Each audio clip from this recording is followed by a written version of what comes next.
We are up and running. My kingdom for good Wi-Fi, Dane. Okay, we are back, we hope.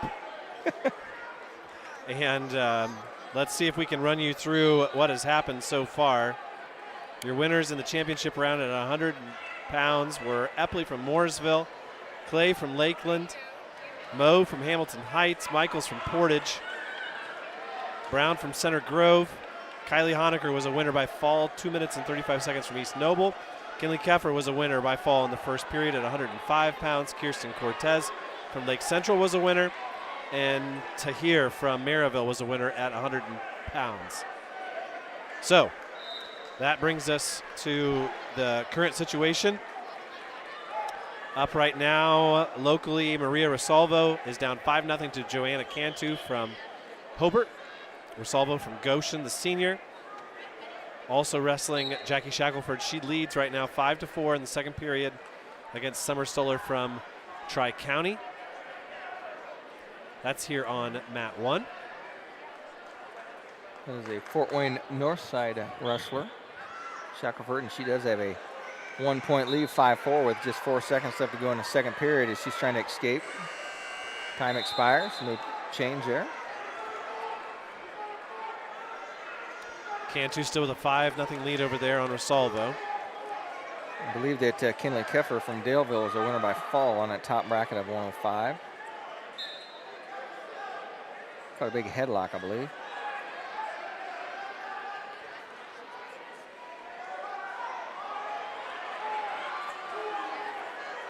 Oh, and Fort Wayne Northside wrestler just gave up some near fall. She's going to lose 2. That's going to put her down 6-5.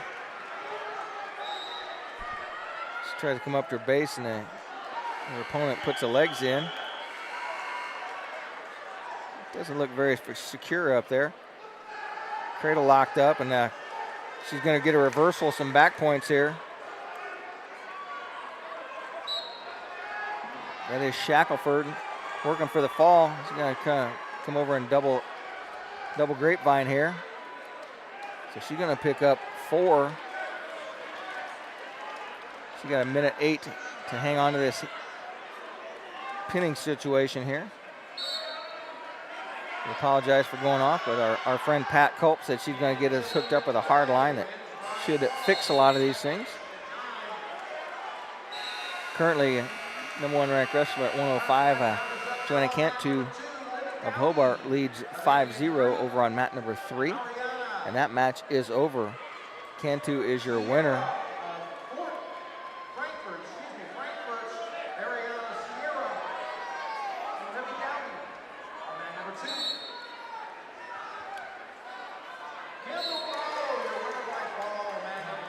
Got a little ways to go before we have to update our studio back in Portland before we get to the 135-pound match.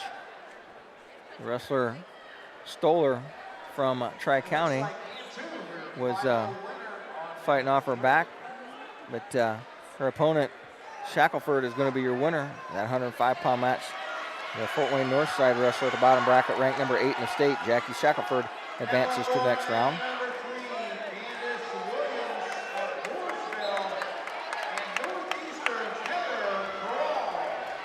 Heather Carl, #1 ranked wrestler in this weight class. The bottom bracket right above Shackelford. Quickly in on a takedown. Takes her opponent right to her back. Carl lets her up off her base. There's a fall by Kenna Kleinschmidt over Anaya Jeffers at 105 pounds. That is North Posey over North Central. Battle of the North, Dane. Kleinschmidt ranked number 11 in this weight class.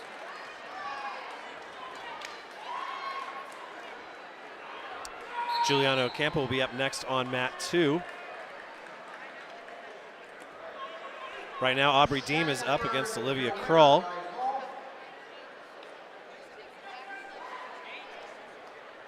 Did we miss that match? I'm trying to keep my eyes up. Nope, it must have been a fall by Krull. Yeah, she had her on her back pretty quick. Okay, I missed that one, I'm sorry. So Aubrey Deem comes here as a state qualifier, loses to Olivia Kroll, freshman sister of Heather Kroll from Northeastern.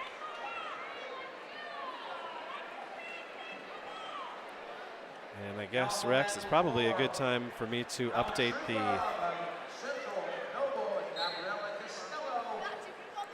oh, perfect. Oh, we're getting a hot wire here.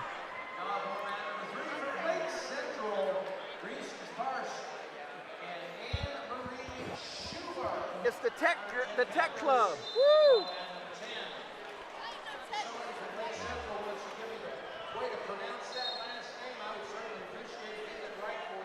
You're a sight for sore eyes, young lady. I think we're plenty. I think we got good.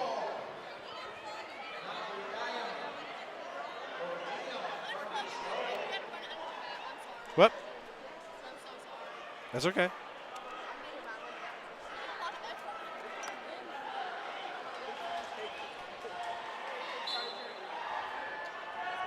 Gave up some near fall.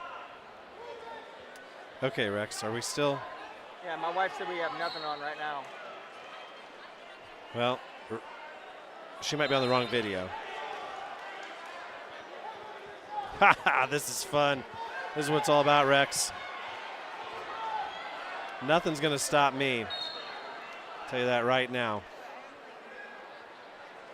Wait, here's another East Noble girl against Northeastern. Oh, this is fun.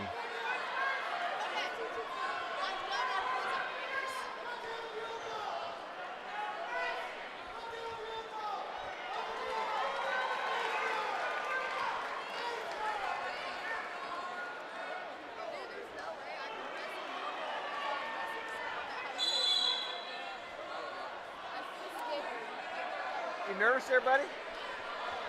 It won't go in. It's got that clasp on it.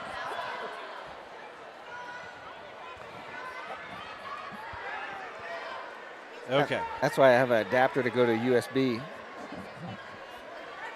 She's taping us up here.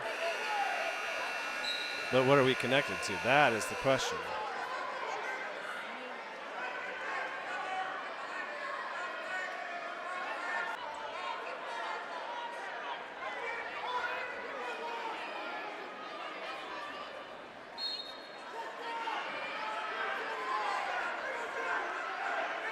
Ethernet connected.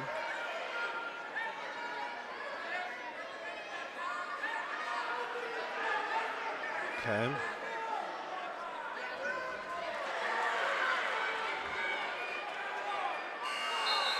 Hey, does that look good to you there? 600.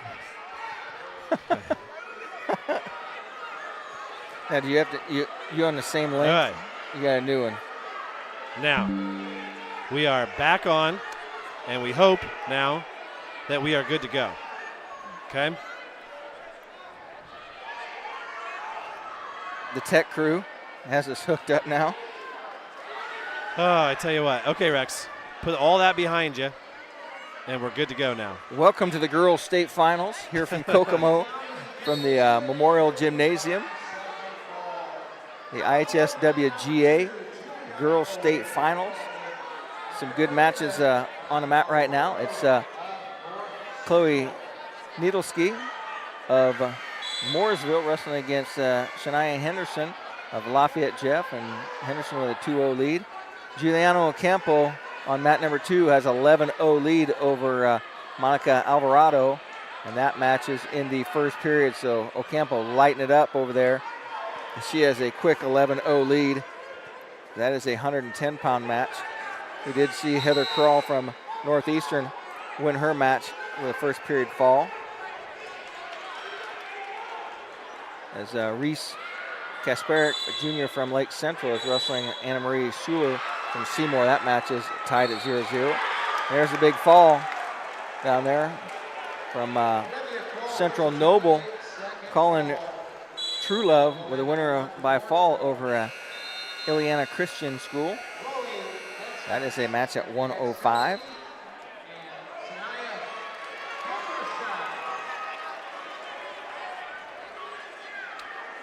Updating all of our streams here.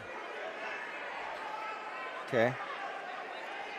All of our links that were out there.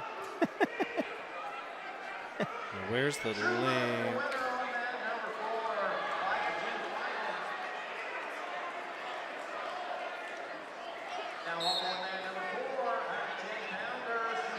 Let's see how many links you got out there in the old WZW. Well, I deleted the old ones.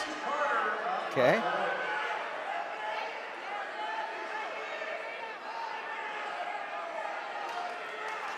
It's always an adventure in radio, Dane.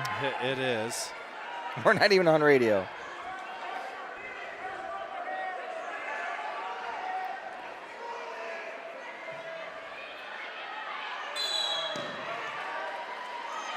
So let's see here.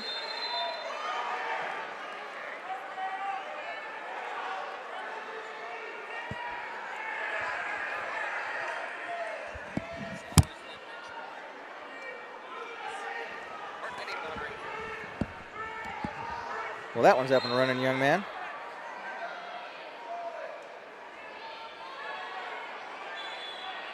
Okay. All right, everything's back up and everything is posted, so let's get after it. Share this new link here for somebody at home to test it for us. Okay, and we even have Indiana Matt up now. Just in time to get caught up. Micaiah Brainerd is up against Kylie Smith Foster over there at 110 pounds. We've only missed a dozen duels, or a dozen bouts, Rex, so let's not get too dejected. Juliana Oampo was a winner in her match. Brainerd up now. Wrestling Kylie Smith Foster. What do you got for rankings there at 110 pounds between those two? Well, Brainerd is 14 and Foster is number 4. Ooh. And that headlock is probably why. That was mean, and it was tight. It was on the edge of the mat now. Brainerd fighting.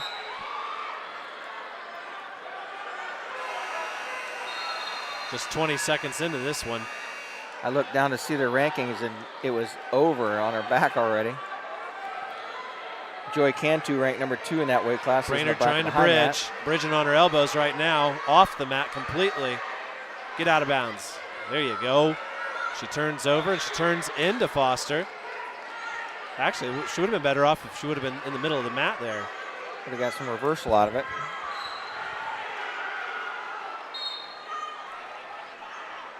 Brainerd's going to trail 5-0 in that match. Tola Aluko is the number 1 ranked wrestler in the state at 115 pounds, if I remember right. She's up right now against Anna McCarty of Beech Grove. Of course, Ben Davis, it's always weird to think, but Ben Davis goes down to Evansville for their semi-state, even though they're in Marion County. Well, they must have had a reed bracket there because she was supposed to wrestle a young lady from Clinton Prairie. Okay. So Aluko is your undefeated number 1 at 115. Right now it's the Kroll family in the lead in the state finals, as they've got more points than anybody early on. Brainerd on her back again now. She gets turned and there's a fall. Minute 26. Kylie Smith Foster advances, the senior, to 29-2. And Michaela Brainerd's season comes to an end here at the state finals for Monroe Central. And she's a young lady. During her interview, Dane said that her family didn't want her to wrestle, and she said, I turned 18, I'm going to wrestle. And she did. So that's her committed dedication and commitment to the sport. Let's see if New Haven can get another Oampo on a win here and see if the Ocampos can tie the Krolls in their team score here. Dan, I see a lot of husband-wife coach teams down here. The Bradleys are one of them.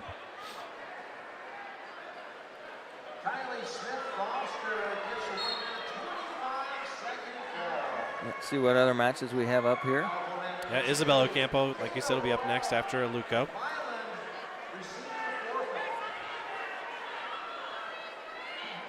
Juliana, let's see. Isabelle Oampo. She is wrestling against Olivia Gibson of Logan Sport, 10th grader, 18-11. And that is going to be match number 29.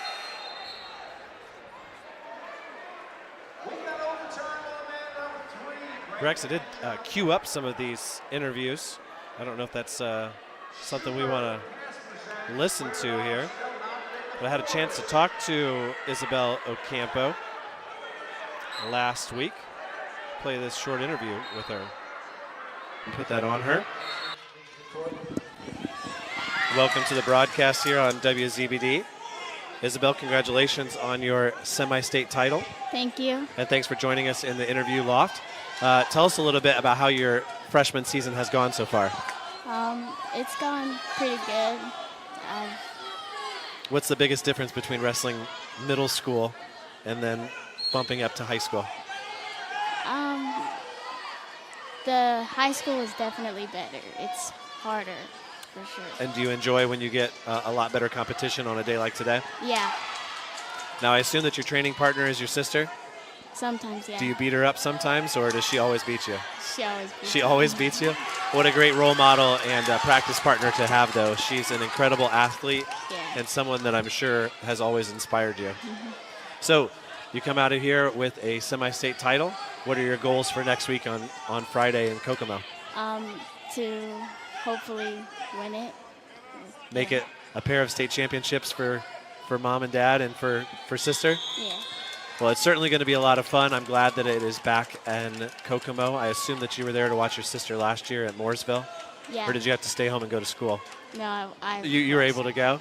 Well, it'll be pretty cool to see sisters wrestling in back-to-back weights. And you've got some teammates here that are doing really well. You're in second place as a team. Who do you have left on your team to wrestle? We have Olivia Bodie and Heaven. I don't know her last name. And Olivia is in the finals, I believe. Yeah. So another chance for a semi-state title for the Bulldogs. Isabelle, we want to thank you for coming on. We want to wish you the best of luck on Friday when we see you again at Kokomo. And hopefully we'll have a chance to interview you after a state title. Thank you. Thank you. Once again, that was Isabelle Oampo last week at the Rochester semi-state. She is up now.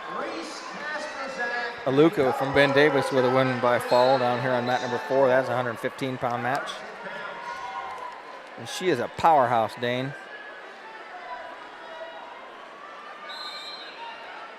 Aluko with a fall. It is Isabelle Oampo now up on mat number 4.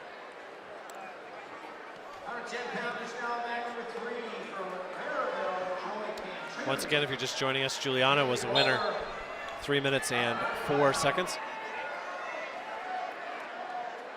Isabella quickly in on a single leg. It's a little slide by, trying to work her way around. Her opponent, Gibson of Logansport, trying to fight her off with a whizzer and a front quarter Nelson. Potentially dangerous on that knee, it's called. Start back up.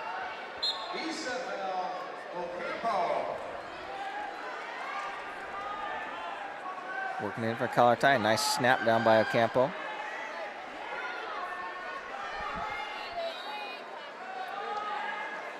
They're working towards the edge of the mat.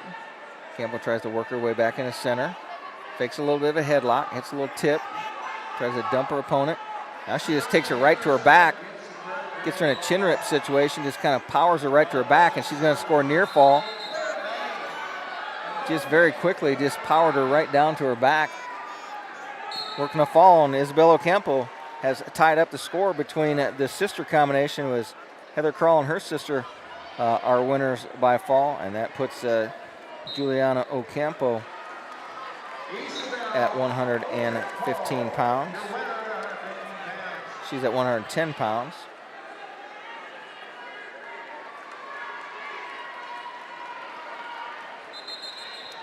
Now currently wrestling on mat number 1, Carrie May of Roncalli has a 2-0 lead over Lily Quinn of North Miami. Southridge's Rebecca Snyder trails Shayna Bass of Franklin Central 4-0. Track wrestling is doing a little bit of an update. Now looks like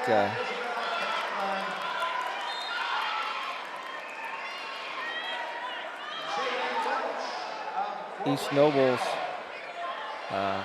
Marcia Schneider is wrestling against Aaliyah McLean of McCutcheon, and she is a 7-3 leader at this time. On mat number 3, it is over there. 4-0 is the score as McLean of McCutcheon leads Schneider. And on mat number 4, Isabella Kaplan from West Lafayette is wrestling against Cheyenne Welch of Carroll High School. And that match is 2-0 with Kaplan on top. That match is 115 pounds. We'll do our best to go back through when track wrestling is updated and give you some updates. Isabelle Kaplan from West Lafayette is ranked number 3 in the state, and Welch from Carroll is number 14.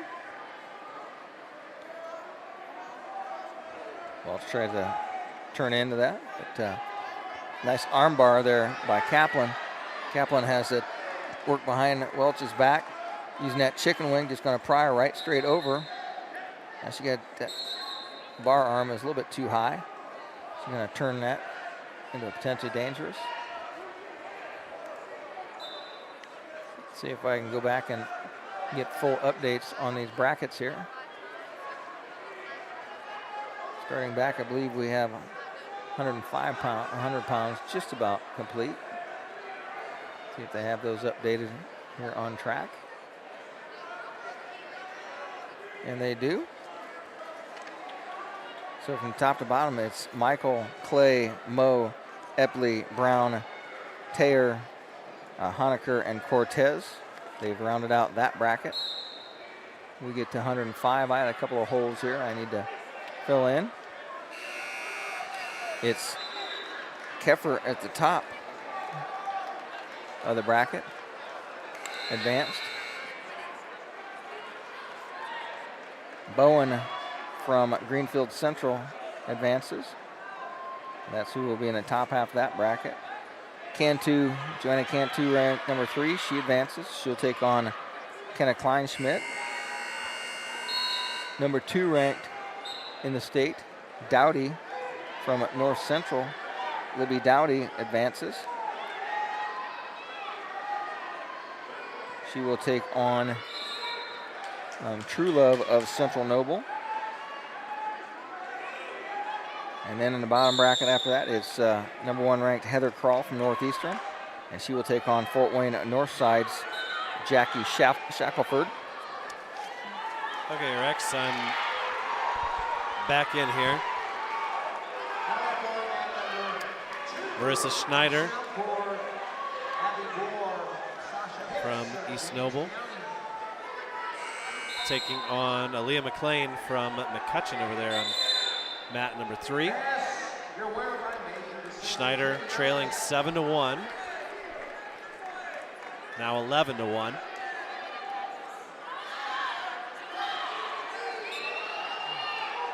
There's a lot going on right now. Isabelle Kaplan leads Cheyenne Welch from Carroll 9-0. Kaplan gets a fall. So Welch bows out here at the state finals for Carroll.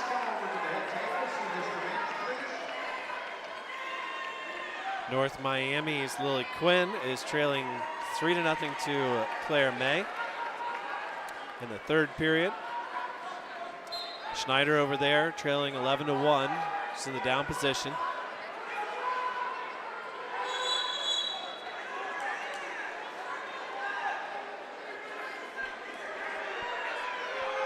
We're at 115 right now.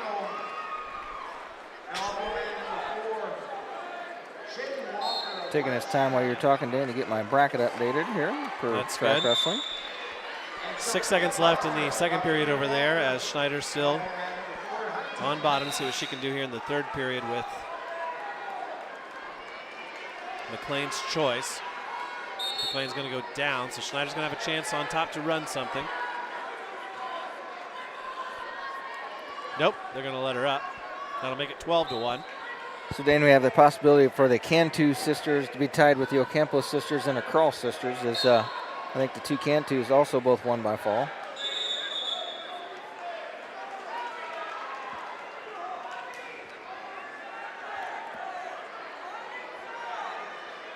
Now wrestling down on mat number 4 over here. So somebody had a really tight pinning combination there. Schneider gets taken down again. She trails 13-1 now. Sophia Buchner at 120 wrestling over here on mat number 4. And I think she is ranked number 1 in this weight class. She's ranked number 2, Terre Haute North, and she's wrestling against Shaylee Walker of Western. She has a 6-0 lead right now. Buchner also working on another fall situation here.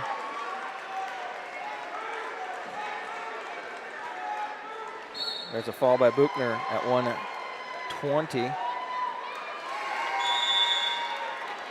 And Rex, let's take this time to play a couple of ads here, and we'll be back with more wrestling at the state finals right after this. Are you ready for spring? Come see what we have growing in the greenhouses. Hi, it's Jessie at Heller Nursery, and we are open all winter long. Heller Nursery always has a wide selection of houseplants in stock and pottery for inside and outside the house. We are preparing for spring every day now, and with new shipments of decor, pottery, plants, and seeds, there's always something new to see.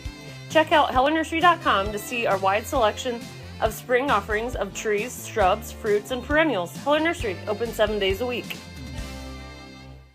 For complete automotive service for your car or light truck, see your friends at the Tire Center, 421 North Meridian Street, downtown Portland. Tune-ups, computer diagnostics, computerized wheel alignment, brake jobs, wheel bearings, and much more. Plus, the Tire Center has a great lineup of tires as well. So for automotive service and tires, see the professionals at the Tire Center, 421 North Meridian Street in downtown Portland. Welcome back here to the state finals at the Kokomo Memorial Gymnasium. Number 1 ranked, I believe, Phoebe Dowdy. Is she number 1 at 120 pounds? Let me get there. She's taking on Emma Rotz from East Noble, and Dowdy with the opening takedown. You would be correct. From Indian Creek. Oh, and there's a fall. Dowdy gets the win, advances, and will medal at 120 pounds. And I've talked to a couple people about Dowdy having a great season for Indian Creek and one of the real superstars that's emerged this year. Michaela Withrow of West Noble is up on mat 1 against Kaylee Bunton from Portage. Withrow in the down position right now after giving up a takedown, trails 4-2.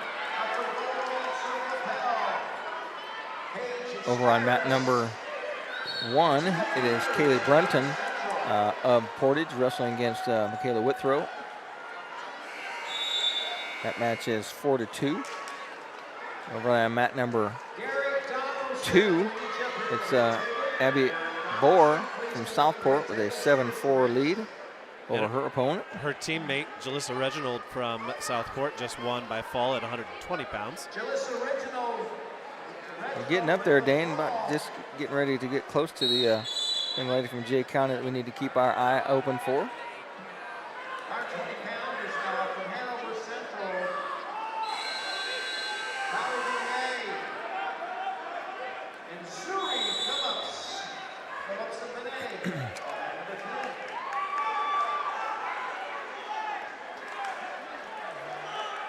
See who else we have. Kylie Benoit from Hanover Central wrestling on mat number 3 against Tazuri Phillips of Centerville. That match is just starting in the first period. Paige Stiers of LaPel has a 2-0 lead over Tia Peters from West Central. That is on mat number 4. Withrow of West Noble trails 5-2 here, start of the second period against Kaylee Bunton from Portage. See if they have some team scores up here yet, Dane. Last I saw, Northeastern was in the lead.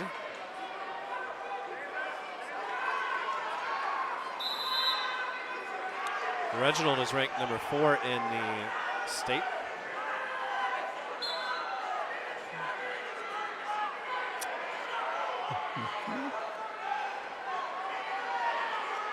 Kaylee Bunton here, the opponent for Withrow from West Noble. Bunton is ranked 5th in the state. Troy Hahn just called a fall on somebody there. Yep, you didn't even have to look up.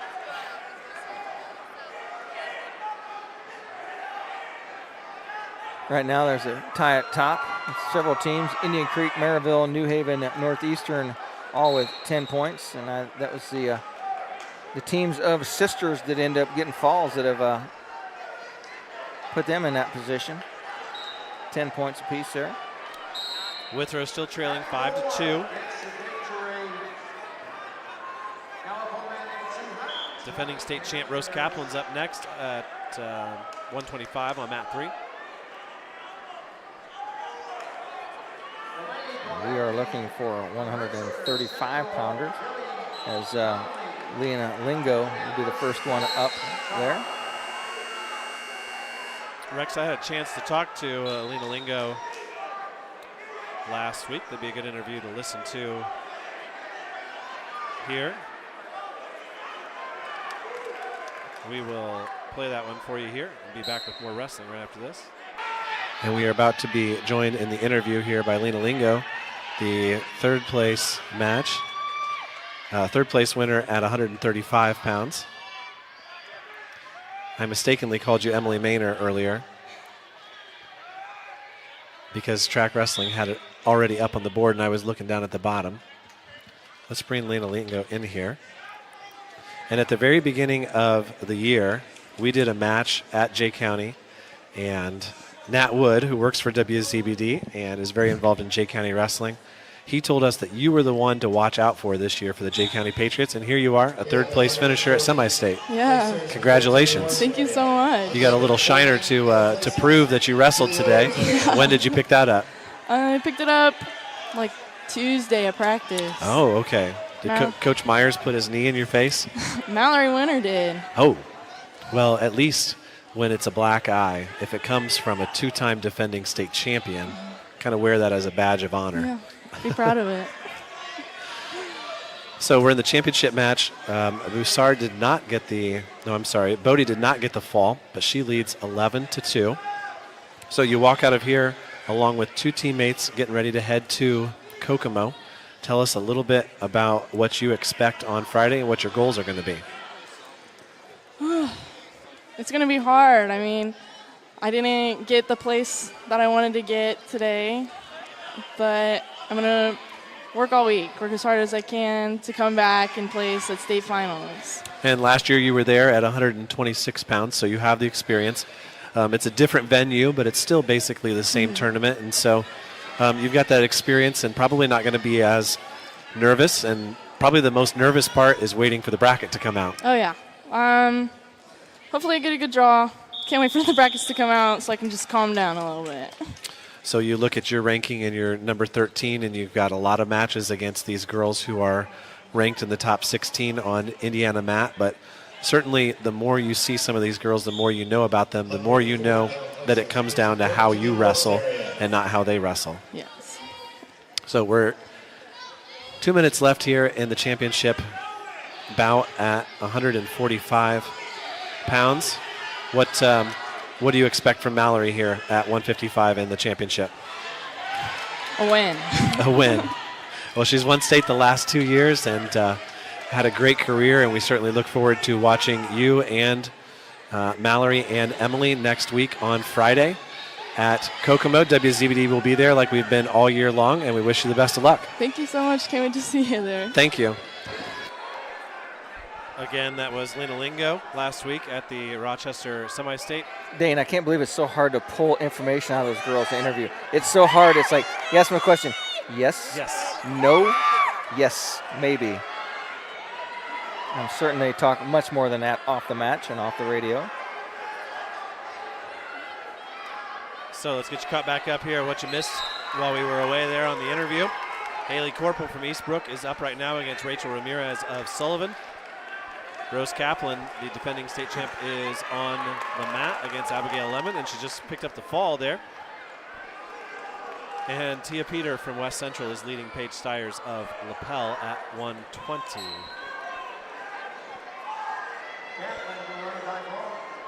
That's going to bring up Nevaeh Wilson from Angola, who was very excited to talk to WZBD last week. She's up right now over there on mat 3. Nice little snap down. Rex, Angola canceled school today, but just so she could come. Wilson is here nonetheless. She ties up against her opponent from Warren Central. Eastbrook wrestler trying to finish off a fall over here. Tell you what, that's a real cowboy fight down there, Dane. They've been back and forth as Corporal. She's got the lead right now in the first period. Big double leg shot by Wilson, countered by Taylor from Warren Central. Her opponent grimacing after that double chicken wing, running double trouble. She's trying to shake it off. Still no score there between Wilson and Taylor. Corporal going to run a chicken wing and a crossface. 3 seconds, that time's going to expire there, and that first period's going to come to the end. 10-4 is the score there. Up next on mat 2, it'll be Naima Ghaffar, the champion from Northwood. We talked to her last week. Her dad is her coach, along with Rod Loam. The young lady from Sullivan, Rachel Ramirez, is going to take some injury time as Corporal ran that double chicken wing on her pretty hard. She's showing the effects of it. Wilson and Taylor still on their feet over there on mat 3.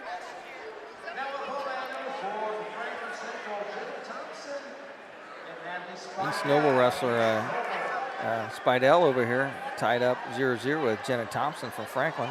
That match is at 125. East Noble girls uniform a lot different than the boys uniform. Yeah, a little tiger stripe action there. A little lightning bolt kind of both front and back, I think. Just going to try to get around behind. Spadell is try to get the opening takedown here. Wilson and Taylor are going to make it all the way through the first 2 minutes without a score. Wilson, the aggressor, with a couple of shots early on, but no score. That's Franklin Central with the lightning bolt. I had it mixed up there, Dane. You got your Franklins and your Franklin Centrals mixed up. Well, these are all new uniforms for us, Dane. We just can't go off uniform anymore. And I tell you what, Dane, the level of wrestling here this year is a lot higher caliber as those 16 regionals kind of really cut the wheat from the chaff, if you want to say. That's a farm term, you understand that, right? Yeah, I got some jeans out of my closet last week. There was still some chaff in them. Did a little bailing, were you? Wilson on top to start period 2. Spadell leads 2-0 here. She has scored the opening takedown. She's in a front headlock position now and about to give up 1. No, she comes back around behind, saves the point, although Thompson gets to her feet, and now she gets the escape. So 2-1, Spadell leads over Thompson. Wilson struggling to find any combinations against Taylor over there. Taylor gets to her feet, and Wilson cuts her loose. So Taylor with the first point. Corporal over here of Eastbrook still has a nice 10-4 lead. Nice single leg by Wilson. Let's see if she can pull it in. There she does. She gets a takedown. So Nevaeh Wilson takes a lead. That is a 125-pound match, right? She's ranked number 4 in the state. Number 9, Ranzukugo from Taylor. From Warren Central is her opponent. She's in a fight over there, Dane.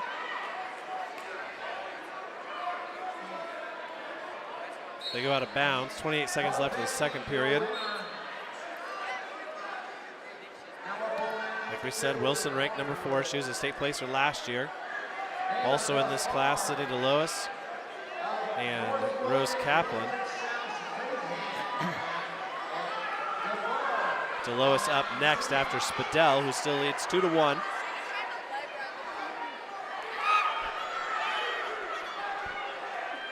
We got a reversal by Ramirez down here on mat number 1. She now trails 10-6 with about 10 seconds left to go in period number 2. Oh, and she fights off of a nice bulldog there.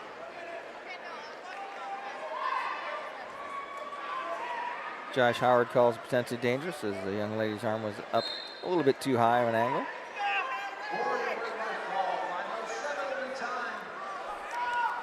looking forward here, a couple bouts.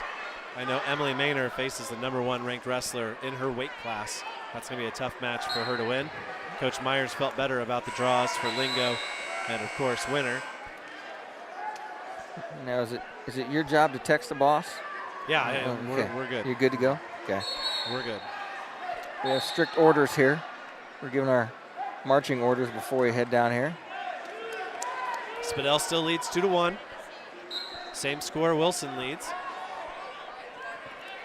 We want to give a big shout out, Rex. East Noble Wrestling Boosters stepped up and supported our broadcast, which got off to an awfully shaky start here at the beginning. But East Noble, your semi-state champions. The shakiness was not due to the professionalism of you and I, but the internet service we were provided. But we're running now. We're in the third period over there with Wilson and Taylor just came in and got a little sweep single. Wilson trying to counter out of it with, oh, she does a nice little flip. Oh, but she goes all the way around her. Taylor now behind her, and she's going to get that takedown. 36 seconds left. Nevaeh's going to need to get out. Turn, base. We go out of bounds. No escape awarded. 30 seconds left. Couldn't get the hand broke. Wilson's going to need 1 point here to tie it up. Tell you what, Dane, these coaches are coaching no less for the girls than they do the boys. They are screaming and ranting and raving. Wilson gets to her feet, turns, faces Taylor. Taylor tries to hang onto a leg. 23 seconds left. Wilson needs to break that lock on the leg. Sprawl, hips down. She reaches for the hands. There's 12 seconds left. We get a restart. Stalemate called. Spadell just hit with stalling over here. Only a minute 20 left. Spadell still leads 2-1. Oh, man. 12-10 is the score on mat #1 over here with Ramirez and Corporal. And Corporal just threw Ramirez at her back. There's the fall. That was a cowboy fight from the beginning, Dane. Nevaeh Wilson's only got 13 seconds left to score a point here against Taylor from Warren Central. Up to her feet. She turns, trying to break those hands. She puts them in her pocket. We get a stalling call. 6 seconds left. Big fall over there from Troy Hahn on mat 3. The clock ticked down to 5. We got blood time. Wilson's going to get blood time and a chance to catch her breath. And Taylor's going to have to hold her down because 5 seconds is long enough time for our official to call stalling. Angel Smith from Plymouth is your winner by fall on mat #2 at 125. Spadell has had the score tied up in her match as she's on her feet with Thompson. Thompson with 29 wins from Franklin Central this year. Got another East Noble wrestler up on mat 2. Spadell 2-2 here, 15 seconds on the edge of the mat. She's in on a double leg. That gets peeled off by Thompson, but Spadell hips over. Temporarily was behind. She needs to get behind, hook that ankle, get her hand, and she can't get her hand free. It's going to go to overtime. Tell you what, there's some dogfights in this round, Dane. Hadley Ailing is up against Kyra Tomlinson. Tomlinson pretty high in those 130 rankings. As I pull it up here, she's #2 behind Ella Gall from Northfield, who'll be up soon. So Hadley Ailing, senior for East Noble. She's going to try a headlock here against Tomlinson. Doesn't have the leverage, and she gets taken down. Now wrestling on mat #1, it's Plainfield's Quizarda. Spadell in on a deep double leg. She's going to dump Thompson to her back. That's going to be 2 takedowns, and she gets a win. Sudden victory. Natalie Spadell beats Jenna Thompson and will have a medal for East Noble. And Thompson came into the day ranked #5. She was a semifinalist last year. Spadell pulls off the upset in overtime. That's 8 over a 5 there. 5 seconds left. Here we go. Nevaeh Wilson trying to get to her feet. No stalling call on the right of the ankle, and Nevaeh Wilson is knocked out of this tournament Tough break there for Wilson, who was in deep on what looked like a winning takedown and instead gets taken down herself, loses by a point. That was a 9-over-4 upset. Tomlinson has Ealing on her back. She's got 3 seconds to get out of this. She does. It'll be 5-0 the score. Up now, Christian Lewis from Prairie Heights against Sydney DeLois.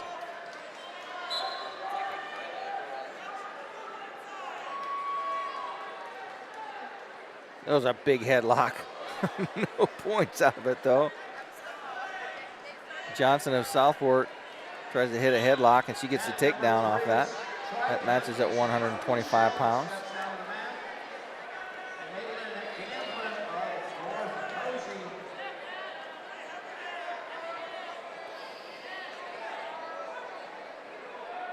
Yeah, Kayla Johnson, number 2 in the state, has the Rochester young lady on her back. Tomlinson gets the fall over there on Ealing. She advances at 130 pounds. Rex, I think this would be a good time for us to play a couple more commercials here. So let's cue those up and we'll be right back after these messages. The Fort Wrestling Facility at 1519 Goshen Road in Fort Wayne is building young wrestlers all across the Fort Wayne area, one practice at a time. Join us for a live practice session or one of our upcoming camps at the Fort Wrestling Facility. Just check out our website today at thefortwrestling.com. Open to wrestlers 5 years old through high school, don't miss the chance to train with wrestlers from all over the area, focusing on technique, conditioning, and learning how to love the sport of wrestling. The Fort Wrestling Facility, building wrestlers in the Fort. At Jackson Associates Financial Services in Portland, we are committed to maintaining the highest standards of integrity and professionalism in our relationship with you, our client. We endeavor to know and understand your financial situation and provide you with only the highest quality information, services, and products to help you reach your goals. Give Troy a call for the latest rates on CDs and learn about the advantages in today's financial climate to invest in your hard-earned dollar. That's Jackson Associates in Portland.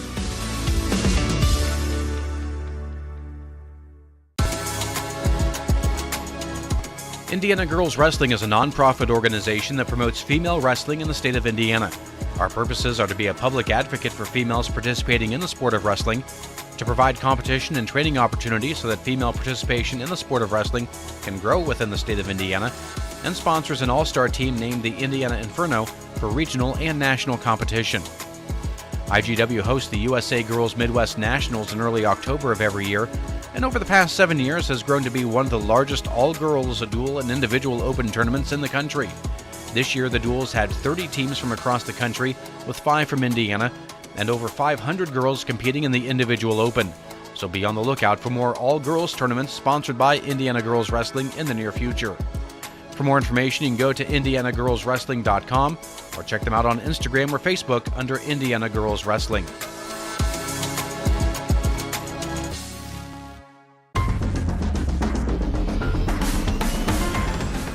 The Jay County Wrestling Club is a great place for your son or daughter to learn the great sport of wrestling.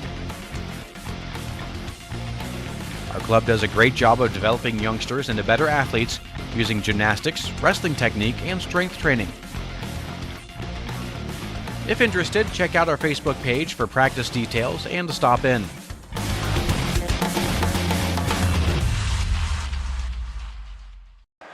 Welcome back to the Girls State Finals. Dane on mat number 1. It's Aubrey Troutner of Huntington North, ranked number 4. Opens up with a takedown, and she turns her opponent. She's getting some near fall here. Has a match at 130 pounds, bottom half of the bracket. And she is a winner by fall.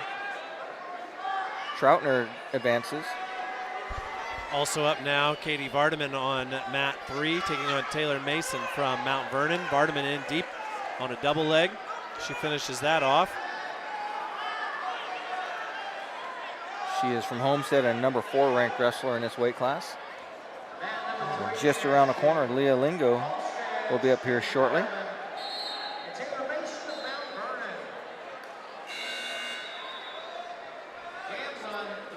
Let's see. Do not see her in the hole here yet. We're on deck. Number 1 ranked and defending state champion Ella Gall was a quick fall winner over there, as is Katie Vardaman. Ranked number 4 in the state. Her first trip to the state finals is going to end on the medal stand. She pins Taylor Mason. Vardaman gave a great interview last week.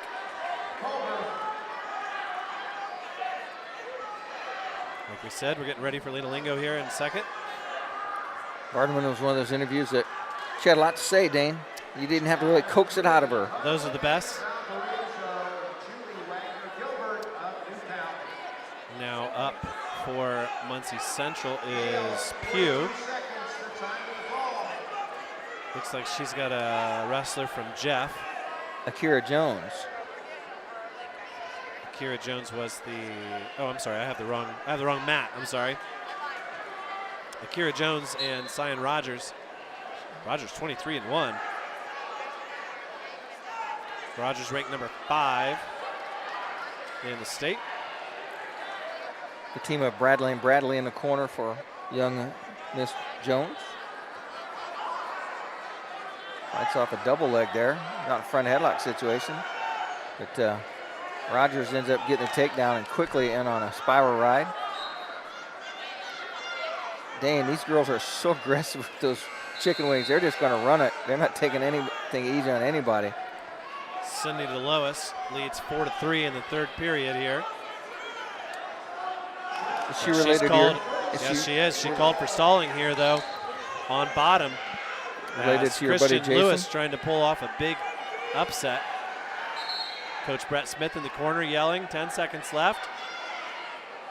Will we see another stalling call here to tie it up? No, instead DeLois gets the escape to go up 5-3, and Lewis can't do anything about it, and Cindy DeLois advances. 125-pound match. Lingo will be up next on mat 3. I don't know if you said that already. I had not seen her come up yet, so that was. June Wagner Gilbert has 35 wins this year for New Pal. That's got to be a record. It's the old Newcastle Mac Jones, 51-0, going to the state finals.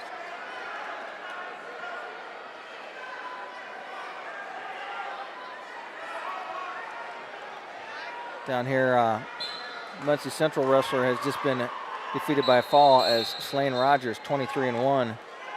And that is a match at 135 pounds. So Rogers, your winner. She is ranked number 5.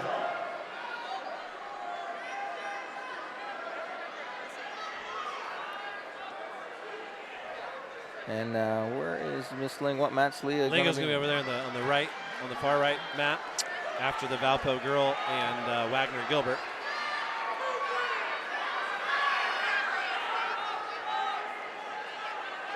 And the way it usually works out for us, Rex, they'll probably be on the mat at the same time. Well, it's good for the radio station. They can pull them all across and play them all right together. Got a little blood cleanup over here on mat number 1. A couple of anxious young ladies ready to take the mat here. A little mat cleanup going on. Josh Howard with the spray bottle. Josh Medvesic doing the wipe job there. It's going to bring up Penn's Haley Sellers, 15-1 at 135, as she is.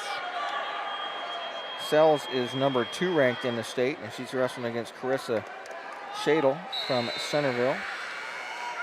Interested to see Maddie Marsh from Pendleton Heights. She's a freshman, ranked number 1. She pinned Lena in 52 seconds earlier in the year. Barnett from Attica, your winner at on mat number 2 on 130 pounds. Marsh will be up next after Sellis and Shadle. There's a fall on mat 4 for Madison Whitted from Mooresville. She knocks off Marcy Zagel from Logansport. And what weight is that, Dan? That was at 130. Okay. Indian Creek's Hannah Seitzinger will be next, ranked number 3 in the state.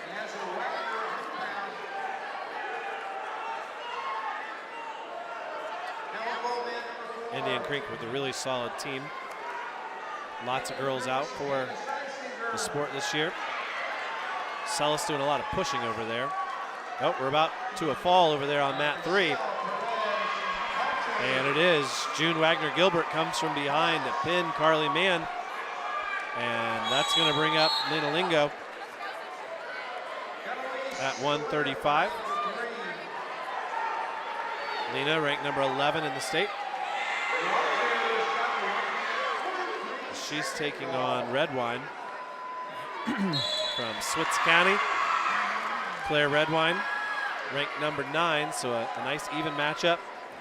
And Switz County way down there in the southeast portion of the state. These two have not met this season. Salas is your winner. To make her feel at home, Dame, you're going to do this match in German for Switz? Vielleicht könnten wir. And we got a delay. What's the delay? Oh, So looked like we had a. Well, here's your freshman number 1. She's going to be taking on, looks like Wawa C wrestler.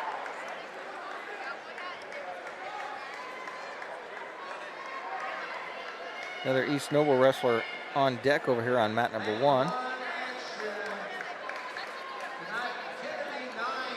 Okay, here she is. Two very different body styles here. Lingo, tall and long, and she'll be wrestling here on mat number 3 against Redwine. Kurt Krause has the match. We're underway here. As right now Lingo out in a front headlock, trying to put the head of her opponent down. Works off side cradle, trying to pick that single leg up, and Lingo works her way around, and Lingo has the opening takedown. Lena Lingo runs a crossface. Now she's trying to bundle her opponent up. She's wrestling against Redwine. Redwine trying to come up to base. Lingo gets back in better position now. Breaks her back down around the edge of the mat. Kurt Crouch is watching now as Lingo runs that crossface and bundles her up. Lingo jumps back side to side, and Lingo's got a 2-0 lead here with 1:22 left to go in period number 1. Great start for Lena. Exactly what she needed to do, get out in front. She, along with Mallory, a couple of those girls have dedicated to this sport, wrestled all summer long. Lingo running a crossface, trying to keep her opponent down. Now she's going to chin drop her back. Can't get any near fall off that. Now she comes up and runs that double wrist roll, and she just puts it over her hip, and she's just going to run it. Lingo's getting that back points here. She's got her on her back. Kurt Crouch is counting some near fall here. Lingo's got her in double trouble. Got 58 seconds left to go. Really got her crunched up, and she's got those arms locked up tight. And Lingo working on a fall here, putting those arms together. She got her in a double trouble as Redwine trying to bridge out of it, and she's almost got it so tight that she can't get the fall on it. She's really turning that arm down, trying to finish it off. Coach Jackson in the corner telling him to crank on it, and Coach Winter says just push that inside shoulder down.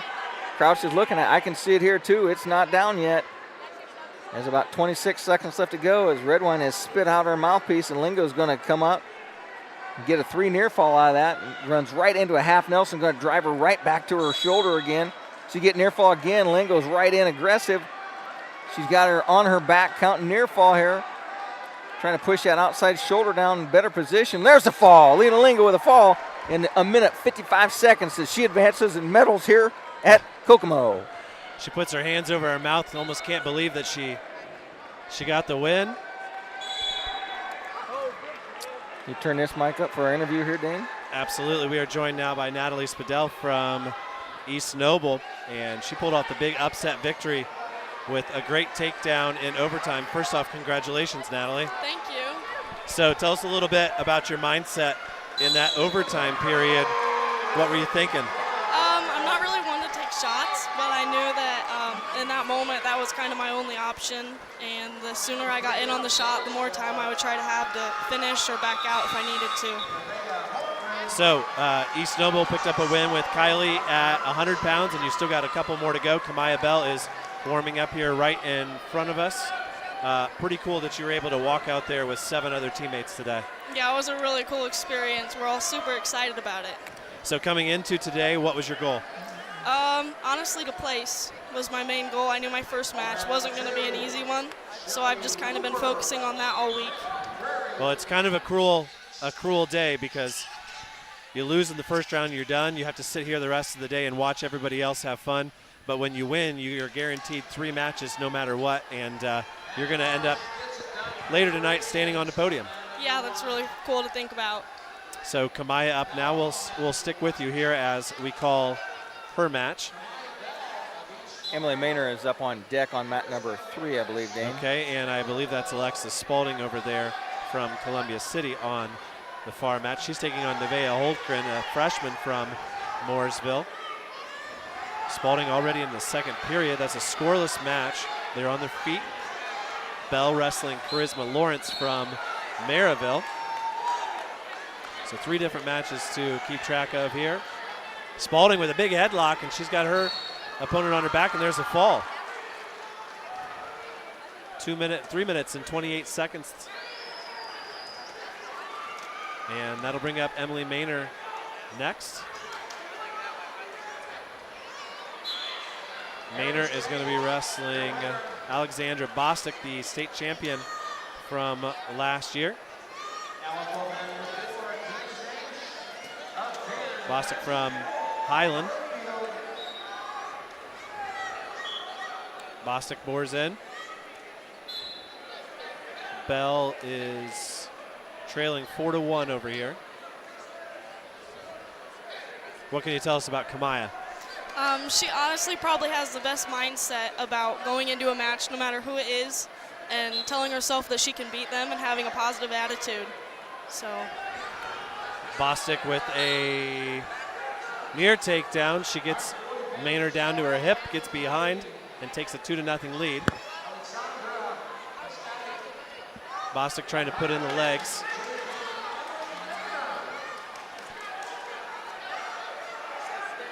Dana, I see a lot more girls riding legs this year than last year. These coaches really stepping up their game, working on a lot more difficult techniques. Is that something that Coach Reason has worked into your practices, putting the legs in like that? We have multiple girls who have started riding legs this year. I'm looking at Bostic's Indiana mat profile, Rex, and she was runner-up at Freestyle Nationals last year at 16U. Is that all? Runner-up in the nation? So she's got 10 ISWA titles.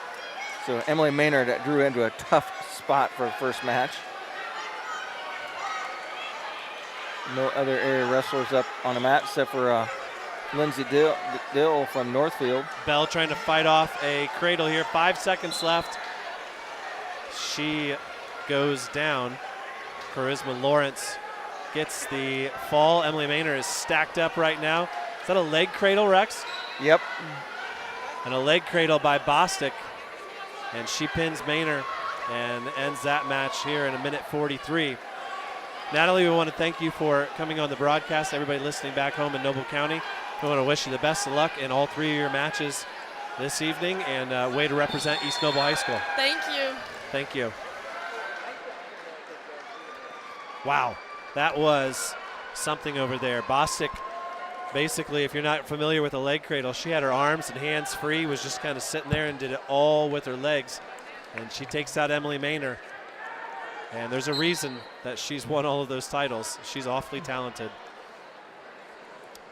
I look around, no other local area wrestlers up right now. Naomi Leffers just stepped onto the mat. I recognize her from last week. She was your semi-state champ for Central Noble. Naomi taking on Abigail Dennington from Chesterton. Dane, I'm trying to keep my bracket up to date. My Wi-Fi is not as fast as your hard line, so track wrestling doesn't update as fast. I got this one. Naomi counters a shot with a sprawl. She spins around, gets the opening takedown. Naomi comes from a family of wrestlers, a couple of brothers who are very talented for Central Noble. They are really short on seating here. Kokomo officials are clearing people off of the rail on the far side. Leffers has a half Nelson in, trying to run that.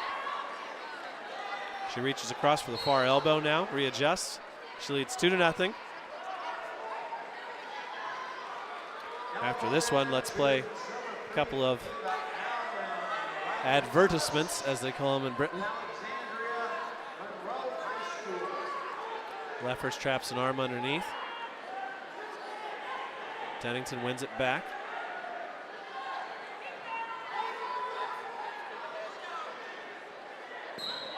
Naomi now working that half Nelson again. She got it tight. She's holding on. She's got Dennington stacked right now. That's uncomfortable. But she's stuck. There it is. Minute 25, Naomi Leffers is your winner at 140 pounds. Let's play a few ads here. We'll be right back after these messages. Are you ready for spring? Come see what we have growing in the greenhouses.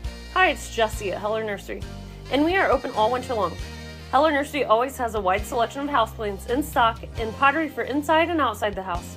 We are preparing for spring every day now, and with new shipments of decor, pottery, plants, and seeds, there's always something new to see.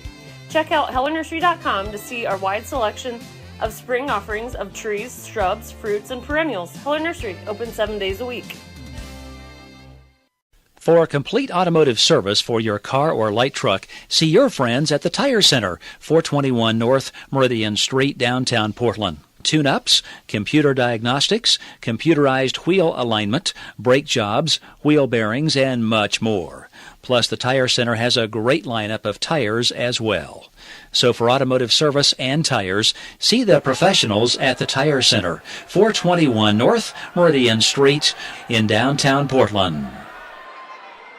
Welcome back on the mat now. On mat number 4, defending state champion Ellie Janowski from Lake Central. Also up there on mat 3 is Elaine Leans. She's taking on Paige Cook from Boonville. That match is at 145 pounds as well.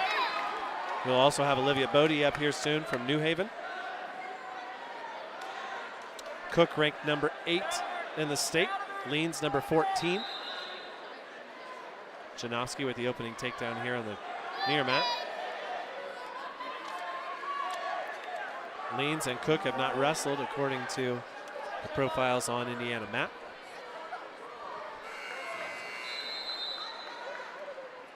Lane Pepler from Rochester up on mat 1. About threw my pencil over the rail, Dane. That would have been gone tough. a long ways. Good thing I got 12 of them in my bag here. That's why I only carry 1. It makes it more valuable. Cook throws Leans to her back. The Boonville crowd going crazy behind us. She gets the fall. She does get the fall. Rex, is it me or is the period light always stuck on the second period? It's almost like the angle's bad on it. I think it is, but we might be looking directly at it. Janowski gets a fall here, no surprise there. She's destined for the finals. So give you a little bit of an update here on some local teams as we await Mallerie Winter. East Noble came into this thing with 8 state qualifiers. They've picked up wins from Kylie Honecker at 100 pounds and Natalie Spadell at 125. But the other 6 girls have lost. So a 2-6 round for East Noble as they'll have 2 state qualifiers. New Haven is 2-0, and they have 2 matches yet to go with Bodie and with Heaven Gardner.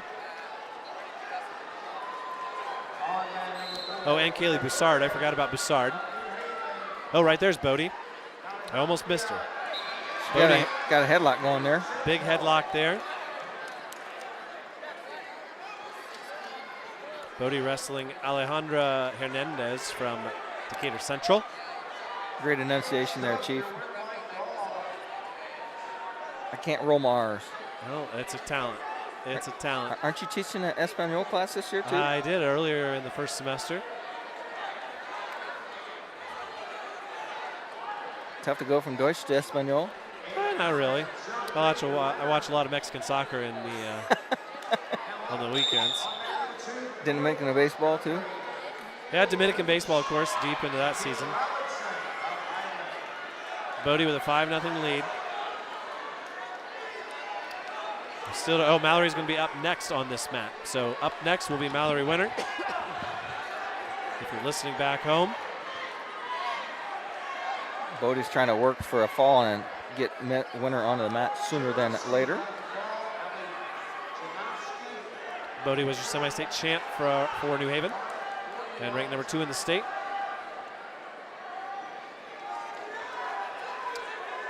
Dane, I don't know where those hamburgers are cooking, but I've smelled those hamburgers all day. Is Bodie on the same side as Janowski? I'm not looking at brackets. I'm only looking at 40? At 45. Bodie is on opposite side of the bracket. Opposite side of the bracket. Okay, so that's your projected finals. The young lady from North Montgomery, Haley Coons, is over there. She's ranked number 3.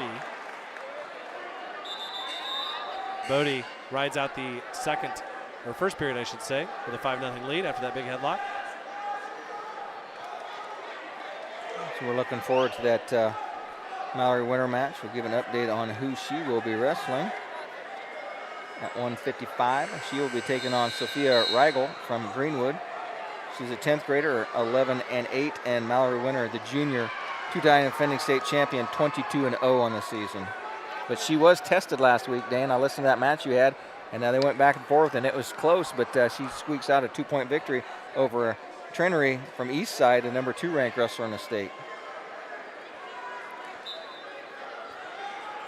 Bodie leads 5-0 here. She's on top in the second period. Coach Barrand in the corner. What's the other gentleman's name? I always forget his name with the big beard. I do not know. He helps out with the middle school program, but I can't think of his name.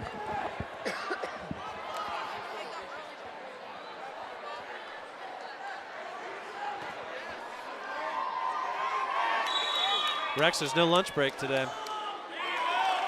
What? No lunch break. It's going to have to be a you lunch break and a me lunch break. I packed my lunch. You want some ham and cheese? No, are they Lock Tang Slam and Cheese? No. Okay. Just stopped by Burn and got some from Lock on the way down here. Bodie now had an arm barred. I'll take one of our tickets over to the that's right. We do get free lunch. Yeah, we do. I'll just have to fill my pockets and bring it back, and then you go and fill your pockets and bring it back, and we'll eat double that way. Okay.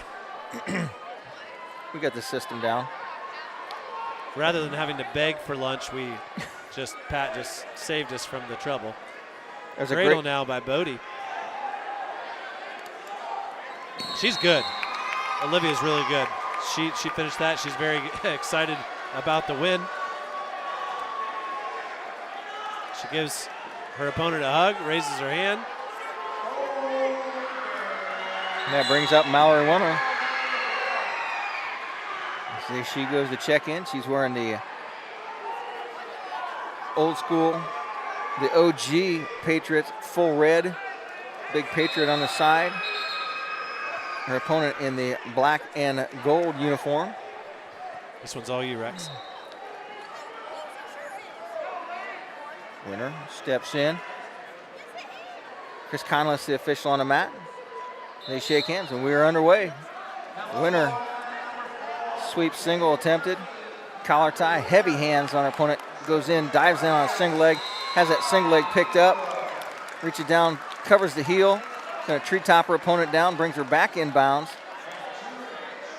Her opponent very agile on that one leg, and Winter gets the takedown. She leads this thing 2-0. She runs a power half, and she's going right after it, getting aggressive, takes it over. She has a near fall situation lined up here. If Conless gets down and takes a look, she powers her over. Now he's getting a count here. Plenty of time here, really powering that shoulder down. I can't see it, but it's done. Mallerie Winter with a fall in 22 seconds. 42 seconds. Your winner, 155, Mallerie Winter, as she advances, working on her third state championship here.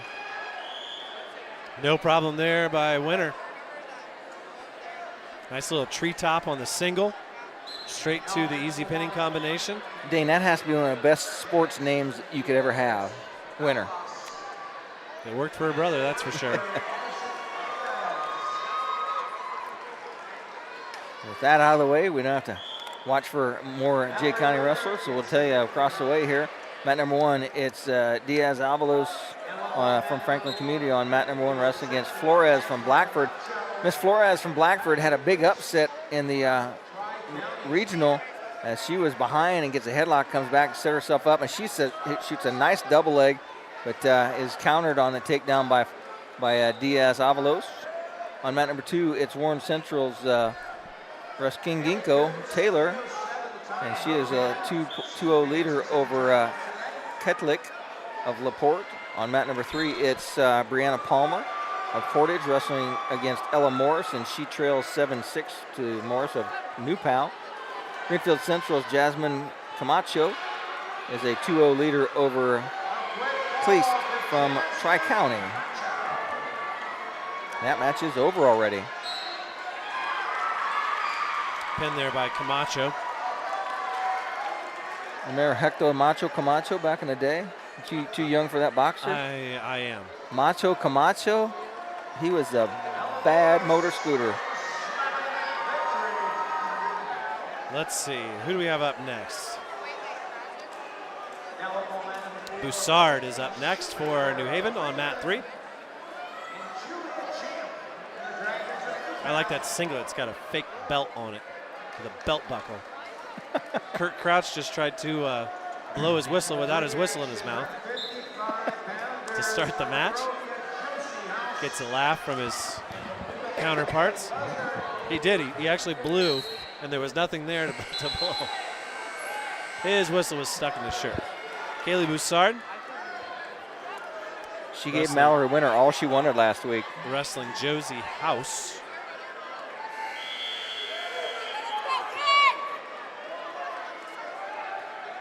At 155. House ranked number 3. Boussard number 5. Boussard and Maynard, 2 different body types. Maynard very tall and lean, cut down from 70 last year, and Boussard very short and powerful.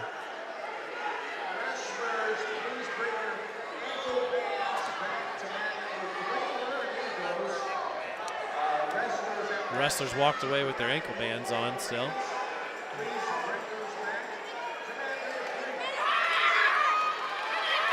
Oh, Boussard on her back right now. She's wrestling against Shoemaker from Bremen. No, I'm sorry.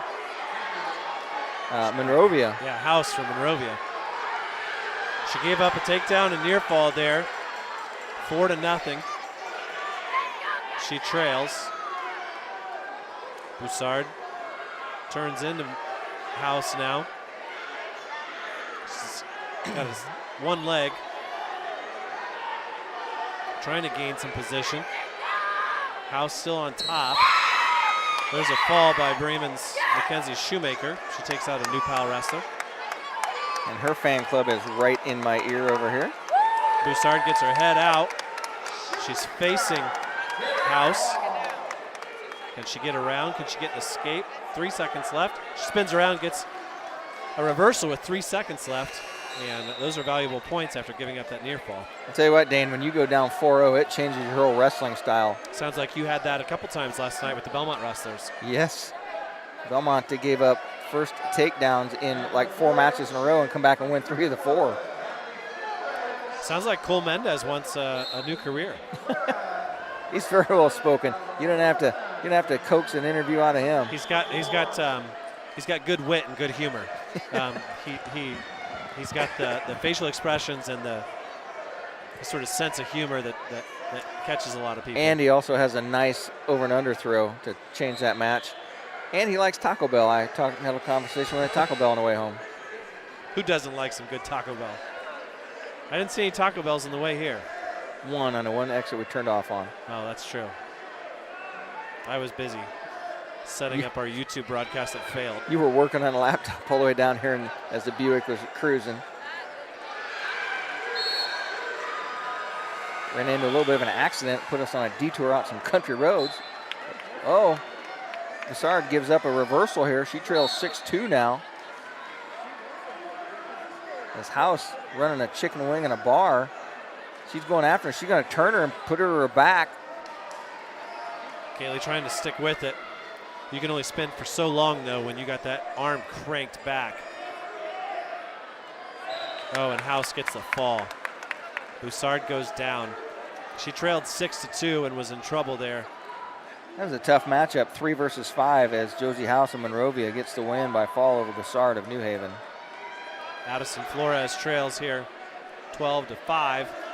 Minute 20 left against Jaslyn Diaz Avalos. Dane, is that the German house with an A, A-U-S? Yeah. Nachhause, Zuhause. You remember that stuff. Yeah. Mackensitor Sioux. This is one of the things I remember. There's no doors to close here. Okay. Over on mat 3, Madison Raper from Penn. Kate McKee from Perry Meridian. Rex giving Kurt Crouch a hard time.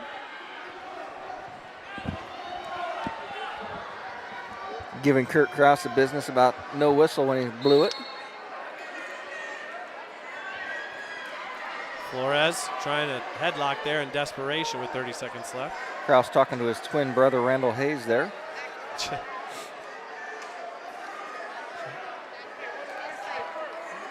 Let's see. Let's set up this Heaven Gardner match for New Haven with her interview with us last week after she won a semi-state title. Kokomo, and we are finishing up our interviews with our champions. And our next champion is Heaven Gardner from New Haven. And Heaven, welcome to the broadcast. Hello. And I am running through here, and I'm trying to find you on the rankings, and there you are. A junior this year. Yep. How many years have you been wrestling? This is my second year. Okay. And what inspired you to get into wrestling? Funny story. I'm usually a basketball player, and I was injured my sophomore year, and it was right after my hip surgery. And my athletic director at the time, he looked at me, he was like, no, you need to wrestle. He was like, you need to wrestle, you're strong, you can do it. And that's what I did. I did my sophomore year, and I was kind of like disappointed at how that one ended last year, so I worked hard, healed up even more, came out, put all my trust in God, and I'm here right now. So. Well, you guys had a great day as a team with 4 semi-state champions. Yes. Unfortunately, it wasn't enough to win the team title. I know. But you guys are going to have a great day on Friday at Kokomo, and we're really excited, and we want to congratulate you on your win, and we will be there on Friday to watch you and hopefully interview you as a state champ. Hey. You never know. God's hands, you never know. Perfect. Thank you, Heaven. That was Heaven Gardner from New Haven. She steps onto the mat right now. Now, Dane, if your name is Heaven, you have to give praise to God, don't you? I think so. You have to. Gardner taking on Morgan Mendlikovsky from Penn, a senior. Mendlikovsky with 11 losses this year, so I would think that Gardner would be a favorite. She's 22-2. I'm glad you pronounced that name, Dane.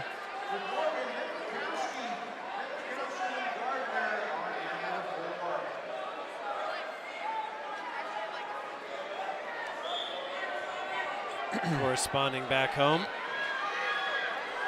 And I haven't built that skill to be able to text and announce at the same time. You mean like drummers that have to sing at the same time? Yes. We got an illegal headlock by Mendlikovsky. Just need to put an arm in there to make it legal, but. So Gardner goes up 1-0. She has a very serious look on her face, doesn't she, Dane? Yes, she does. She's a powerhouse. I love that interview. Her athletic director looked at her and said, "Nah, you're a wrestler." And that's what changed her mind.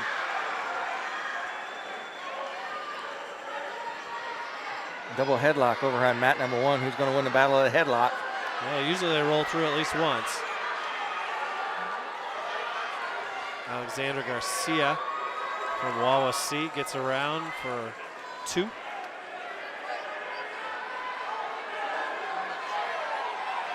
Wawasee putting a little pink in their girls' uniform with their green and gold. Yep, Gardner with the takedown there was a poor attempt at a headlock by Mendlikovsky.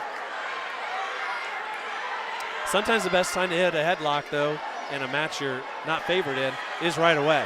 come out there and let's do it. Let's try it. I'm going to have my full energy. And if I'm going to beat you, it's going to be in 35 seconds, not 5 minutes and 35 seconds. Over there in a fall, Perry Meridian, Kate McKee over Rapper from Penn. And that is a match at 155 as well. McKee ranked number 8. Who will be Mallory's next match there, looking at that bracket?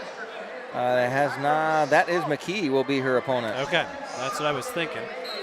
So a battle between Jay County and Perry Meridian coming up next. And that was a number 8 win over a number 14 in Rapper. Let's watch Gardner power up here.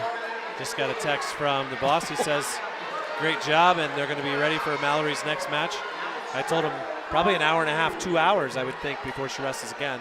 Heaven Gardner is a powerhouse. She come up, stood up in that, and turns in and gets a double reversal. Just got hit with an unsportsmanlike for a mean crossface. She threw that baby from left field. She didn't care. She said, I'm going to go down so I get a reversal. No, you have to be on top, young lady. Her athletic director made the right call, Dane. She is a wrestler. I think so, too. And she's in a position here in the second period to pick up a win and a medal. A second-year wrestler for New Haven. She is aggressive with that crossface on it. That half Nelson powering that thing in. Rex, after this match, I'm going to give you the honor of heading to lunch first. If you hand over your brackets to me, I can continue to fill them out. Gardner right now leads 5-1. What's she working there? A power move. She just grabbed her arm and took her over, pushed her down with both hands. Oh, and she's stuck. Gardner showing no mercy here in the first round. She's got her state medal. That match is at 170. She's got a look of determination on her face. She's got more wins in her. 23-2 now on the season. Ranked number 8. And she's on the same side of the bracket as number 4, Gindelsberg from South Bend Clay. And number 3, Gamlin from Lebanon.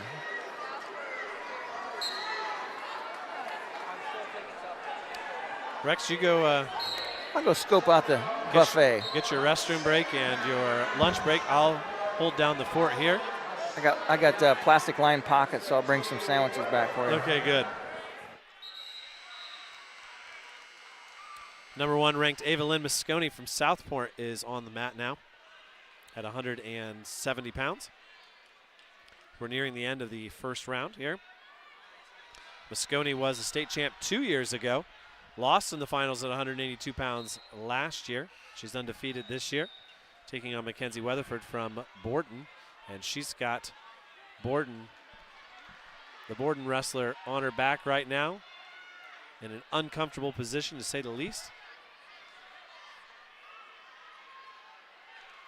Fill out Rex's bracket here for him, as he's a little bit behind.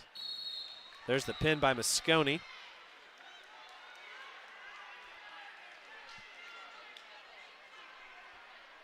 And Moscone advances at 170. At 155, Josie House was your winner. She'll take on the winner of Alexandra Garcia and Leah Sutz. They're in the third period here on mat 1. Mallerie Winter will take on Kate McKee. Jasmine Camacho from Greenfield Central will wrestle the winner of Maylee Skinner and Grace Hirams. They're locked in a battle over there on mat 2 in the second period. 4-2, Hirams leads. A big headlock here by Sutz. She's going to come from behind and take the lead against Garcia. And also, she gets the fall. So Sutz gets the fall over Alexandra Garcia, number 11. Leah Sutz from Southport. Grace Hirams and Mallory Skinner are over there. Maylee Skinner, I'm sorry. And Lily Bridges and Reagan Trineri at 155 are up after them. At 170 pounds, Heaven Gardner was your first winner.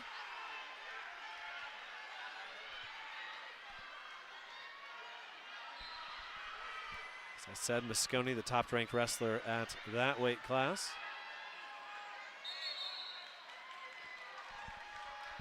Crowd is big here.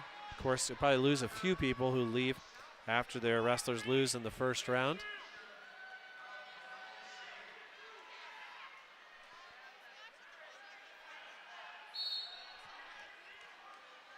We got a winner over there, as Alex Brown is your winner by fall at 170.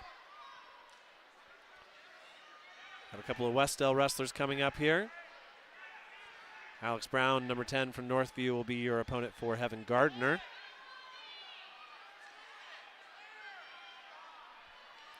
Skinner and Hiram's.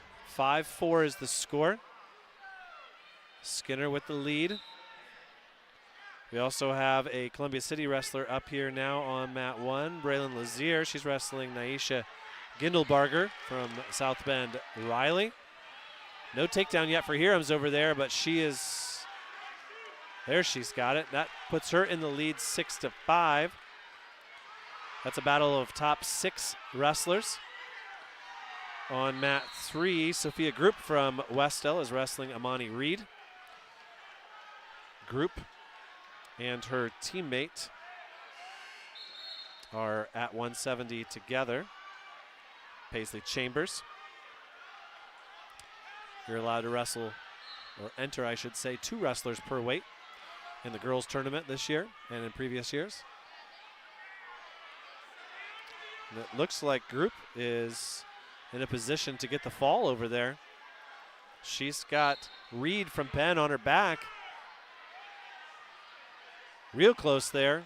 Kurt Crouch looking at it from a really close angle. Not given the call yet. Sophia Group. Hirams gets a reversal and puts Skinner on her back. There's a fall from Group from Westdale. She'll take on Moscone in the second round. And Hirams is your winner over there, I believe. Yes. So Hirams will take on Jasmine Camacho in the quarterfinals at 155. Your last 155 match is up next. Lily Bridges, number 9 from Franklin, taking on Reagan Trineri from Eastside, who's ranked number 2. Trineri met Winter, and those two wrestled to an overtime match in the finals at Semi-State last Friday. Up on mat number 1, Braylon Lazier trails Naisha Gindelbarger from South Bend Riley at 170. Paisley Chambers just got a fall here. We missed her on mat 4. Chambers gave a great interview last week and talked about her experiences in wrestling, and I think that's a good time for us to play that interview and tell you a little bit more about those Westdale girls. Play that for you right now. And we are joined by Paisley Chambers. And Paisley, you wrestled in the 170-pound first place match. And tell us a little bit about your wrestling career. When did you get into wrestling? I started in 2nd grade, so I've been doing it a while. And now you're in high school and you get your first sort of chance to wrestle on the big stage, and you make it all the way to the semi-state championship match. As a freshman, that's a pretty cool accomplishment. Yeah, and also me and my teammate are the first girls from our school to go to semi-state. That's awesome. Yeah. And now you're going to wrestle at Kokomo on Friday. Tell us a little bit about what your goals are going to be on Friday. I definitely want to place at least top 4. That's my goal, really. I mean, I'll be happy with really whatever because it's state and I just got the chance to wrestle. But I'm going to work hard and try and get 4th place at least or higher. Now, you got to wrestle the number 1 ranked wrestler in the state, a former state champ in Ava Lynn Moscone earlier this year. What do you know about her, and what was that match like? She's very aggressive, and when we were wrestling, I think I had her on her back for like a couple seconds, but she got out. She's really aggressive, really fast. She's got a good tie, but she pinned me, so. But she's really good. Who are your coaches today? My dad, Cole Chambers, and Lexi Watt. Awesome. Well, we congratulate you on making it all the way to the finals today. We wish you the best of luck on Friday at Kokomo. Thank you. That was Paisley Chambers again from Westdale, who has just advanced. You heard her say that her goal is to finish in the top 4, and she's 1 win away from reaching that goal. Over here at 190, Amber Handshoe has been defeated for Prairie Heights by Jasmine Hollins-Rowe. And we'll write that one into Rex's bracket here. A win at 190. Trinary over there in mat 2 leads 2-0. That's of great importance to fans of Mallerie Winter. Trinary on the opposite side of the bracket by virtue of finishing second to Winter. 3-0 now with an escape. We're at 170 here between Lazier and Gindelbarger. Lazier in the third period trails 4-0. Rex is off on his lunch break. We're going to be with you all day long, non-stop, now that we've got sufficient internet. WZBD proud to be the state's leader in high school girls wrestling. We've been on the beat all season long, going all the way back to October. Broadcasts in November, December, and then every level of the state tournament this year.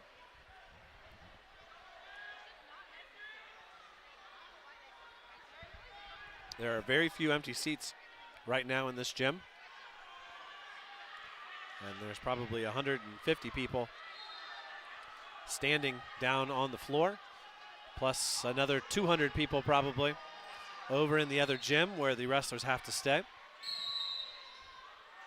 We get a fall here on mat 4. Trista Powers is your winner.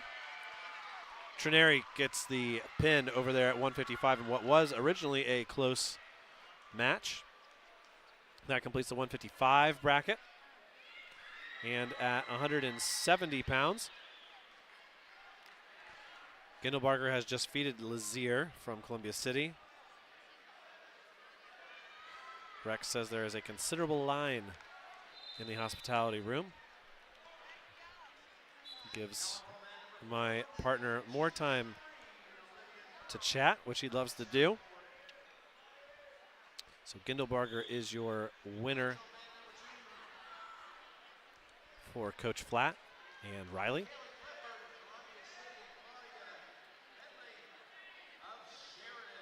Now up, Michaela Clifford taking on Claudia Headley from Sheridan. Clifford gave a great interview last week and won a semi-state title at Rochester. Gindelbarger was your fall winner by 5 minutes. A time of 5 minutes and 39 seconds, excuse me.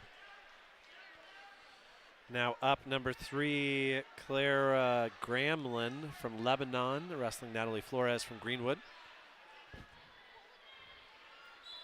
Clifford with the opening takedown over there. She's trying to turn Headley. Powers was your winner here at 190. Can't talk about 190 today without talking about senior Hannah West. West, a 3-time state champion, hoping to become a 4-time state champion today. Ooh, a big cradle by Clifford now. She's got her opponent on her back. That's Claudia Headley. Clifford now 29-0, looking to go 30-0. She's got 40 seconds left to get the fall. Her opponent breaks the hold, and it'll be 5-0 now.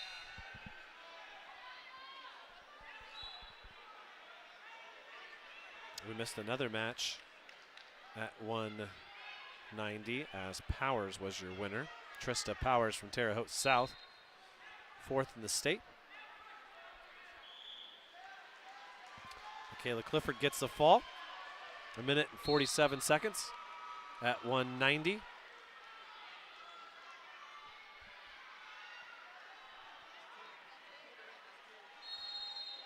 And she faces a tough task in the next round. Jaya O'Neill, potentially ranked number 2 in the state, although O'Neill is tied right now with Janiyah Howard from South Bend Riley. A big takedown here by Juliana Reed. Penn's 235-pounder. She gets 3 near fall, takes a 5-0 lead against Olivia Durham from Southport. I think that's Hannah West over there on mat number 2. No, that's a Western wrestler, I'm sorry. That is Mercedes Talicha from Southport and Chloe Lynn from Western. I was thinking that was Hannah West.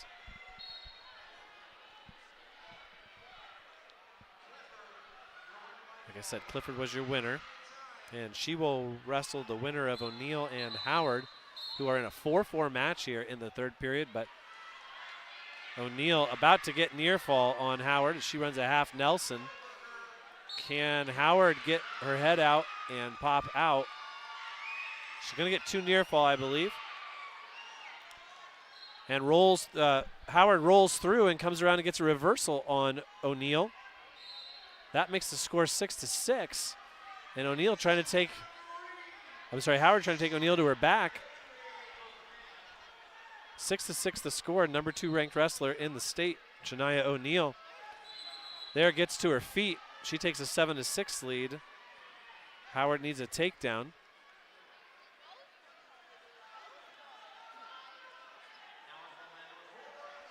.45 seconds left. Like I said, the winner of this one will take on Michaela Clifford, undefeated from Columbia City. Aspirations to make the final and pull off the big upset against number 1 ranked 3-time defending state champion Hannah West. Chloe Lynn from Western leads 5-1 over there in the first period. Also up now, Kira Park from Fort Wayne North Side. Park wrestling Cammie Ritchie from Mount Vernon. Presumed practice partner to Hannah West. 5 seconds left over there, and O'Neill is going to hold on against Howard. She wins it 7-6. So an upset avoided there by O'Neill. And that sets up a great quarterfinal match at 190 pounds between Michaela Clifford and the number 2 ranked wrestler in the state.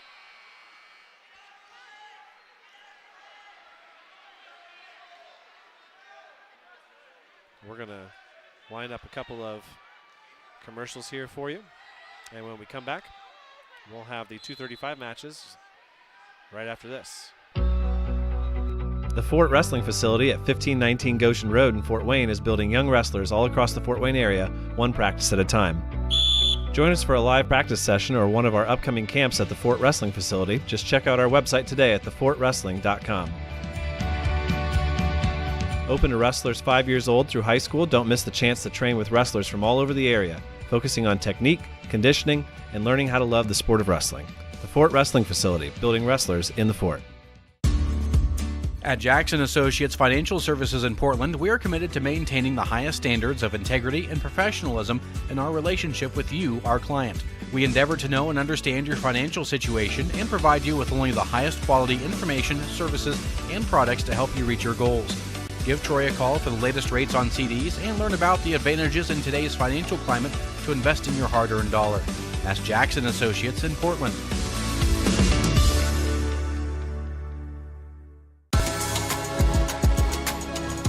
Indiana Girls Wrestling is a nonprofit organization that promotes female wrestling in the state of Indiana. Our purposes are to be a public advocate for females participating in the sport of wrestling, to provide competition and training opportunities so that female participation in the sport of wrestling can grow within the state of Indiana, and sponsors an all-star team named the Indiana Inferno for regional and national competition. IGW hosts the USA Girls Midwest Nationals in early October of every year, and over the past 7 years has grown to be one of the largest all-girls dual and individual open tournaments in the country.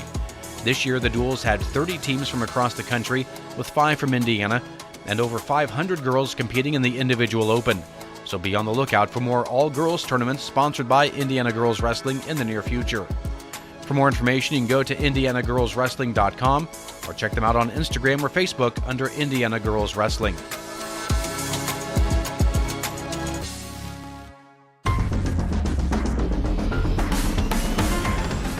The Jay County Wrestling Club is a great place for your son or daughter to learn the great sport of wrestling. Our club does a great job of developing youngsters into better athletes using gymnastics, wrestling technique, and strength training.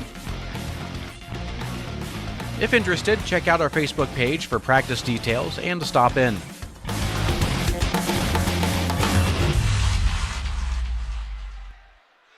Welcome back here for the final couple bouts of the blood round here at the state finals. Winners in this round are headed to the medal stand for a top 8 finish and 3 more matches today, while losers are done for the season. Daleville's Reagan Jackson is on the mat on mat 3 against Liberty Reeves from Beech Groves. She's got the opening takedown of the match. Chloe Lynn is about to finish off Mercedes Talicha. Kira Park trails 2-0. Fort Wayne Community Schools represented here by Park. Rex says he still hasn't made it to the food yet. Give you an idea of how much traffic there is.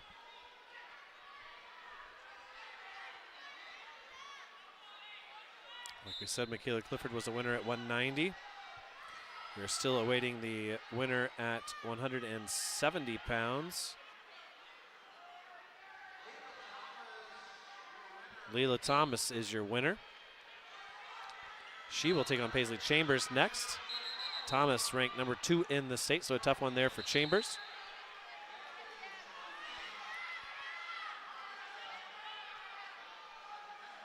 Getting up to the 235s now on some of these mats.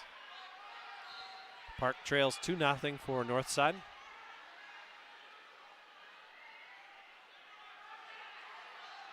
Hannah West is up next on mat 3 after Reagan Jackson. We'll talk a little bit about the team scores here after we get through these next couple of bouts. Maybe by the time Rex gets up here. 58 seconds left over there for Lynn to get her win.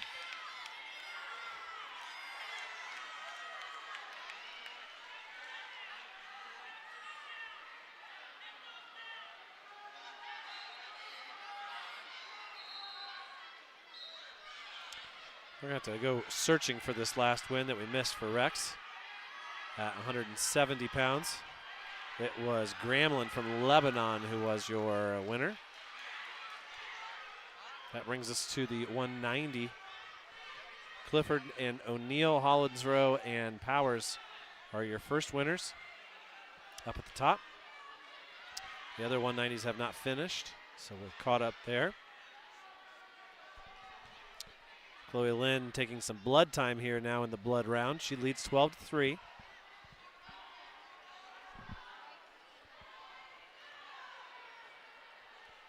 Like we said, Hannah West up next. Headlock attempted for a moment there by Penn's Gabby Safuki. Taking on Monica McMahon from Columbus East.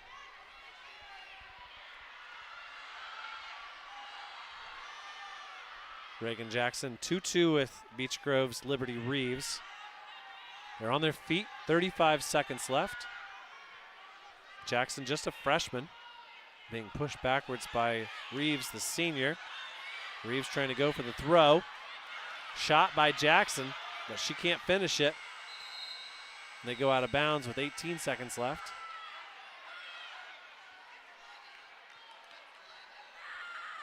See what Jackson can do. Coach over there in the corner shouting instructions. Jackson tries to shoot in on a single leg, but it's kind of reaching. This one's going to go to overtime. 2-2. At 190. Jackson ranked number 14 in the state. Reeves number 8.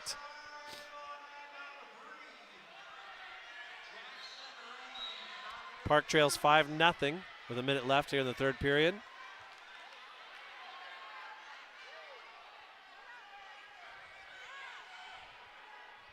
Over there in the overtime match, Jackson tries to reach up for a headlock. She's going to do everything she can. She's going to put it all into it. Can she take Reeves down? Head starting to slip out. Jackson going to put her hip into it. Nope. She gives up on it. both girls thought they heard a whistle, but it was a whistle from the other mat.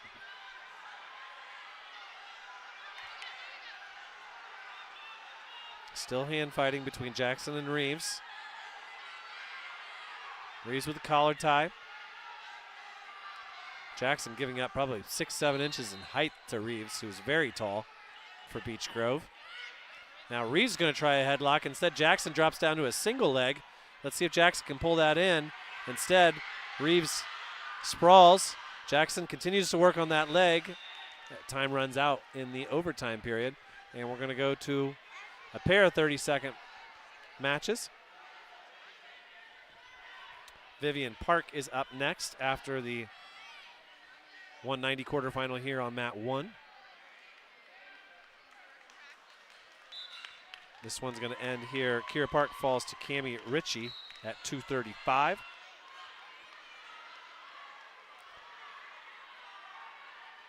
Score of 5-0. Mount Vernon Posey gets a state placer.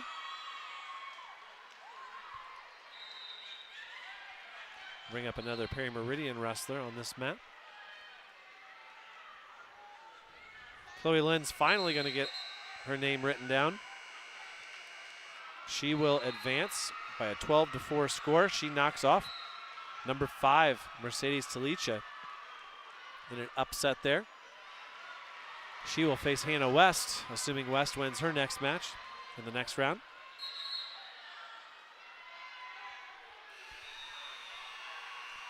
In the overtime over there, Jackson got the point first. And Reeves now has her choice in the second 30-second overtime.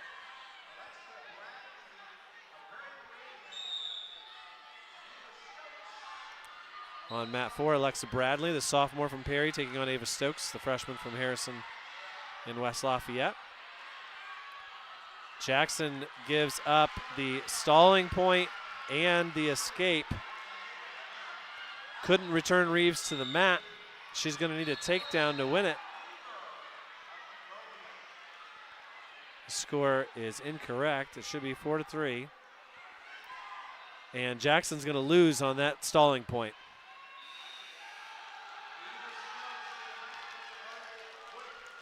And that's how it's going to go, as Reagan Jackson falls to Liberty Reeves on that call. Reeves advances in overtime. Daleville coach is not too pleased with the call. Varsity Bachelor, the defending state champ, I believe. See if I can get this right. Yeah, she two-time defending champ. She's up on the mat right now, taking on young lady from Muncie Central. That is Lexi Edwards, Coach A.J. Bradley.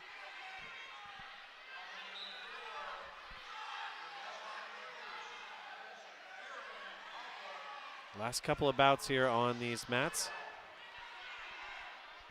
Weaver was your winner at 235 pounds from Monrovia. She won in a 20-second fall. Portia Weaver. There's a fall by Harrison's Aaron Cobble. Cobble wins by fall. That could be a next round opponent for Vivian Park. And Vivian is about to step onto the mat here.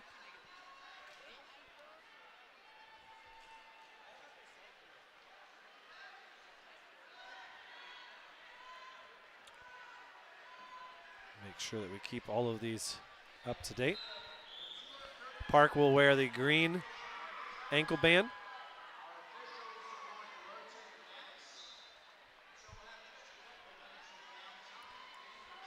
A lot of working pieces here to make this tournament go. Varsity Bachelor gets the fall over there. And she advances to chase her third state title. She takes out Lexi Edwards. And the 100-pounders are already out onto the mats. Vivian Park gets the opening takedown. My partner in crime has returned to our perch. He's going to partake in his late lunch while I call these last few matches.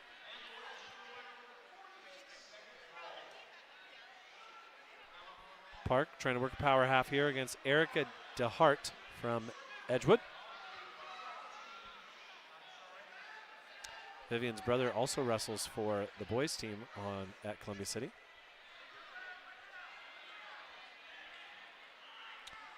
Over there on mat 3, it is Aubrey Bartowiak from Attica, who is quickly turning Keely Allen, and there's the fall.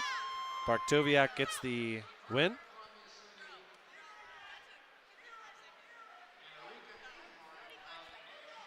We still have Alexa Bradley. We missed that one.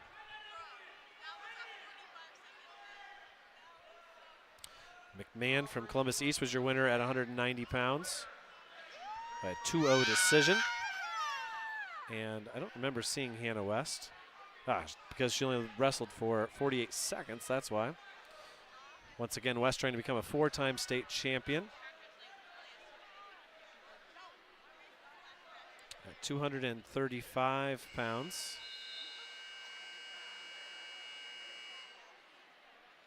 We are missing Juliana Reed. We saw her, she won by fall. Alexa Bradley and Stokes. Stokes was your winner there, knocking off number 7, Bradley. That match was by fall. Park is on the mat right now, and she is our last wrestler in this round. They're going to take a brief administrative break, I believe, before they jump back in. And Rex is still eating away, but listening in. I'll get a couple of nods from him. That first round took basically 2.5 hours. The next round will have half as many bouts to give you an idea of where we are in the day. And so, well, it'll be 2 o'clock. Well, it'll be 3 o'clock before you make it through the lunch line, Dane. You may have to hit the lunch box that Jen packed you. I packed my own lunch. Okay. Thank you very much. Thank you very much. As I do every morning. But yes, you might be right. It might be better off to just forego the. It's just a lunch meat tray. I mean, I got some prosciutto. That's impressive. Some prosciutto. It's not quite Memorial Coliseum. We don't know. We never see that food. Rex, one thing that we haven't talked about is there was some controversy this week. You never heard this in the boys wrestling side of things. They had to ban hats for the girls on the podium. The girls were finding the fanciest hats that they could find, full of glitter and feathers. And it turns out glitter and specks of sequins don't mix well with expensive wrestling mats. They had to take no choice.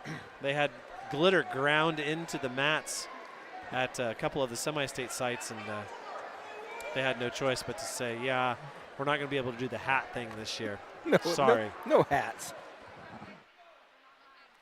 Vivian Park, 2-0 lead. Not much action here. She's in total control here in period 2. Erica DeHart chose bottom. Park really working to try and get a turn here, but 10 seconds left. As we look forward to this next round, I can tell you that Southport has taken the lead. They have 25 points to New Haven's 20. Park ends that period on her back there. No points were scored because she rolled through. Indian Creek and Maryville, along with New Pal, have 15. They're in a tie for third. In 6th place for a tie, Greenfield Central and Lake Central. Warren Central is in 8th with 11. And then a slew of teams with 10. Central Noble, Columbia City, West Lafayette Harrison, the Jay County Patriots, Jeffersonville, Monrovia, Mooresville, North Posey, Northeastern, Northfield, Northview, Penn, Portage, Westell, and West Lafayette. So 23 teams in the mix there. Park, woo, she was close there, Rex. She was really, really, really close, and she's going to have to come off of her back here, and it's not going to be easy. Park is going to have a hard time turning from where she's at. Erica Dehart has made the right move, and Vivian Park's in trouble, and there's a fall. Oh, that's disappointing for Park. As she was in position, she was dominating that match, and one wrong turn, and it's Erica Dehart who wins the state medal. And Vivian Park's sophomore season comes to an end, but a lot of promise for Park going forward the next 2 years. That is the number 2 ranked 235-pounder who goes by fall. So, with that, we are going to play a round of messages here, and we will be right back after this. Are you ready for spring? Come see what we have growing in the greenhouses. Hi, it's Jessie at Heller Nursery, and we are open all winter long. Heller Nursery always has a wide selection of houseplants in stock and pottery for inside and outside the house. We are preparing for spring every day now, and with new shipments of decor, pottery, plants, and seeds, there's always something new to see. Check out hellernursery.com to see our wide selection of spring offerings of trees, shrubs, fruits, and perennials. Heller Nursery, open 7 days a week. For complete automotive service for your car or light truck, see your friends at the Tire Center, 421 North Meridian Street, downtown Portland. Tune-ups, computer diagnostics, computerized wheel alignment, brake jobs, wheel bearings, and much more. Plus, the Tire Center has a great lineup of tires as well. So for automotive service and tires, see the professionals at the Tire Center, 421 North Meridian Street in downtown Portland. Welcome back here to Kokomo and the Memorial Gymnasium, right here along the river. I guess the good thing is, Rex, we don't have any idea what it's doing outside because there's no true windows in here. There's some natural light with some block frosted windows, but we have no idea what it's doing out there. It could be a blizzard for all we know, but It was getting a little slick when we came in, kind of slushy, especially that back road we were on. here at 100 pounds, we're going to have Kylie Honecker, and I think she's taking on Kirsten Cortez. And we'll see who we have here. So I try to keep all my tabs in order. Cortez was a finalist last year at 98 pounds, I remember. Here it is. Cortez is ranked number 3, and Honecker is number 5. So a match fitting of the quarterfinals. Gosh, that one kind of hurts there for Park. She had the opening takedown. She rode her opponent the entire second period. Then gets taken to her back and turned. And She initiated that move. She started an arm roll and got halfway through and then changed directions on it, and her opponent spun around, come back on top of her, and trapped the arm, and it was all over. So Honecker with a chance to reach the semifinals for East Noble, taking on a very tough Kirsten Cortez. Kendall Moe in a tough match over there with Katie Epley. Epley ranked 7, Moe number 1, but they're going at it over there on their feet. Angelina Clay's jumped out to a big lead against Madison Michaels. Clay ranks 6th, Michaels number 2. Clay is a 3-time state placer now for the Lakers. We're underway over here between Cortez and Honecker, our sort of featured match here in the early going. Cortez very physical, very active. Last year at 98 pounds, now with the new weight classes at 100. Lands a shot right to Honecker's eye. Honecker not phased.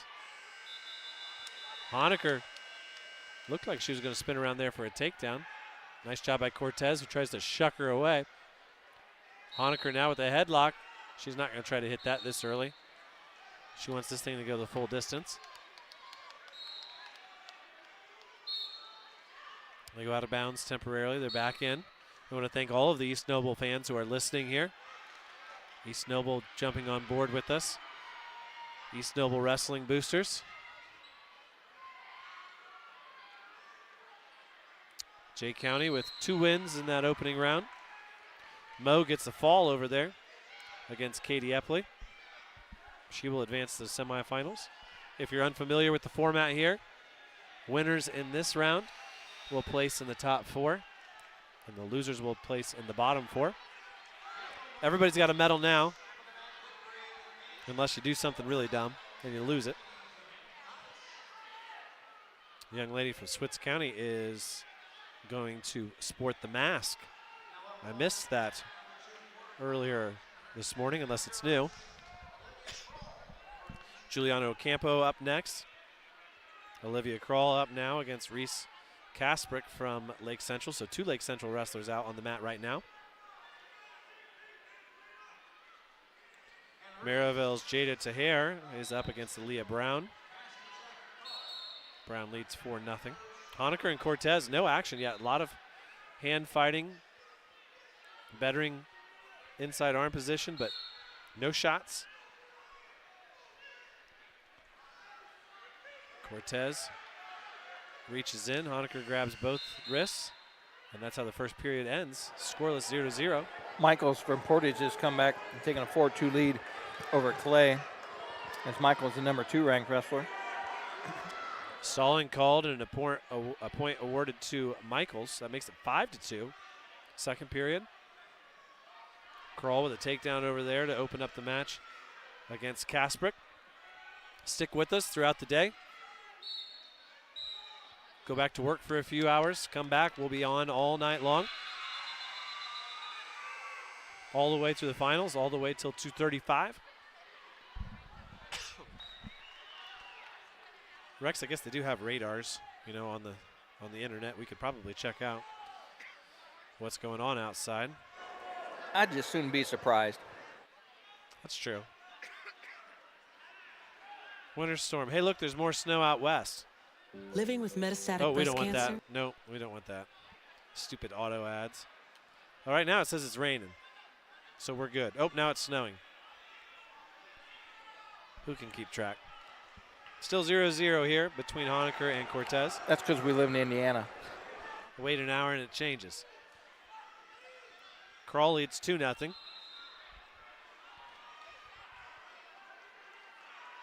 Joy Cantu up next on mat 2 after Kroll. Honecker spins around and covers on Cortez here in the second period. Now Cortez again tries to sit out.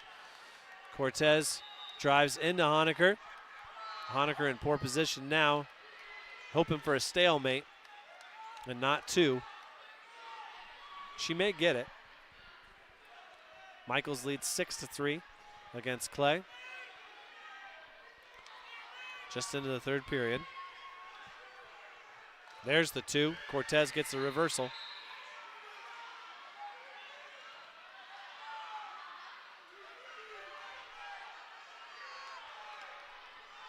So Kirsten Cortez trying to make it back to the finals for Lake Central. She leads 2-0. Aaliyah Brown is going to pick up the win over there in mat 3. Oh, no, that was just the second period. Honecker with a nice high leg over. Gets a reversal. Go. Right at the buzzer, too. So 2-2. Dana, have one leftover piece of provolone cheese. You want to save that for your ham and cheese sandwich? No, I got cheese on mine. I'm good. Okay. I thought you want to double up the cheese. It's Free Cheese Friday. Little blood time here for Honecker. 7-3 is the score. Michaels has fought all the way back for Portage to take the lead on Clay. Somehow the track wrestling guys are not the same with the scoreboard on the map. They're off by 1. A little bit of a delay, I think, more than anything. Kroll leads 4-0 over there in the middle of the bout at 100. The 110, sorry, that's 110. What a workout partner she has. 19-2 is Olivia from Northeastern. She's wrestling Kasparak that's 26-2. That's a good battle. Honecker starts the third period in the down position. In a 2-2 match, that's right where she wants to be. When you're in a really tight match, Rex, sometimes it's like, I don't want to get my escape too soon, because then I'm going to have the lead and then I'm going to get called for stalling. But you also don't want to wait too late. Kroll gave up a reversal. 4-2 is the score in her match. And Kroll turns right back into her opponent. and gets a quick reversal back. A minute 22 here, Honecker and Cortez. Honecker bangs on the head. Michaels of Portage is your winner over Clay. So Honecker with the lead with the escape. A big headlock here, and she's going to finish it. That's 2 takedowns. She's got Cortez on her back. She needs to not be too high, though. She can get rolled through. She has to stay right there. Long time to go, 51 seconds, not to let anything bad happen. Well, you don't want to get rolled through over towards the coaches there. How do you settle into that, Rex? Oh, Just there like it is. that. Kylie Honecker reaches the semifinals, and she's just realized it, I think. Kirsten Cortez will not make the finals again, and perhaps it'll be Honecker. Honecker in the quarters now.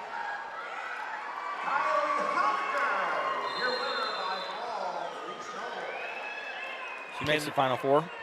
Kinley Keffer now wrestling Asia Bowen from Greenfield Central. Curl with another reversal over there. 8-2 is the score.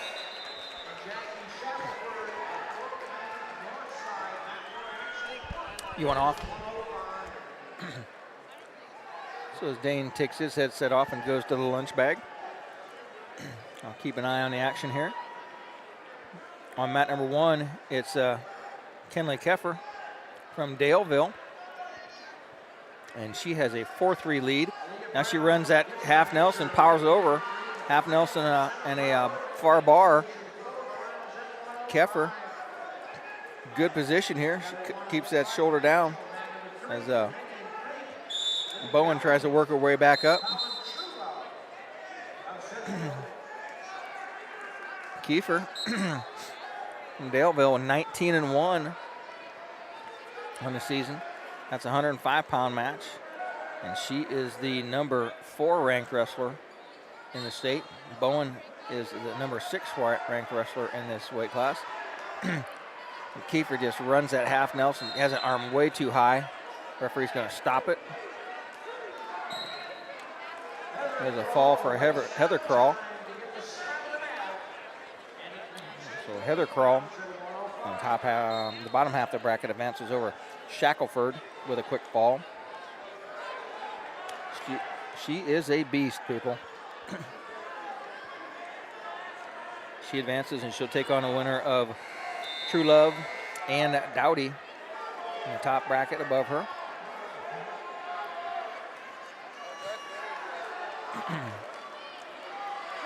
See as we look across the way here, her younger sister at 110 pounds. She advances. So Olivia Kroll advances over Kasperick. So there are 2 Krolls into the semis. And that will be the opponent of Miss Juliana Oampo if she wins her next match. And she'll be wrestling against Sienna Henderson of Lafayette Jefferson. And that will be on mat number, I don't have it up here yet, but it is right now Kiefer with an 8-3 lead. Now it's 10-3 and she turns her again. She is vicious with that half Nelson, powers her right to the back, looking for the near, working for the fall. Gets down and gets that shoulder behind her. Kiefer from Daleville, 19-1 in the season, working on 21-1.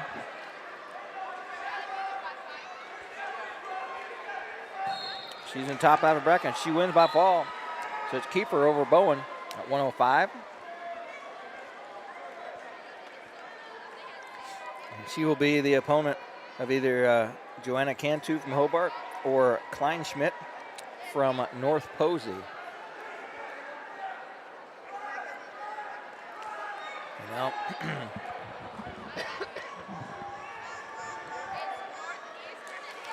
let's see who we have up now. It's going to be McCutcheon versus a Marion wrestler.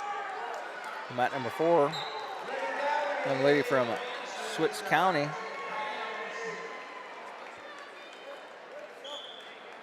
A.V. Burkholder from Switz County is the winner over Kylie Smith Foster of Greenfield Central.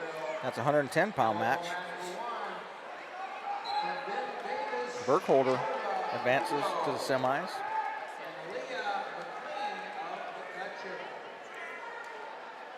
Let's see, Juliana Oampo, I believe, is now up on mat number 3. She has a quick 5-0 lead over Henderson, and she runs a power half and just turns her right to her back. She's getting near fall here. Comes back, tries to pull her across her lap, puts pressure on the head, cranks her up, puts her arm on the back. She gains 3 near fall out of that. So she's going to be up 8-0 now. And there's a fall by Isabella Kaplan at 115 from West Lafayette. Kaplan advances over Bohr. Kaplan took out Welch from Carroll this morning. Oampo, your winner by fall. She advances, and she will take on Heather Krall's younger sister, Olivia Krall. So Oampo and Krall in the top half of the bracket at 110. And it is Joy Cantu of Maryville, number 2 ranked in that weight class. Is on the bottom half of the bracket, and she will be wrestling against May. Again, oh snap, lost my internet here.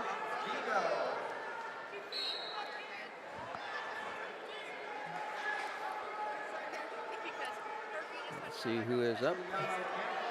It's Sophia Buchner from Terre Haute, North Vigo, wrestling on mat number 4 against Jaleesa Rangold.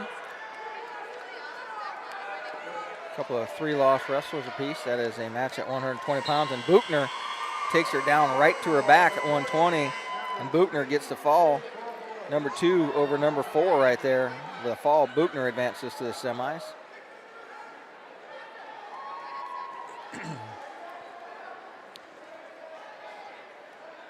And wrestling the number 1 ranked wrestler at 15, I think Aluko. She is wrestling a mat number 1 down here. She's up 5-1 now with that escape. She's wrestling against Aaliyah McLean of McCutcheon.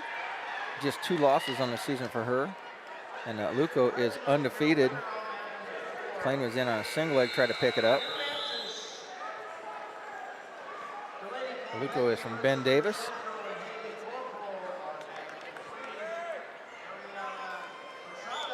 Looking across the mats, Milan's Kayla Royal is tied up 2-2 with Kaylee Burton from Portage. That match is at 115 pounds. 120 is Delaney Kobrick from Rensselaer Central, wrestling against Corporal from Eastbrook. We watched Corporal win her match earlier today.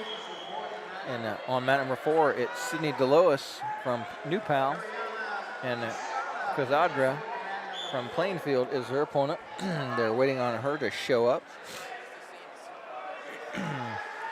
She is on her way to the mat.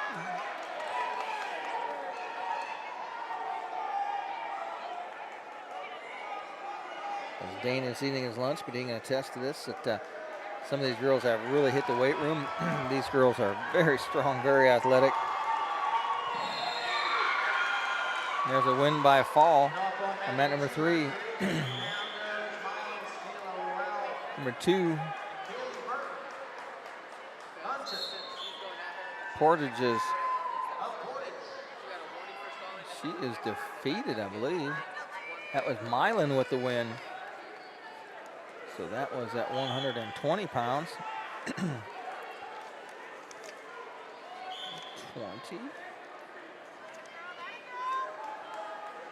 The winner is from Milan.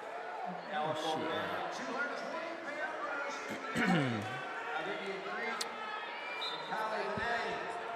at?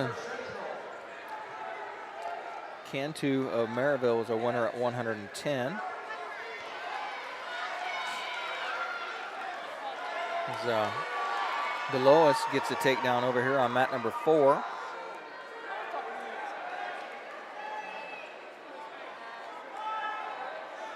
Cantu is a winner over May. Joy Cantu ranked number 2 in the state in her weight class. We have 115 pounders and 120 pounders on the mat and 125 pounders. Working our way up, getting close to 135, as we'll need to give updates for the boss back at the station to get 135 pounders on the air. Hey Dane, you gonna text Rob when we get close to.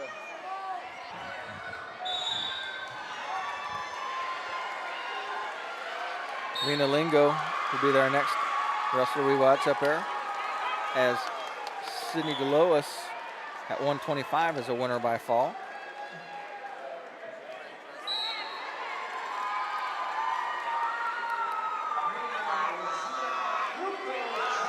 DeLois advances to the next round. She takes out Quizarda. She will take on the winner of West Lafayette's Rose Kaplan or Spidell from East Noble. And there's a fall down there over at mat number 3. And that is Eastbrook wrestler is defeated. So Rensselaer Central is your winner there. And that is Kobrick at 120. She took out Corporal of Eastbrook.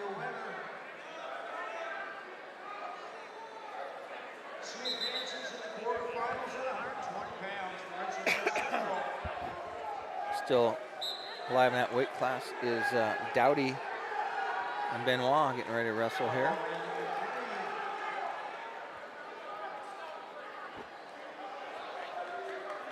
Aluko from Ben Davis is winning here. There's a wrestler from Warren Central. She is a winner over Angel Smith of Plymouth. That match at 125.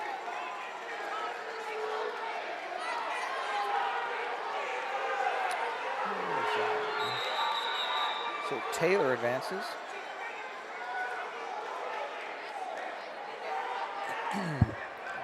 She would take on the winner in the bottom half of the bracket between Johnson of Southport and Gamblin of North Posey. That match is underway over here on mat number 4. And taking some injury time as Kayla Johnson, the green ankle band, gets Johnson from Southport is injured. She's taking some injury time as Gamblin has a 4-0 lead here. Johnson, a number 2 ranked wrestler in the state. Looks like she has an ankle or a knee that's been twisted up. Where are you looking for that one? Is that the one? That's the one. I'm on the far right. I'm on the far left. You're on the far right. We want to thank all of our listeners who are joining us now live on 92.7 FM WZBD. Thank Dave Nathan for getting us squared away. Isabelle Oampo is up here. Her sister Juliana's already been victorious as into the semifinals. Lily Colbreth of Kankakee Valley has a takedown on Ezra Wagner. And she's working on some near fall and a fall from New Pal. She's got a minute to go. She's cranking that head down tough. That looks like a fall to me. Boom. Pulled the trigger. And it is your winner. Galbraith from Kankakee Valley at 130 advances. Isabelle with a 2-0 lead now after a takedown there. Next up after her will be Natalie Spadell from East Noble, who we interviewed earlier. She's taking on defending state champion Rose Kaplan.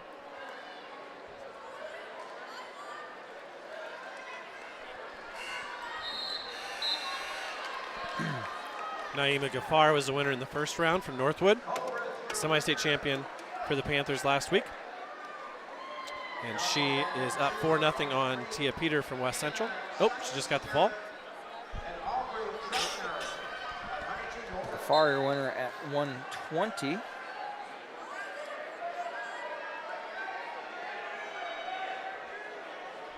Kurt Crouch and the Southport coach kissing and making up.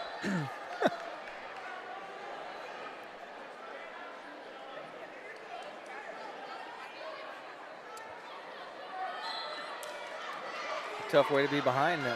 Johnson gives up 4 points off the bat. Oampo with a pancake there. Jean Groh to be proud of. She's got it tight now in a headlock. Illegal headlock.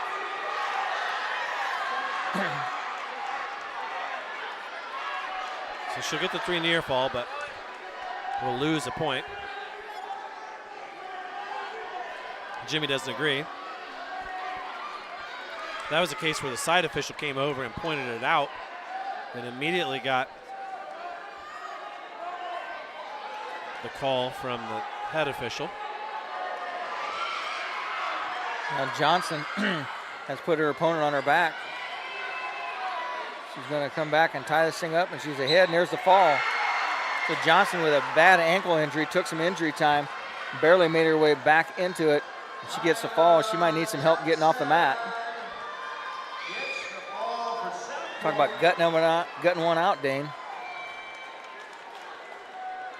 And it looks like, is that Ella Gall who just got the fall over there? Defending state champion from Northfield. We were right in her backyard last week.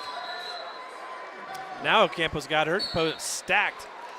And it turns into a 1:56 pin for Isabelle Oampo. So that is a 115-pound match. And she advances, and she will take on Kaplan, Isabella Kaplan, as the winner for West Lafayette. So it's number 2 versus number 3 in the quarters, bottom half.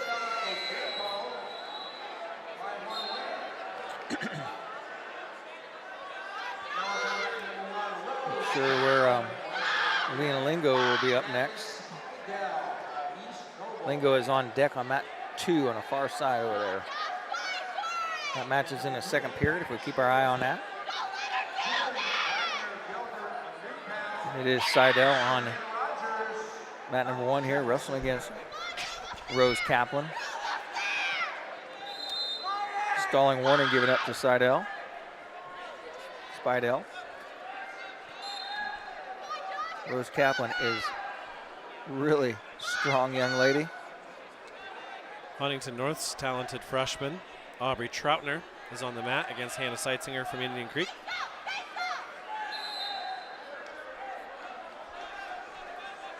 And Lena will be up after that. Troutner match is tied 0-0. Mat number 4, it is Kira Tomlinson from Noblesville with a 2-0 lead over Jocelyn Barnett. That match is at 1:30. I'm going to finish my bracket out here at 100 so I can turn this page. We're missing our bracket filler outer. Alexis Spalding also warming up. She'll be next after Kaplan and Spadell. Kaplan now has Spadell turned, lifting the head, and there's a fall. 1:25, Rose Kaplan, defending state champ, knocks Natalie Spadell into the loser's bracket. And Kaplan is number 1, and number 2 is, oh, nope, I have the wrong weight in my head. That's at 135. Now on the mat is Alexis Spalding and number 1, Maddie Marsh from Pendleton Heights. She's a freshman. Troutner working on a nice double chicken wing here. Has her opponent on her back. Really has her stacked up. I see nothing up over there. They change positions a little bit.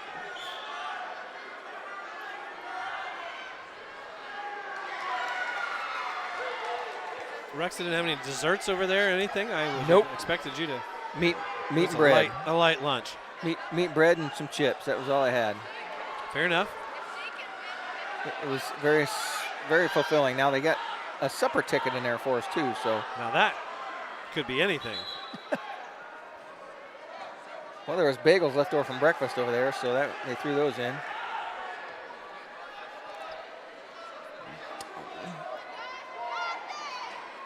I have up through 105 updated. 110 is updated with Kroll, Oampo, Burkholder, and Cantu. 115, let's see who that is. Isabelle Oampo has made her way into the semis.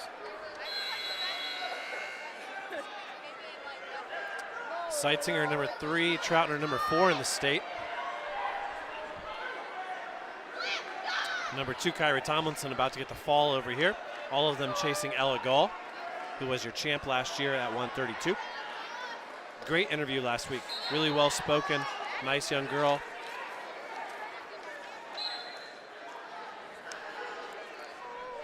Sometimes you talk to some of these girls, you're like, how does that attitude translate over to the mat?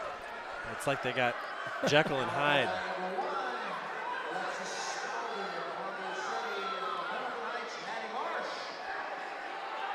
I have a concerned listener, Rex, who wants to know if you've consumed any roller dogs yet today. No, we will on the way home. That'll be on the way home. There's a Pilot gas station between here and there, and you know that's a roller dog specialty. 2 for $3.33. My favorite is the cheeseburger roller dog.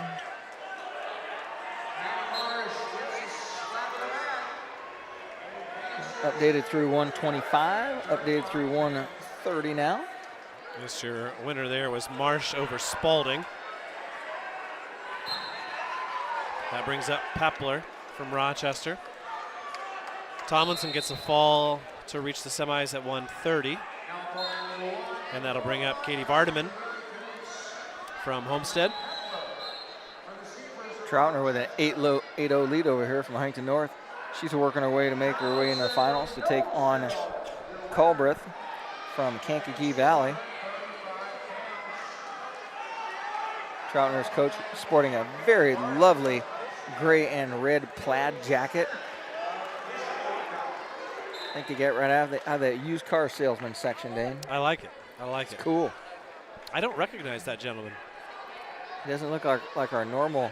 Doesn't look like a Toysh or an Eckert, which generally disqualifies you from being in charge. There used to be a lot of Troutners wrestled for Fort Wayne Southside back in the day. Okay. Good match going on down here on mat number 4. Let me get back to the hub so I can tell you who it is.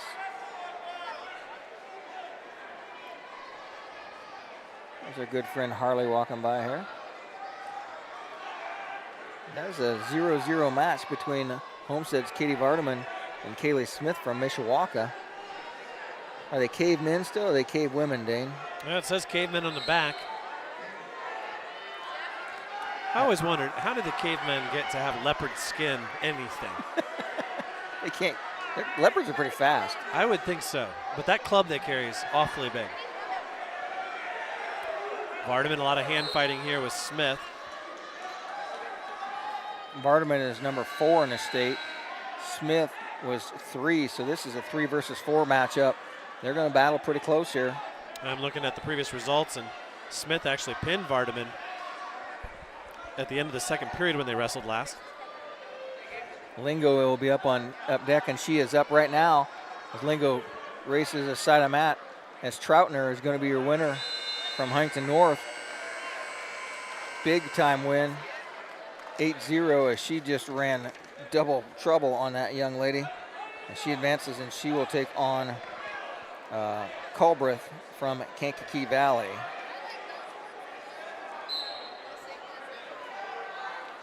I keep wondering, who's this guy in athletic pants and a t-shirt walking around calling the shots, and then I just realized it's JD. He's just gone casual today.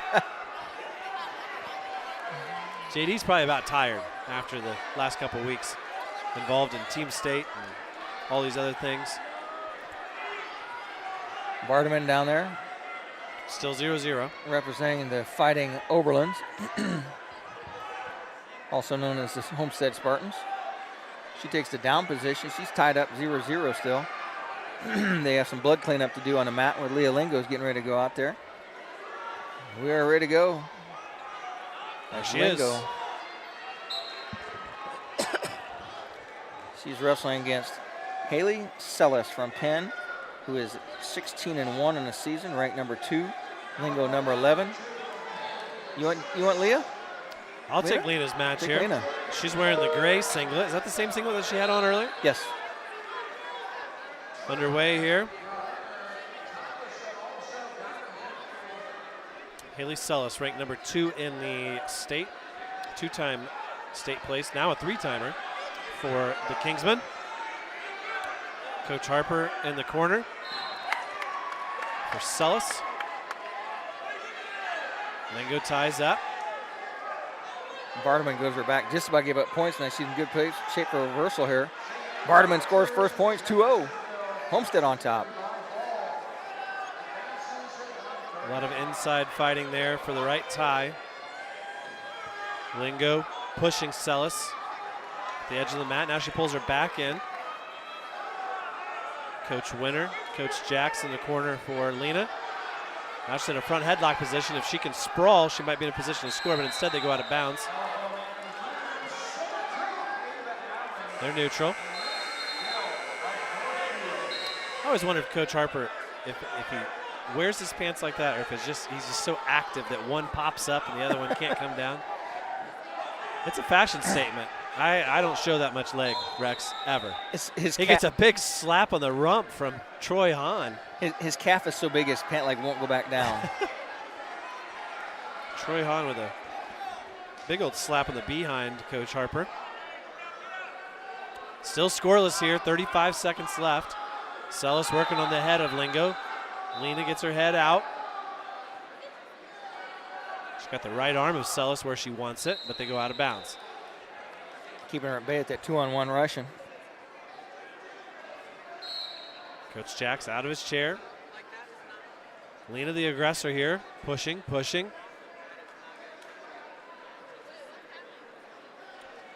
Quarterfinal match here at 135 pounds for a spot in the semis.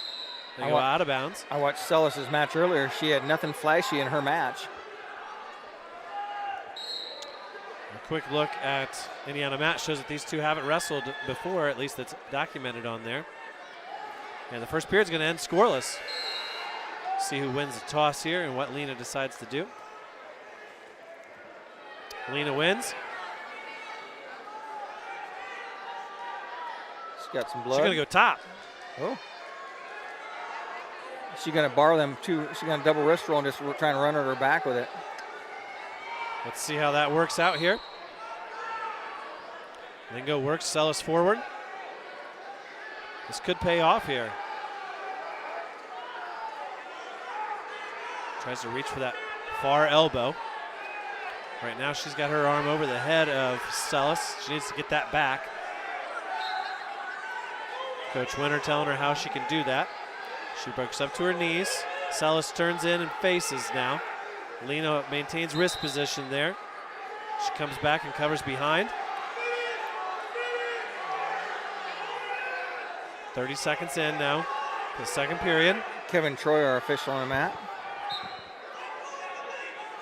Lena getting a little high. Now she recovers and gets back behind there on the edge of the mat. Wrestling on the IHSGW championship mats. Again, Lena loses that arm. It's on the other side of where she wants it. Instead of a cross face, she's now trying to work on a side cradle. She's only got the head, and she falls to her hip and gives up a reversal. So number 2, Haley Sellis, now leads 2-0. Sellis just powered to a double leg to get that reversal. Now trying to crank over a cradle, sort of folding Lingo in half. 30 seconds left. Gary Myers doing a little crowd control around here. There's some corners you can gotta get stuck in this gym where you don't have a very good view. A lot of beams in the way. Now a cradle locked up by Celis. Come through. Lena comes through. Has Celis on her back. 10 seconds left. She's got Celis in a dangerous position here. 5 seconds left. She tries to lift the head. Coach Winter says, you keep her right there. Celis got aggressive and tried to pull her over in a cradle, and Lingo. Now, did Celis get any near fall? No. She did not. She rolls all the way through, Lena does. And now, with the way she's wrestled here, if you're Celis, are you going to want to choose bottom here? Blood time for Celis. And that was one thing where Lingo felt the cradle coming. She just leaned back into her and stopped her on top and was able to break the lock. Gets a 5-pointer out of it. So she's went ahead here. Well, with that, let's play an ad here while they clean that up. Are you ready for spring? Come see what we have growing in the greenhouses. Hi, it's Jessie at Heller Nursery, and we are open all winter long. Heller Nursery always has a wide selection of houseplants in stock and pottery for inside and outside the house. We are preparing for spring every day now, and with new shipments of decor, pottery, plants, and seeds, there's always something new to see. Check out hellernursery.com to see our wide selection of spring offerings of trees, shrubs, fruits, and perennials. Heller Nursery, open 7 days a week. Welcome back here. Celis takes top. She's going to go alternate starting position. Again, it's a 5-2 lead for Lingo. Lingo gets her escape. That makes it 6-2 now. Can Lena hold on? She was the aggressor in that first period, but I don't think Celis really cared about scoring, didn't feel the need. They went scoreless period Now one. she does. Now it's Celis who's pushing, and let's see if Lena gets penalized for that or if she gets credit for what she did in the first period.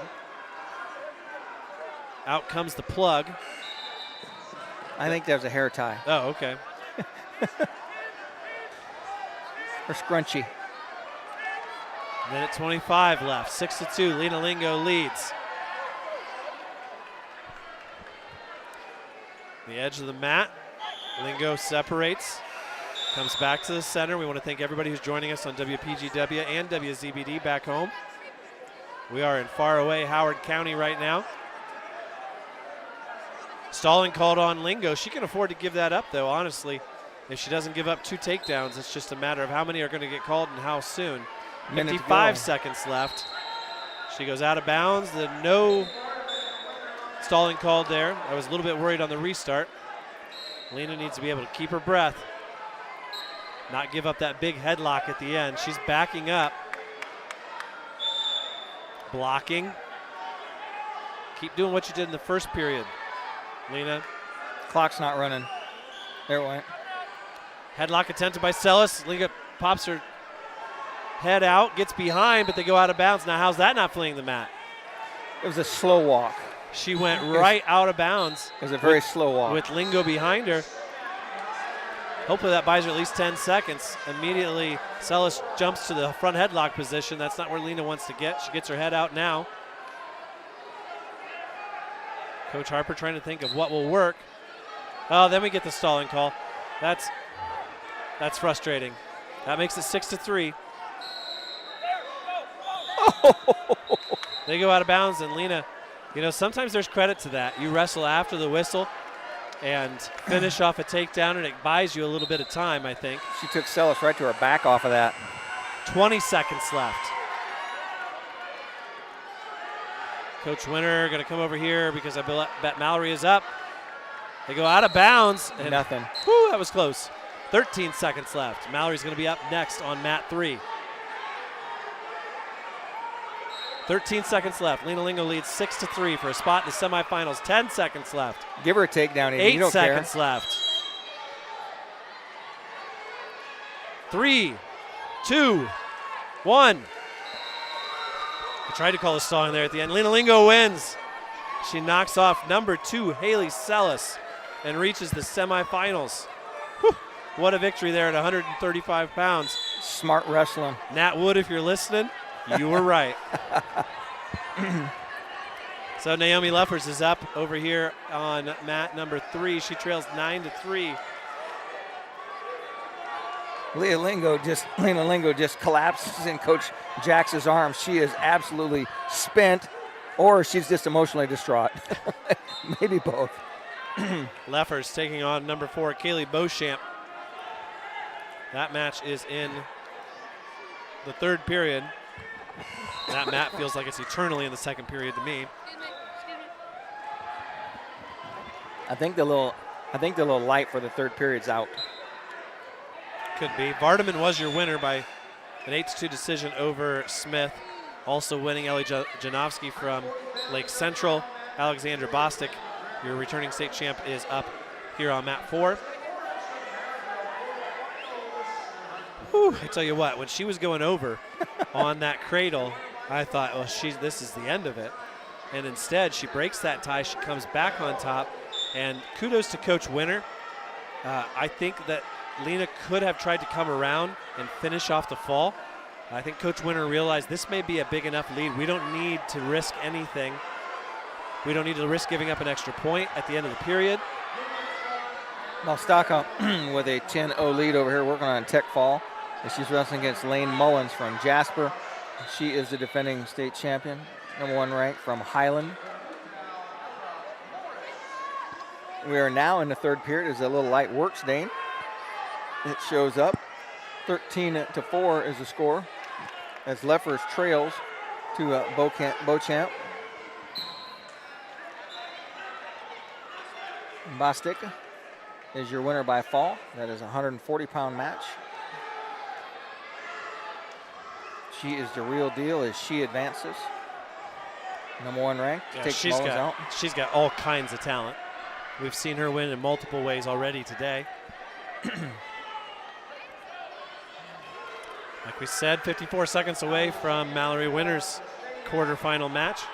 See if Jay County can put 2 girls into the semis.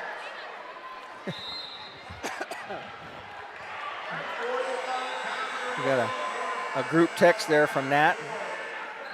It's there. We got it. We got it. Everything's recorded. Now we got a New Haven wrestler up down here, Olivia Bodie.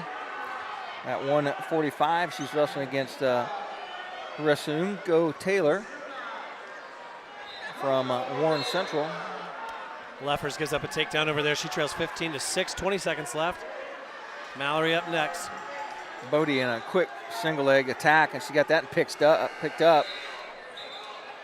We're going to get that takedown. Drops her back. Nice takedown by Bodie. Olivia Bodie being aggressive here. That's a 145-pound match. Now watch when they reach back for that head. Bodie #2 and takes it right. Oh, just got taken to her back in a headlock. Lost her momentum. She's able to get out of that. That was a nice job. She was wrestling against #6 ranked Renzungo Taylor of Warren Central. And Mallerie Winter is up now. She comes out. She's got the grays. She went away from the OG red ones. Now she's a full gray. And she will be wrestling here at 155 pounds against McKee from Prairie Meridian, ranked #8, and we're underway. Collar tie by Mallerie Winter, breaks away. McKee comes back into that collar tie. Winter hits a little slide by, swings and goes behind. Drops down to a single leg, can't get that single leg picked up. McKee has her pop down a front headlock, and Mallerie Winter does a nice little sucker drag out to a single leg. Nice job of controlling both wrestlers as they come up. No points here. Minute 30 left to go in period #1. First minute here. Winter working on some hand tie. Pulls away there. Takes a little shrug by. Coach Jax has made it to the other corner of the gym, and he's in the corner with Dad/Coach Winter. Minute 9 left to go here. Wrist control by both wrestlers, trying to feel their way around. Bodie trails in her match 4-3 over here for New Haven. Winter under a minute here in period #1. Wrist control by McKee.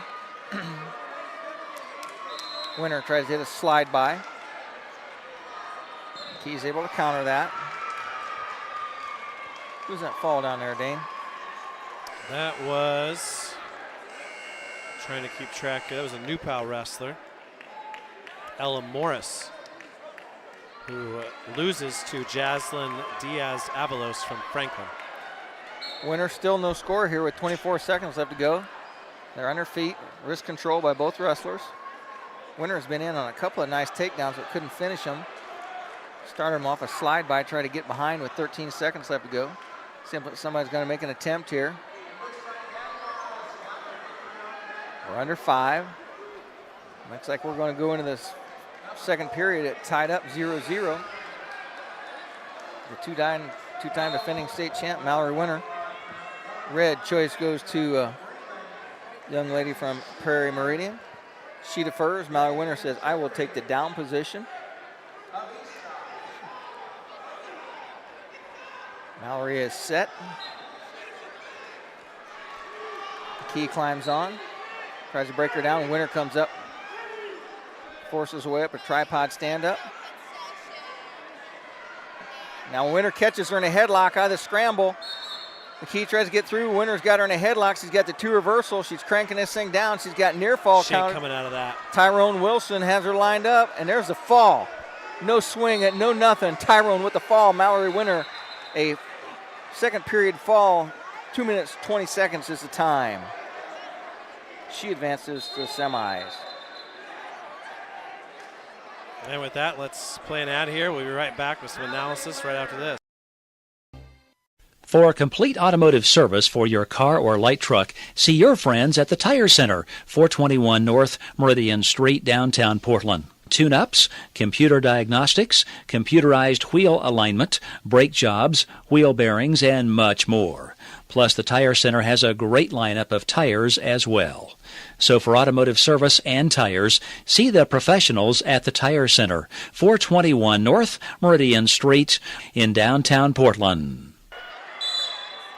We want to thank all of our new sponsors that jumped in today, help you be able to listen to these matches. Never been to the Tire Center in Portland, Dane, but everybody needs a good tire guy. Got to have a good tire guy. 6-4. Bodie's made her way all the way back from that headlock. She's trying to make her way into the semifinals. We're going to be with you through this match, and then we're going to break away. But make sure that you jump back in for the semis here, probably half an hour, 45 minutes. With that big upset, Lingo gets the opportunity to wrestle the number 1 ranked Maddie Marsh from Pendleton Heights. She's just a freshman. She's not proven yet. Takedown there by Bodie. She takes an 8-4 lead. Last I checked, New Haven in the lead of this thing. And a win by Bodie here would go a long ways to securing what would be a pretty impressive state title for the Bulldogs. And having Gardner's up just after her.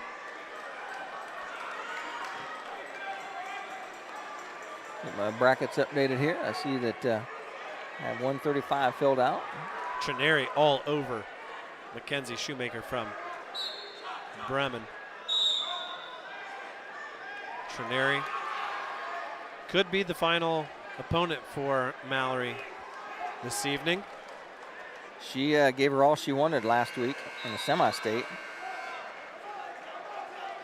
And that young lady has seen the weight room, Dane. For sure, she's just a freshman.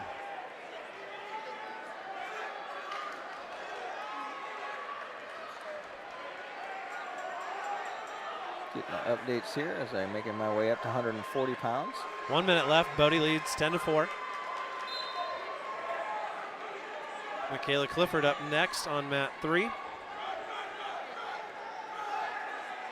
Having Gardner up next here on mat 1. Bodie needs to be careful here. She's just about stuck. She's stuck. That's a defensive pin. She stuck herself. No, that's the Warren Central girl, yeah. Yes.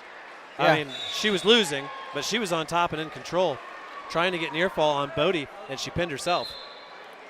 That is at what weight, Dane? Bodie didn't realize she'd won. She was flat. That was a good call. You hate to make that call, and it's not the official's job to go around and tell people what's going on. Chris Connellis made that call. Trineri now leads 10-2.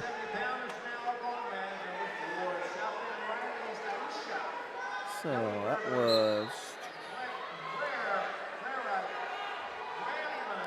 My daughter says it's like a monsoon outside. She's riding a bus to head to middle school wrestling practice. If you're listening on 92.7 FM, check out the Belmont Middle School team. They are in action for the first time tomorrow at Belmont Middle School. A 6-way going there. Also, if you're a Jay County fan, Jay County's middle school team will be there, along with Cowan and a couple of others. Kinsey Shoemaker in on a nice shot on Trenery.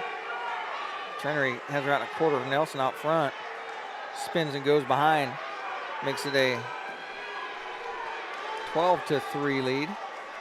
Rex, we got Mr. Jacks here with us. Let's put the headset on him and talk about that match.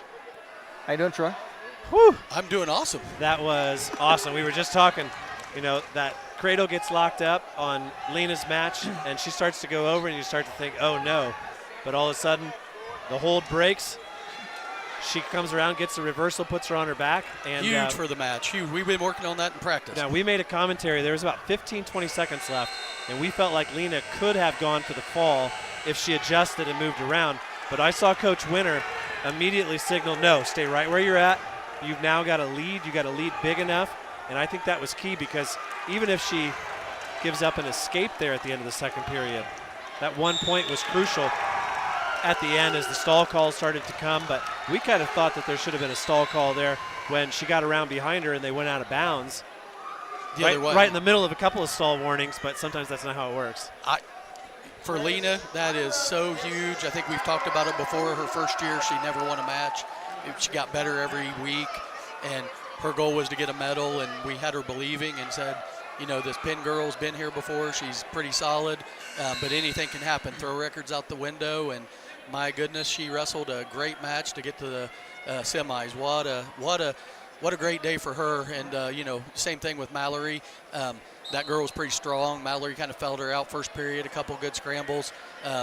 Felt like we wanted to go bottom, and kind of awkward. We got the pin, but this is great. We sent 3 girls here, lost a tough draw with Emily Maynor, but to get 2 in the semis, wow, great day for us so far. So what you do is you tell Lena Lingo, hey, congratulations, you just upset the number 8 girl, but the number 2 girl, but you got to wrestle number 1 girl next. Wrestle number 1, yep. But you are in the state semis. So. She's on cloud 9. Anything can happen, She's wrestling pretty good today. Yeah, and her opponent's a freshman, and we talked about, this is the first time for her on this stage. So kudos to you, and Coach Winter did a good job there in the corner, and got a couple more matches to win today. Yeah, great. And you know what? I want to thank you guys again for taking the time to do this whole broadcast. It's great for girls wrestling. I got to say, I love the ISHAA mats. I think that's a good sign. That's a good look, isn't it? I think it's a good look. It needs to continue to be the good look when we're sanctioned, and we can have our first ISHAA state tournament next year. And Mallerie Winter's opponent from last week, Eastside, she makes her way into the semifinals. That number 2 ranked girl from Eastside, she's a real deal too. She's a solid wrestler. Oh yeah, that girl from Eastside does a lot of travel wrestling. Trenery. Trenery, yeah. She gave Mallerie a real good battle last week. Seems like she's having a good tournament. And I think there was a pretty good upset first round for Hiram's and Skinner. And Hiram's came out the victor, and I believe she won this next match. So that's a rematch of the semis last week for ours, right? So we've got 3 of the 4 girls, right, going to the semis from the Fort Wayne semi-state at 155. That is correct. Right now it's Jaya O'Neill wrestling Michaela Clifford over there at 190, and O'Neill gets the fall. Got an injury over here on mat 4. Paisley Chambers is up next for Westdale. And Coach, you're talking about, you got a couple of girls in. Lena Lingo, she's one of the girls that has really dedicated herself to wrestling, and you can tell the difference. She and Mallerie wrestle a lot of summer wrestling. Mallerie said that she went to Colorado, she went to West Virginia, went to Virginia Beach. Is that something you have to push those girls to, or just their self-motivation, their drive does it on their own? Those girls, the ones that are doing it, self-motivated. They want to get as much wrestling as they can and find plenty of rooms. I think they've been up to the Fort for the Fort Hammers as well. That's who they wrestled at Virginia Beach with. And I'd like to also point out, I'm a big fan of this girl wrestling over here on the mat. Just got reversed there, that Haven Gardner. She is one heck of an athlete to win our semi-state last week. We've mentioned that numerous times, and she said she told us that she was a basketball player, and her athletic director looked at her and says, "No, you're a wrestler, young lady." I heard that on the interviews. Yeah, she's fun to watch, and this is only her second year wrestling. Right now, Gardner on the mat against Alex Brown from Northview. Gardner with the lead. She has a very intense look on her face, doesn't she? She does, but she's sweet as pie when you talk to her. Oh! And she gets a reversal there for a minute. Not fast enough to get near fall, though. She comes out on top, though. Ava Mosconi with the fall over Sophia Gropp. Her teammate Paisley Chambers is on the mat over here against Layla Thomas from Whiteland. On the far mat, Liberty Reeves is defeated by Monica McMahon.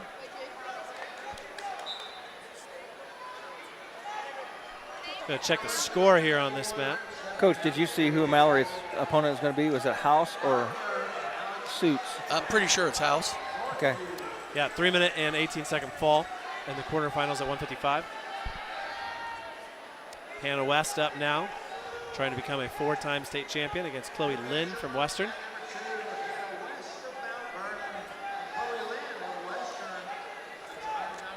Troy, if you look back 10, 15 years ago, did you ever think that you would see girls wrestling at this level ever in your lifetime? No, there was always a handful of, very few girls that did it, through the summers, and it always makes sense. Like it's so much sense that I can't believe we never had it for years and years, right? And it's the #1 growing sport in the nation. And there's Heaven Gardner with a win. She's into the semis. And the winner there was Layla Thomas from Whiteland.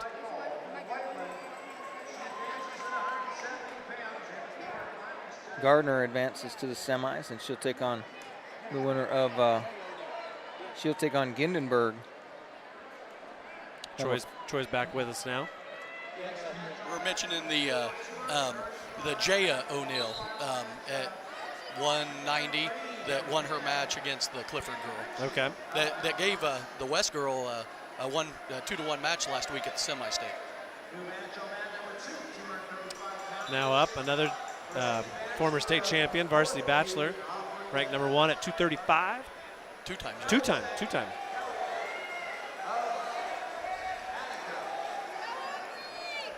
You said Mosconi was a winner too, Dane? Yes, she was.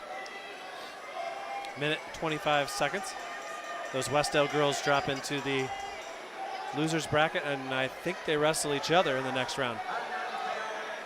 Is that correct? Were they both on the same half? Chambers and Gropp? Yes, they were. They would be wrestling each other.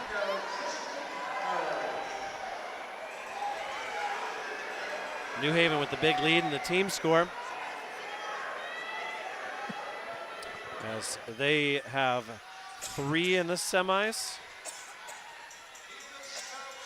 No, 4, because Bodie won by fall. All 4 girls reach the semis, and all 4 girls do it with pins. That gets you some points. At least in that round. I don't remember the last round. I believe they were all pins as well. Yeah. So a perfect day for Coach Jimmy Lynn. Now they did lose the one girl at 155, right? Yes. Yeah, but yes. the 4 champions. That's right. The four champs are all. Their 4 semi-state champs are all there. Rex that was kind of an upset too, as Bassard was ranked up there a little bit and got taken out and got caught in a headlock. I think got stuck. Right now we're in a 3-way tie for second. Indian Creek, Maryville, and Southport with 35 points, and the Jay County Patriots are right behind them with 30. And after the match, Lena Lingo just kind of collapsed in her arms. I don't know if it's exhaustion or just exuberation. She was so excited that she'd won. I imagine a combination of both. She's been wanting this day for a while, and I thought she was really happy just to medal, and we told her she's not done. So yeah, she's really starting to have the confidence that she belongs here. Well, she's certainly given our friend Nat Wood a big head because he's already been texting us today. I told you so, I told you so. I know, disappointed he couldn't make it. He must have some stuff to do with his grandson this weekend. Yeah, his grandson was full of energy last night when we had the AC and Delta duel on WZBD. They are headed somewhere, and then they're going to Tulsa next week for Nationals. Yeah, that kid's got it in his bones. Blake is pretty solid, and he runs Grandpa ragged. That win by Moscone puts Southport into sole possession of second place. They trail New Haven by 15 points. Huh.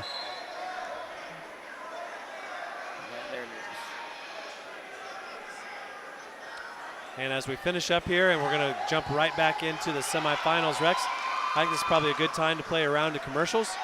And we want to thank Troy for coming on here as part of our interview for this round. And we'd like to thank Troy for his financial support to allow us to come and spend a day talking about girls wrestling. Anytime. I'm so happy you guys do what you do. Thank you, sir. So with that, round of messages here. We'll be right back after this. The Fort Wrestling Facility at 1519 Goshen Road in Fort Wayne is building young wrestlers all across the Fort Wayne area, one practice at a time. Join us for a live practice session or one of our upcoming camps at the Fort Wrestling Facility. Just check out our website today at thefortwrestling.com. Open to wrestlers 5 years old through high school, don't miss the chance to train with wrestlers from all over the area, focusing on technique, conditioning, and learning how to love the sport of wrestling. The Fort Wrestling Facility, building wrestlers in the Fort. At Jackson Associates Financial Services in Portland, we are committed to maintaining the highest standards of integrity and professionalism in our relationship with you, our client. We endeavor to know and understand your financial situation and provide you with only the highest quality information, services, and products to help you reach your goals. Give Troy a call for the latest rates on CDs and learn about the advantages in today's financial climate to invest in your hard-earned dollar. That's Jackson Associates in Portland.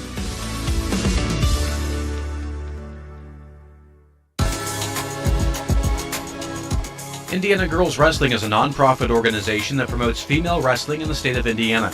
Our purposes are to be a public advocate for females participating in the sport of wrestling, to provide competition and training opportunities so that female participation in the sport of wrestling can grow within the state of Indiana, and sponsors an all-star team named the Indiana Inferno for regional and national competition. IGW hosts the USA Girls Midwest Nationals in early October of every year, and over the past 7 years has grown to be one of the largest all-girls dual and individual open tournaments in the country. This year the duels had 30 teams from across the country, with 5 from Indiana, and over 500 girls competing in the individual open. So be on the lookout for more all-girls tournaments sponsored by Indiana Girls Wrestling in the near future. For more information, you can go to indianagirlswrestling.com or check them out on Instagram or Facebook under Indiana Girls Wrestling.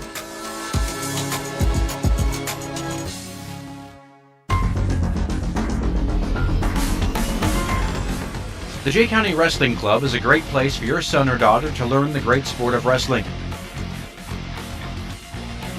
Our club does a great job of developing youngsters into better athletes using gymnastics, wrestling technique, and strength training. If interested, check out our Facebook page for practice details and to stop in.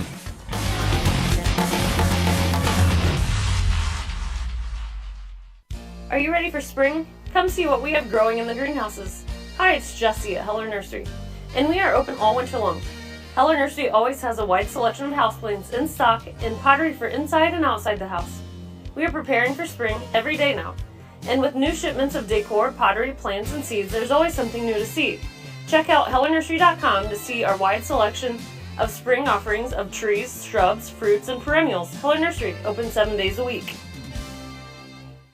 For complete automotive service for your car or light truck, see your friends at the Tire Center, 421 North Meridian Street, downtown Portland. Tune-ups, computer diagnostics, computerized wheel alignment, brake jobs, wheel bearings, and much more. Plus, the Tire Center has a great lineup of tires as well. So for automotive service and tires, see the professionals at the Tire Center, 421 North Meridian Street in downtown Portland. Welcome back to the Girls State Championship. There is one match left going on this round right now, and that is a 235-pound match between Jasmine Hollins-Rowie versus Trista Powers. Powers from Terre Haute South, Rowie from Warren Central. Powers with a 7-5 lead right now, as they're on their feet, neutral, both tied up in a collar tie situation. Terre Haute South wrestler tries to hit a headlock, and they go out of bounds, but her opponent from Warren Central catches leg. It's going to get a 2-point takedown and tie it up.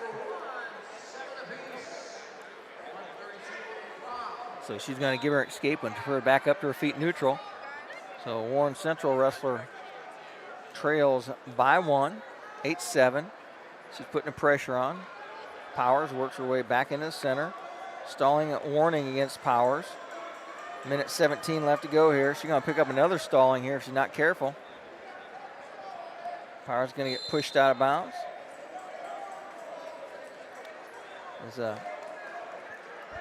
Art Husselman tells her, hey, I just warned you for stalling. Lets her know that. Powers getting pushed around again. Powers needs to circle way in, work her way back inbounds. And there's the stalling. Just cost her a point. We're tied up now. Powers needs to get busy here. Now she's snapped down. Gets pushed back. Tries to push her way back inbounds. Tries to snap down. 47 seconds left to go here. Powers dives in on an ankle. She has that leg as Rowie pulls her back inbounds as they make their way back off the edge. Powers tries to pull that leg down, trying to come up and finish Iranian through the middle. Got her head down with 26 seconds left to go. Powers trying to sneak her head out, and Powers has her head out, but Rowie has a hold of her leg. Needs to work her way around. Powers gets the 2 takedown, and that's going to do it. Give her a 10-8 lead, and see if Rowie can spin around and get a reversal here with 10 seconds left to go. Powers is hanging on to the leg, and that's going to do it as Powers from Terre Haute South Vigo will be your winner. Final score, 10-8. The coach from Warren Central has a question. There's nothing to be questioned here.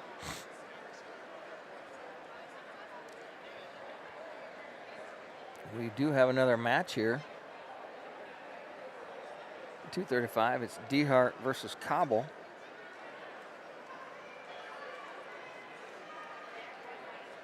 Powers is your winner here. So our last match of this round, it's going to be Dehart versus Cobble.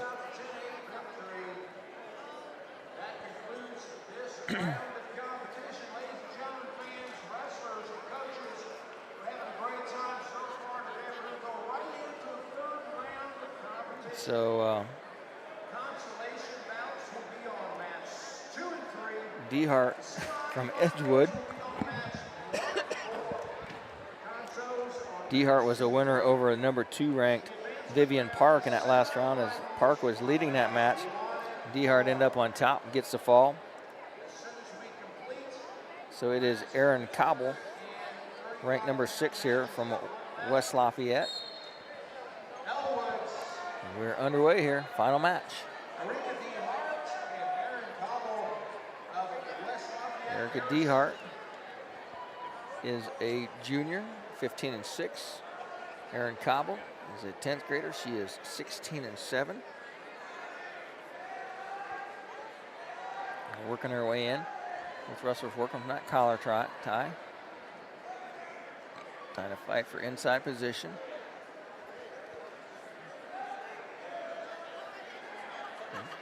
Kind of working for Pullman for inside tie here.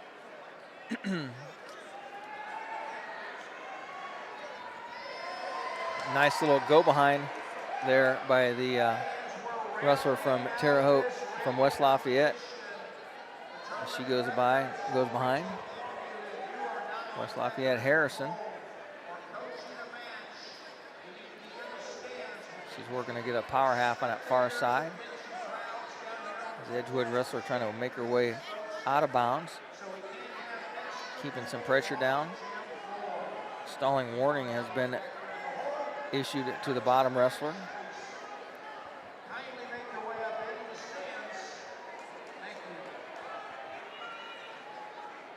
Harrison wrestler trying to run a half Nelson. She's talking to the official. You may have to change that move. You just can't try the same half Nelson over and over again. Maybe half the inside. Can't ride dead behind the hips. Yeah, make some effort to change that move on top.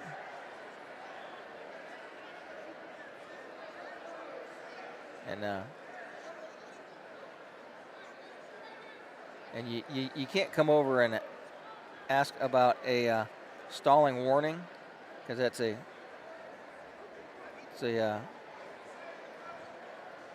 preference there.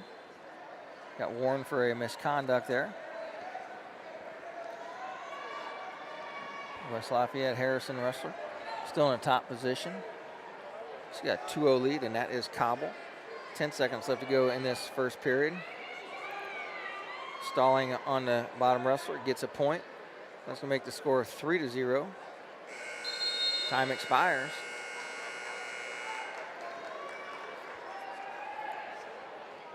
So Dehart of Edgewood trails 3-0.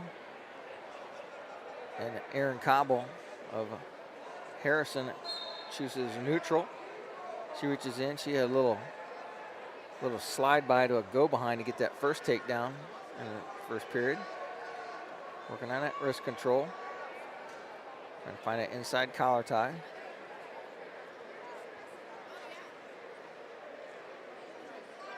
Some great matches coming up this next round in the semis. That 100-pounder is going to be Kendall Moe. Top half of the bracket. She's wrestling against Madison Michaels, and that is number 1 versus number 2. Bottom half of the bracket, it is Aaliyah Brown from Center Grove, ranked number 4. And she'll wrestle number 3, Honecker was your winner. Honecker will wrestle for East Noble against Brown. Honecker was the number 5 ranked wrestler. Big headlock attempted here by Cobble. She gets the takedown now.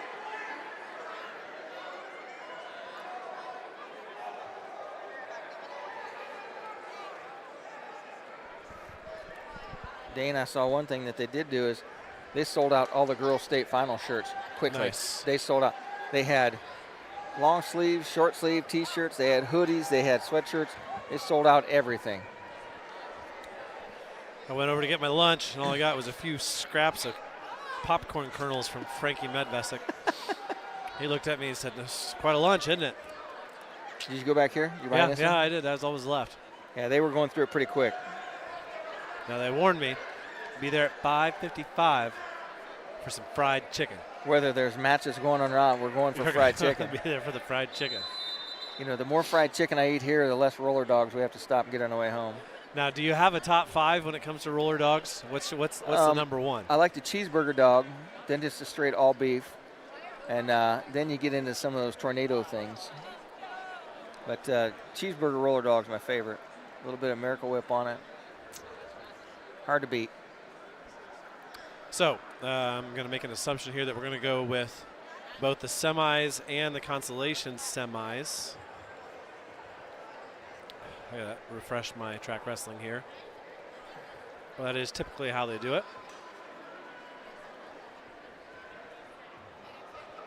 It appears that they're going to wrestle championship brackets on our left-hand side and the consolation brackets on the right-hand side. With left to right on your radio dial, if you're still using a dial. Still in this last quarterfinal match. Erica Dehart from Edgewood had the big upset over Vivian Park from Columbia City in the first round. She trails Erin Cobble from West Lafayette Harrison 5-0. Too much headset, Dane. I just got a headset neck cramp. I had to get up and move. These aren't exactly. This isn't padding that they added to the old wood bleachers. No. Just a plastic coating.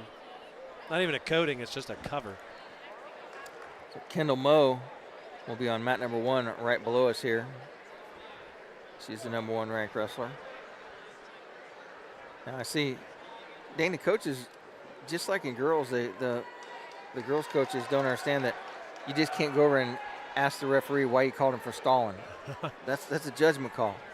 He got picked up a misconduct warning for that. Well, he deserves a misconduct for wearing a hat with that suit.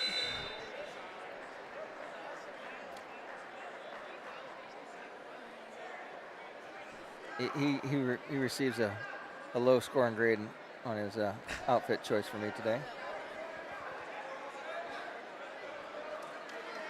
Because you know you and I are quite fashion forward. Well, decided not to go with the suit and tie today. I thought about it when I was We've had the worst luck. We can't win a darn thing.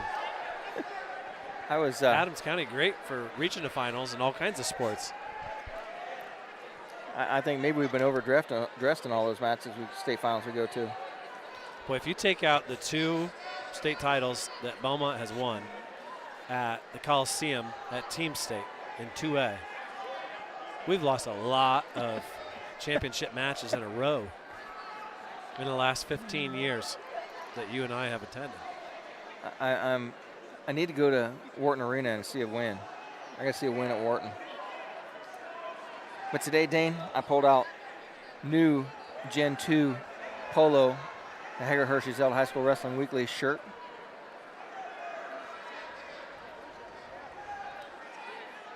I think I need to have my daughter start working on season 3 shirt. Go work on Gen 3. Get creative this next one. That's another stalling on the bottom wrestler. It's another point. So that's going to give Cobble another point. 8-0 is the score here.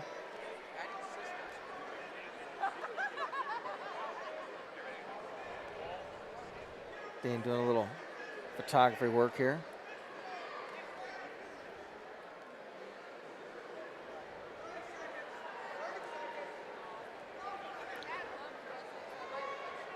Who you snapping on there, bro? I'll tell you later. I'll tell you later. Our friend Hot Rod Williams down there selling Herf Jones rings. $223.95 will get you a state championship ring.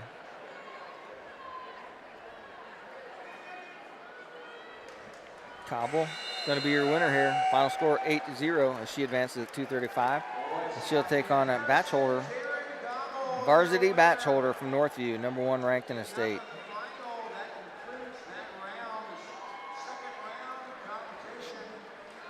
They're not going to waste any time as the rest of the tables have all been ready. Shift change.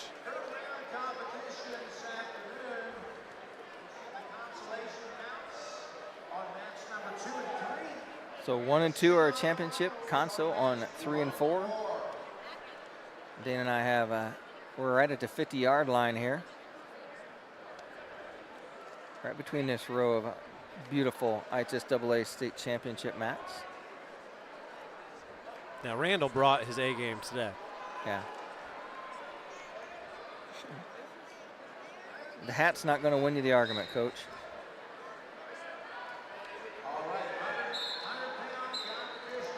She got to be 8-1, Coach. 8-0, Coach. 8-0. Give it up. We are underway here between Mo and Michaels. 1 versus 2. Mo with a 23-3 record on a front headlock situation. She's got wrist control. Tightens that thing up. Spins, gets the leg. Gonna lock up a side cradle here. Doesn't take the cradle, gets the takedown. Goes around behind. Some guys just like to argue to be arguing, Dane. Mo locks up that far arm, trying to roll her underneath. Kendall Mo runs a double wrist roll. Another mat over there. It's Lakeland's Angelina Clay versus Katie Epley, Mooresville. These are 2 championship. No, that's Brown and Honaker. Honaker here from East Noble. Wrestling there. They're wrestling.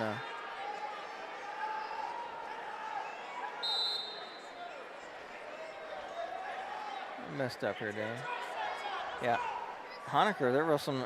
These are championship matches close to us here, Dane. Okay. Closest to us. Because Honaker and Brown from Center Grove, that is a championship match to our right. So the two matches closest to our championship bracket.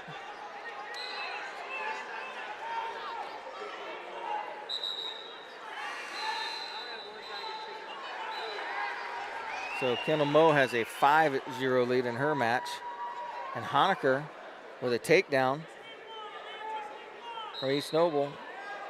Honaker come here ranked number 5, and she took out number 3 ranked Cortez. Now she's wrestling 4 ranked Brown. Escaped by Brown. They're up to the feet neutral. 4-2 is the score there. That first period just now comes to an end. So Honaker's going to take a 2-0 lead into the second period here. East Noble with a very strong squad. Not only a strong squad, Dana, a very large squad. Nearly filled out all the weight classes. Kendall Moe's choice. She said, I'm going to take neutral. Starts on her feet with a 5-0 lead. We're underway here. Had 6 seconds left on the clock. They had to clear the scoreboard here.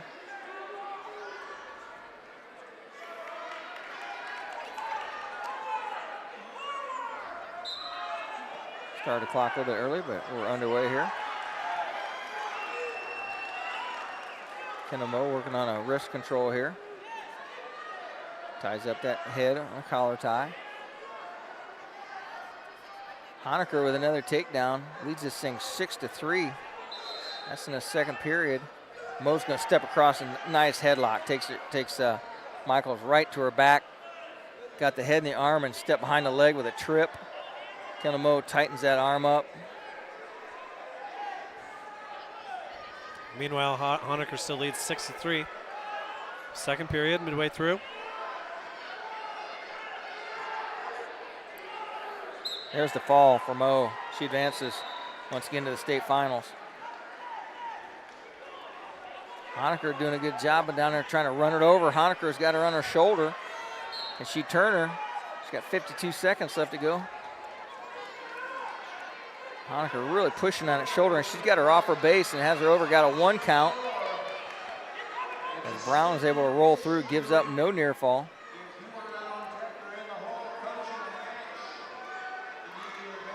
Honaker's pretty aggressive on top. She's working for those pinning combinations. She's gonna let Brown get an escape. 6-4, Honaker's right in on the attack. Brown with a shot. Honaker catches her out front, a front headlock situation. Honaker hangs on with 12 seconds to go. This is the second period here.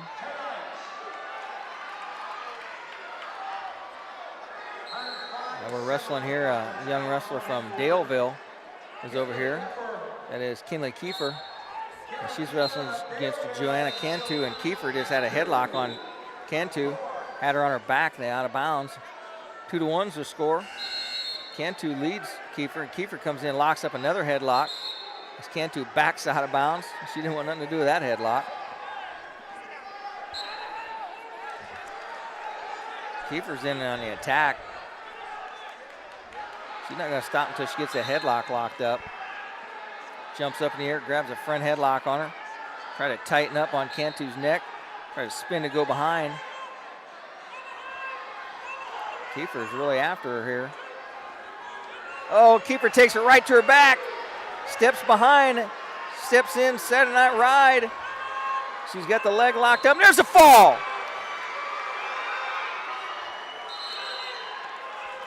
How about that? Number Keffer 3. reaches the final at 105.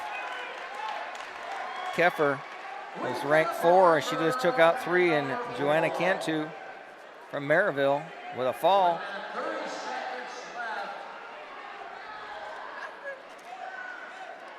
I believe I interviewed Miss Keffer at the regional earlier.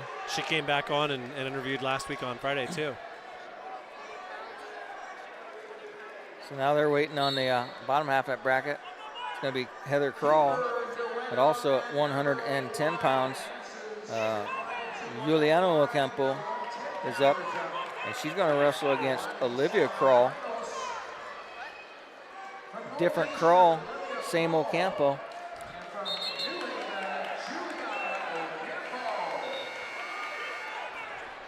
So Honaker now 8-7.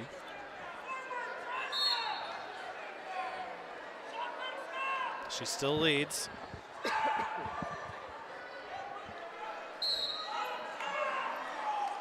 In on a shot now.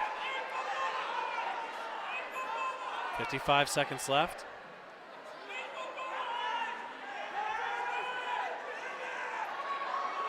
Now she gets taken to her hip, trying to fight off. Epley, no, sorry, not Epley. That's Brown. Oh, now Honaker comes around. She gets a takedown. Took that single leg, went the opposite direction with it. Campo and Kroll still 0-0. Campo's got a front headlock locked up. She spins around, goes behind. So Juliana goes up 2-0 on the younger Kroll.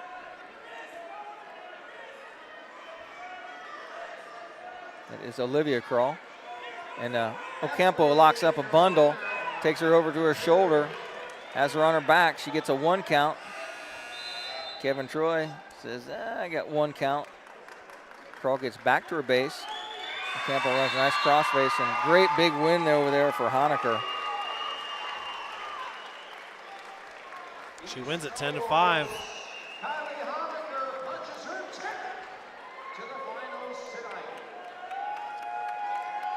Ocampo working on a 3/4 Nelson on Kroll. Has the leg bundled up. Kroll's able to work out of that. Ocampo just takes the bundle and takes it right to her back. She's getting count here. 26 seconds left to go. Ocampo's going to pick up a 3 near fall here. Now she just goes over and turns into a headlock with both arms locked up. And there's the fall. Kevin Troy, the big hammer. Your winner at 110 is Juliana Ocampo as she advances to the finals. Once again, working on a 3-timer.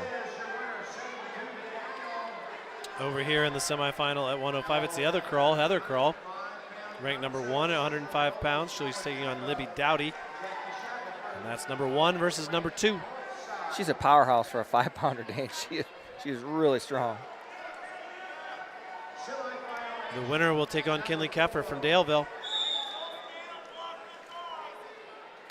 And then the young lady from Ben Davis, Okuko, ranked number 1. She's 26-0. She's up over here at 115 in the finals. And she's wrestling against Royal of Milan. Kroll in control over here. She leads 2-0.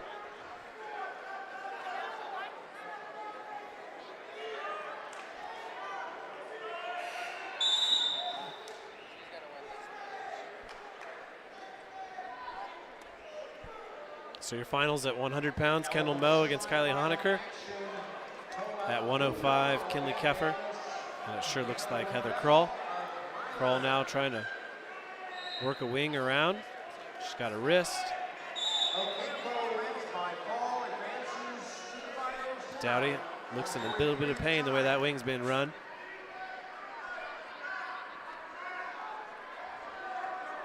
As Rex said, Aluko number 1 at 115. Up now over here on the left-hand mat. Kroll's got her opponent on her back. She's got it tight. 12 seconds left.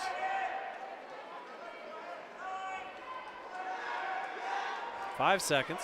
She may not get it here. Oh, there it is. And it will be Heather Kroll from Northeastern who reaches the finals. Cantu and Burkholder next to see who takes on Ocampo in the finals. Juliana Ocampo, that is. We'll have to take our time and go back and see on the semifinal of the consolation wrestleback mats over there, who has made their way into the wrestleback section. Your winners at 100 pounds. If I can get it to pull up here. You back in a console bracket?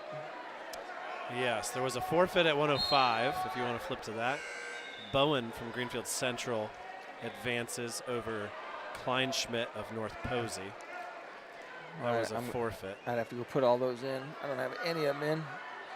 At 100, wrestling for 5th and 6th will be Kirsten Cortez, along with Epley from Mooresville.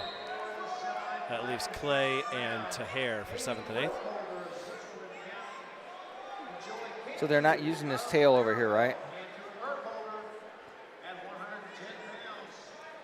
Yeah, they are. That's what they just did. Okay.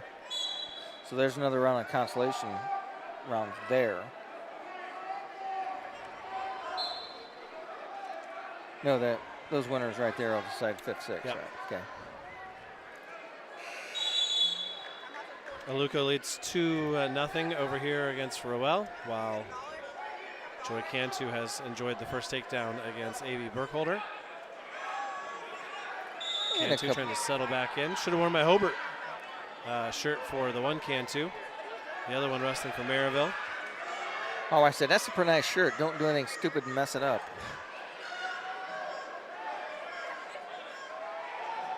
Jackie Shackelford leads over there against Colin Truelove at 105. Winner will go for 5th place in the next round. Cantu with a fall over Burkholder. Joy Cantu is going to be the opponent for Giuliano Ocampo at 110. Big matchup here between the other Ocampo, Isabelle Oampo, and Isabella Kaplan. Ocampo ranked number 2 in the state. Kaplan number 3.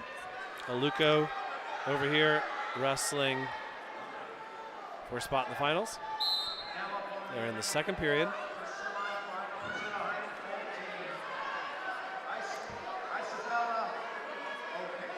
So these two wrestling here have sisters that are at least 2-time state champions, don't they? Yes, they do. Wrestling from a collar tie. Both wrestlers kind of pushing here, trying to feel their way through that. Also Isabel versus Isabel. Really? Two different spellings, same pronunciation. Kaplan is down underneath, as though Campbell tries to spin and go behind. Campbell's got a front headlock locked up. She took that front headlock and just took that to a chin rip and rolled her opponent through last round, gets a fall out of it.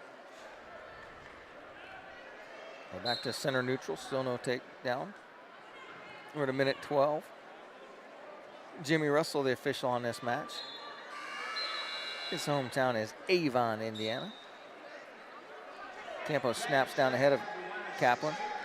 Spins and goes behind, locks up the leg, and she's going to get a takedown here.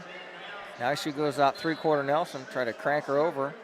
Kaplan flattens out, gives her the takedown. Campo with a 2-0 lead now. 40 seconds left to go in that first period. Campo takes a look at the clock. Now she runs a crossface, trying to turn that bundle over, run her around. Kaplan doing a good job of basing out. Ocampo takes that arm, locks it up, tries to turn a crossface cradle. Now she's going to take and try and crank her over the bundle. Kaplan been flattened out on the mat here. Her sister is pacing over here watching her match.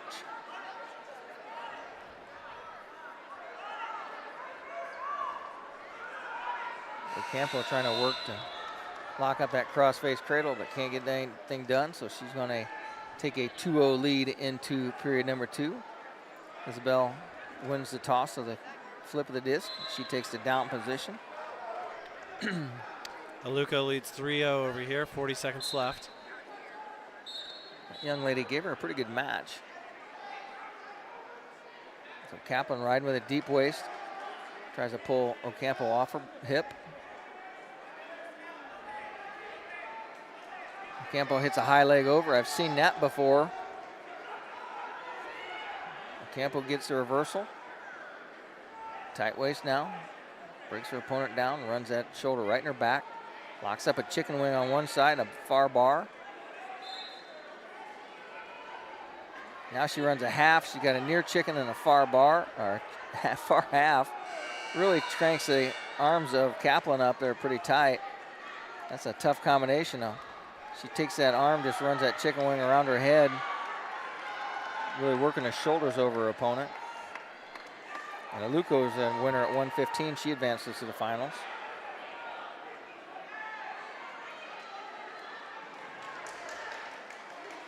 Campo riding with 58 seconds left to go here. Good control of her opponent. So who you got over here on mat number 2, Dane? Ocampo just turned her opponent. She got Kaplan on her shoulder. And she's going to change sides and try and get some more here. She got 2 air fall earned. 2 is all she's going to get.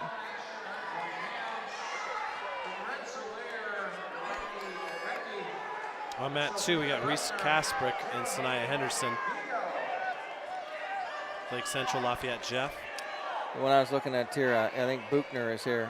Oh yeah, Sophia Buchner over here on mat 1. She gets a quick takedown, and she's running a cradle, really crunching up her opponent there. She's the real deal. She is a tough cookie. Stalling warning on Kaplan over here in the Ocampo match. So Ocampo is going to take a 4-0 lead into the third period.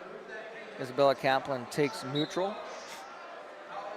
Ocampo gets a quick look at the corner.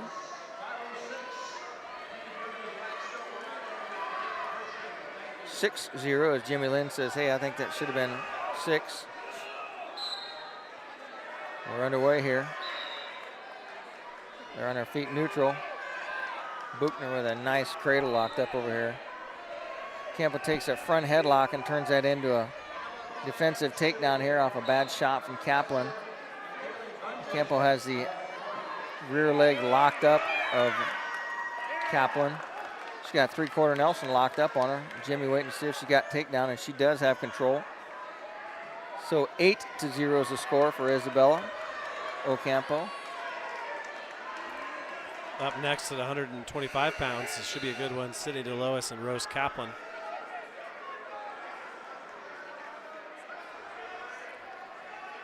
Ocampo with 1:15 to punch her ticket to the finals.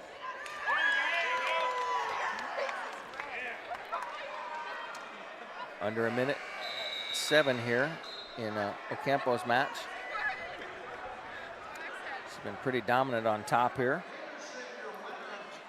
They're not paying attention over here because it should be 8-0. There we go. Stalling warning on Kaplan. Give a point to Ocampo. Makes the score 9-0. Ocampo's got a side cradle locked up. She drags Kaplan back into bounds. Now she's going to step between the legs on that side cradle and take her through on it. It's a tough side cradle to kick out of. She has Kaplan on her shoulder. Takes her out of bounds. Buchner still in the lead over here, 5-1. Dane, interesting here. A lot of wrestling tattoos on these young ladies. Yeah, I noticed that earlier. Federation, Wrestling Federation. Buchner running a sight spin over here. They probably call it something different there. Kaplan stands up, turns in. Ocampo quickly drops down to a leg, gives up nothing. Ocampo with 18 seconds left to go.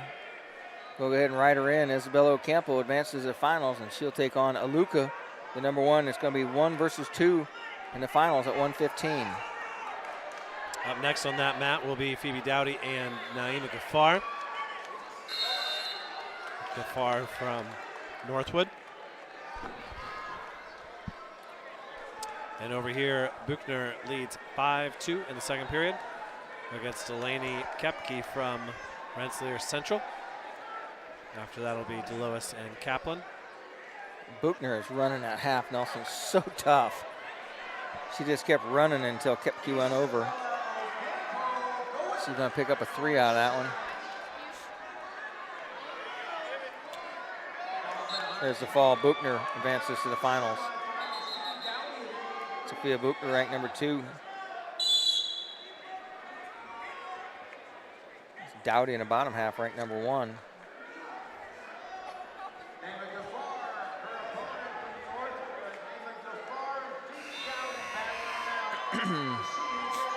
Dowdy, front headlock, reaches for the leg. Now back to the headlock. Gonna try a shuck here on Ghaffar. Back to that leg goes Dowdy. But it's Ghaffar with the strength, and she takes down Dowdy for the opening takedown. Dowdy got a little opposition, didn't realize her legs were giving up there. Talked to Naima last week on Friday. She's got her dad in the corner right now. I saw Coach Lone earlier today. Pretty soon we'll have Lena Lingo in the semifinals. Text the boss here, make sure he knows where we are.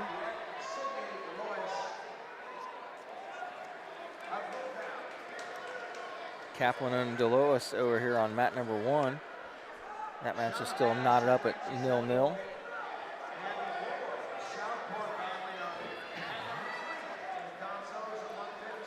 Ghaffar just one loss on the year.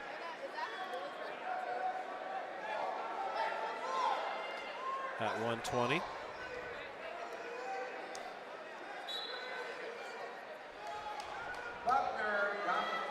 She lost 11-4 to Sydney Delois earlier in the year.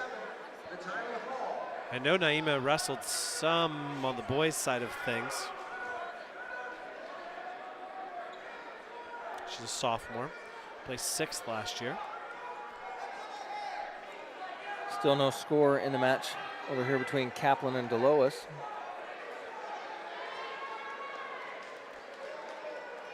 Both of these girls, Kaplan and Delois, 4-time semifinalists. The two of them, two of the biggest names in the sport in the last 4 years here in Indiana. Kaplan's made the finals all 4 years, and Rex Delois has been defeated in the semifinals all 3 years. Kaplan with a nice ankle pick. Scores with 38 seconds left to go. Just dropped down. Now she runs a chicken wing with a far bar. She's just going to run that thing right to her back. Oh, Delois does a great job of getting that arm free. Gives up nothing.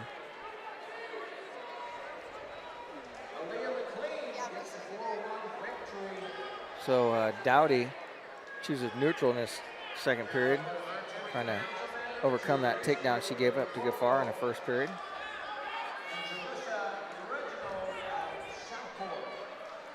Phoebe Dowdy from Indian Creek. Ghafar's in a nice leg attack here.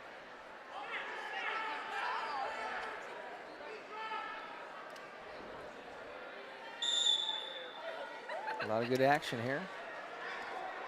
Ghaffar still leads 2-0, a couple of 2-0 matches.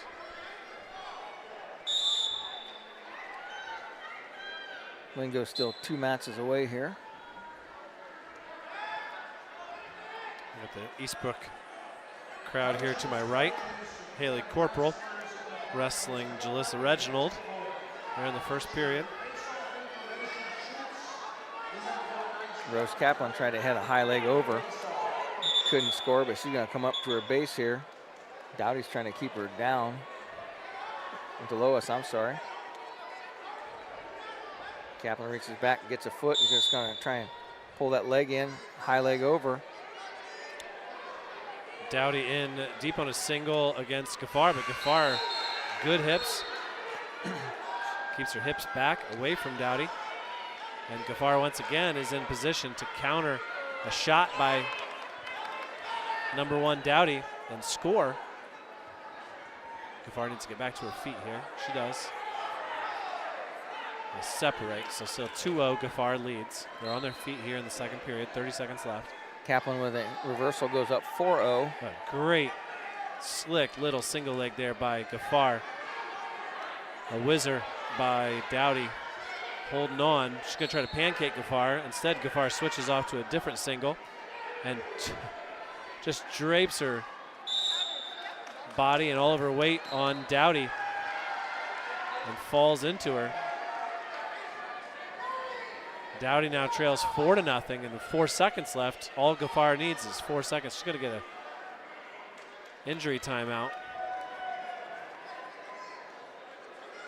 Naima with a 4-0 lead.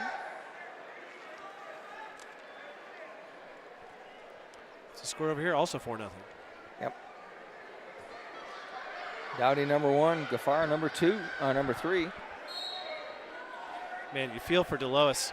Like I said, 4-time semifinalist and 4 times wrestling for 3rd and 4th, but she's been in some mean weight classes the last couple of years. And certainly has been right there with them. They take the 3rd period on their feet, starting off. Natalie Spadell with a big blast double over there. She dumps her opponent, finishes it off, gets the opening takedown for the Knights. Spadell with a tough draw.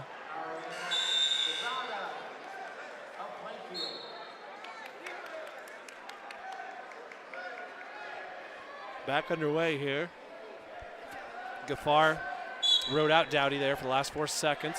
Dowdy comes and brings her straight back, just grabs her by the neck and pulls her straight back. We're going to get an illegal headlock there as Dowdy was under the neck with not an arm. Kaplan has DeLois turn.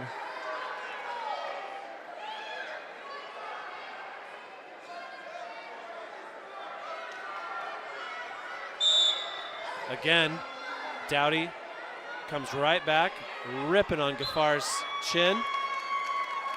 Now trying to work a power half. She's got a half in. Gafar doing a nice job of keeping her hips under her. Dowdy really cranking on that arm. Gafar's in a world of hurt here as Dowdy's got the legs in. Kaplan is the winner by fall over DeLois. Naima gets her arm back and in much better position now. Did not yield any near fall points, but boy, that had to hurt.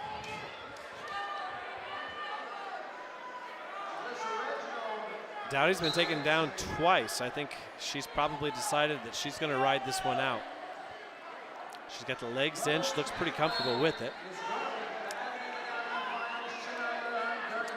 Can she turn her, though, twice? Already a minute in. Well, both times on those restarts, she jumped forward, put the legs in, and then just came straight back with it and hoped that she could get out of the way in time. But right now, Gafar's 40 seconds away from reaching the state finals. Ella Gall from Northfield just got taken down by Kira Thompson from She's Noblesville. the defending state champion. Again, Dowdy trying the same thing. Gafar's got her leg underneath her. 25 seconds left. She's going to lift and elevate that ankle of Dowdy, and Dowdy running out of ideas. And now Gafar's going to turn into her. And a reversal here is going to end it. Gafar, very tactical, very good. Turns Dowdy to her back. Momentarily, she gets a reversal. It's going to be 6-0. And Coach Rod Lone is loving it. As Naima Gafar wins 6-0. This domination of #1 ranked Phoebe Dowdy. She advances to the final at 120 pounds. So the #1 ranked defending state champion in Ella Gall over here. She trails 2-0. As Tomlin, 20-1 on the season. Tomlinson trying to hang on to that arm as Gall comes up through a base. Gall trying to hit an arm roll. Thomason posts out on that, and Gall's going to hook behind the rear leg. Going to come up behind. She's in a Granby situation here. If she can turn this over, she's got 19 seconds to get to control. Gall trying to work her way up. Thomason trying to get out of there and give up only 1. 10 seconds left to go. As they come up to their feet, they break. Gall's going to get an escape here. 2-1's the score now. Time expires right on the edge. So we're going to go start the second period on our feet, neutral. Well, that was just had a couple seconds left on the clock. Choice goes to Tomlinson. She takes neutral.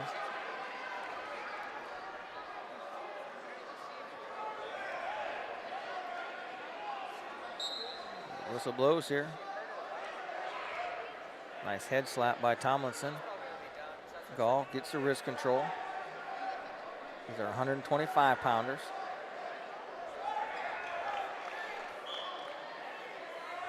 Got an injury timeout over here on mat 4. Amina Taylor from Warren Central has a 2-0 lead. Kyla Johnson from Southport. Johnson hurt her ankle pretty bad in that last round. Now Gall gets a nice takedown, comes up in a side cradle. See if she can score points off of it. She can't. Big fall by the East Noble wrestler, Spidell. Natalie going to be wrestling for 5th place here in the next round. About 45 minutes, an hour from now. So Gall with the takedown goes up 3-2 now on Tomlinson. She's riding tough in the top position here. Johnson really gutted it out to get that win last round, but she got a bad ankle injury, I think. She's gonna put her headgear on her. She's wrestling against, go ahead, how do you say the young lady from Warren Central's name, Dane? I'd just be calling her Amina Taylor. Amina Taylor. I don't think Johnson's gonna be able to make it. She's gutting it out. She's giving up one set of Taylor being very careful of her ankle. I think Taylor would rather just wrestle her and avoid, that's good sportsmanship there too. She already knows she's ahead, probably in a position to be able to win it. She's going to be able to beat her on her feet. Don't add injury to insult. Nobody wants to win by injury default. I did my first round of state, putting into the semis. I was trailing in that match. Well, you'll certainly take the win. I'll take the win. But if it's somebody that you might beat anyways, I think everybody would rather see their opponent finish out the match. Dwayne Matthews from Prairie Meridian, senior, had a bad knee and we got kind of tangled up and I took him down and torqued his knee and had injury default to me. Now a cradle. Defensive fall. Oh my, that would have been something. That was really, really close. My, oh my. Johnson gets the reversal and she's in a lot of pain, but she darn near stuck Taylor there from a defensive position. Those aren't tears of joy, Dane. 3-3 now between Tomlinson and Gall. Gall is given the escape. They'll wrestle on their feet in the final 2 minutes here. She leads 4-3. They've traded takedowns here. Johnson with a shot, picks up the single leg, gets out of position. Gall reaches over the top. Gonna try and slow her down with an ankle pick. Oh, and Johnson comes up. Gall comes up on top, but out of bounds. Tomlinson makes a awkward shot, gets out of position, and Gall just about made her pay for it.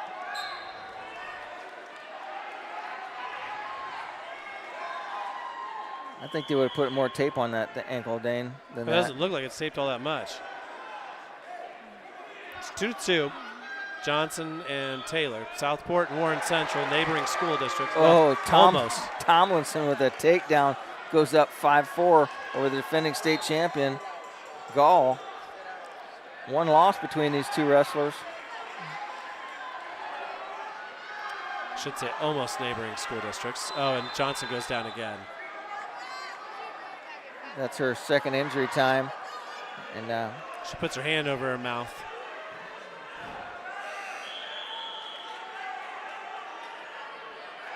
She's done. Oh, and Thompson trying to turn Gall over here.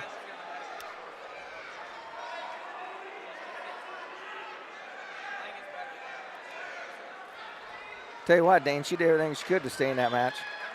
Yes, she did.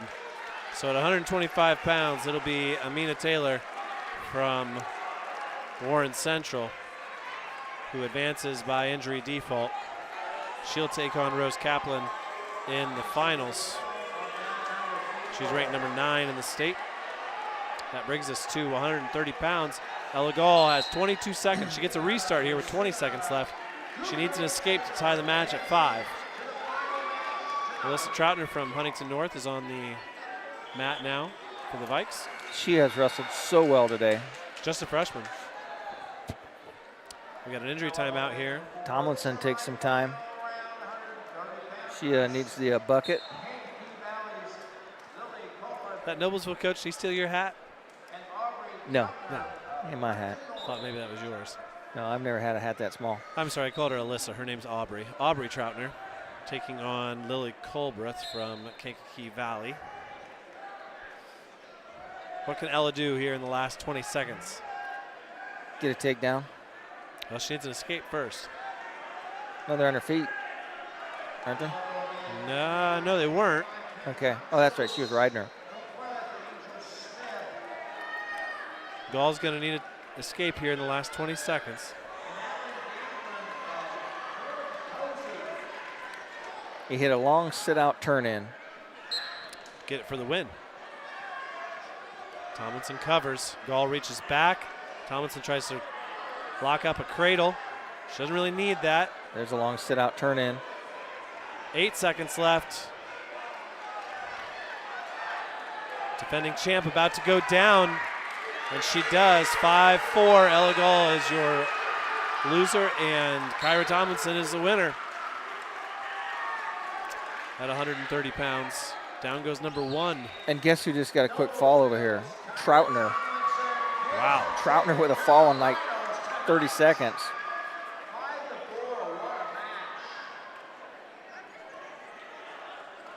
So that sets up your finals between Tomlinson and Troutner at 130 pounds. And that brings us to 135. Lena Lingo. She got a huge smile on her face.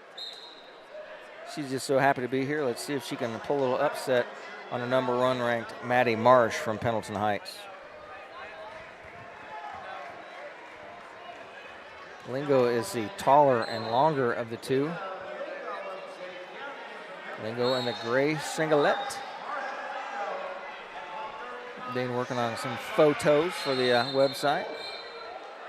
135, Katie Vardaman over there, taking on Cyan Rogers from Jeff. Lingo trying to fight out of a front headlock. Shot by Marsh. Has a single leg picked up. And she's going to dump her down and get the takedown. So Marsh with the opening takedown on Lingo. Marsh hooks up the leg, comes up cross face, and she's going to run a Turk on her here. Lingo does a good job of keeping flattened out on her base, doesn't give up the near fall. Has her leg back, eats a crossface. Man, these girls have been throwing crossfaces harder than most boys I've seen this week. But Marsh just going to take that crossface and turn her into bundle and run Lingo right to her back. Marsh has her on her back. Lingo's trying to fight off that inside shoulder. Marsh changes off, gets in better position. Going to come up, change that into a headlock, works on the inside shoulder. Lingo fighting off, trying to keep that inside shoulder up. So you got a minute to go here. Lingo keeping that inside shoulder up. There's the fall. Lingo did a great job to get to the semis and should be wrestling for 3rd and 4th here at 135 pounds.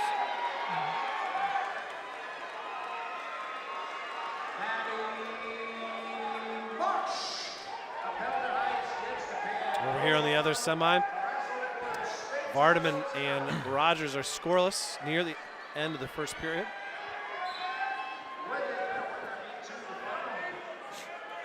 Maddie Marsh showing why she's ranked number 1. For just a freshman, too. Rex only 1 weight so far. Does not have a finalist from the Fort Wayne semi-state. And that is the... Are we calling that the Rochester semi-state? No, we're not, because they're not in our semi-state, even though they were allowed to host it. I'm not going that route. The semi-state for Fort Wayne that was held at Rochester. Yes. Okay. 125, the only weight so far without a finalist from Fort Wayne. Over here on mat number 4, we have a young lady that is so talented.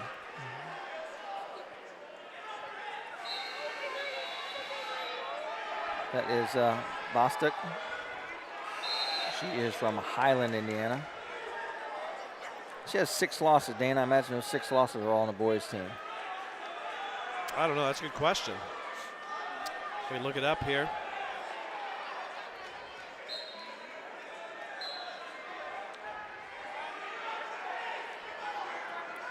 She finished runner-up at Freestyle Nationals.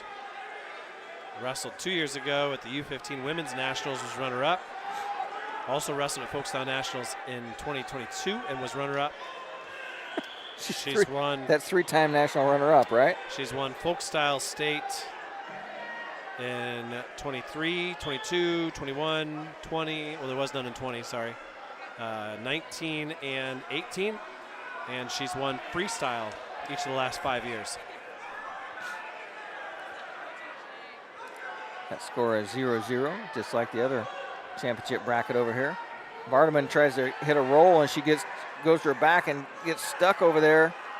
Tried to hit a tilt, get out of there, and Vardaman's been caught on her back, and she's going to try and power off of this.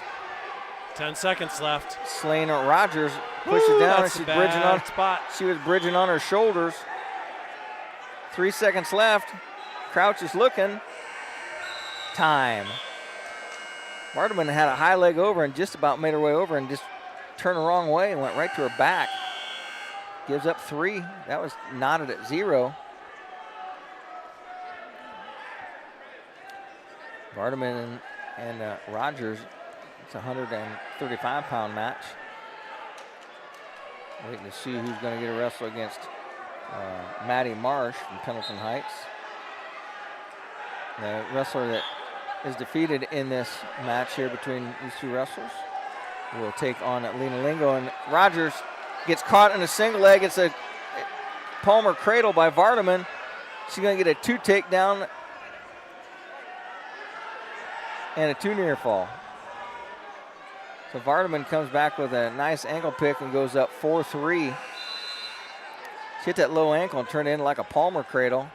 Takes her right to her back with it. Vardaman's tough on top. Working the turns. She got an arm locked up on Rogers here. Now she's going to far that bar. Trying to run her around with 1:18 left to go. She's busy on top. Ballstick in a close match over here, but she picks up a stalling. She trails in that match 1-0. Just picked up a stalling warning against her opponent. Kaylee Beauchamp, her opponent there from Jeff. 2 Jeff girls here in the semifinals. One at 35 and one at 40.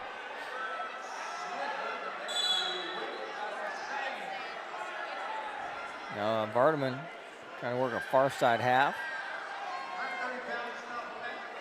Bostic with a takedown. 2-1's the score there now.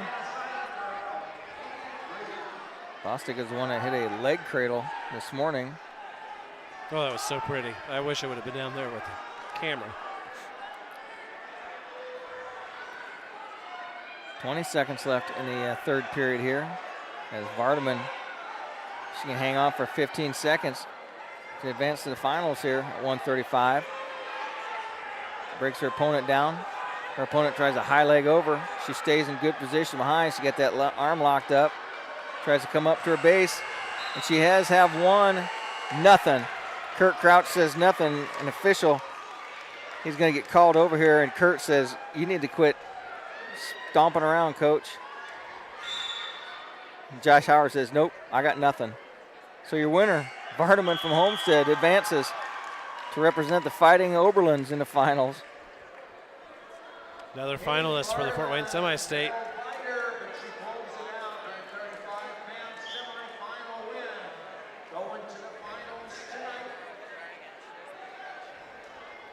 So she'll take on Maddie Marsh of Pendleton Heights. So that's number 1. That should be a great final. Number 4. Vardaman's looked very impressive. She has not wrestled Marsh. Look at Bostic with a blast double. Man, that was pretty. Just powered her way through it. They must have had a point on the wrong side over there because they'd taken a point away from her.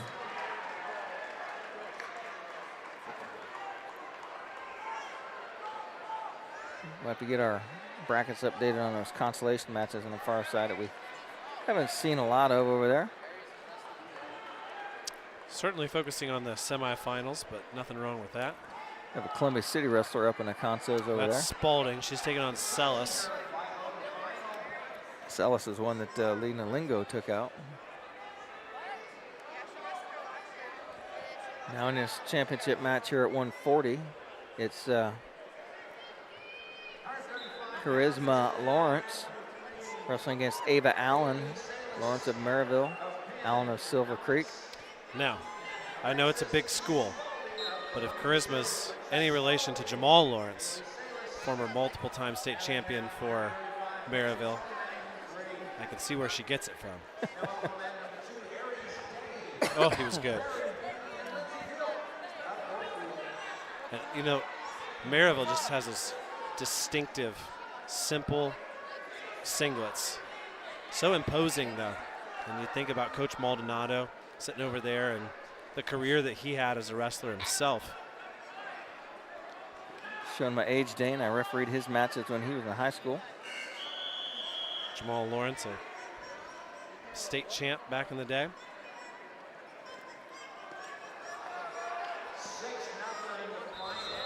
Right now, Ava Allen's in on a double leg, and Lawrence is able to counter her out. A lot of hair grabbing up there. Time runs out, no score in that first period. Here's Bodie from New Haven, makes her way to the mat. She's going to be wrestling against Diaz Avalos. That's going to be a 145-pound match.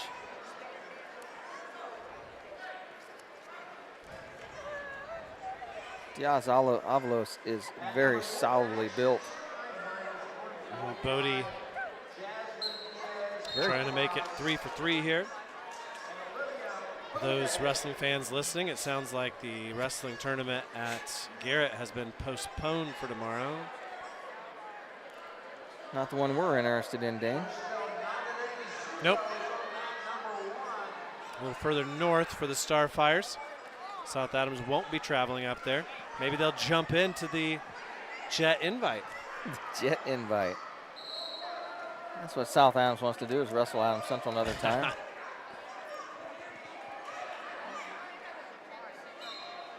Bodie over here being chased by Diaz. Avalos.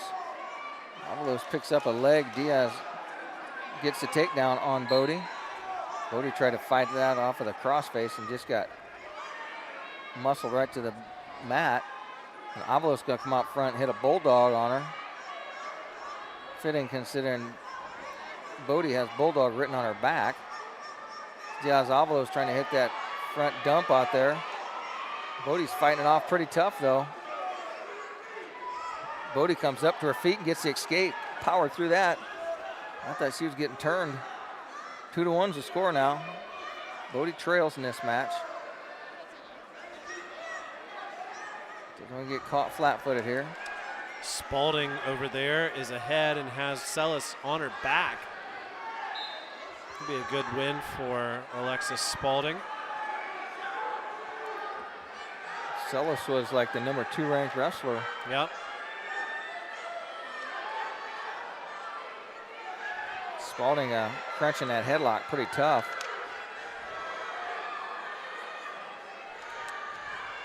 Ava Allen has Lawrence on her back.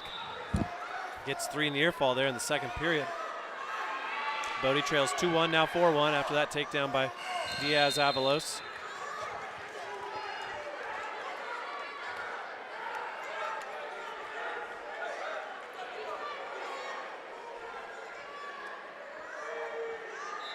They getting right along here, Dane. It's 4 o'clock already. Yeah, we're only a few bouts away from being into the placement rounds. Couple matches away here from Mallerie Winter. Oh, and Bodie gets put right to her back. Diaz Avalos. She was on her back last match too. She's able to get those hips out from behind her.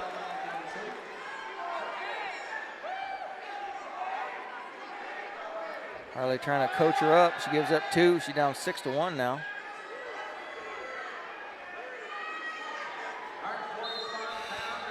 Allen with a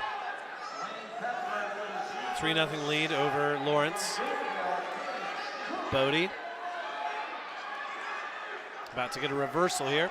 She's going to take Avalos Diaz back She held on just to a leg long enough there, did Diaz.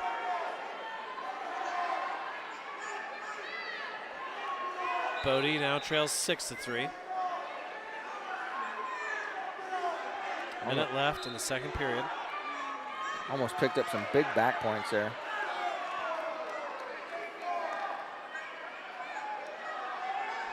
Up next is Trenery from East Side. And Rex, I think they call her Turtle. I've had two different people call her Turtle to me, thinking that I apparently know what that means. Well, we saw the van on the way out there. Win State Turtle on the side of it. East Side? Yeah. Okay. I didn't say what school it was. It said Turtle on it, so. Coach Oberlin telling us that Turtle and Vardaman, the two girls that were up there in the Fort Wrestling facility all summer long, and here they are wrestling in the semifinals. Vardaman already in the finals, and I expect Turtle to make it too, if we're going to go with that nickname. Diaz-Avalos gets another takedown on Bodie and goes up 9-3. Spalding with the win over there over Celis.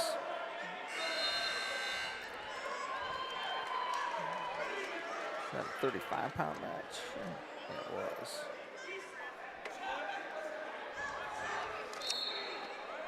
So 6-0 now, the lead for Allen over Lawrence. What can Bodie do here from top? Third period, she's going to need to find a fall probably. Diaz turns into her. She's going to bulldog her over. Let's see if she can get around on that. Nope, Bodie cannot. And she's on her back now. And she's going to give up the fall here, I think. Allen is a winner by fall in the top half of bracket at 40 there. Ava Allen from Silver Creek. Ava Allen is going to the finals tonight for Silver Creek. Bodie does get off of her back. That's another number 1 versus number 2. There at 140. Diaz-Avalos leads 16-4 now, though, with a takedown. Ella Janowski up for Lake Central. Young lady from Northmont going with the solid blue top with basketball shorts. You know, that was such a fad when it came in. And I think people realize the singlet's just fine. Yep. Janowski gets the takedown on Coons. Northmont was one that really embraced that uniform, though.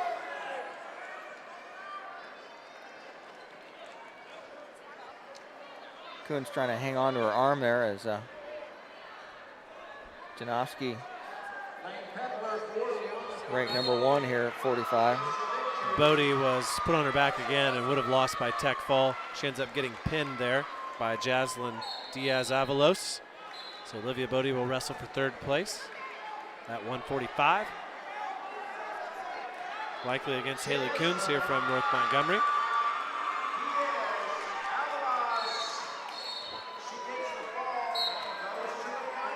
Janowski ranked number 1.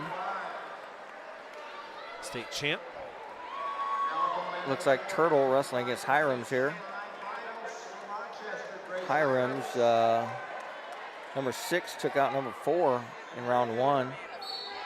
Yeah, our semi-state could have the top 3 wrestlers in the state at 155, which would make, and Kaylee Boussard in there too. She didn't even qualify. Didn't even place, I should say. Trenery just a freshman. She comes in at rank number 2. She's in on the attack against Hiram's. Hiram's out of Rochester. I'm a big fan of the singlet that Mallory's got on now. White with the Jay County Patriot there, the wrestling Patriot in the background. Pretty slick. That's the ghost image.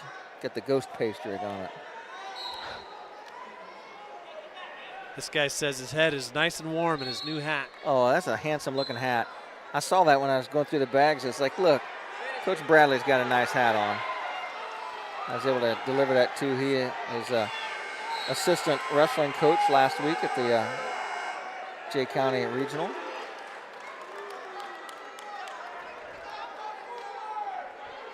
And Turtle gets a takedown. No, Turtle gives up the takedown. Hiram's with the takedown and 2-1 lead, 2-0 lead. Inside trip. Oh. I thought I heard a whistle. I thought they called him out of bounds. Hiram's up 2-0 here. Turner tried to hit inside trip and it was beauty, but counted out. Now she hits a nice low single leg. 23 seconds to finish this off here. He never singled for an escape. Yeah. There's put it up on the board. Yeah, see, there's a turtle. There's a turtle. See? Got a turtle going here. Nice takedown. I'm going to ask.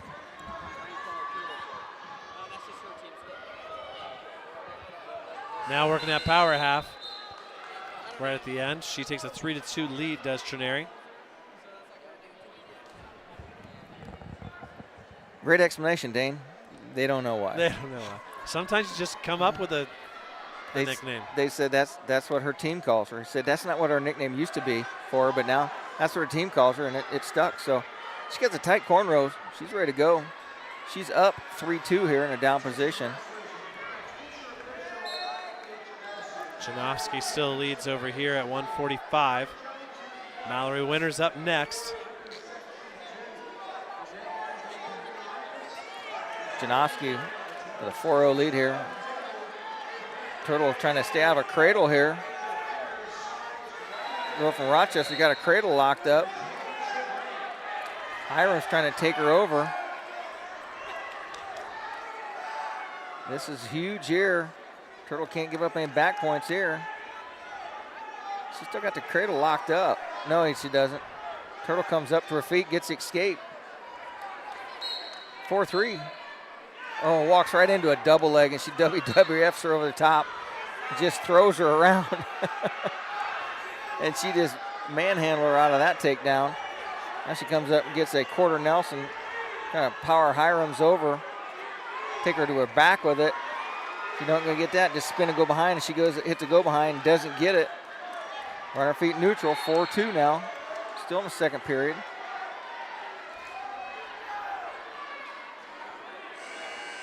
Trenner trying to set something up here. She's a solid 55-pounder, Dane. She hits a little fireman's carry. She's in underneath.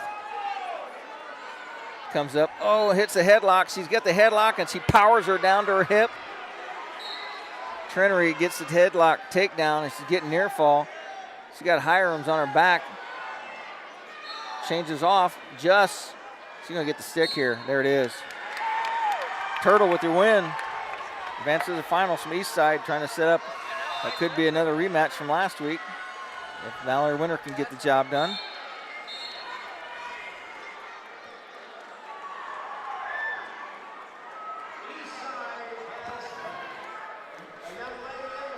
So with that, Rex, let's line up a couple of advertisements here. And well, we got a minute 20 before Mallerie hits the mat. So that's perfect. The Fort Wrestling Facility at 1519 Goshen Road in Fort Wayne is building young wrestlers all across the Fort Wayne area, one practice at a time. Join us for a live practice session or one of our upcoming camps at the Fort Wrestling Facility. Just check out our website today at thefortwrestling.com. Open to wrestlers 5 years old through high school, don't miss the chance to train with wrestlers from all over the area, focusing on technique, conditioning, and learning how to love the sport of wrestling. The Fort Wrestling Facility, building wrestlers in the Fort. At Jackson Associates Financial Services in Portland, we are committed to maintaining the highest standards of integrity and professionalism in our relationship with you, our client. We endeavor to know and understand your financial situation and provide you with only the highest quality information, services, and products to help you reach your goals. Give Troy a call for the latest rates on CDs and learn about the advantages in today's financial climate to invest in your hard-earned dollar. That's Jackson Associates in Portland.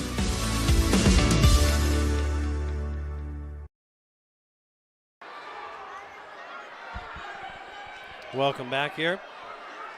Memorial Gymnasium in Kokomo. 5 seconds away from Mallerie Winter heading over and reporting at the table. She's trying to punch her ticket for the 3rd time to the state finals here. Her opponent will be Josie House of Monrovia, number 1 versus number 3. Very similar builds for these two young ladies.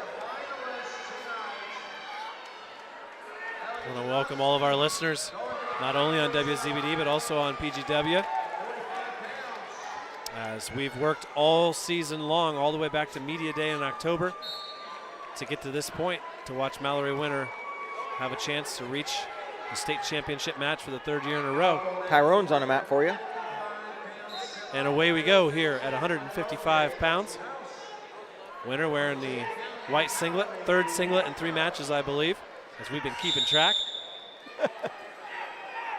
She's working on wrist control, center of the mat here, closest to us. Taking on Josie House from Monrovia. Quick spin around. She gets behind, opening 2 points just like that, 20 seconds in. Baits her into a bad shot, quick takedown. Now what can Mallerie do on the ride? Turn her. She turns everybody. Trying to work that left arm behind the back of House. Stick with us tonight for the finals.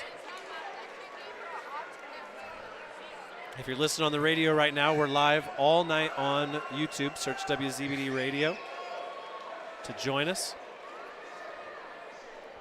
Winter just in control here. Staying behind, trying to far side half, I think. Trying to work that in. She's got half in on the right-hand side. Gets peeled off by House. House is senior, 23-3. Mallerie now trying to work a wing around on the left-hand side. Having Gardner up next for New Haven. She's going to try to crank that over, Rex. 40 seconds left. Just that double wrist roll on a half. She's going to try to stretch House out again. She's going to try to run it again. Working around the head. Circling. House trying to keep up. She's about to flop, though. I can feel it. 20 seconds left. Like a spring coiling up. Over here, Evelyn Mosconi and Layla Thomas wrestling. Mosconi leads 1-0. And we get a potentially dangerous call here. Arm too far away from the body. And with 10 seconds left, Mallerie will have to fight off an attempt for an escape here on the restart. Now, she scored no points out of that, but she really put a lot of pressure on that shoulder. It took a lot of juice out of her. She did. Michaela Clifford over there at 190, wrestling Jasmine Hollins-Rowe from Warren Central. Stand up by House. Winter returns her to the mat. That left arm trapped. And that's how the first period's going to end, with Mallerie Winter sporting a 2-0 lead. The date with Reagan Trineri in the finals. Turtle. Is in the cards for the winner here.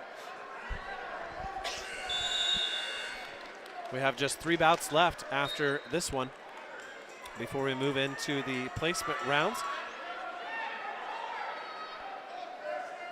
Start on their feet here in the second period. Winter and House. House, a nice little tattoo on her left bicep there. She's in deep on a single leg, but good hips by Winter. She presses into House's head. Cross face. Locks that leg. Trying to break that hold. Trying to get her leg free. She grabs her wrist, puts it behind, and there it is. Tyrone gives her 2. Mallerie uses that wrist control to take away the leverage that House had built. Now she puts in a half as House tries to stand up. She's on 2 feet and 2 hands with Winter draped around her. Mallerie pulls her back, going to try to chin drop her to her back here. She's got that arm. She readjusts. A minute left here in the second period. Mallerie's going to run that now. She comes around to the other side. Far side wrist, wing in. Over goes House. Winter's got her stacked. 49 seconds left. There's the fall. Mallerie Winter is into the finals.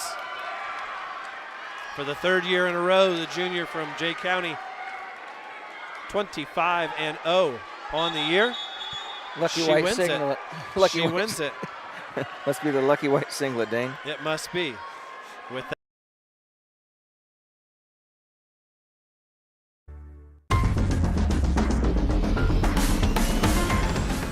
The Jay County Wrestling Club is a great place for your son or daughter to learn the great sport of wrestling. Our club does a great job of developing youngsters into better athletes using gymnastics, wrestling technique, and strength training. If interested, check out our Facebook page for practice details and to stop in.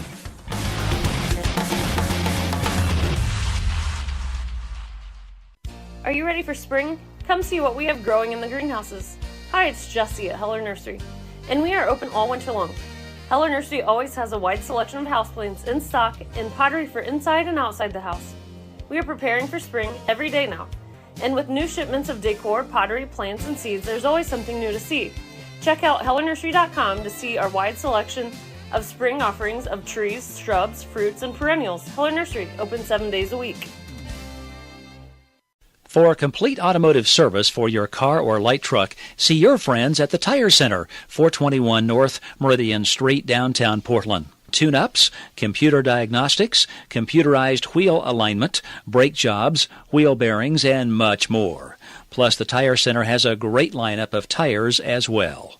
So for automotive service and tires, see the professionals at the Tire Center, 421 North Meridian Street in downtown Portland.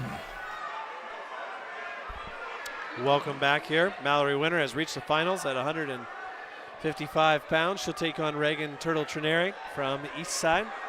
We are now at 170 where Evelyn Mosconi, top-ranked wrestler in the state, has already reached the final. And we're going to see who joins her. It is either going to be Haven Gardner or Naisha Gindelberger from South Bend Riley. Those two are scoreless here.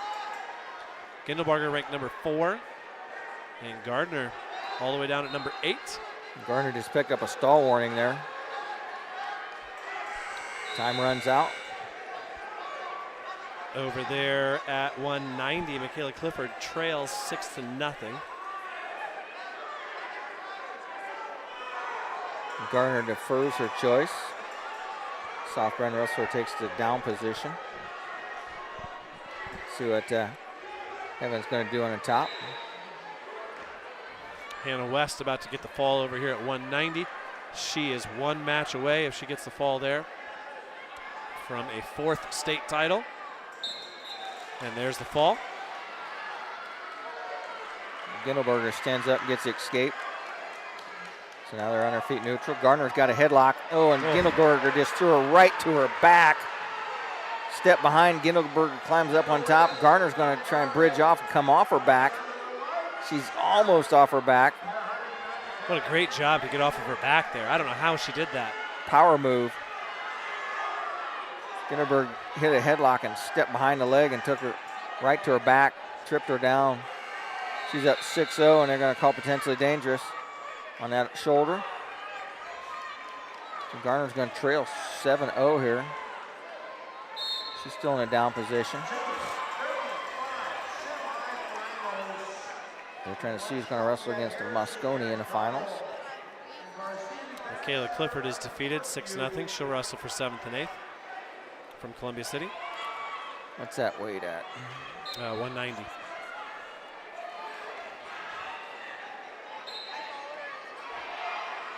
Hit it. Oh, Gardner thought about throwing a big headlock there. Inside trip. Oh, she caught her.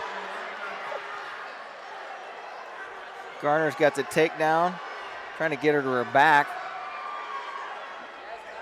She gets 2 reversal, no near fall out of it. Chops her with a nice crossface though.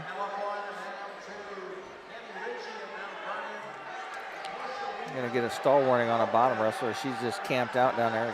Gindelberger. It's got to be a nice German name, isn't it, Dane? I would think so.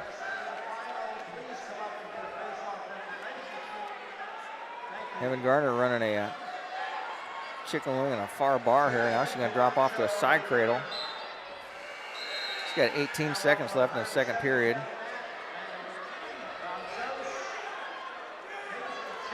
Back up to the feet, give Gindelberger the escape, and they step out of bounds. 7 seconds left to go here. 6-2 is our score. Gardner trails. We're up to 2:35 on this right-hand mat over here.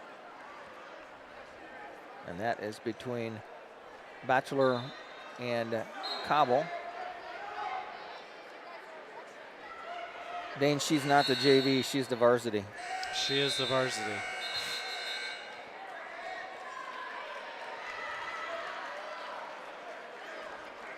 Gardner trails 7-2 in her match. She's going to be in a down position. She's got great hips, Dane. I think she's going to see if she can get a roll on her opponent here. Come up to her feet. Gindelberger trying to break her down with that head lever. Oh, Gardner lost her balance, went to her back, comes off her back, gives up nothing. And when she came down on her too, her forearm came right down on her throat. And that certainly hurt Gardner. Gardner's got a half Nelson driven really deep, and Gindelberger is trying to run her to her back. She's fighting that thing off though. Minute 24 left to go here. Gardner has not went over yet. Oh, she hasn't broken the plane. Yeah, I think she's hurt. She took it right to the throat. But she came down on her, and she had the legs picked up with the right arm, and she came down with the forearm, and all of the weight came down in her forearm right into her throat. Gardner's throat and shoulder. She's holding her shoulder right now. Take a little. Rex, you got kind of an odd situation coming over here. We got two Westell wrestlers wearing the same singlet wrestling each other over here for a spot for 5th and 6th, as you were allowed to wrestle 2 girls in each weight. And one of those young ladies came up and gave an interview with me. We talked to both of them last week. Paisley Chambers. Yep. She had a very good attitude, very both of them freshmen. attitude. So Westell with 2 freshman state placers at 170. One of them will go for 5th and one of them will go for 7th. So Heaven Gardner has entered her injury time. She comes up to her feet. She got caught in a bear hug here. Opponent trying to take her down, inside trip. Gardner steps in the inside trip. Oh, and she gets taken back down. I think she's running out of steam now.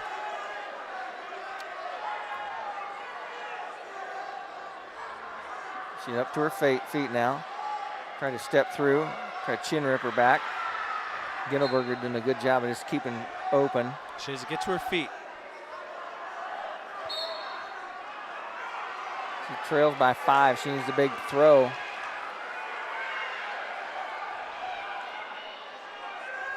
Over here, Aaron Cobble, varsity bachelor. We're into the 3rd period, no score.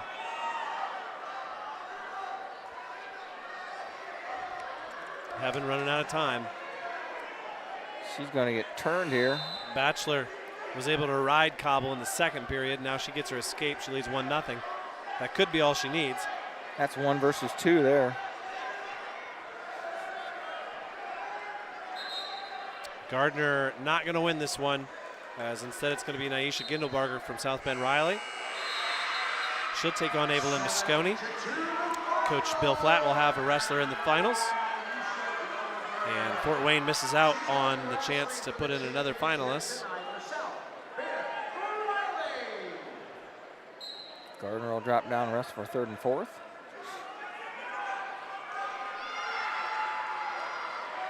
Still a great showing by Gardner this tournament series in her first season as a varsity wrestler.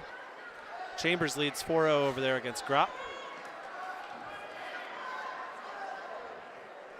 We're at the last weight all the way around, I believe, 235s. Oh no, the Westells are just 170s.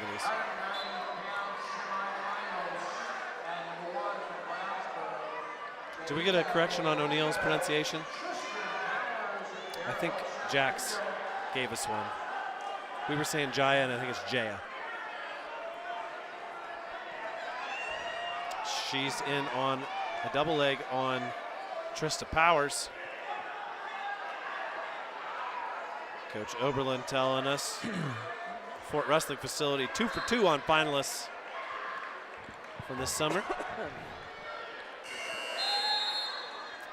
And teammates helping each other out over there as it's Paisley Chambers who beats her teammate, Sophia Gropp, 8-1. Pretty cool. Whose hand do they shake? Well, you try not to rough each other up, right? Try to save a little bit.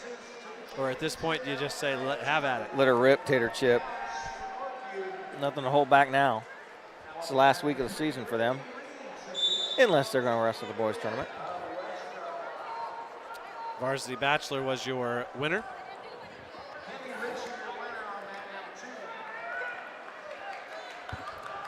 Dane, I see some lightweight girls taking their warm-ups off. I take it they're going to go right into it. They're going to go right into it. What time's the fried chicken show up? 5:55. Oh, we got a long time to go.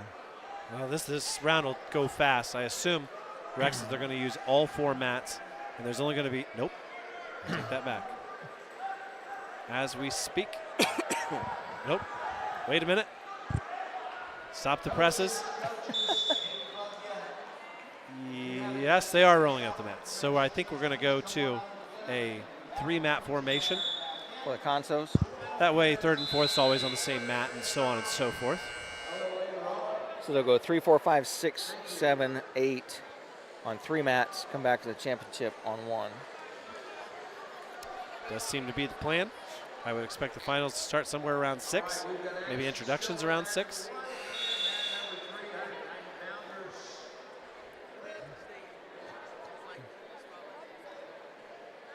They're rolling up mat number 2 over there. Have blood time here for the Brownsburg wrestler.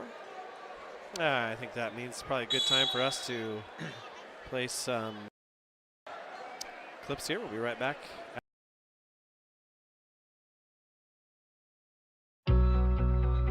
The Fort Wrestling Facility at 1519 Goshen Road in Fort Wayne is building young wrestlers all across the Fort Wayne area, one practice at a time. Join us for a live practice session or one of our upcoming camps at the Fort Wrestling Facility. Just check out our website today at thefortwrestling.com. Open to wrestlers 5 years old through high school, don't miss the chance to train with wrestlers from all over the area, focusing on technique, conditioning, and learning how to love the sport of wrestling. The Fort Wrestling Facility, building wrestlers in the Fort. At Jackson Associates Financial Services in Portland, we are committed to maintaining the highest standards of integrity and professionalism in our relationship with you, our client. We endeavor to know and understand your financial situation and provide you with only the highest quality information, services, and products to help you reach your goals. Give Troy a call for the latest rates on CDs and learn about the advantages in today's financial climate to invest in your hard-earned dollar. That's Jackson Associates in Portland.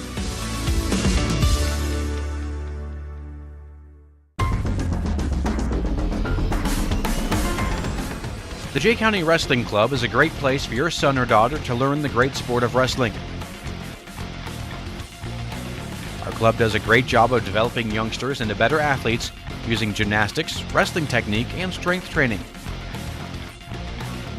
If interested, check out our Facebook page for practice details and to stop in.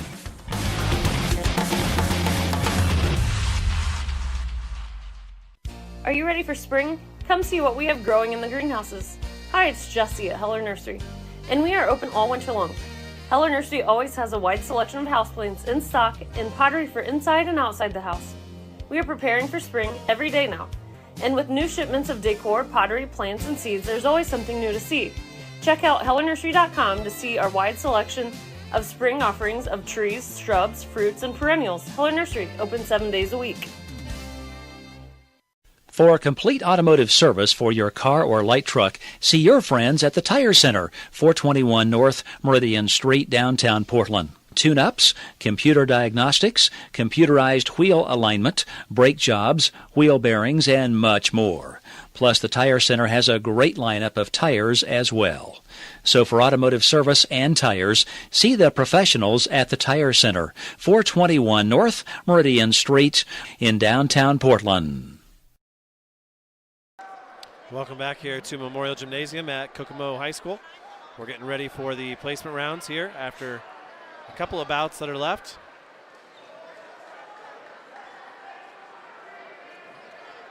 Rex, I think now is a good time for one of us to take a break. You want it to be me or you want it to be you? I need to use the restroom. I know I haven't made the last restroom break, so I know that I got that to do, but take care of it. Turn yourself down there and I'll finish this out here. And we'll come back right into the console brackets for 3rd, 4th, 5th, 6th, 7th, 8th.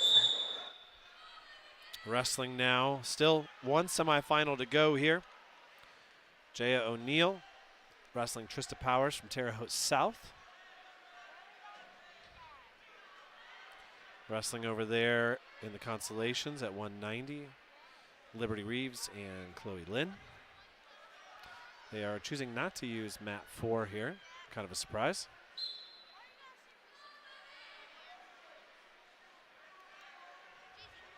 JD Minch has got his Sharpie out. He's marking the ends of the mats. Make sure everybody knows what goes where.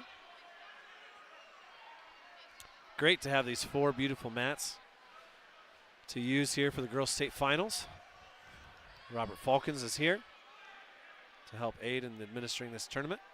We talked to him last year at the state finals about girls wrestling. Of course, everybody here excited as to when we're actually going to go as a fully sanctioned sport.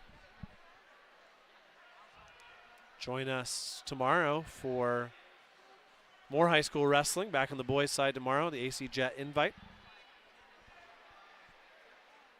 Jaya O'Neill leads 5-3. We're in the 3rd period, a minute left.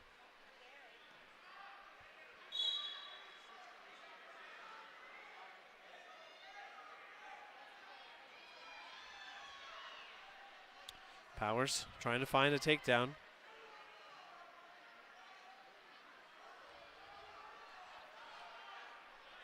Lynn trails 5-1 over there to Reeves.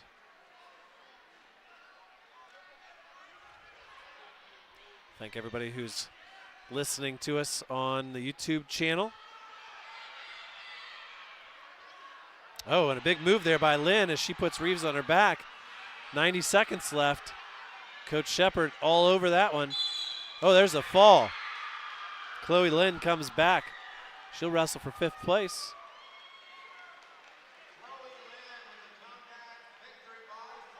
Real nice victory there. Big double leg shot by Powers as she shoots in on O'Neill, but it's too little too late as O'Neill leads 7-4, and she will reach the finals at 190 pounds to take on Hannah West. At 190, O'Neill is ranked number 2. O'Neill from Brownsburg. That brings us to our final semifinal. It'll be between Reed and Stokes at 235. Reed from Penn. Stokes from Harrison. And kind of interesting, Harrison entered 2 wrestlers at 235. Both of them qualified for state. And it's Stokes who is into the semifinals. These two would have wrestled in the same semi-state.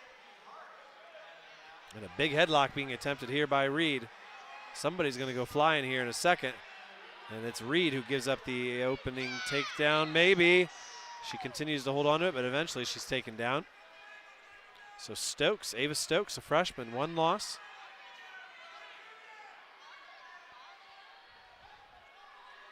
Stokes with the opening takedown. Erica Dehart and Aubrey Bartowiak are wrestling over there. Oh, and that one finished. Bartowiak with the win. And like we said, final bout of this round happening right now. Juliana Reed, a sophomore, wrestling Ava Stokes, a freshman. So 2 wrestlers that we'll likely see back here next year at the state finals.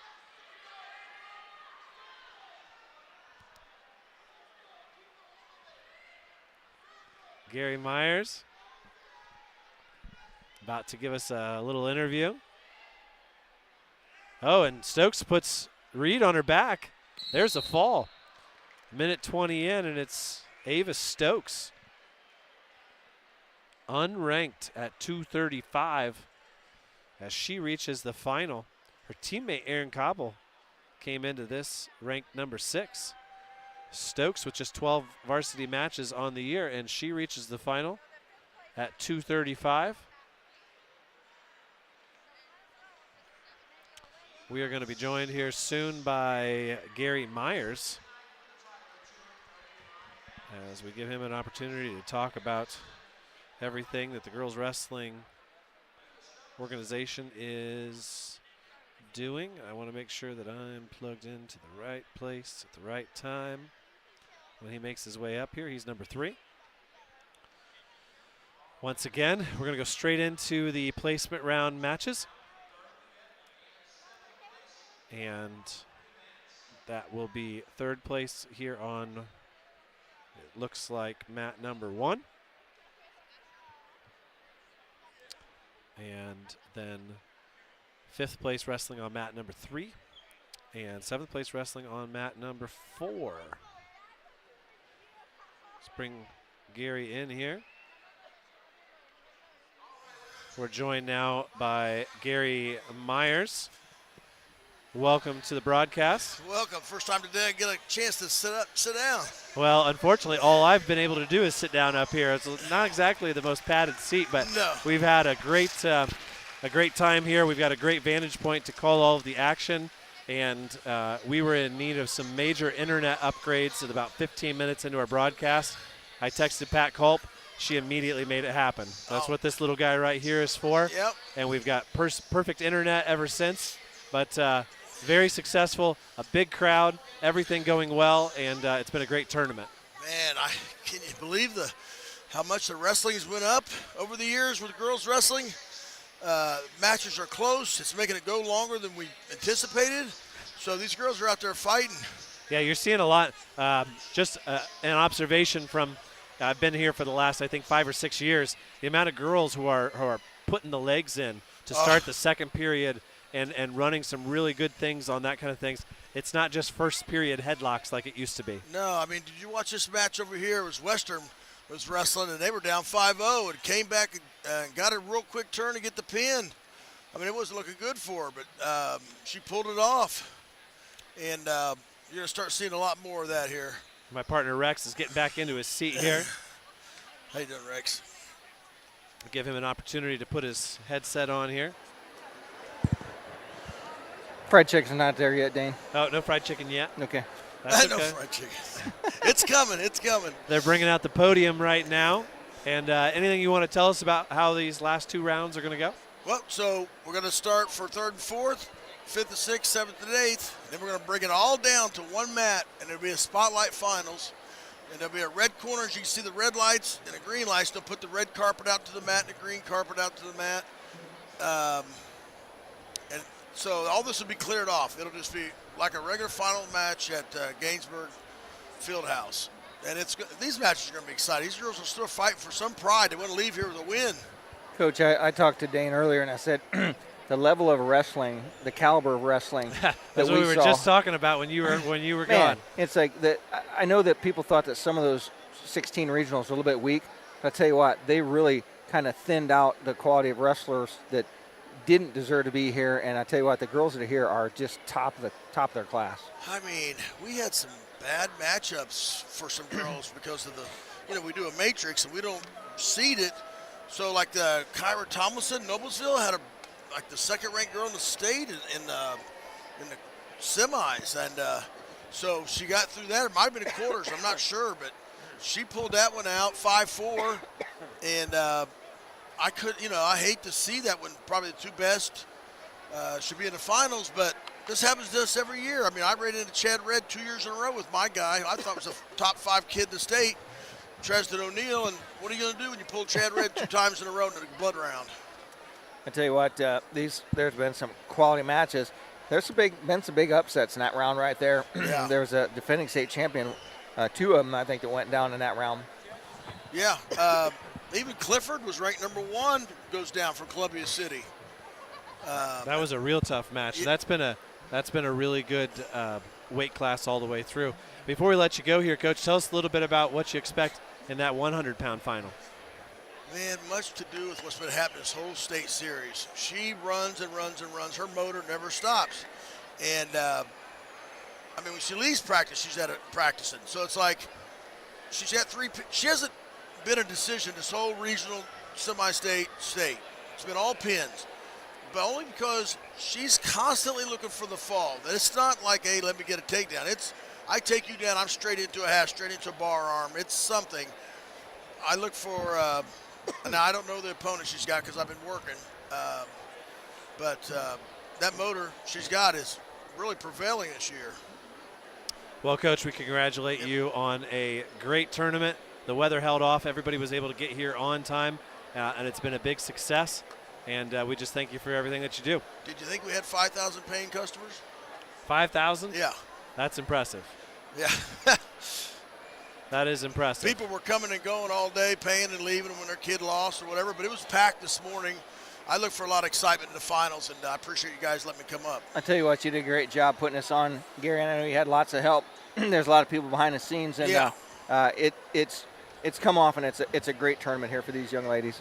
Yeah, I'm proud. Pat Culp does a lot of work with even helping you guys. She does a lot of work in track and everything, and I just tried to mirror the boys' state championships the best I could. I was just trying to reinvent the wheel. I just wanted to, and then me getting the state final mats here was a huge bonus, I think, for these girls mentally, to seeing these mats out here.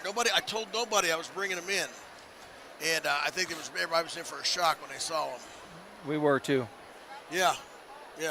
They trucked them in yesterday at 3:30.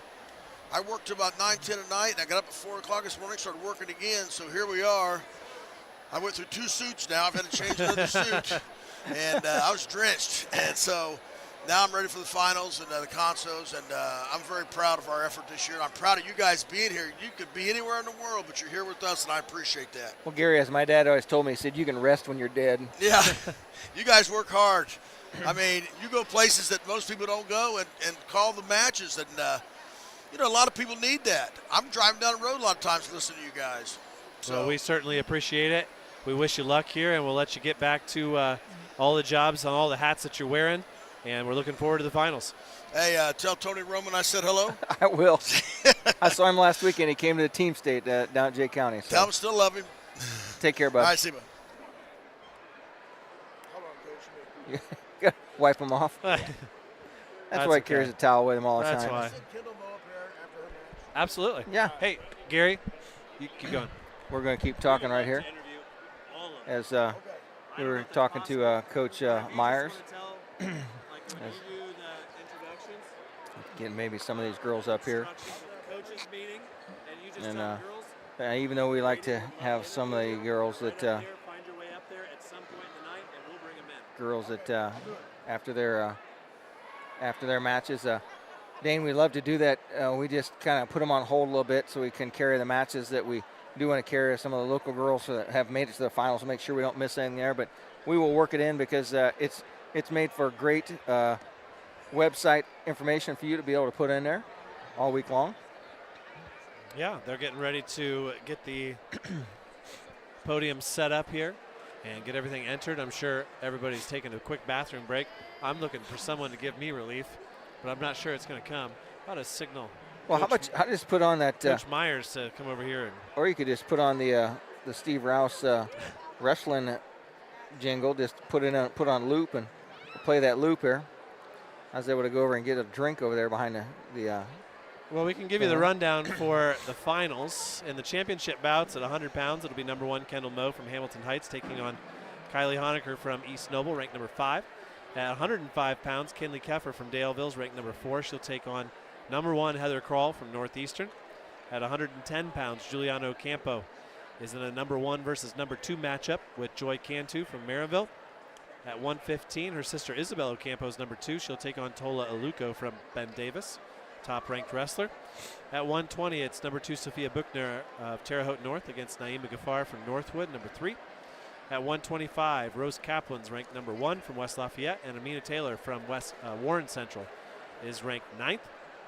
At 130 pounds, number 1 did not survive. Kyra Tomlinson of Northeastern is ranked number 2. She'll take on Aubrey Troutner, the freshman from Huntington North. At 135, it's Homestead's Katie Vardaman, ranked number 4, taking on number 1 ranked freshman Maddie Marsh from Pendleton Heights. At 140, it's number 2 Ava Allen from Silver Creek, taking on number 1 Alexandra Bostic from Highland. At 145, Ellie Janowski, the defending state champ from Lake Central, number 1, taking on Jaslyn Diaz-Avalos from Franklin, ranked number 4. Then at 155, it's a rematch of last Friday's semi-state championship match between number 1 Mallerie Winter and number 2 Reagan Turtle Trineri from Eastside. Then at 170, it's Naisha Gindelbarger from South Bend Riley against number 1 Evelyn Moscone from Southport.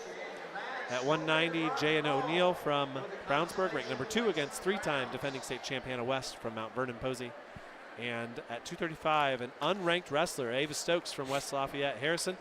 She'll take on number 1 and 2-time defending state champion Varsity Bachelor from Northview. Rex, I'm going to leave it over to you to entertain our listeners, and you're going to have some matches to call here real quick. We will take over and start right in with these 100-pounders here, as we will line them up to let you know who is wrestling who as I get back to the bracket. As I've been delinquent in not writing in the console brackets, but I will get to those right now and pull them up and tell you who is wrestling.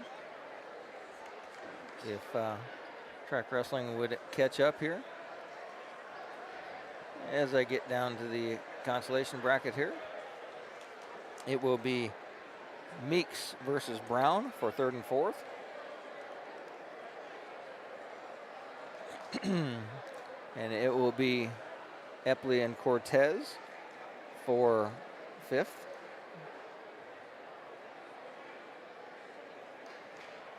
And for 7th and 8th, it will be Clay versus Painter. My buddy Eric Myers comes put this headset right on here. Dane wanted a tag team, needed a tag team tap out here. As Eric Myers comes in. Eric, as we start these rounds here, why don't you just tell me what the mood and the attitude of your girls were on the way down here today? They were pretty pumped up. I know. Let me turn you down. There you go. Yeah. I got you back up now. There you go. All right. Had the wrong knob there. Yeah, Too many I know. Knobs in play. They're definitely excited to get here, and I really like it in this Kokomo Gymnasium. It's a pretty tight field, but you know, Coach Gary Myers just told us that he sold 5,000 tickets this morning, and I didn't think that 5,000 people were in this place, but it was pretty packed this morning. Yeah. Good atmosphere for the girls. It gets loud in here.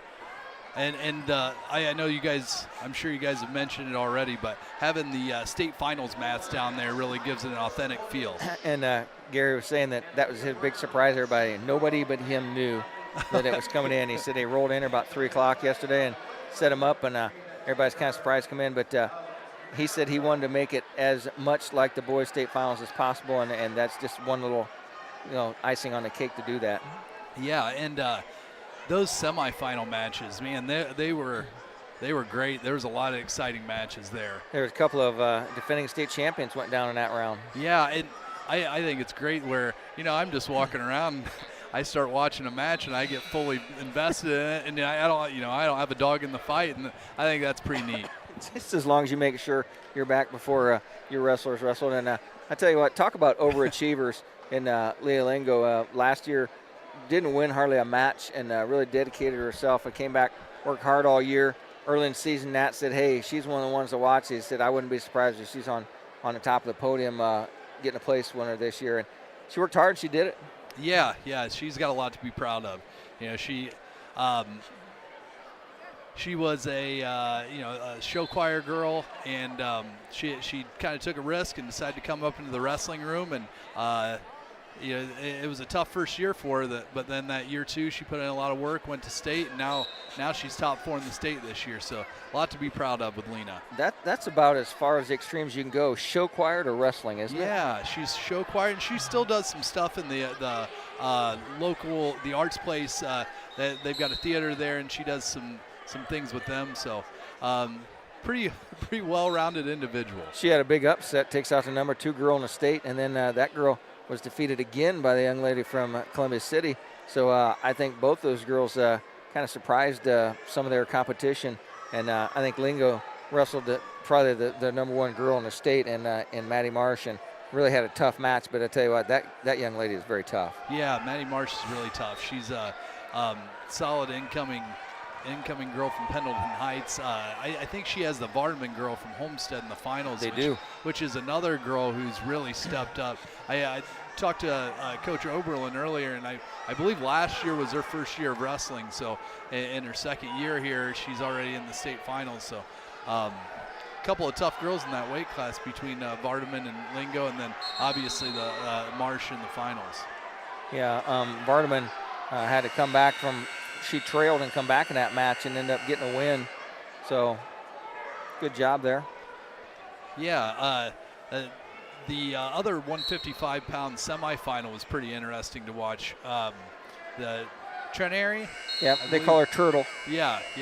And Hiram's, who was a runner-up to Mallerie Winter last year. That was a lot of fun. That really tight match, and Trenary ended up hitting a headlock there to finish it off, but pretty close all the way through. The other one, I was on the other side waiting for Lena to wrestle, but it was the semifinal between Gall and I can't remember the Noblesville girl's name, but that was back and forth. It was a lot of fun. Yeah, Gall, as defending state champion, got taken out. Yeah. And Tomlinson, and I believe she was a runner-up last year. So I don't. Were they in the same weight class, Rex? I'm trying to remember. I don't know. There. You know, they did change weight classes last year, so there's been some changes. And I was going to tell you how these matches are going here, but my computer just went black. Yeah. I have to wait till Dane gets back and pull track wrestling up. See, I'm running off of a Wi-Fi hotspot, and we really struggle to get Wi-Fi in here. And Pat Culp had her team of IT specialists run over here and put a 150-foot long Cat 5 line up here to us. Give us a line, so we're hard lined in. So YouTube's running good, but my Wi-Fi for my track wrestling not doing so well. But some good matches here.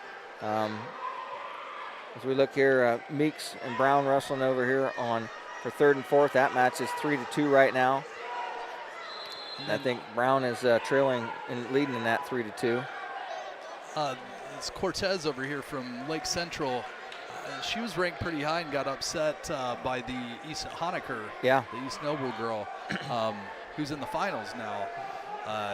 Pretty impressed with that East Noble contingent. Coach Reason has a good group there. Yeah, I mean, not just quality girls, but a lot of girls. Yeah. Bringing 8 to the finals is really impressive. You know, New Haven come in as the power pole #1 rank, but couldn't win their own semi-state. Yeah. And New Haven, they're pretty far ahead right now, I believe, with I believe 2 in the finals, maybe 3. Good luck. Thank you. It's been awesome. Look at that. Thank you, dear. Sorry. Appreciate that. So I'm not blocking. There he is. There's the medium. Dane's a schmedium. When you're done, win or lose, you come up and interview with us. Rex and Dane picking up some Daleville. Get some Daleville swag here. I'm not even wearing my shirt while you're wrestling. Thank you, young lady. And Dane, we'll put that one on for a second. I got to readjust here. My computer my Lenovo just died, Dane. Something happened to it. It just went blank. You didn't accidentally drop it from the top of the gym, did you? I know you've been wanting a new one. It has not moved. It is straight right where it is, and it's doing a slow reboot here. But the snow's starting to fall out there. Coach Meyer and I were just talking about a couple of matches, some big upsets, but some of the girls, like we know that Honecker upset Cortez. Cortez come in there highly ranked, but Honecker for East Noble and this East Noble squad, some very good girls. Even though New Haven is up there toward the top, East Noble just in sheer numbers end up winning their semi-state with just like one champ. Yeah, like I said, great group from East Noble. Coach Reason really has that program going well. You know, you and Coach Reason both know, you know, as the head coaches, but you're still in charge of the females. I mean, last weekend for Team State was wild. People were everywhere. I mean, they had a tournament at their place. They wrestled at Team State another place, and their girls were wrestling the day before at semi-state. Yeah, and a lot of people went to Franklin on Sunday there for the elementary duels. So it's a tough coaching weekend. You gotta take the first few days of the next week to recover from that one. But you still got boys season going on. Absolutely. Now, Coach, are you supposed to be somewhere tomorrow? We have our B team goes to Tri High. They kind of sent out a group text today to let us know that they're monitoring the weather situation there. So we'll see if we have that. Hopefully we can, and we can stay safe out there. I know we received word about an hour ago that Garrett had canceled their tournament. South Adams was attending that. Tomorrow we'll have the prestigious Jet invite tomorrow from Monroe. Be interested to see if Coach Curry needs to add a few teams. He's got some traveling from a decent distance, but that's one of the challenges of this time of the year is you set your schedule and then the weather throws you a curveball and you have to adjust. Mm-hmm. And I know that our middle school team is headed up to Belmont tomorrow, so hopefully that can happen. I will be there for part of that. Always a good one, and we've been plugging the middle school teams, and we got a lot of Jay County listeners right now. If you're a fan of this wrestling, of your boys team, come on out and watch the middle school team. They're entertaining duels. The kids are really passionate, and look up the schedule on the school website and go out and do it. Belmont puts together some great duels. Really fantastic atmosphere when they wrestle Adams Central and South Adams, and I'm sure Jay County is the same way. And I was pretty excited this year. We've got 6 or 7 middle school girls out this year, and we saw the other day Coach James Myers coaches our middle school team, and Whiteland is having an all-girls middle school tournament. I believe it's at Whiteland. So we're looking into that, but I'm excited to see one of those pop up because there's not a lot of options for middle school girls to wrestle girls only. So I think that's the next step in growing girls wrestling is to get some more middle school options out there. And I talked to one of those girls from in the regional, I'm not sure which one of the schools, maybe Daleville or Westdale. They're talking about how to build their program up. They went down and talked to their middle school girls and said, hey, let's build a middle school program. And they have 5 or 6 or 7 or 8 girls in their middle school program because they know, just like you as a high school coach to feed your boys team, your middle school team's got to be up there. And these girls are down doing their own recruiting. Yes, absolutely. That's your next step. That's pretty cool that they have their high school girls recruiting because your younger kids, that's who they look up to. And I think that's a case in just about any activity. You want to get those kids who are doing it, talking to the kids who are the next generation. And it takes some forward thinking to be able to pull that off. A lot of this stuff just doesn't happen on its own. You don't just say, I'm the wrestling coach now, and announce when the first practice is and expect there to be 40 or 50 kids in the room. You've got to go out and you've got to do the work. And I know for wrestling coaches, it's almost double because it just seems like there's a lot more work to do than some of the other sports. But on a day like today, when you see some of the results come to fruition, it's definitely all worth it. Yeah, and if you could have some of those elementary age and middle school girls come and watch this tournament, I think that you could maybe double your numbers because there's a lot of excitement out here. So we look forward to Lena Lingo's match here as she wrestles for 3rd and 4th. We, of course, have to give more shout-outs to Nat Wood, as he was Nostradamus back in November, saying that Lena Lingo would be on the podium at the end of the year, and he was certainly right.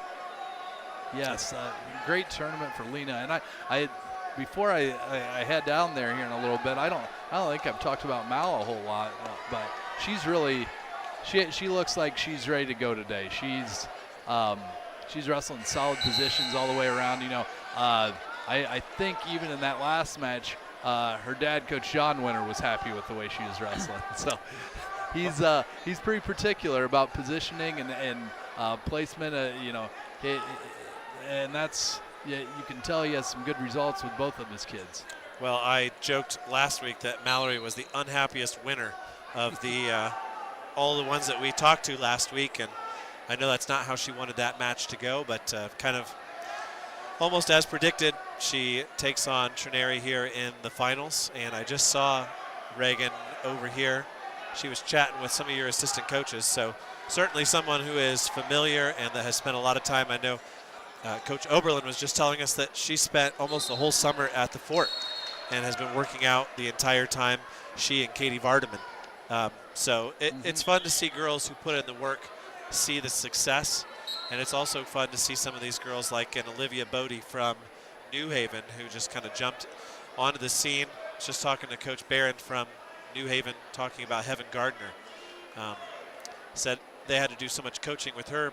Last year she struggled to be able to get through 6 minutes because it's just so emotionally draining to be up and to be down and to deal with all of those types of things. They said she's just so much mentally stronger this year than last, and she made it to the state semifinals this year in the second year of the sport, right in the heart of, you know, the strongest weights, and that says a lot about her and the New Haven program. Yeah, absolutely. And that, you know, you see that on the, I talk to our guys every year that are freshmen, and that first year of high school wrestling is so tough, and I just tell them, you know, you grind through this, and you'll be amazed at how much you've improved whenever you step into the room next year.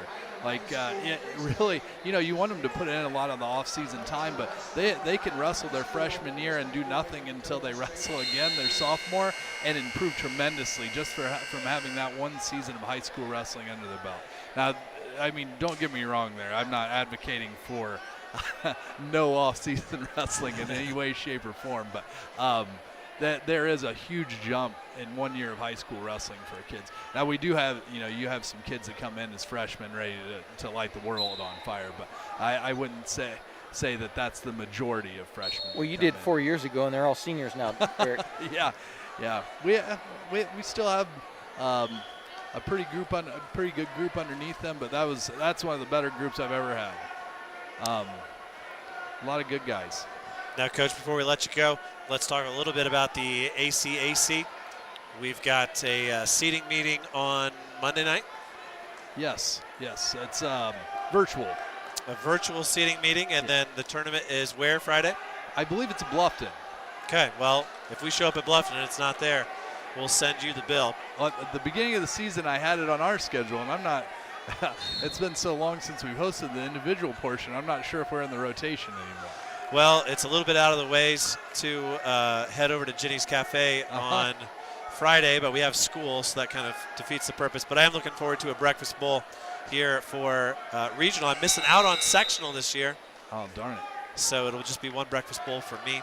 And then, of course, we look forward to seeing some of your Jay County Patriots all the way down at Evansville along the Ohio River for what is going to be an absolutely fantastic tournament season this year. So as we talk about hospitality suites, the team stayed at Jay County last week.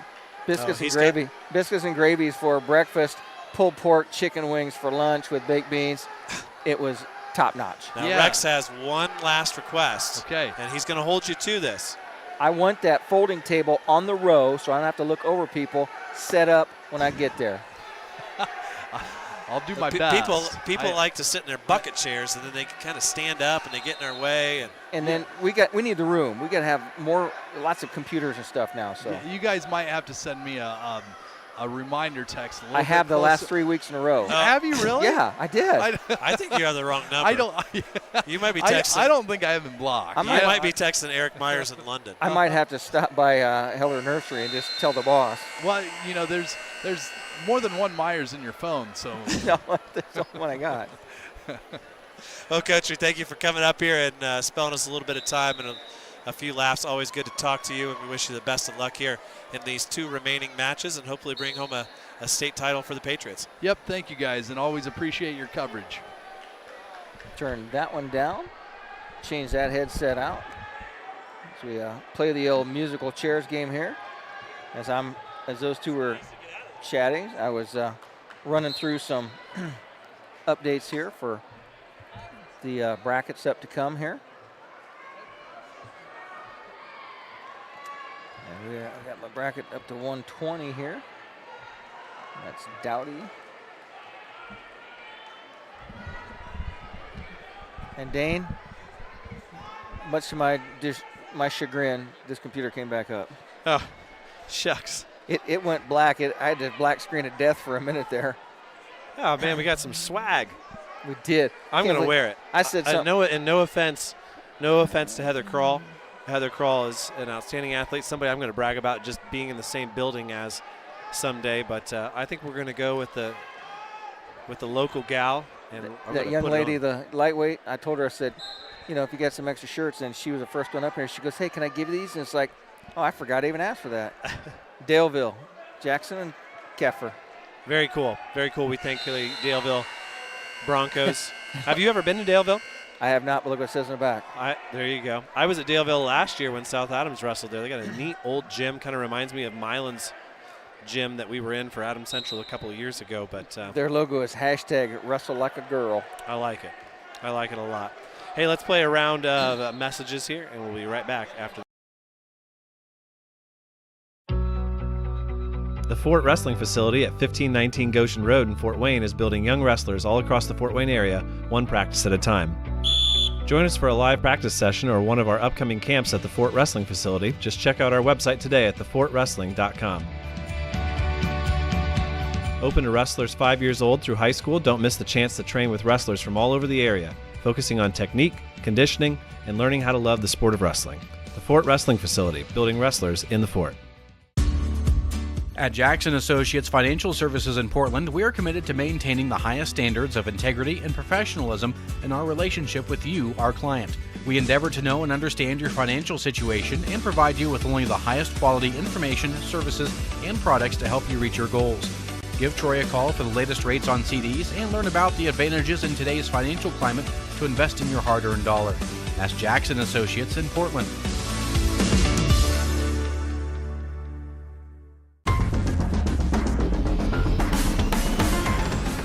The Jay County Wrestling Club is a great place for your son or daughter to learn the great sport of wrestling. Our club does a great job of developing youngsters into better athletes using gymnastics, wrestling technique, and strength training. If interested, check out our Facebook page for practice details and to stop in.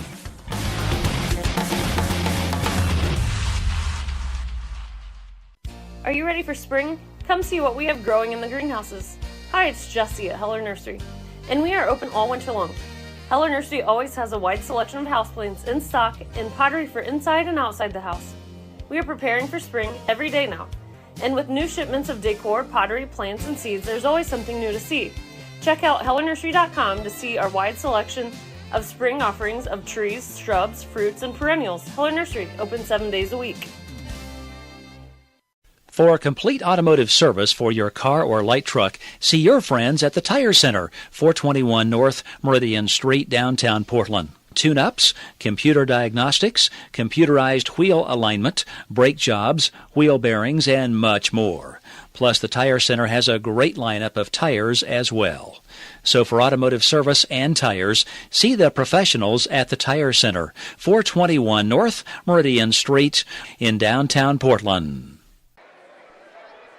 Welcome back here to Memorial Gymnasium.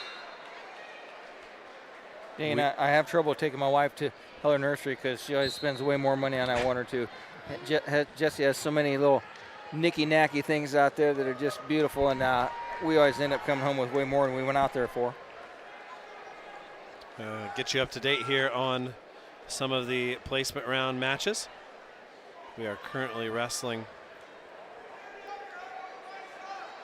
at, let's see, finishing in third place is Michaels from Portage at 100.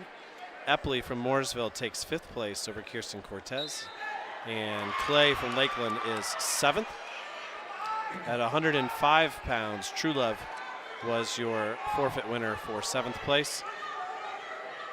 Dowdy from Indian Creek takes 3rd. And Bowen from Greenfield Central takes 5th. At 110, Olivia Kroll takes 3rd place. 7th place goes to May from Roncalli. And the 5th place match is in the 3rd period here. Sanaya Henderson leads Kylie Smith Foster 4-3. We're wrestling for 3rd at 115. Kayla Rowell and Isabel Kaplan.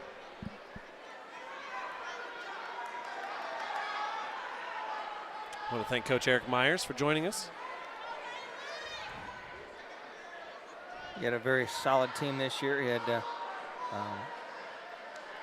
young Miss Rowles. They expected to make it here, and she kind of got upset, but she will be back next year as that Jay County team will be solid, and they're doing a lot of recruiting. They've got some good role models that are in the state finals here this week to help boost their numbers next year. Isabelle Kaplan of West Lafayette leads her opponent. That's Roel from Milan 4-0. She's trying to pop her head out. Regains control. Wrestling over on mat number 4 for 5th place. Henderson versus Smith Foster. Smith Foster with a 5-4 lead. Man, and she is all over Henderson with those legs, and she's been a good leg rider the whole day. Putting the arches on. She gave Jim Russell the old, what am I supposed to do here? Well, that's the problem if you ride legs. Sometimes they can do that. You just got to work. You just don't look at the referee. You just work a power half and crank on it. Jim says, I'll show you. How about a stalemate? Now you can try it different.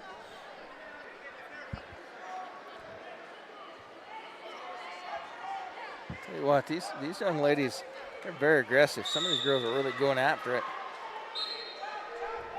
We've seen a couple of unnecessary roughness cross face calls. Talked to Coach Lynn and Coach Barron out there about Heaven Gardner. Like I said earlier with Coach Myers, they said she's really grown mentally. Toughness, the ability to getting taken down and fighting to get back on your feet. And Smith Foster takes 5th place. She lost a close one in that 2nd round, and I think she feels like she could have done better than 5th, but fights back to win 2 matches at 110 pounds. She came in here and she was ranked. Yeah.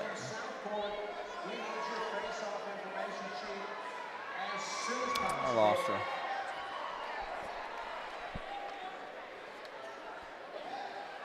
We are a few matches away from Lena Lingo's 3rd place match. Don't know if we're going to make it before ACAC basketball coverage starts, but we are going to have an interview with Lena. She promised to come up here after everything was said and done.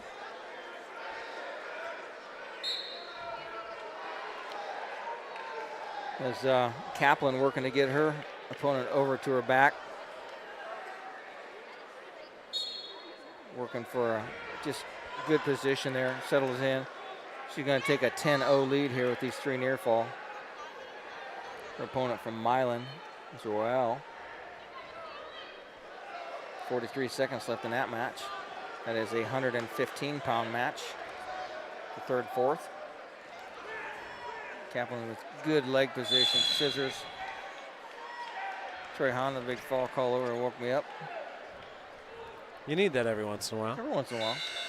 I'm going to reach into here in my bag of goodies and see if I can't find a little sugar. I went down and got me some high C punch out of the machine over there in the. Well, I had a goal of not spending $1 today. That was my goal. Oh, that's what they have in the hospitality room back there. They have a fountain drink machine back there. They do. I'm going to go with the banana. How's that? Everybody in the family loves bananas but me. Really? Just don't like bananas. My granddaughter will fight over bananas.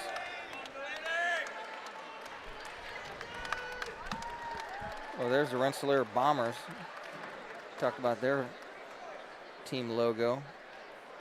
That'll be wrestling here for 3rd and 4th place. Kaplan was your winner at 115 for 3rd place.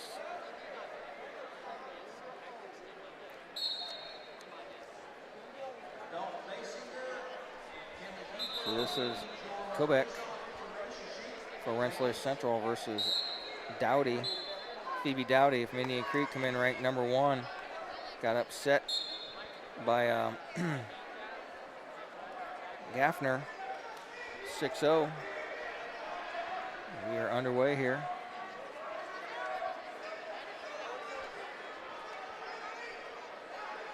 couple of these matches across here, 120 pounders.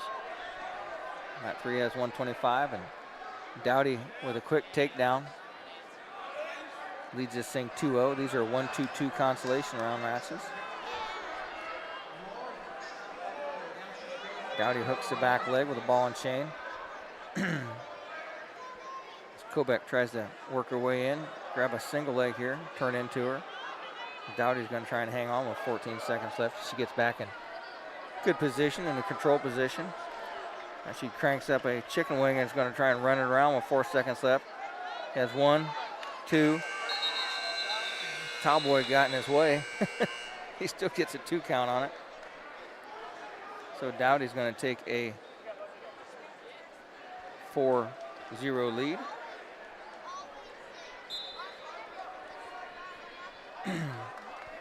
Flip of the disc by Kevin Troy. Goes to green. That is Kobeck. She defers. Over here on mat number 4, we have Portage's Kaylee Burton trails Shanna Bass of Franklin Central. 5-0 in that score after a nice takedown there. Third, fourth place match, 120 pounders. They start this third period in the neutral position. Dowdy trying to work the head of her opponent down, snap her down. Shot by Kobeck. Dowdy runs front headlock. Tries to spin and go behind her. It's just Nat. I knew my phone was someplace. My watch started buzzing. We haven't heard from the judge one time today. He better be listening. Oh, he might have been doing some judging at his real job today. I forgot it's Friday, Dane. He was down at the State House earlier this week, hanging out with the governor. Saw some crazy pictures from 180, or I-80, I should say. Iowa, complete blizzard out there. IU supposed to play basketball there tomorrow. They can't fly out tonight because there's no place to land. They can keep it, Dane. Well, it's coming. It's snowing outside. Big old wet flakes. Is it now?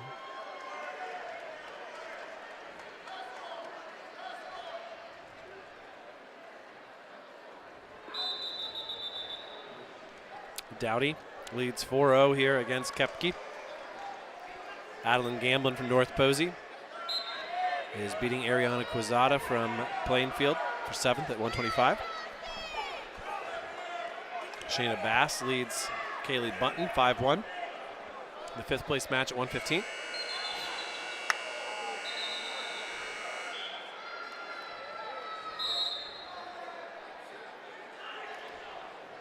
Coach Myers just carries that towel around the whole time, doesn't he?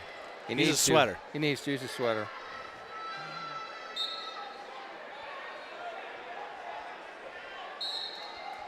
Third period now. Dowdy leads 6-0 against Kepke.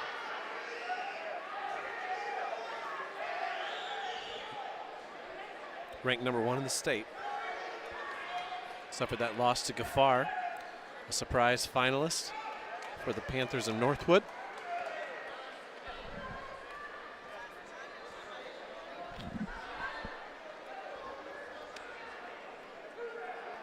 Another takedown for Dowdy.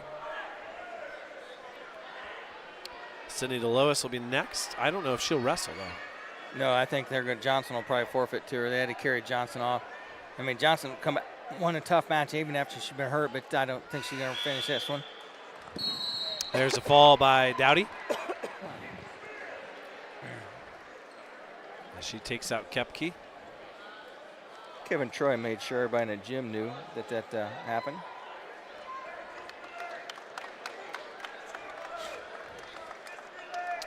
Like I said, I think we'll probably see a forfeit here to Sydney DeLois. DeLois is going to end up finishing. So we pull up her stats here. She's going to finish with 2 4th places and 2 3rd places in her career.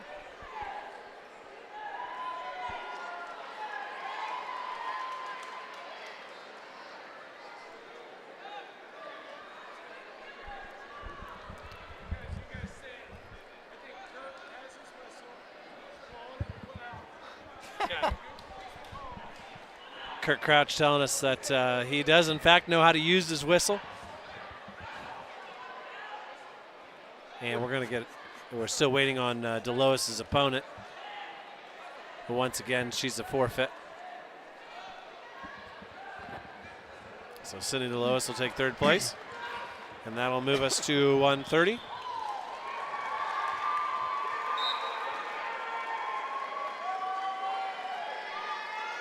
One match closer here is the defending state champion from Northfield.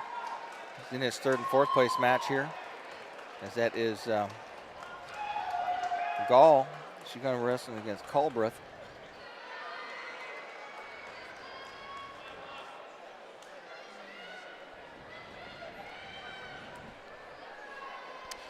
Rex, my wife just sent me this picture from Prairie Heights. I don't know if that means Prairie Heights isn't coming or if the whole thing's canceled.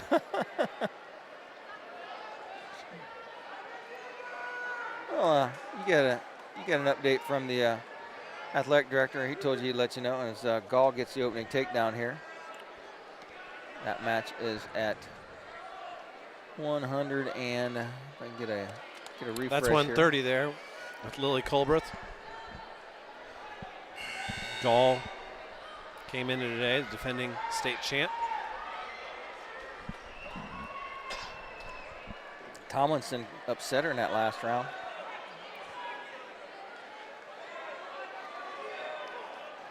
Tomlinson will be in the finals against Aubrey Troutner, who looks awfully good from Huntington North. Gall wasted no time. She's working on a fall here.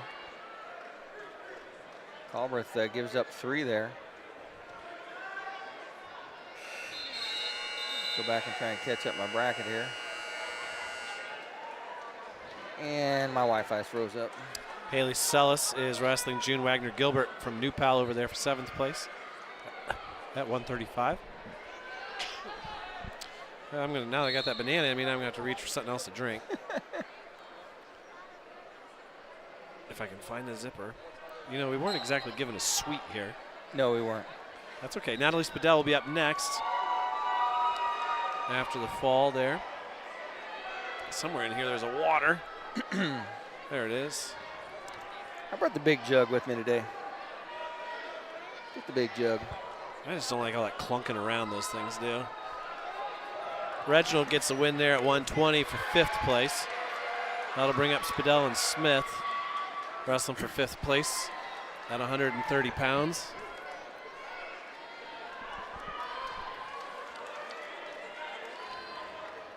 Gall 8-1 the lead.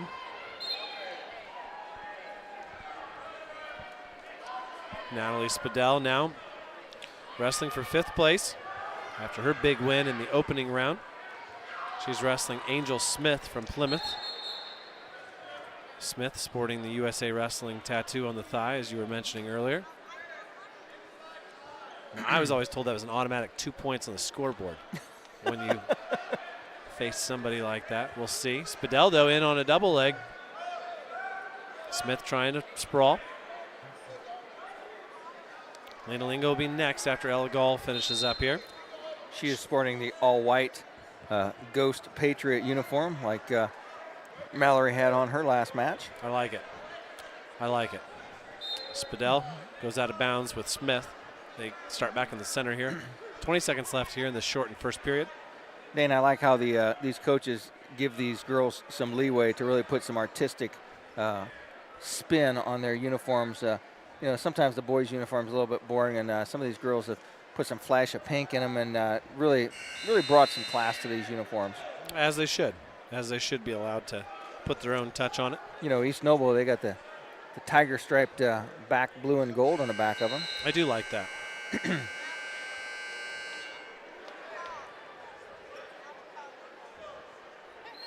Spadell will start the second period in the top position, scoreless against Angel Smith. Gall still working on a tech fall over here. 10-1's the score. Spadell gives up the early escape. She's in deep on a couple of ankles. Now trying to Iranian out of that. Which way does she want to go? She goes right. Smith locks hands underneath. Gall, your winner by fall for third place. Okay, we'll shift our focus over to Lena Lingo here.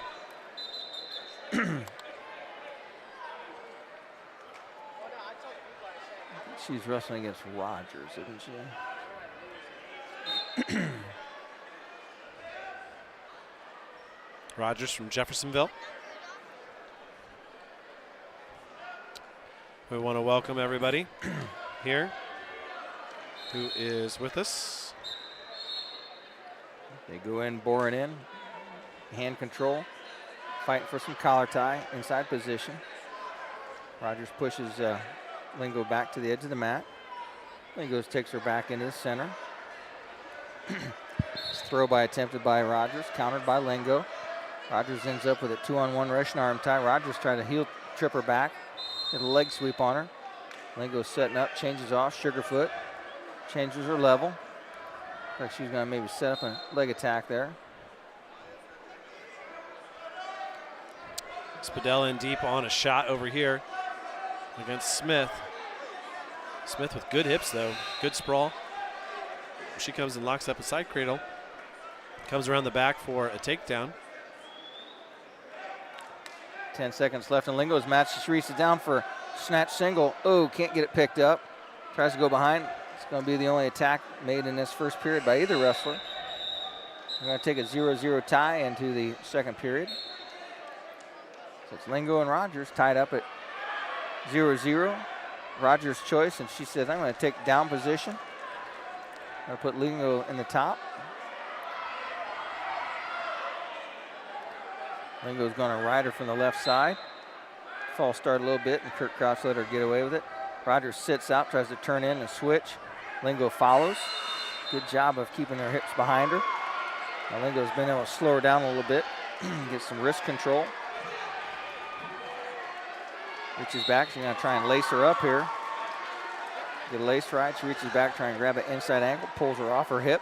Now Lingo's going to run that chicken wing. Got the chicken in a far bar.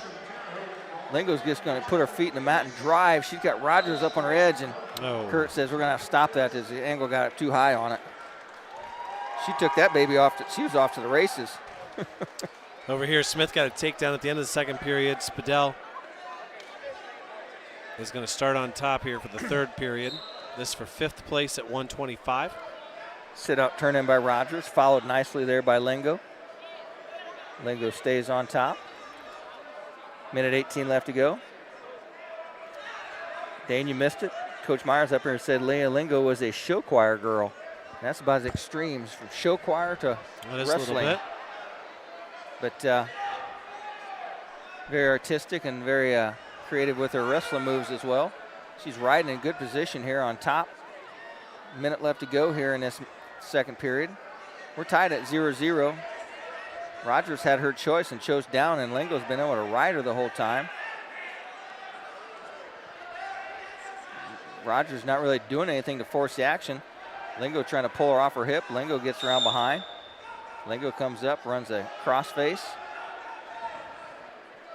Lingo's going to drop off, just kind of take that arm and bundle her up. She's going to jack that inside ankle up, trying to lift her up over there. 26 seconds left to go. Lingo's doing a good job of riding here. Now hits her with a nice crossface. Going to try and bundle that thing up.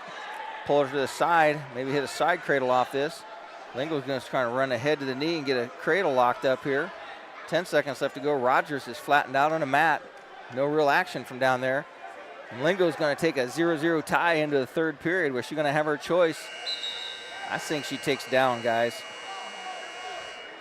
Spadell trails 3-0 here.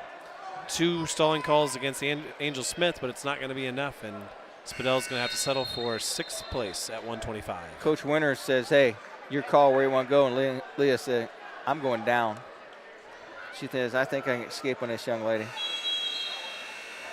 Lingo comes up to her feet, broken back down again. Rogers just grabs her arm, tries to run her, runs that chicken wing, and she runs it right to her back, and Lingo gets taken to her back as Rogers just took off and ran that thing straight sprint. She's got both arms. She's got the double chicken wing locked up. Lingo's bridging here. I think Lingo's shoulder was hurt when she took her over.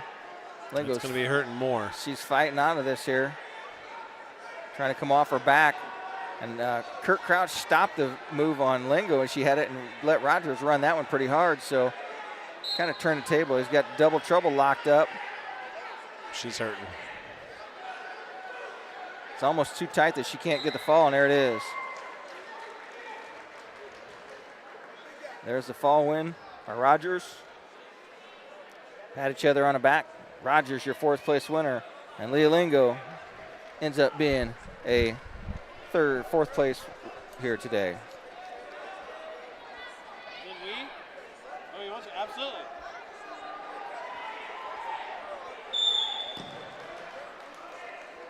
Dane having a little conversation with the Iron Bear. What's the Iron Bear have for you, Dane? I can't remember her name. She's from Hamilton Heights.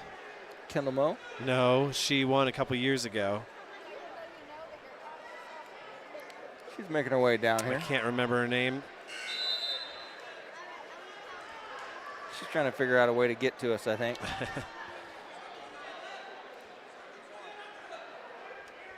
Does that mean she's wrestling in college someplace now? I'm not sure. She's trying to make her way down here. Kayla Pugh, that's who it is. I think is who he's sending our way. I don't know where she went.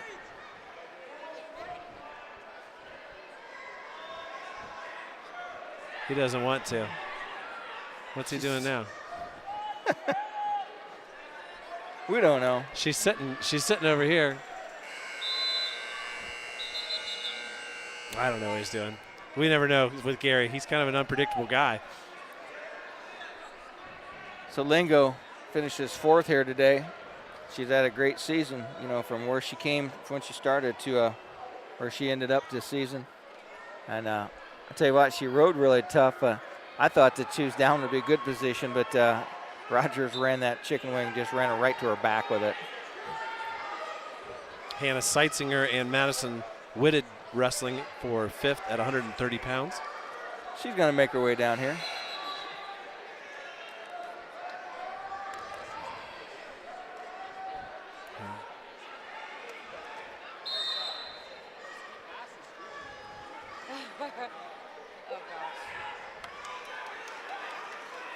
We got a special guest sent up from Coach Myers. Introduce yourself for us. Hi, I'm Markayla Pugh. Okay, that's what we thought. I'm pretty sure I was at Hamilton Heights the year that you won, and I think that was the very first official girls state finals. And what do you think about what you see now compared to what it was back then? It's amazing. It's growing so fast. There's so much, like, the competition is like progressing every year, and it's just so awesome to see it still be involved with. What was it that got you into wrestling? Coach Myers. Like, my brothers wrestled, and I was just a manager. I used to run track. He was like, no, I'm starting this. You got to join. And I'm like, no. And then, like, a week or two before regionals, he was like, he wants your attention for a picture. What a guy. Yeah, Coach Myers, he was like, you got to. And I was like, all right, fine. And then I stuck with it. I still wrestle now, and I coach as well. And where did you wrestle in college? I wrestled at Indiana Tech for 2 years, but now I wrestle in attached. Okay. And I coach for Hamilton Heights. Very nice, very nice. And, of course, there is a young lady wrestling for Hamilton Heights here at 100 pounds in Kendall Moe. And she'll kick off the night tonight. Yes, hopefully with the dub. Hopefully with the dub. She'll be wrestling Kylie Honecker from East Noble. And we talked to Coach Myers earlier about just how big of an event this has turned into. And I guess maybe you might be a good person to ask. I know a lot of talk about the IHSAA and getting it officially approved by the association and having it be official. When you look back on your time, do you think that it would have made any difference if the IHSAA would have adopted it back then, or do you still feel like a state champion? I still feel like a state champion. And I think that's one of the lessons that we've learned. I know we've had a lot of talk about IHSAA this and IHSAA this, but you can't tell me that these girls aren't state champions in their weight class, regardless of whether the IHSAA. Oh, yeah, no, that is still theirs, and no one can take that from them. And we're certainly seeing that with the crowd today. A huge crowd out here to watch this. And, 1,095 girls, I think, were signed up across the state in all of the regionals in December. And that doesn't count the girls who didn't actually wrestle varsity. There might have been a lot of girls who tried it for, the 2 months of the season and decided, I'm going to hold off this year, but I'm going to come in next year. I think in another 5 years, you're going to be looking at 2,000, 3,000 girls. Oh, yeah, I can't wait to see. And just keep watching it grow. It's awesome. Very good. Well, thank you for joining us for a quick interview here. And we're looking forward to watching Kendall wrestle in the finals at 100 pounds. And we thank you for your contributions to the Hamilton Heights team and for keeping Coach Myers in check. Yes, thank you. Okay, thank you. Again, that was Michaela Pugh from Hamilton Heights. We thank her for joining us. We're here now at 140 pounds. Kaylee Beauchamp from Jeff, wrestling Charisma Lawrence, I should say, from Maryville. She has charisma, Dane. She has charisma. It's on her driver's license. Coach Myers just playing our third wheel down there. Got a Columbia City wrestler on the mat here for 7th and 8th, I think. Yes, that is the mat for 5th place, actually. Okay. That's Spalding. She's wrestling Kaylee Smith. Spalding defeated Lingo in the first match that I did this year for the girls' season, way up at Columbia City. But she's wrestling for 5th now. Boonville gets a win. Boonville gets a win as Paige Cook gets a win there at 145 pounds. That is for 7th place.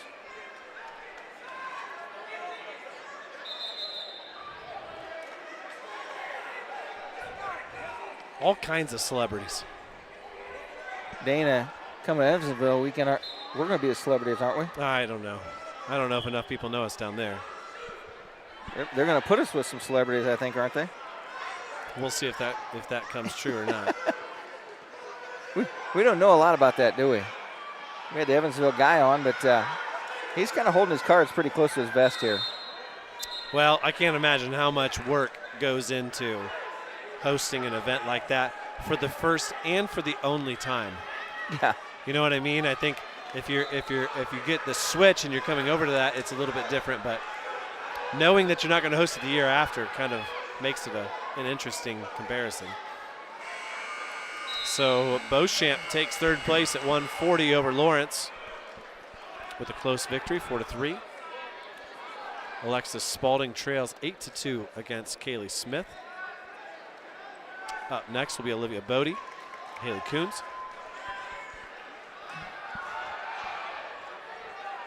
Talked to Bodie out in the hallway in this last break with Coach Barron.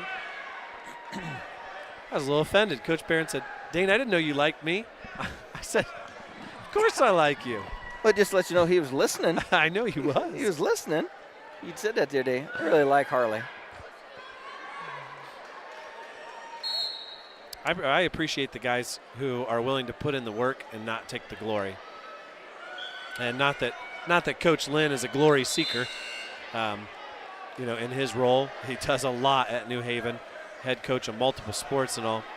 But I've been to middle school matches, and Harley coaches with the same intensity for the middle school team as he does for the high school team, and I respect that a lot. Bodie in on a nice single leg here. Coons kind of falls down on her, though, puts her weight on her. Bodie trying to block with the arm. Still holding on to that arm, 20 seconds left. Now she's in a better position, switches off to a double, trying to get up. Smith leads 10-2 over here against Spalding. A 14-point lead for New Haven as they chase the state title. 2 points now for Coons as she scores the opening takedown against Bodie. And that's how the first period ends. I think the crowd will cut out here a little bit. It's already thinned out some. There will be some who came to watch who could probably survive without seeing the medal ceremony for their prospective wrestler. My only question, Dane, is did you see a guy in a red and white checkered suit in the building? You know, I haven't really looked for him. I assumed he'd be here someplace. I assumed that he would be. He's probably way up there behind us. I didn't see him anywhere. I didn't see him up there. We're talking about the one and only Bruce Teamy, ultimate super fan. John, I asked John about it, whether he was going to come too. We saw John last week. I don't see him. Sometimes he sits in a corner and you can't really see all the corners right now.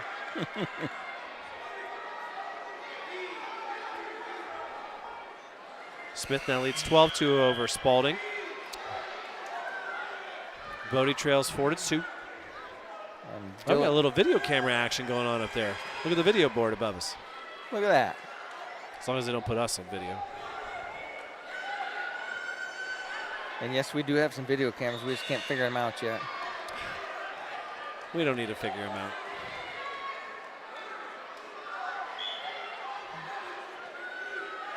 Well, 1 year, in Mooresville last year, we had a camera on and people got mad at us. Facing the wall, and I said, turn around, show the mat.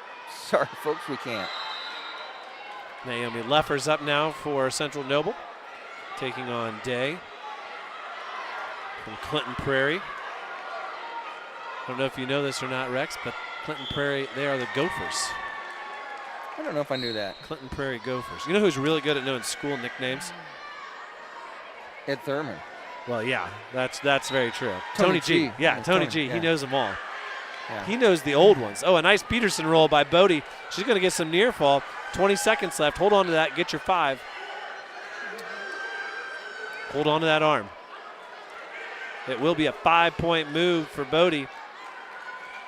She takes a 7-4 lead.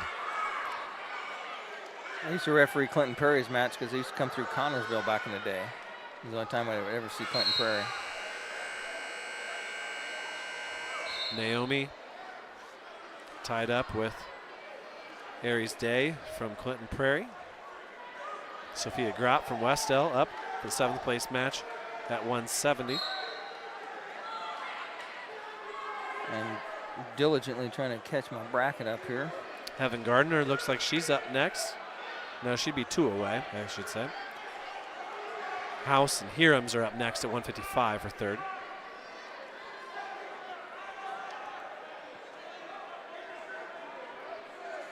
Bodie on her feet here, 7-4 lead with that Peterson roll. 3rd period, they're on their feet. Leffers finishes the 1st period with a 2-0 lead after her takedown. Takedown now by Coons. She cuts the lead to 7-6.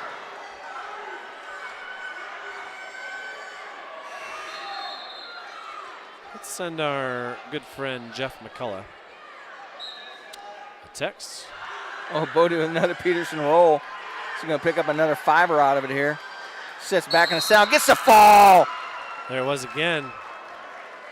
Big Kevin Troy puts the hammer down. What weight's Bodie at there, Dane? Bodie is a 145-pounder. She finishes 3rd for the Bulldogs, getting some big points for him there.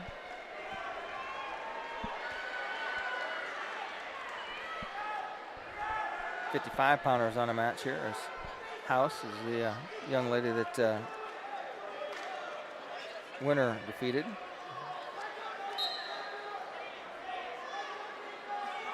Let's see.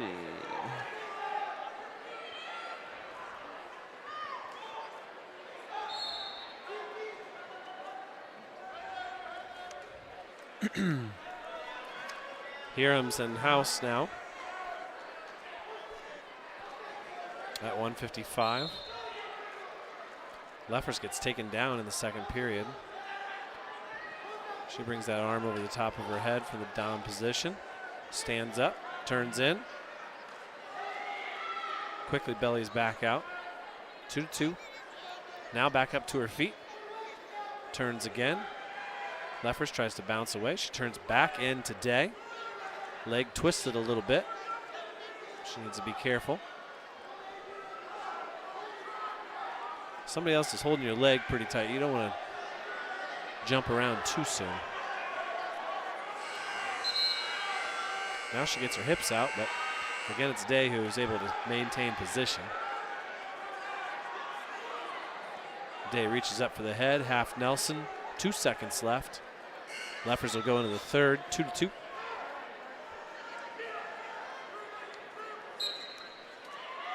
I think I got my brackets all caught up. Okay. Naomi sporting a big old case of mat burn right on the forehead.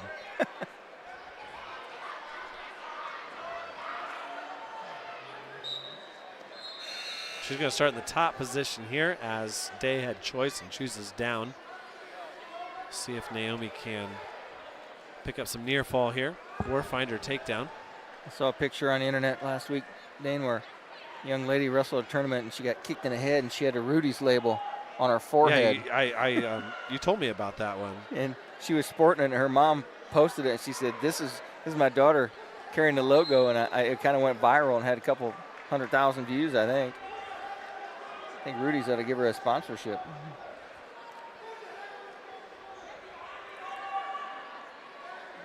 See. I can probably get my 45s updated. My 40s updated now.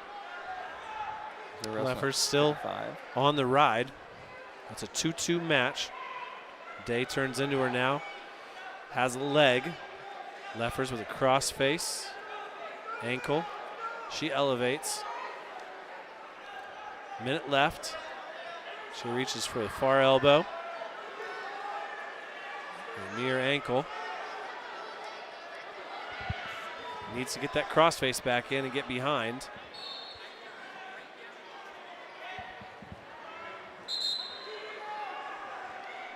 Now Day in a position.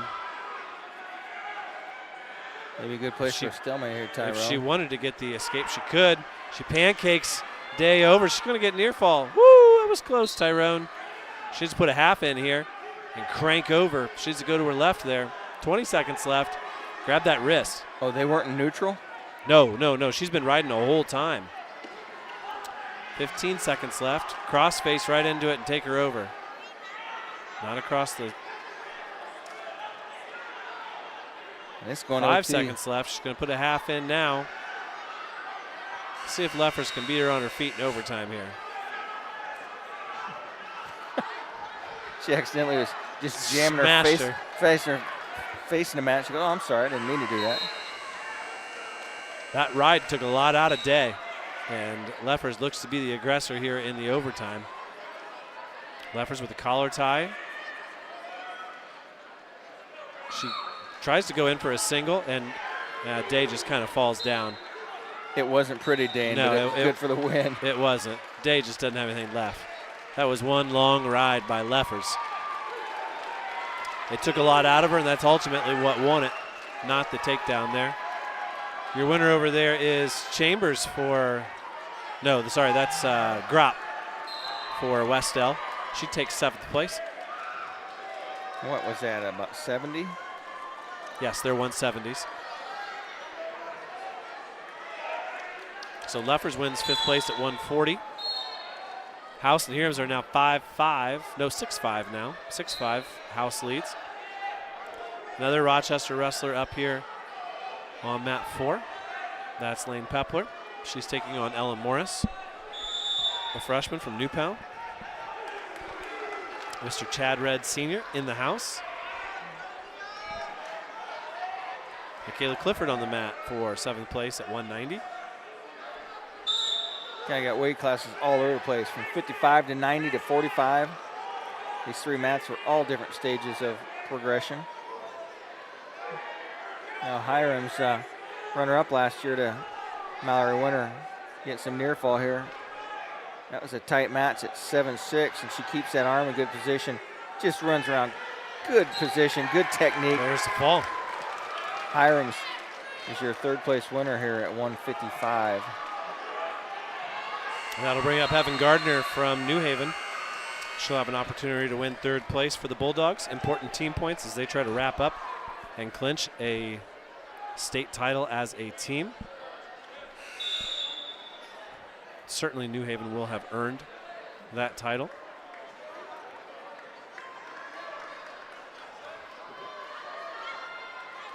I'll keep an eye on Kevin Gardner's match here. So Okay, we're ready to go here. I'll keep an eye on Clifford over there with Liberty Reeves wrestling for 7th at 190. Gardner and Thomas. Wrist control by Thomas of Whiteland Community. Wrist control. Gardner breaks that one hand off. She has her own wrist control now. 30 seconds left to go here in this short in the first period. Clifford's on the right to start the second period, and she briefly puts Reeves on her back, but she gets too near fall from Troy. Gardner tries to snap down Thomas. Works her way back to the center of the mat. Gardner trying to snap her down, but Thomas is not even budging. 4 seconds left to go here. It's going to finish the first period tied at 0.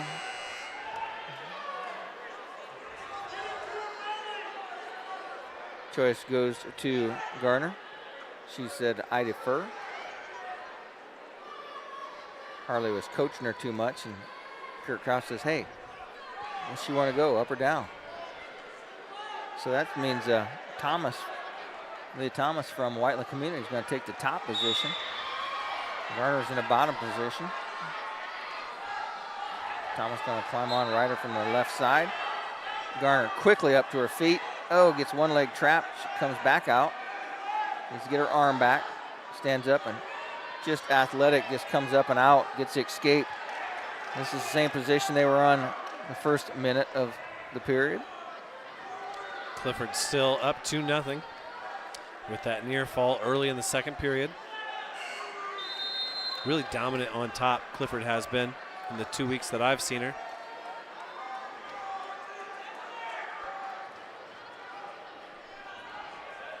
That match is a 190-pound match.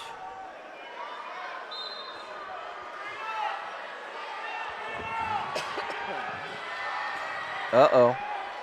Uh-oh. Clifford gets turned. She's on her back now. Liberty Reeves has Michaela in a tight spot here. 20 seconds left. It'll be 5-2 if Clifford can survive this one. 15 seconds left. Clifford loses her wrist. Reeves stretching that out. Both hands on the wrist, pulling it out. Clifford relying on her strength and stamina. She got to do it for one more second.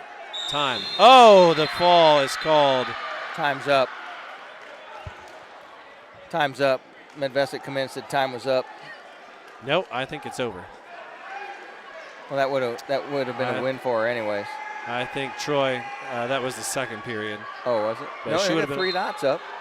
I'm sorry. So Reeves is your winner.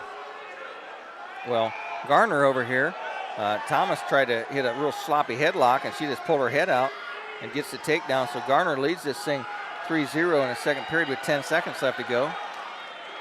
She's running some cross faces here. 5 seconds left to go. It's going to be Gardner's choice in the third period. Let's see where Harley wants her to go. Finish this match out. Big fall over there. Pepler from Rochester. And Rex, it bears repeating. To be pinned, the official needs to judge, to deem that your shoulders were flat before the time went out. It don't matter when he slaps the mat. Correct. And sometimes people think, well, you didn't slap the mat before the buzzer went off. That don't matter. Too bad. It's in my mind if I see it's there and I blew the whistle. No one has that kind of reflexes that they can decide and slap simultaneously. So Gardner gets another escape, so she leads this thing 4-0. She's on her feet neutral. Thomas tries to throw a headlock, and she gets Gardner to her back, and she's got the takedown. Thomas hit that slow-mo headlock before, couldn't get it. Gardner's bridging up off her back. Thomas has a good position here, settles in, tries to get the inside shoulder down. Thomas putting the pressure down. Gardner's trying to avoid being pinned. Got a long time to go here. She rolls into her. She probably get it because Thomas is out of position here. Gardner's been up, comes up off her back. She's going to give up 5 though. So she's now up 5-4 as Thomas is trying to run a bulldog on her. Gardner's going to come up to her base. Son of a gun. They're up scramble.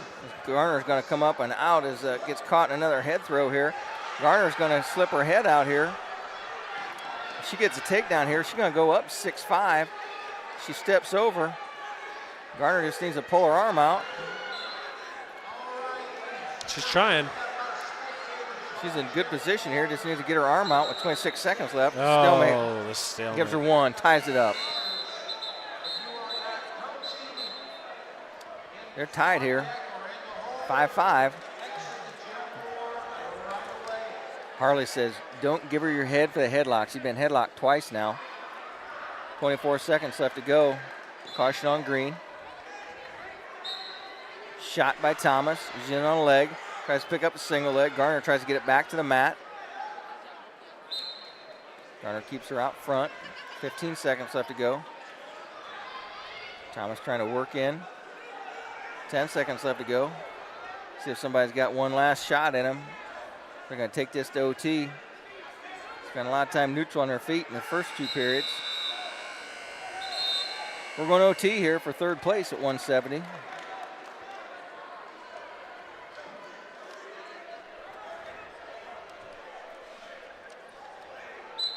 here we go. Sudden victory. Shot by Thomas. Takes a bad shot. Gardner goes over the top. Thomas goes through the legs and changes out and gets the takedown, and that's going to do it. Thomas is your winner for 3rd place. Gardner takes 4th for New Haven. Up over here on mat 4, 155 pounds, 5th place match. Jasmine Camacho from Greenfield Central. Kate McKee of Perry Meridian. 7th place matches are done, and up goes the 7th place mat. What do you think it's going to be, Rex? We're going to go with the yellow mat or the blue mat for the finals? Don't know. Whoever is the last one to be used, probably. Now on these zipper mats, can you just lift up one end and get some air under it and drag it, or do they come apart? I think they stay hooked together. I saw the Belmont boys, they had to take like a little wet wipe and go down the zipper and clean the zipper out before they lock them down. Of course, all those mats got moved last night after the meet. Rival night tonight at Belmont. And the BMS 6-way tomorrow. Been pushed back an hour for those of you who are listening and might be attending. What is Rival Night, Dane? Rival Night is the new thing. Manny would be too old to have been around when it got implemented, but you know, when Marco and Gus were first in it, it was an invitation basically amongst local schools. This isn't a tournament. This isn't a bracket. This isn't anything. It's you show up with your young man or young girl, and you get your weight written on your arm, and they divide these mats up into maybe 4 squares, and they've got local high school kids reffing it, and you just pair up. You find a dad with a kid who's got a similar age and weight, and they wait in line, they wrestle each other, and you go get in line again. It's kind of like an amusement park type deal. The I idea got my is wristband on. they pay, everybody pays $1 to get in, and you stay as long as you want. And it's pretty popular with Really? kids, especially kindergarten through probably 3rd or 4th grade. And there'll be some at Bluffton, Jay County, Adams Central, Belmont, New Haven. They all do them. So you might get 6, 7 matches, whatever. It's however much you want. I get 2, I'm done. I know for my boys it was, you know, try to find a match that you can win. Try to find a match that's going to push you. and then, you know, hey, you want to wrestle again, and when you're tired, you go home. I'm only going to wrestle if I win. If I lose, I'm going home. Well, there are some kids that probably abide by that. 3rd place match at 190, Trista Powers, Monica McMahon on the mat right now. One more 3rd place match to go. Gianna Reed from Penn will be wrestling for third, along with Cobble from West Lafayette Harrison. Her teammate. This little girl behind us did more sit-ups today than I've done in the last decade. 50 years. Ava Stokes, the teammate at Harrison, she made the finals. Unranked, the only unranked wrestler. We have to give Razzo a little bit of chiding. Actually, Razzo wanted to be on the broadcast tonight. He wanted to call in. I had to tell him about an hour ago, I just don't know if we're going to be able to hear you over all the noise here. So Brandon's going to join us on Sunday to talk about what happened and some of the matches that he found intriguing. He's back home in Illinois. Camacho with a takedown here to go down 5-3, but it's going to be Kate McKee who wins it. McKee from Perry Meridian takes 5th place. That is one of the wrestlers that Mallerie Winter took out. That'll bring up Paisley Chambers from Westell. She'll be taking on Grambling.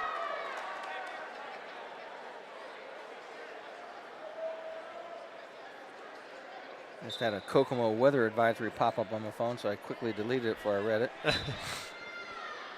Oh, those roller dogs are going to taste real good here in about 2 hours, 3 hours, 2.5 hours. Chambers not afraid to throw. We've seen that with her over the last 2 weekends. She's pretty confident. She come in to the interview and she said, I've got one loss against one loss in the season. That was to a boy. Chambers now with 4 losses, and that was pretty. She puts Clara Grambling on her back, and she looks at the official, and she gets the fall. Her opponent had to hook in.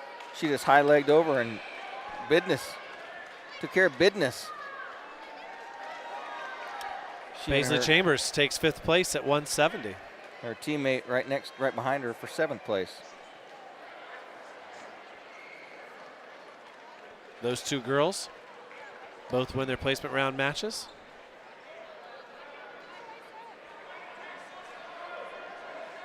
Slowly tearing things down around here. We got 4 bouts left. Dane, are we going to be able to shut this down or just play some music? Just play some music, let her go. Yeah, we'll play dead some. air. We'll play some music. I might head for the chicken line. That's fine. I'll take care of things here. Rex is going to go check out some chicken. We don't blame him.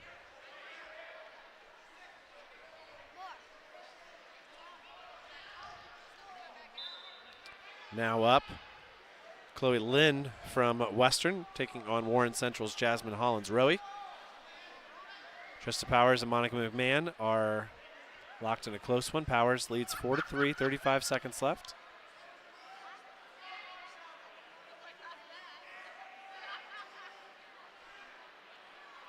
McMahon in on a shot.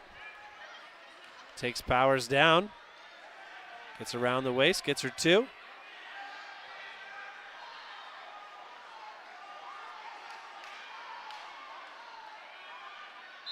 And that's how that one will end. 5-4. Monica McMahon is your winner. Coach Cooper has a 3rd place finisher at 190 pounds. That'll take us to the 3rd place match at 235 pounds between Penn and Harrison West Lafayette.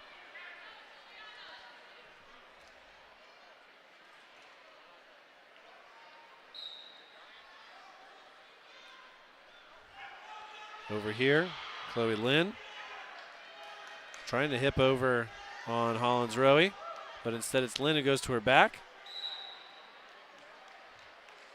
They go out of bounds.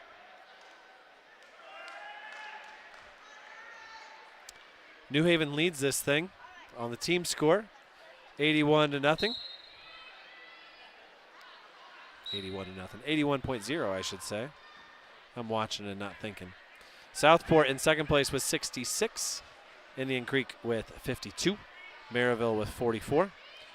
We're going to have your finals here pretty soon.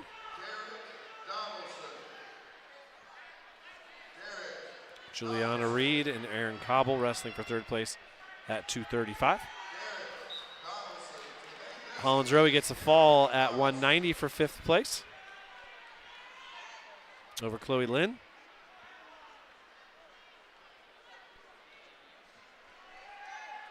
She has her hand raised by Tyrone Wilson.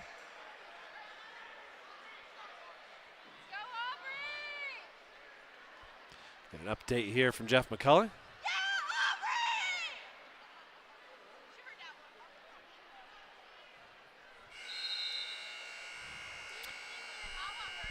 Reed and Cobble go scoreless in the first period.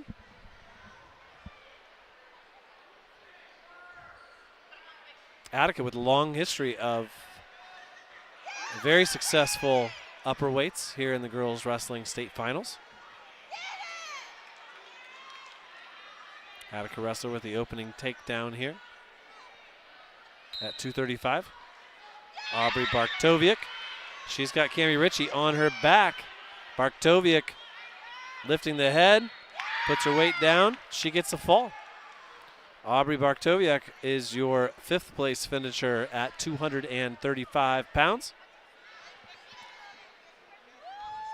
And Barktoviak will stand on the podium at the end of the night, knowing she won the last match of her sophomore season. Reed now leads 1-0 after picking up the escape against Cobble.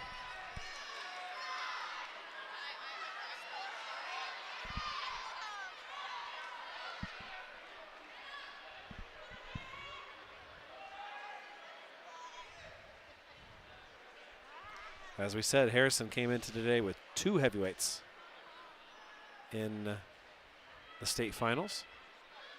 Teammates. One is in the finals, one is wrestling for third and fourth, so pretty good practice partners, to say the least.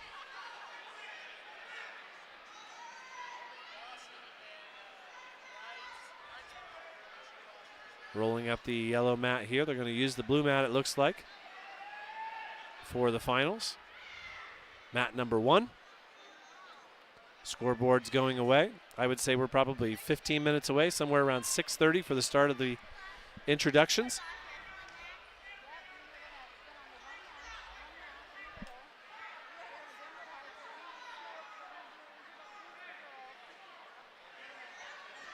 And I think what we will do here after we finish up with this match is we're going to go with a loop of our traditional WZBD wrestling music, and that'll continue to play until we come back for the finals. So join us somewhere around 6:30. We'll stick with this link as long as our internet behaves.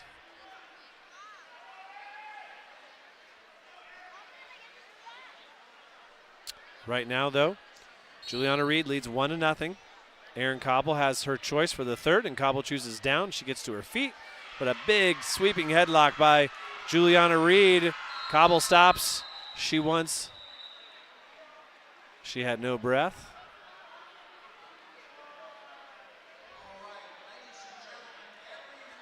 Cobble asked for a injury timeout.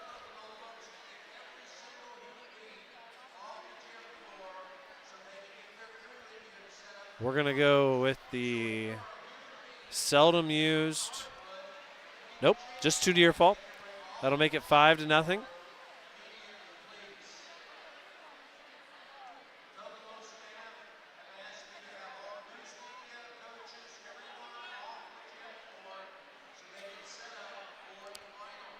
Reed and Cobble going to go back at it here.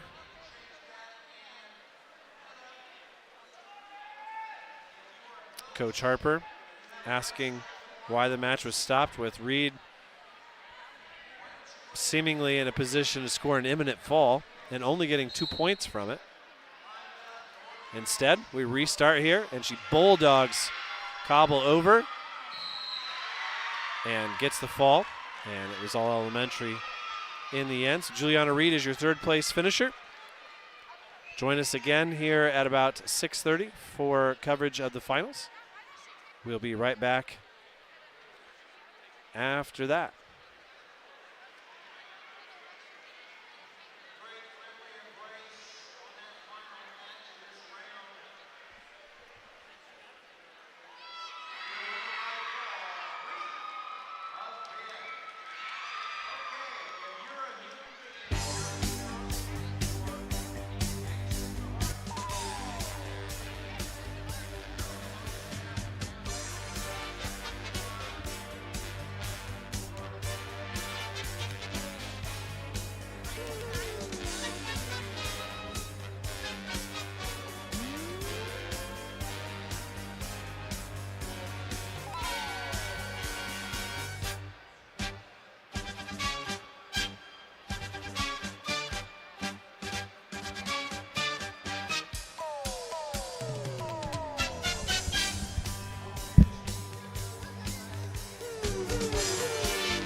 And welcome back here to Memorial Gymnasium.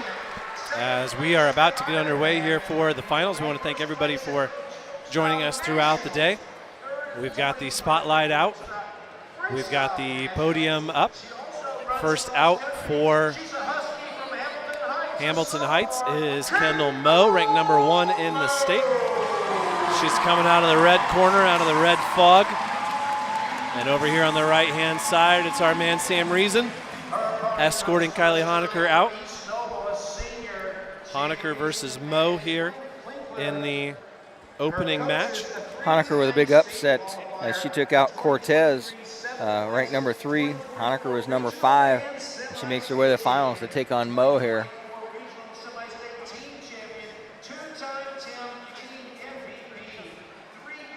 So we want to join everybody in wishing best of luck to all of our state finals participants. Coach Reason busting out the sports coat.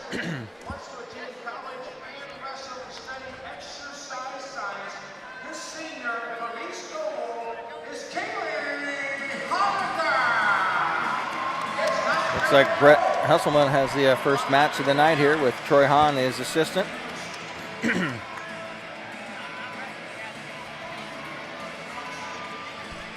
Without even looking to see how it falls in, Dane, you get match 1. Okay, here we go. Off and away we go in the finals, 100 pounds.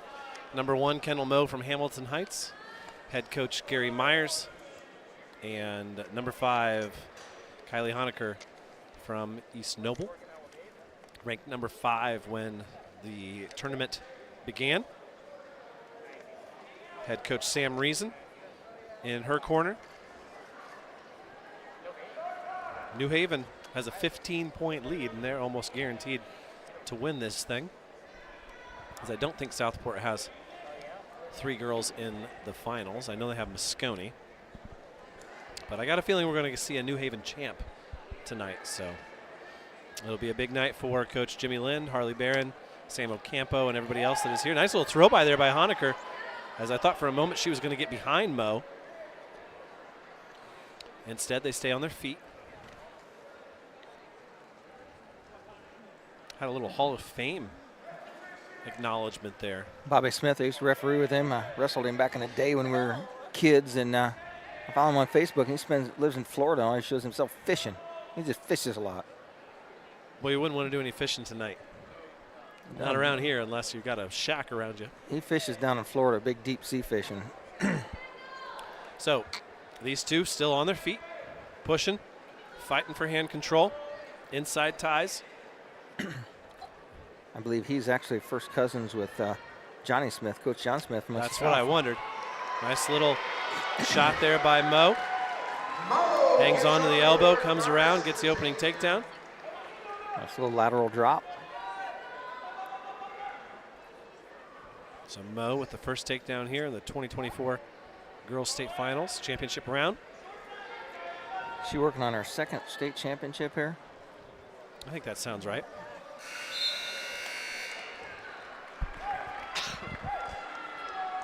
So choice going to go to Honecker. She's going to defer now that there's been points scored in the match. That's going to leave Mo with a choice, and she'll go down. Rex, let's throw our link back out there for everybody to listen to here. Just in case they lost it. Now, I think I have this muted. I want to share this. Okay, we're underway here in the second period. Mo gets to her feet, takes a 3-0 lead now. Mr. Mosier helping out on the clock. Oh my gosh, we got it. Oh, boom. 2 takedown. We're going to stop. We're going to reset things here.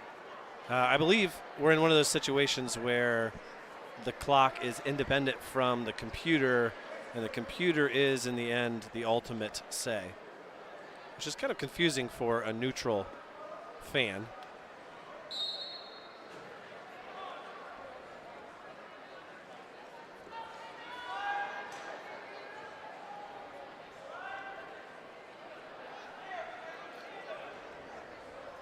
Oh. And right now, Mo looking to bar an arm behind on the right-hand side. She's got 2 arms barred. She's going to run it around. Let's see if Honecker can fight this off. She's got 1:09. Honecker flips really quick.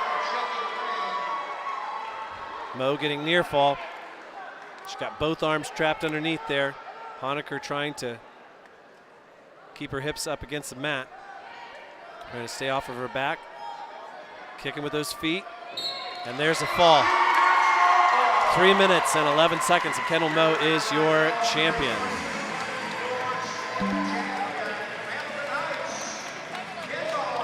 See if they they'll go to the next one and then possibly roll into awards. He says, I'm a 2-time state champion. He has 2 fingers up. Comes over and shakes the hand of the East Noble coaches. Remembers to take her ankle bands off. This freshman is a Bronco from Daleville High School. Coaches don't That young lady. She's a regional champion. Mo hits a nice throw on her coach. She also runs cross country. Kinley Kemper. Kinley Kepper. Young lady brought us 2 T-shirts up here. I'm sporting mine. Dane proudly sported his. And on the back it says, #wrestle like a girl. Her opponent is a junior, coached by Todd Kroll. She came in here ranked 4th in the state. Ends up taking out Cantu, the number 3 ranked wrestler in the state. She advanced by wins over Anderson of Mishawaka Marion. She defeated Bowen of Greenfield Central, Cantu of Hobart. Now she's wrestling against Kroll in the finals. Kroll, 2-time second place winner to Juliana Ocampo. This year they're in different weight classes. And we know that this Kroll is the real deal.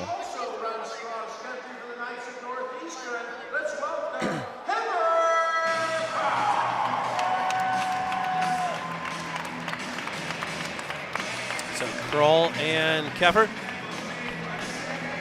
Since I'm not a neutral party anymore, this one's got to be yours. Unlike AJ, I didn't count out. That gives you Mallerie Winter too. So we're ready to go here. It's Kroll and Keffer. On the way, Kroll blast double quickly in, catches the leg, catches the arm, goes right into the Turk series, doesn't miss a beat. She gets the 2 takedown, keeps that arm barred in the middle of her back, drops down, tries to get underneath the shoulder, of Keffer. She cranks that arm up, and Curl is all over Trey Hahn, counts him near fall, and you will hear the fall call in the background if this big man puts his hand down. Curl is trying to get that inside shoulder down. Boom. There it is. Takes just 24 seconds. Curl, your winner. She is a champion for the first time in 3 years after being defeated by Juliana Oampo in the finals 2 years in a row. Got a kick out of Kinley when she came up here. I said, "Boy, I wish you the best of luck." She said, "I just hope I score a point."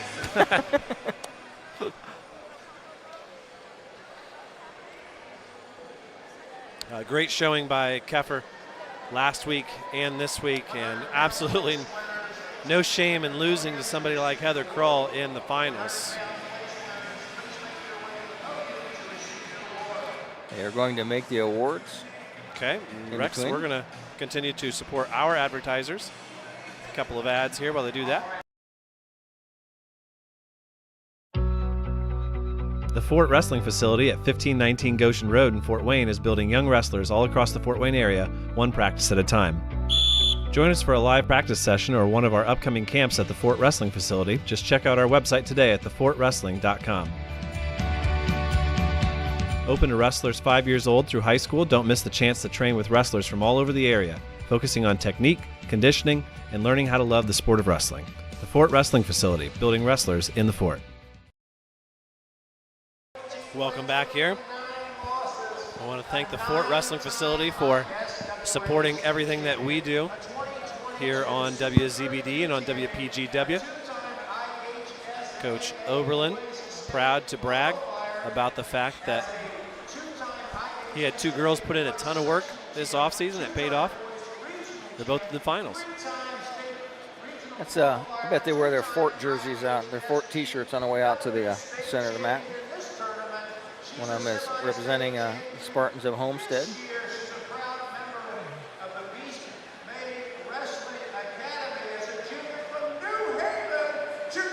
Juliana with one of the most storied careers.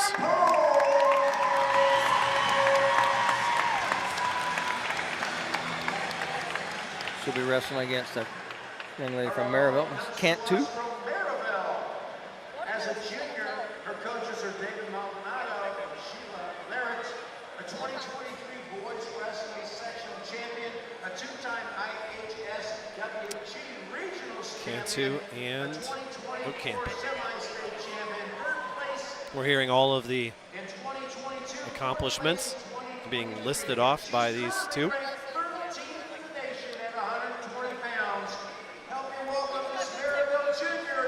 Cantu ranked 13th in the nation and not favored in this match. That's saying something right there. Oampo, a Pan Am champion, 15U. This is going to be a good one.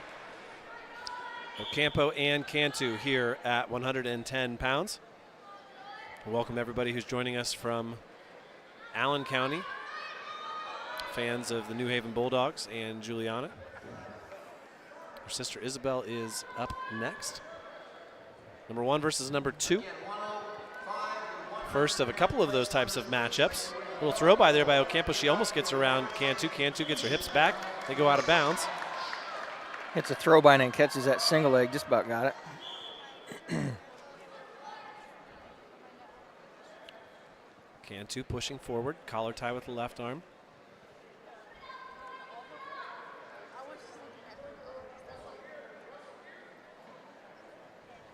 Hand fighting. Snap down there by Oampo. She's got Cantu on her knees. Got Cantu's face on the mat, forehead on the mat. What's she going to do from there? She reaches for an ankle. She tries to shuck.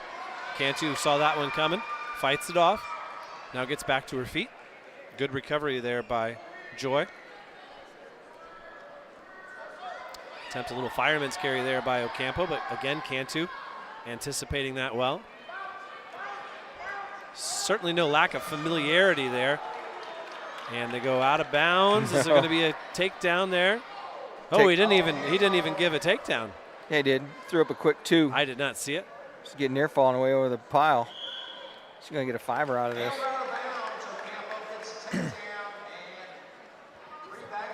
They were on the edge of the mat, and certainly Ocampo was not behind her, but was in control. She made sure she kept both feet in bounds. The scorekeeper is correct. He never signaled two. I've been watching. They finally put 5 up on the board, and Ocampo has a quick 5-0 lead. 25 seconds left here on the restart. What can Cantu do to score against Ocampo? Ocampo's a tough rider. She'll pin you too.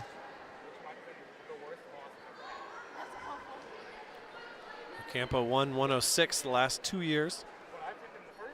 A shift in the weight classes means she's at 110.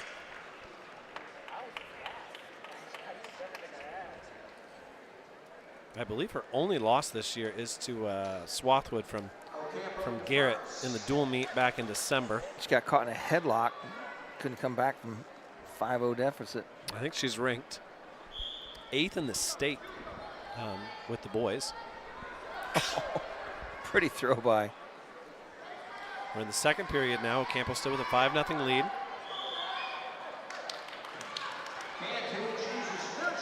Cantu was content to go with a neutral start to try to find some offense against Ocampo. I think she feels a little bit cheated from that takedown on the edge of the mat. Like she could have gotten away with it. Ocampo, not the kind of opponent you want to spot 5 points off the bat. And there aren't many high schoolers, boy or girl, in the state of Indiana who could come back from a 5-0 deficit against Ocampo.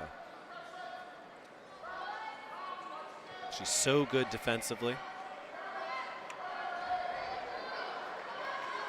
Another takedown by Ocampo there. See that tilt, Dane? She just kind of threw that arm out and popped that leg up. Oh, man. That was a big old right hook. Some called a cross face. David did not like the call. I do not near the know out of this bounds official. line. I do not know this official that's on the ceremony. I've never seen this gentleman before. I think these wrestlers' abilities have exceeded his abilities. That's all I'm saying. That was a pretty swift hit.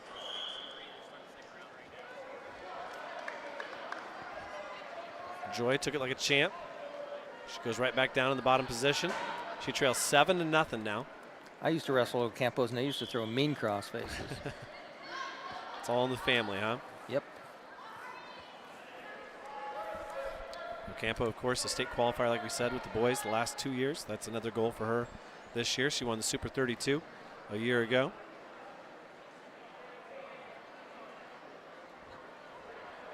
Lost 5-0 last year on Friday night to Cameron Meyer from Bloomington South. Now she's trying to lock up a cradle, I think, from over there. We can't really see from this angle. Next up at 115 pounds, Tola Aluko from Ben Davis, taking on Isabelle Oampo from New Haven. Aluko she's just a rock. She's super strong, solid little young lady. Cantu false start. Into the third period now, 7-0. That 5-point move on the edge of the mat is really the difference here. Ocampo starts the third period on bottom. Cantu going to try to find a way to score. Ocampo traps that near elbow and nearly flips Cantu over. Cantu recovers. She's draped pretty high on Juliana. Juliana turns.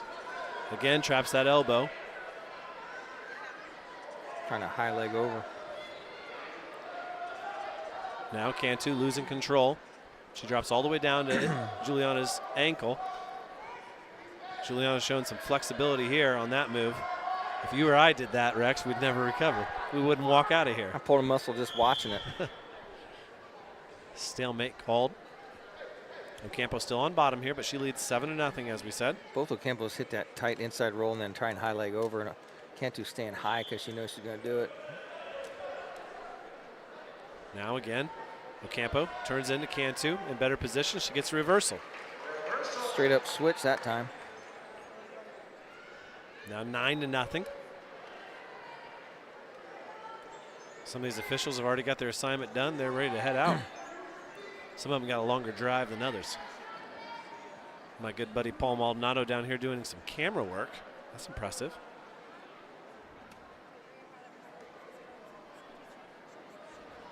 Ocampo still on the ride here, 30 seconds left. Of course, you can catch the New Haven Bulldogs on WZBD next Saturday for the NE8 conference meet. The night before, we'll have the ACAC conference meet. From maybe Bluffton? From Bluffton, sounds like. Is that AT&T or Verizon? I always forget. Verizon.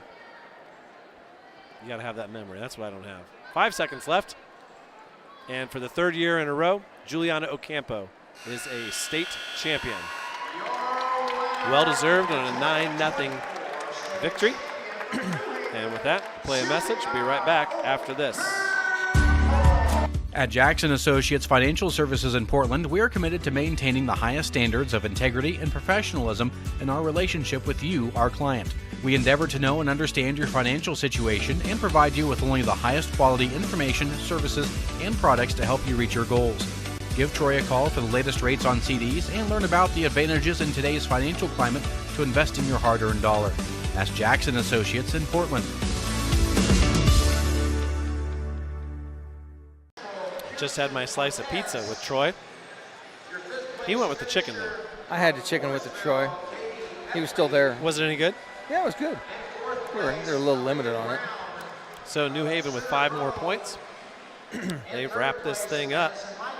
And Rex, next matchup, Toluca and Isabelle Ocampo.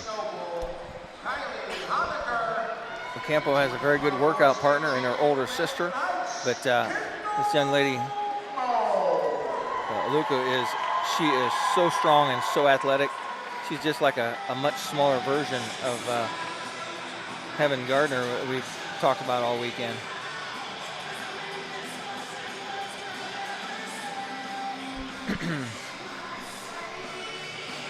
They may hand out the awards to the champion Kendall Moe, 100 pounds. Quick rundown on that. Kendall Moe is the winner.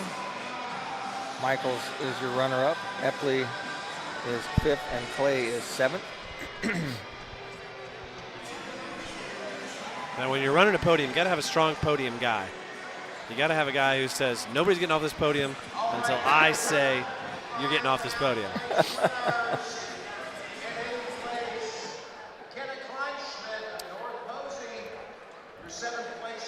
So they're doing the awards here, of course.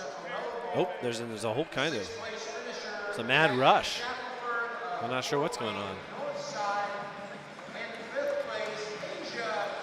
Oh, we're doing 2 weights. Why are we doing 2 weights? Because they want to, I guess. Okay. That's just leaving Isabelle over there in the green light. Well, Luca can't make it out through that crowd from the red corner.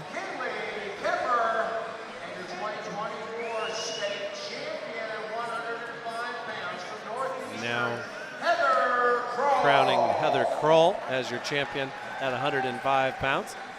About to get underway with the introductions here for 115 pounds. Thank everybody who's been joining us throughout the day as we try to survive this marathon day.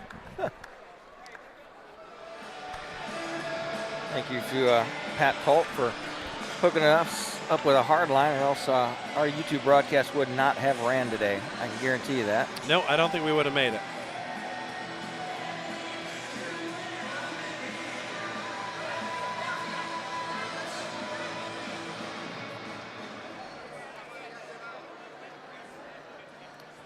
Coach found his earring, Dane. It's a good day. Kendall Moe hit that over and under throw on him and lost his earring. Now the next combatants are being introduced here. Tola Aluka. She's a senior, 27-0 from Ben Davis, wearing the purple and gray. Solid purple uniform.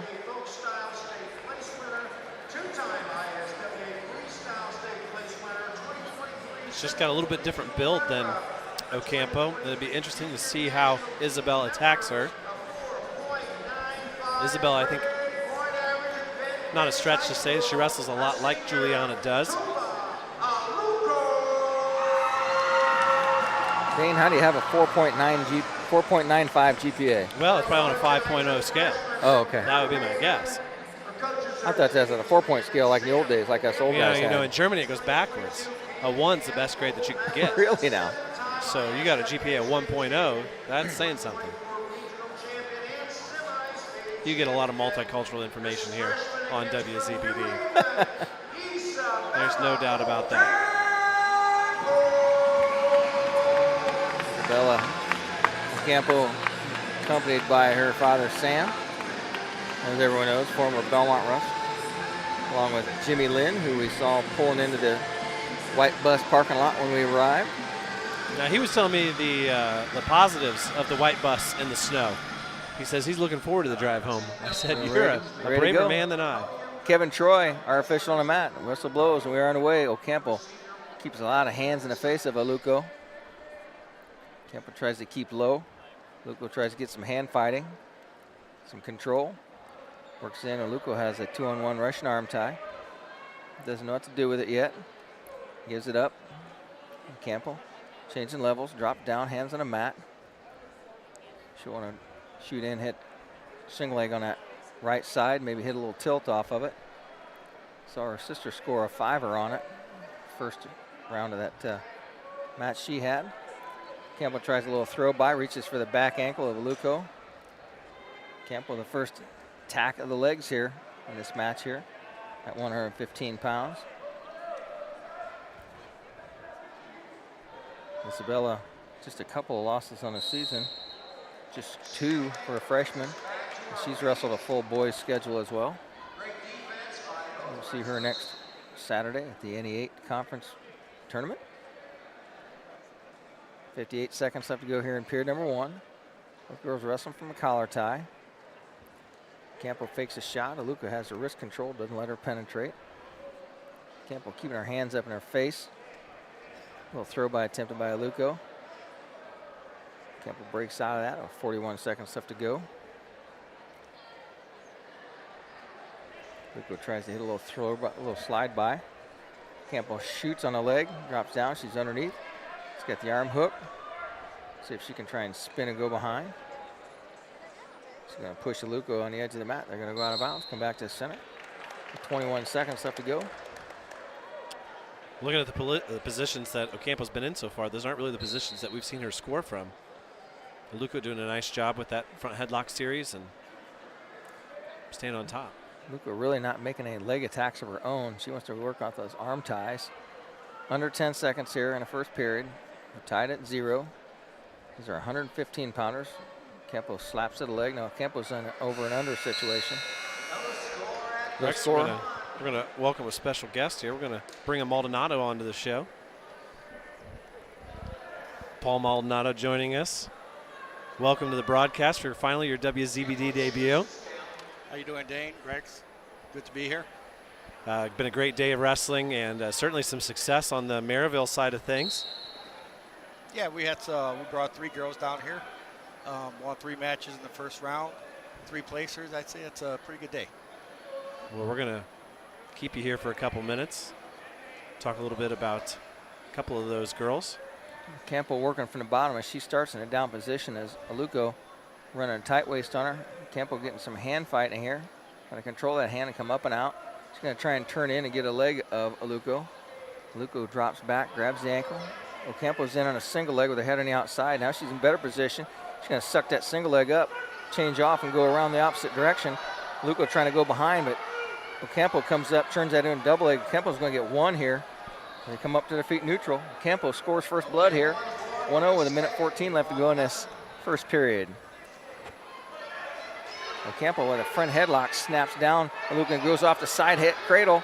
She got the cradle locked up tight. She's going to try and split the legs back there. Oampo's going to try and push her off her base. Don't give your leg up there. She has her down on her side. Ocampo's going to stick around behind and get the 2 out of it. Didn't want to mess with trying to turn her. She gets 2, so 3-0's the score with 4 to 9 seconds left to go here in Ocampo's match. And Luco in a down position, tries to come up to her base. Ocampo drops down to a low ankle, ties one ankle up. 39 seconds left to go as Ocampo keeps her head down to the mat. Maybe Luco's looking for a stalemate here. Ocampo changes off, goes 2 legs, takes her down, controls her. No change there. 26 seconds left to go, and Ocampo still has that 3-0 lead as she rides her dead behind the hips on the side of the mat. Pinches her legs together, pops her with a cross face. Just let her know she's still there. Now, Mr. Maldonado, did I referee your matches when you were in school? I'm pretty sure you did. Quite a few of them, probably. How many of them did he screw up? That's the real question. None of them. Actually, I want to say you were probably one of our favorite refs, actually. I worked at Duneland Conference for a few years until I think got thin skin. Them people up there are crazy. Yeah, a little rough up north there, right? Yeah. Or the region, as we say, correct? You know, people at the SAC say, boy, those SAC fans are crazy. It's like, no, you go to the region. Region people, they play for keeps.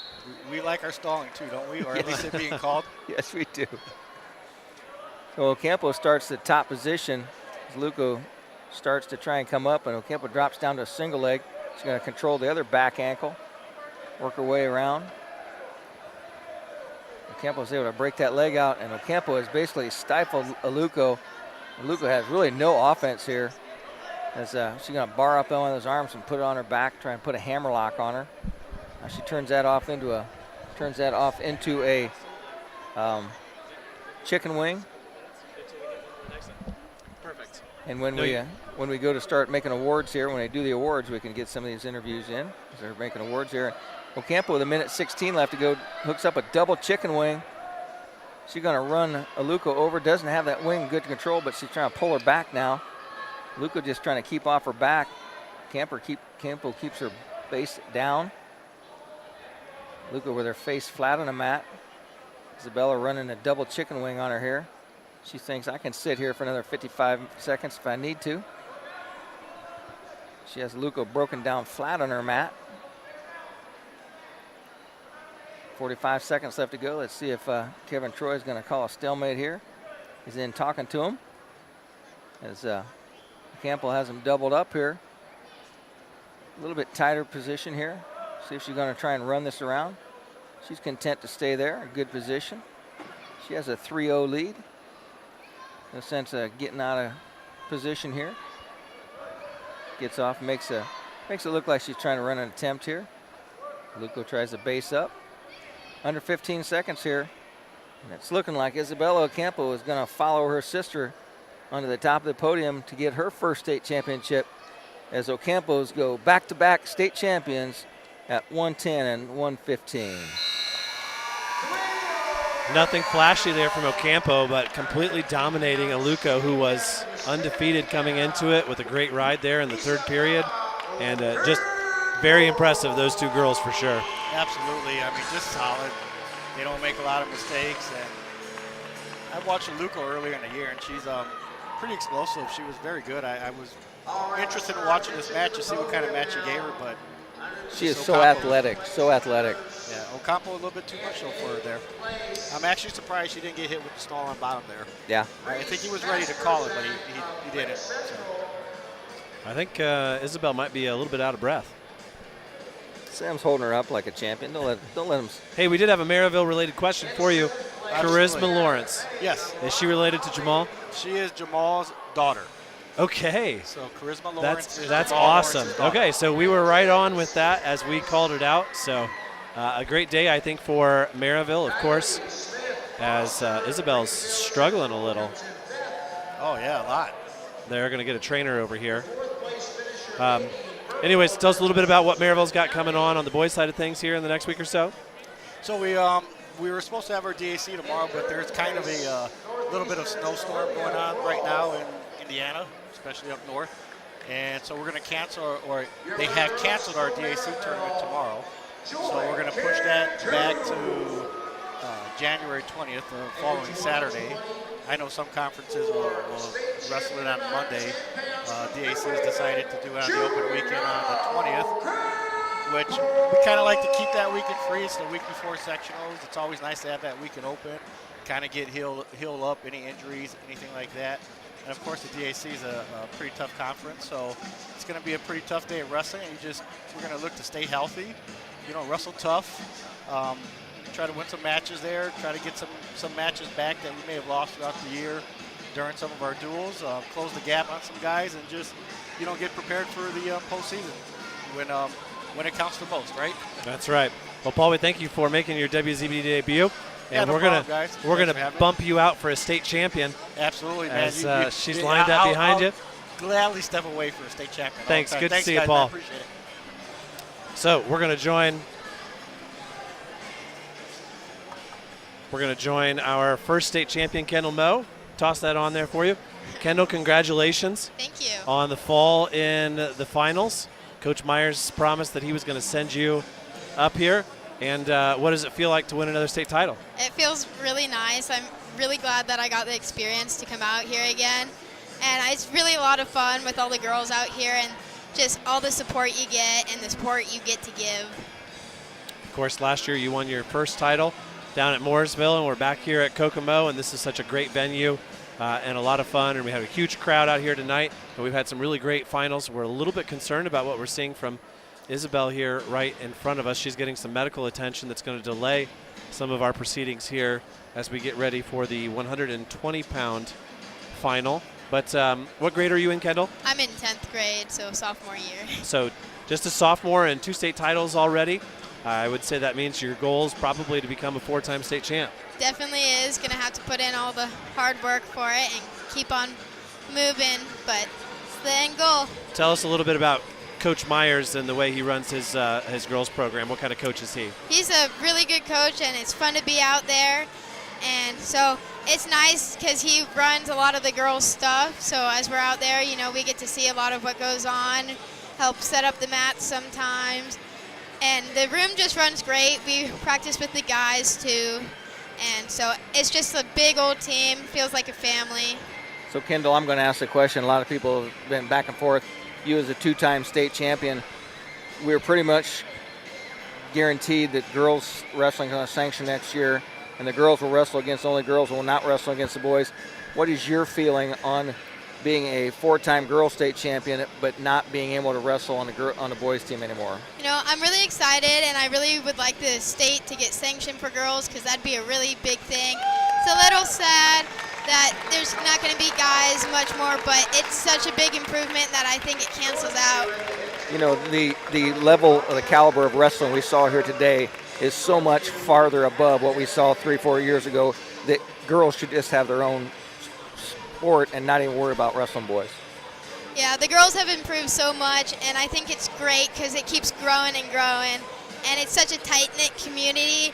So it's one of the closest sports I've ever been in, and it's such a blast, and I'm super excited for it to be sanctioned. Well, I heard him say you run cross country as well, correct? Yeah. I have a daughter run cross country, and that is one of the most biggest fun fests of all. Cross country kids are really tight-knit, so it kind of rolls right into the next season, doesn't it? Sure does. Well, Kendall, we congratulate you on your 2nd state title in your career, and we hope that next year we get to interview you again as a 3-timer. I hope so, too. Thanks for the interview. Thank you so much. Okay, Rex, we have got Isabelle on her feet, and she's away, and she's going to be on the podium, I think. I'm not sure what it was there, but it looked scary for a moment, but I don't think she ever lost consciousness or anything, so hopefully just a long day. I think they put some ice on the back of her neck and brought her around, and the Campo family was down there. Juliana come down off of the podium, come over and talk to her sister. They got her up in the air, and they walked her off. And she may be a little bit shaky getting onto the podium to receive her award, but she's state champion. That was a great interview there by Kendall Moe, and we will get a chance to play another commercial here, and we'll be right back after this message.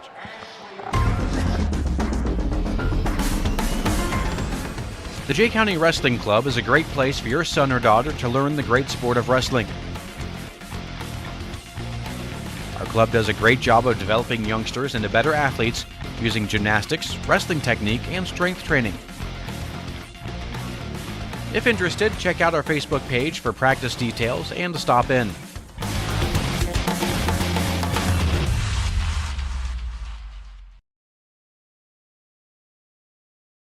Here you go, Dane. Buchner and Gafara.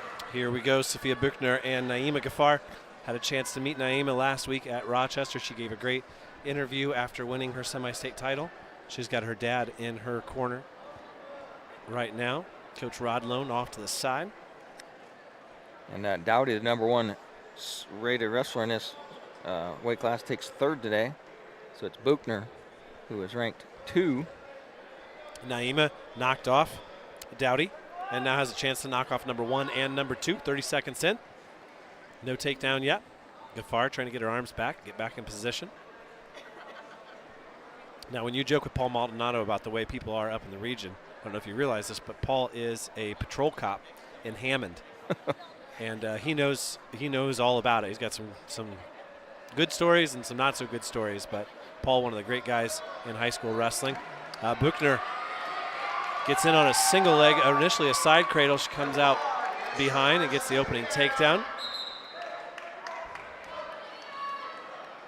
You know, your shirt says #wrestle like a girl. Buchner wrestles like a boy. She is that strong and that aggressive. Terre Haute North, right? South Vigo, isn't it? North Vigo? No. Well, they go by North, Terre Haute North North Vigo. Yeah. Yeah, because they're in Vigo County. Gafar tries to stand up on the restart. 55 seconds left. Buchner locks up a side cradle right off of it. Tries to roll it all the way through, and there's a fall. Woo, that was quick. 1 minute and 12 seconds. And Gafar barely had a chance to realize what had happened. And it's a win for Buchner. Kurt Crouch wasted no time.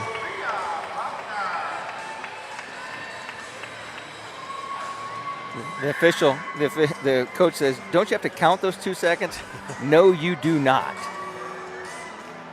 Okay, here we go. Another commercial. We'll be right back with the finals at 125. Indiana Girls Wrestling is a non-profit organization that promotes female wrestling in the state of Indiana. Our purposes are to be a public advocate for females participating in the sport of wrestling, to provide competition and training opportunities so that female participation in the sport of wrestling can grow within the state of Indiana, and sponsors an all-star team named the Indiana Inferno for regional and national competition. IGW hosts the USA Girls Midwest Nationals in early October of every year, and over the past 7 years has grown to be one of the largest all-girls dual and individual open tournaments in the country. This year, the duels had 30 teams from across the country, with 5 from Indiana, and over 500 girls competing in the individual open. So be on the lookout for more all-girls tournaments sponsored by Indiana Girls Wrestling in the near future. For more information, you can go to indianagirlswrestling.com or check them out on Instagram or Facebook under Indiana Girls Wrestling.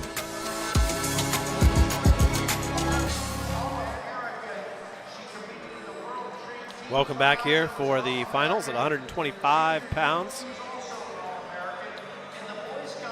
Rose Kaplan wrestling here as she makes her way to the mat.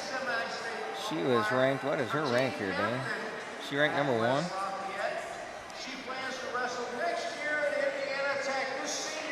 The Indiana Tech girls team picked up a solid win here with Rose Kaplan.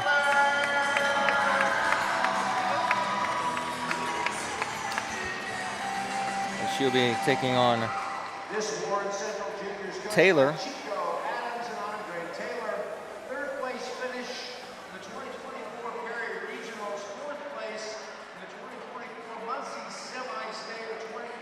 She's a 4th placer in a Muncie semi-state. Makes the finals here at the state finals, Dane. That is impressive. Well, she was wrestling Johnson, and Kayla Johnson, number 2 seed from Southport, number 2 ranked from Southport, twisted an ankle really bad and couldn't finish. She was in that match, and I think Johnson wins that match if she's not injured.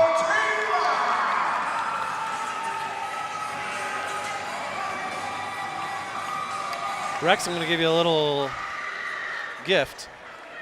I'm giving you the day off tomorrow. That's such a long drive anyways. No wrestling on WZBD tomorrow, but we got wrestling right now, and it's the state finals. Go ahead. It's Kaplan versus Taylor. And Kaplan works her way in, collar tie. And this Kaplan is very methodical. She is so technically sound. West Lafayette, her younger sister, was a place winner in the weight class below. And Kaplan hits a little single leg, scores a takedown, picks her opponent up, brings her back down to the mat. Taylor tries to work her way back up, and Kaplan runs a head lever. Problem is, Dane, we still have to get home tonight, right? Eventually. Eventually. Taylor tries to sit out, turn in. Kaplan double wrist roll. Kaplan putting pressure on. Taylor just trying to hang on to Kaplan's wrists. 1:09 left to go here. A little bit of a haze growing above the mat there. Well, they got the smoke machines going here. Kaplan has a double chicken wing run locked up, and she's just going to run this surfboard over, and she just pushes her forward. As Taylor doesn't realize she's even in a near fall situation.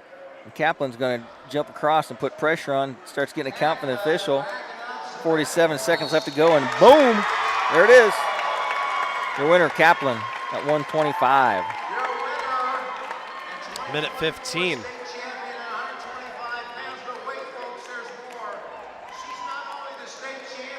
What do we got? Oh, here it comes.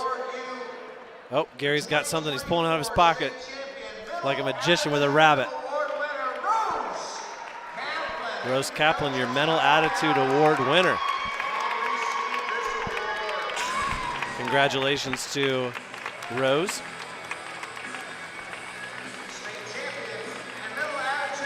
Got the whole Fang family out there now. Very impressive. Gives us a chance now to play an ad. We'll be right back after these messages. Are you ready for spring? Come see what we have growing in the greenhouses. Hi, it's Jessie at Heller Nursery, and we are open all winter long. Heller Nursery always has a wide selection of houseplants in stock and pottery for inside and outside the house. We are preparing for spring every day now, and with new shipments of decor, pottery, plants, and seeds, there's always something new to see. Check out hellernursery.com to see our wide selection of spring offerings of trees, shrubs, fruits, and perennials. Heller Nursery, open 7 days a week. Welcome back here to Memorial Gymnasium. Rose Kaplan didn't even break a sweat, Dane. Nope, she didn't need to, and she's one of the more talented wrestlers in this field, and she certainly showed it right there.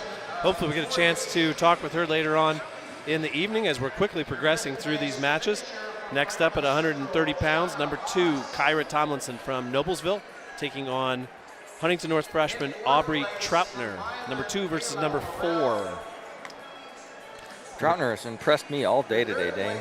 Yes, I agree. Going through the place winners right now. See if Isabella makes the podium here. 115 pounds. Isabelle Oampo is your champ. Tola Aluko from Ben Davis. Rose Kaplan's sister Isabelle won 3rd place. Kayla Rowell of Milan finishes in 4th. Shayna Bass of Franklin Central is 5th. Kaylee Bunton of Portage is 6th. That's a sister for you. Juliana's holding her up. Aaliyah McLean of McCutcheon is 7th, and Abby Bohr from Southport. Juliana's just ducking down and hiding behind her, so these championship bracket pictures, you're just going to see a pair of hands underneath her armpits for the big sister holding her up. Well, last thing you want is somebody to fall from the podium. That's a long way down for such a short person. So we get our awards here. What's the old song, Dane? He ain't heavy as my brother. Who are we going to have next? I asked Josh which match he's got. Tyrone's still got his stuff on. Is Gary going to start? You know what he needs? He needs one of those T-shirt cannons. Well, we may not get the Ocampos. I would have to think that was pretty traumatizing, obviously for Isabelle, but also for Juliana, who was trying to enjoy her moment and was really concerned about her sister. I would certainly understand it. if we don't get a chance to talk to them. We certainly want to get a chance to talk to Heather Kroll. I don't know. We'll see if we get her. You start to recognize these girls by face. It makes it a little bit easier, but there was a Kroll up here earlier, but I think it was her little sister. Okay, out comes Tomlinson from Noblesville.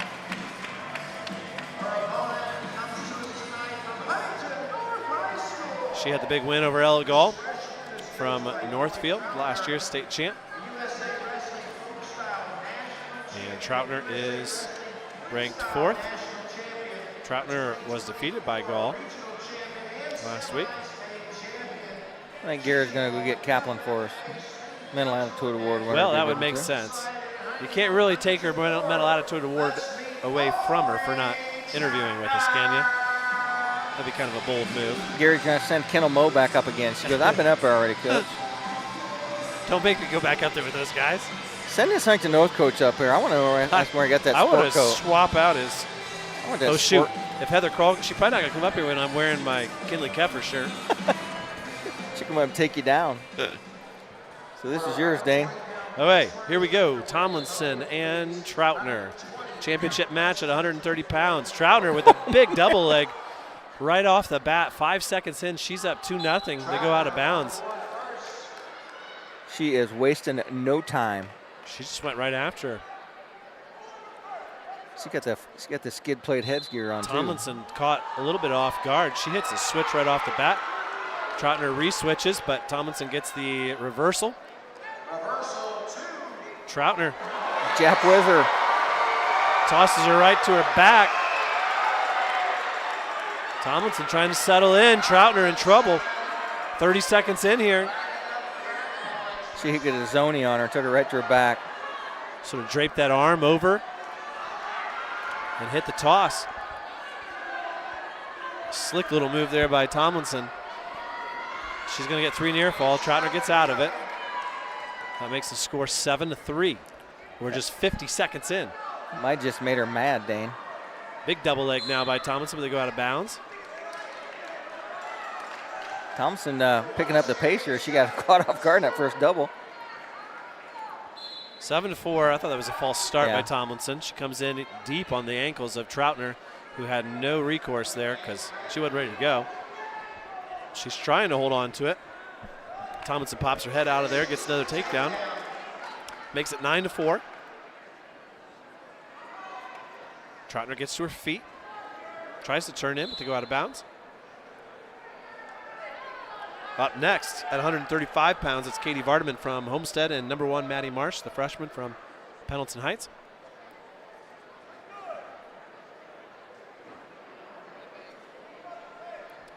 Lena Lingo doing a little of photography work. Wonder whose camera that is. Maybe we can hire her. ZBD. Maybe I get Lena to come up here and talk. She said she was going to. Give her a shout out before she leaves. Ooh, what was that? That scared me. Oh, she's walking away now. She's going to sit there for Mallory's match. I told her she could wait till after match. Now Tomlinson has her opponent on her back. We're going to get a... Oh. Lena went into full photo mode. It's always funny when the track wrestling computer wants an update and plays the little ding for the whole crowd. Troutner with a little bloody nose. With that blood time, we're going to take a time for an ad here. I'll be right back after this. For complete automotive service for your car or light truck, see your friends at the Tire Center, 421 North Meridian Street, downtown Portland. Tune-ups, computer diagnostics, computerized wheel alignment, brake jobs, wheel bearings, and much more. Plus, the Tire Center has a great lineup of tires as well. So for automotive service and tires, see the professionals at the Tire Center, 421 North Meridian Street in downtown Portland. And we're ready to go here. Troutner's got a big old scratch right across her chest. She's got a plug in one nostril. I don't know if this match is over, Dane. The score's 11-4, but I think Troutner's still got some fight left in her. 12 seconds left. Troutner turns in. Tomlinson. Woo! Shows some strength there. She takes Troutner right to her back. 5 seconds left. She's going to get 3 near fall. It's going to be 14-4 after the first period. And Troutner had the opening takedown 5 seconds in. Hit her with a Turk. That was 14 points Tomlinson scored there in a minute 40.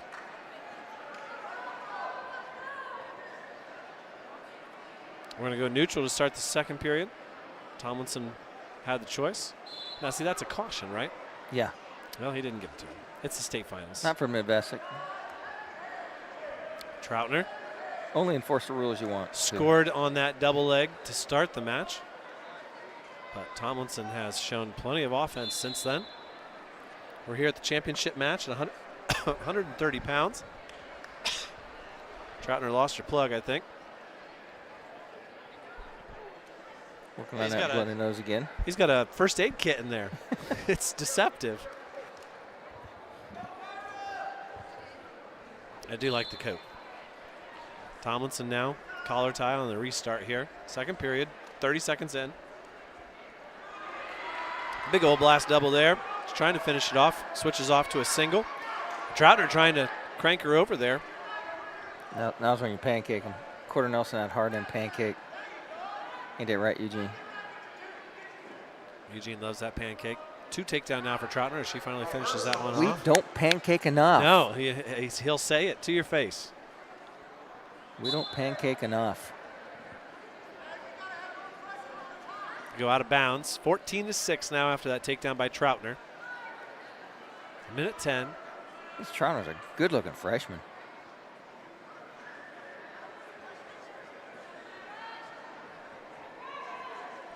Here we go, back underway, second period. Switch attempted by Tomlinson. Troutner flattens her out, right in the center of the mat. So far, been pretty good on the ride. Defending state champion. Oh, and we're going to get more blood time. Defending state champion takes 3rd in this weight class. Thompson with a lot of Troutner's blood on her. They're going to have to take some time to clean her up.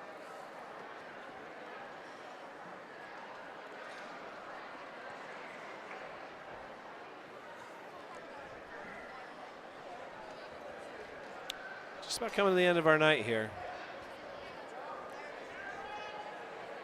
It's deceiving, Dane. It's dark outside. You can't tell. We're kind of like a cave here.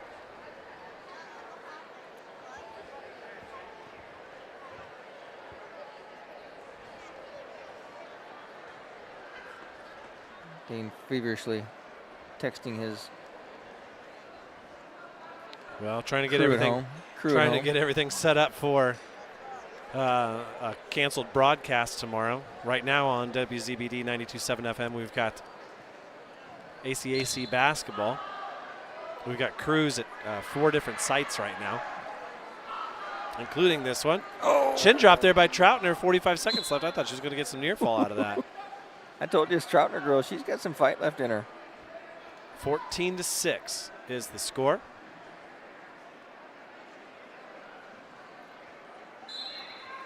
Troutner's got these purple straps that are sticking out in the top of her head, give her kind of a funny look. Tomlinson gets out. Troutner immediately in on a single leg. Reaches that left leg behind, catches the ankle.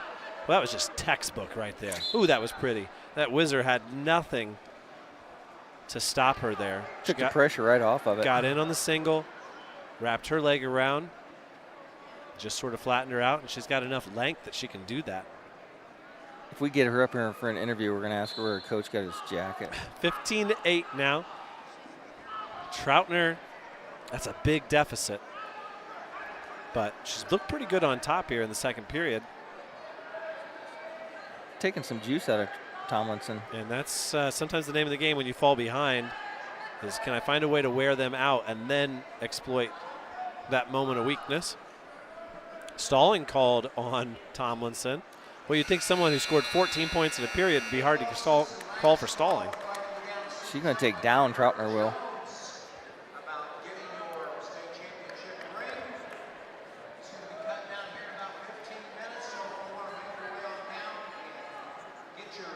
Hot Rod is leaving the building here, so if you want your orders for your ring, Dane, you got to get them in here in the next 15 minutes. Now we get a caution.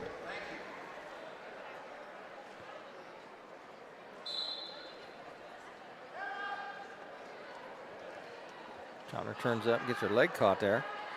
Thomason, nice little dump to put her back down to the mat. Oh, and Thomason catches a side cradle as Troutner gets her head too close to her knee. She's going to give up no near fall on this. Oh, she got 2. Thomason with 2. That makes the score now 15-9. No, 15-7. No. There, they're finally putting them up. 17-9. I was all confused. Some combination of numbers. 17-9. Tomlinson now going to take an injury timeout. She got hit in the head, I think.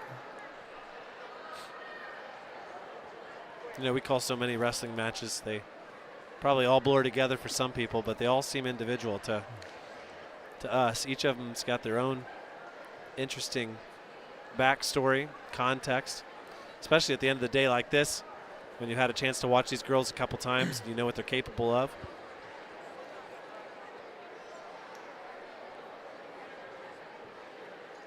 Troutner's trying to keep muscles loosened up and stuff. She's a gamer. It's 17-9 here. Tomlinson taking an injury time. Like the clock running, they have to. Usually that clock runs on the top. They don't have it going over there. Like we said, next up at 135 pounds, Maddie Marsh taking on Katie Vardaman, number 1 versus number 4. Tomlinson is ready to go, and so are we. 92 seconds left to determine the state champion at 130 pounds. Nice.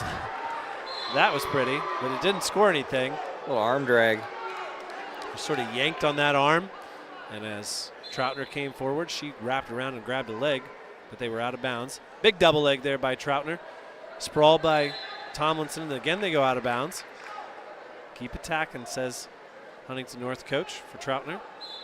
Another restart. Should have been a caution. Tomlinson jumped the gun. Twice now. Should have already been a point because she's already been cautioned a different time. Matt Vesic does a better job there of blowing the whistle at the right time. And they go out of bounds again.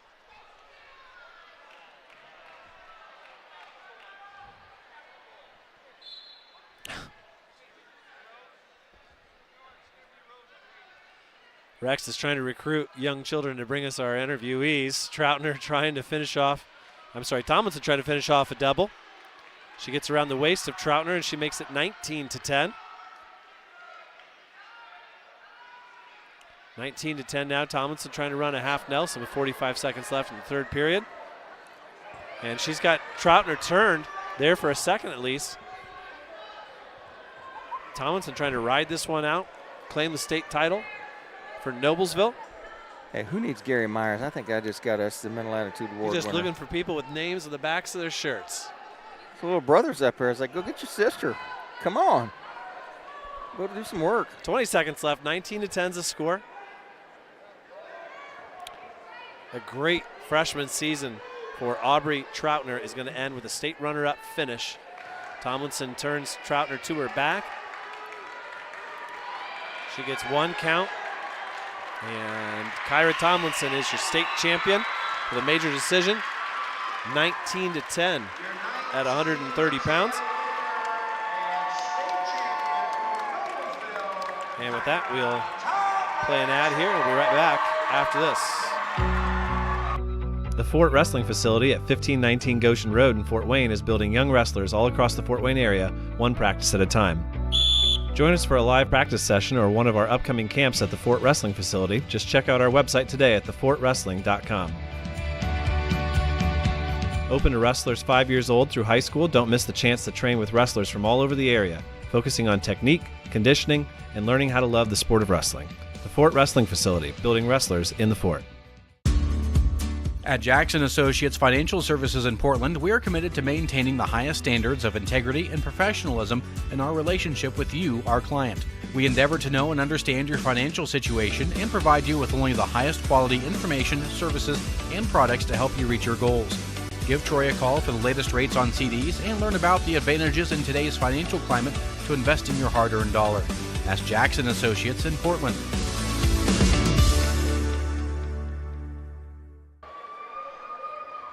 Welcome back to the girls' state wrestling finals. They're handing out the awards at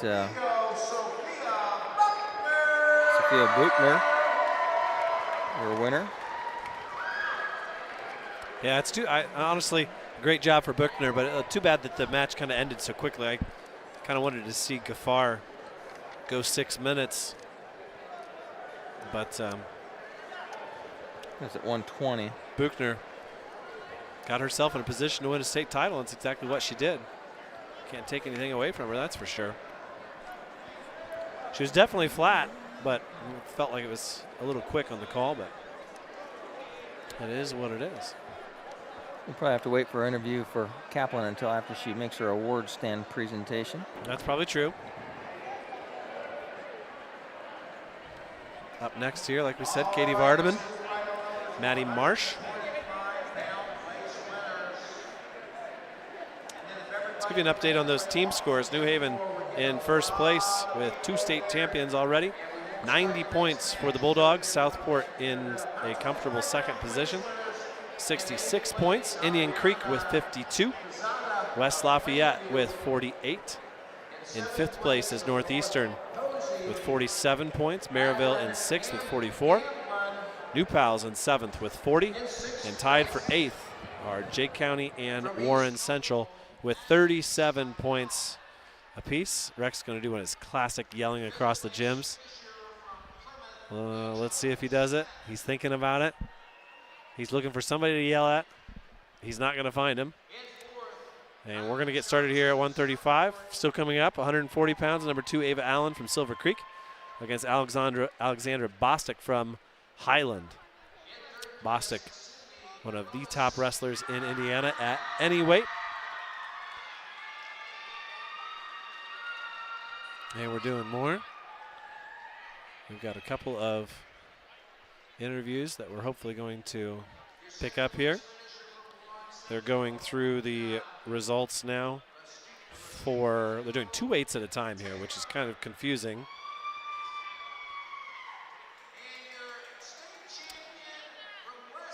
In 8th place, Ariana Quezada at 125 from Plainfield. Adeline Gamblin from North Posey is 7th. Natalie Spadell from East Noble, who we spoke to earlier in the day, finishes in 6th. Angel Smith of Plymouth was 5th. Kyla Johnson takes 4th on the injury default with the ankle injury. Sydney DeLois finishes in 3rd place. Amina Taylor is 2nd, and Rose Kaplan is your champion with the fall in just 1 minute and 15 seconds. Pictures being taken with the wall charts and the medals.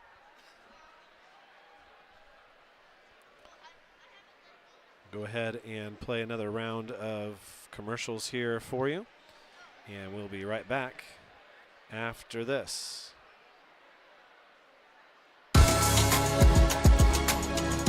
Indiana Girls Wrestling is a non-profit organization that promotes female wrestling in the state of Indiana. Our purposes are to be a public advocate for females participating in the sport of wrestling, to provide competition and training opportunities so that female participation in the sport of wrestling can grow within the state of Indiana, and sponsors an all-star team named the Indiana Inferno for regional and national competition. IGW hosts the USA Girls Midwest Nationals in early October of every year, and over the past 7 years has grown to be one of the largest all-girls dual and individual open tournaments in the country. This year, the duels had 30 teams from across the country, with 5 from Indiana, and over 500 girls competing in the individual open. So be on the lookout for more all-girls tournaments sponsored by Indiana Girls Wrestling in the near future. For more information, you can go to indianagirlswrestling.com or check them out on Instagram or Facebook under Indiana Girls Wrestling.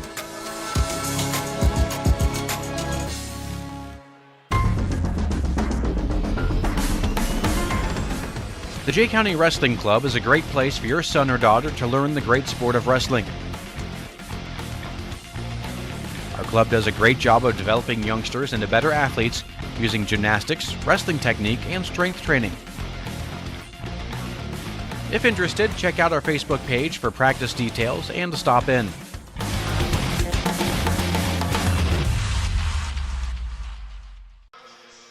Poor Josh, you gave him a workout over there. He's like, I don't know who she is. I don't know who you're asking for. There's like 1,000 girls over there. That one right there. Sophia Buchner on her way up. And then we put the little Kaplan little brothers in work. It's Andy Oberlin's wrestler. Vardaman.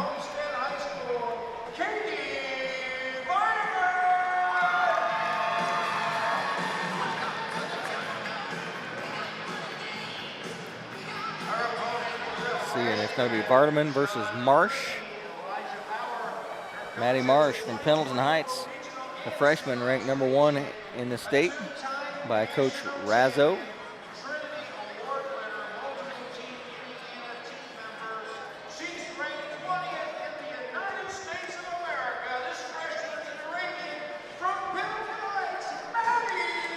Oh, here we go. How about that? We'll put this mic right up there. All right. We ask only easy questions, but we're going to cover a little bit of this match right here. Okay. As this is a Fort Wayne Homestead girl that we have on the mat. As it's Vardaman versus Marsh. Marsh is in on a quick double leg here, changes off from a single. Vardaman tries to hip her over. Marsh is going to work in and finish this thing as Marsh gets the early takedown here, leads this thing 2-0. And Dane, we are joined here by another state champion, Sophia Buchner, correct? Yes. Asked away, Dane. Sophia, I bet that's not how you drew it up when you thought how this match was going to go. A quick fall like that in the first period. She actually, in Florida a couple months ago, she got 2 points over me. Okay. Yeah, so I was really surprised, and I never hit cradles ever. Well, it was an impressive move, and like we said, you put yourself in a position to win, and you took advantage of it. And I know looking at the brackets when we came out, everybody was talking about number 1, Phoebe Dowdy, but sometimes in some of these tournaments, all you got to do is advance and survive. And you found yourself on the mat, and it wasn't Dowdy, and instead it was Naima. And we talked to Naima last year at the Rochester semi-state. But a great finals match. And how does it feel to be a state champion? It feels awesome. A lot of hard work paid off, definitely. Now, last year you made the finals and lost. Yeah. Was that a motivating factor for you this year? Yes, that was really motivating. I wanted to be the first girl in our Terre Haute North history to get first, and now I am. So. Very cool. And how long have you been wrestling?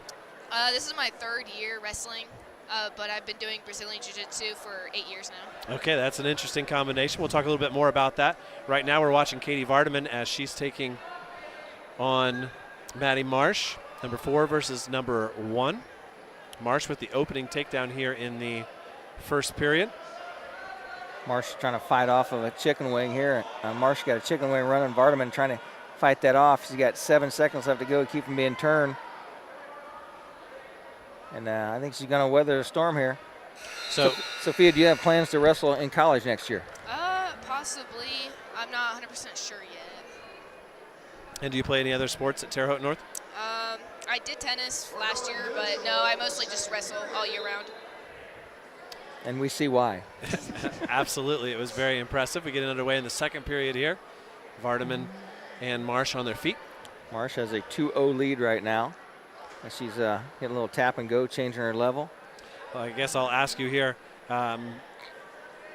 Look forward in your life, 5 years, 10 years, 20 years down the road, and you look back at this moment and your experience in wrestling, even if this is the last wrestling match that you've ever wrestled before, what are you gonna remember the most? I think I'm just gonna remember all the hard work I put in to be able to actually get to this point, and yeah, I mean, all the hard work and dedication I had. Who are your coaches here today? Bo Pingleton and Nick Osborne. Okay. Still a 2-0 score here. Marsh with the lead. Working on some wrist control here as Vardaman trying to keep from being taken down here as Marsh is on the aggressive attack here. Another shot by Marsh out front, too far. Vardaman catches her in a front headlock, so she can control this headlock here.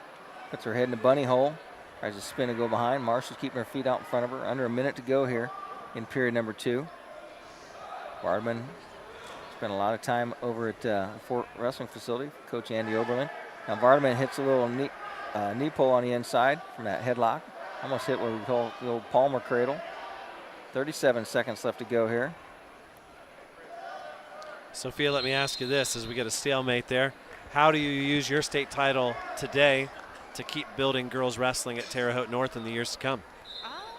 Good question. I don't know how to answer that. I just hope that because since I was the first girl, that maybe it'll motivate other people, and then it'll start a chain reaction of more first placers from Terre Haute North that'll be girls, and more girls to be motivated to be actually go and wrestle and all that. No, a few years ago, we wrestled a young lady who has wrestled in the national championship, and then she went on to wrestle Olympics in Sarah Hildebrand, and now she has her own tournament named after her at the Sarah Hildebrand tournament up at Penn. Where do you think the girls wrestling has went in the past 5 years that has really surprised you, or maybe not surprised you? I don't think it's really surprised me because it's such an amazing sport, and I think a lot of girls being more, introduced to it has really just broadened everything, and I'm really glad that a bunch of girls are participating. It's becoming a lot more popular, and I'm seeing a lot of younger girls going into it too. Well, I hope that you become an ambassador for the sport in your area of the state, and if you stay around, if you go to college, if you stick around and help coach the girls team in your area, I think what I plan on doing, yeah. I think you'd be a wonderful asset to them. Appreciate your time here today. Thanks so much, Sophia. And we'll let you enjoy the rest of your night. We've got Marsh and Vorderman here on the mat right now. It's 5-0. Our next matchup at 140 pounds is going to be between Allen and Ballstick, the number 1 ranked wrestler. She has been very impressive. This is the weight class that Emily Maynor was in, and Emily drew her first round and was defeated.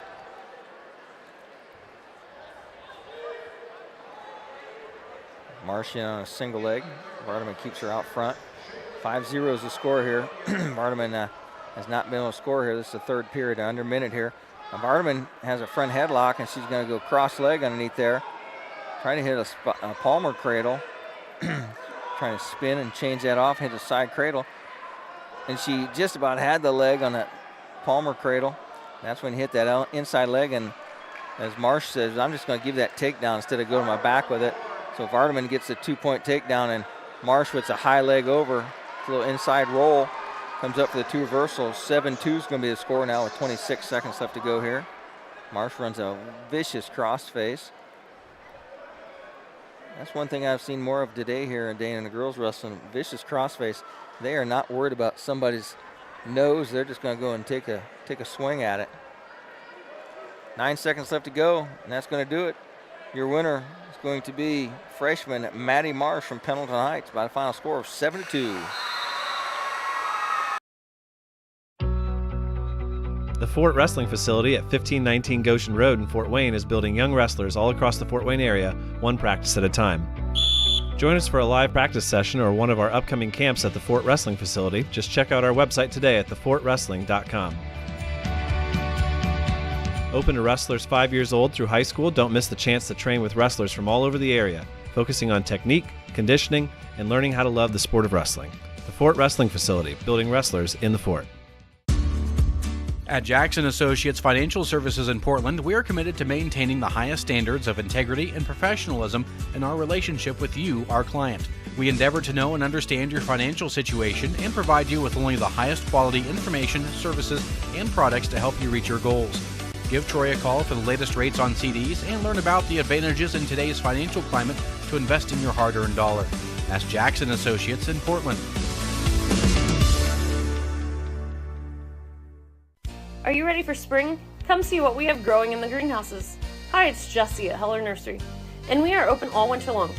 Heller Nursery always has a wide selection of houseplants in stock and pottery for inside and outside the house. We are preparing for spring every day now. And with new shipments of decor, pottery, plants, and seeds, there's always something new to see. Check out hellernursery.com to see our wide selection of spring offerings of trees, shrubs, fruits, and perennials. Heller Nursery, open 7 days a week.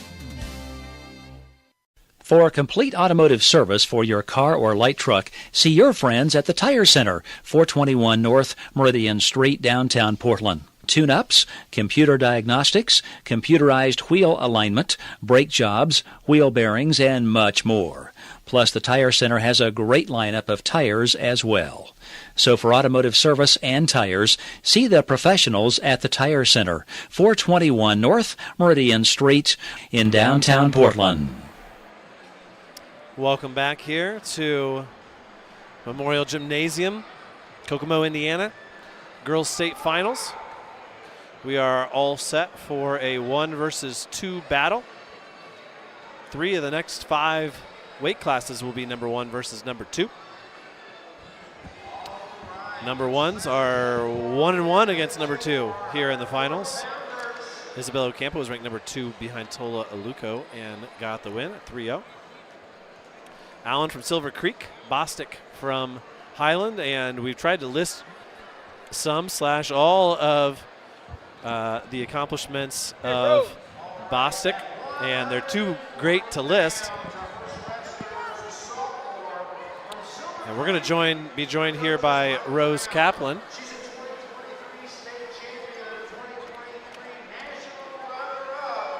Give her the headset here. She looked a little skeptical, Rex, when you handed her the headset. We are joined now by state champion Rose Kaplan, 125 pounds from West Lafayette, and our Mental Attitude Award winner. Rose, first off, by asking you, were you expecting something like the Mental Attitude Award winner tonight? No, I was not. Put that mic a little bit closer to your mouth there for us.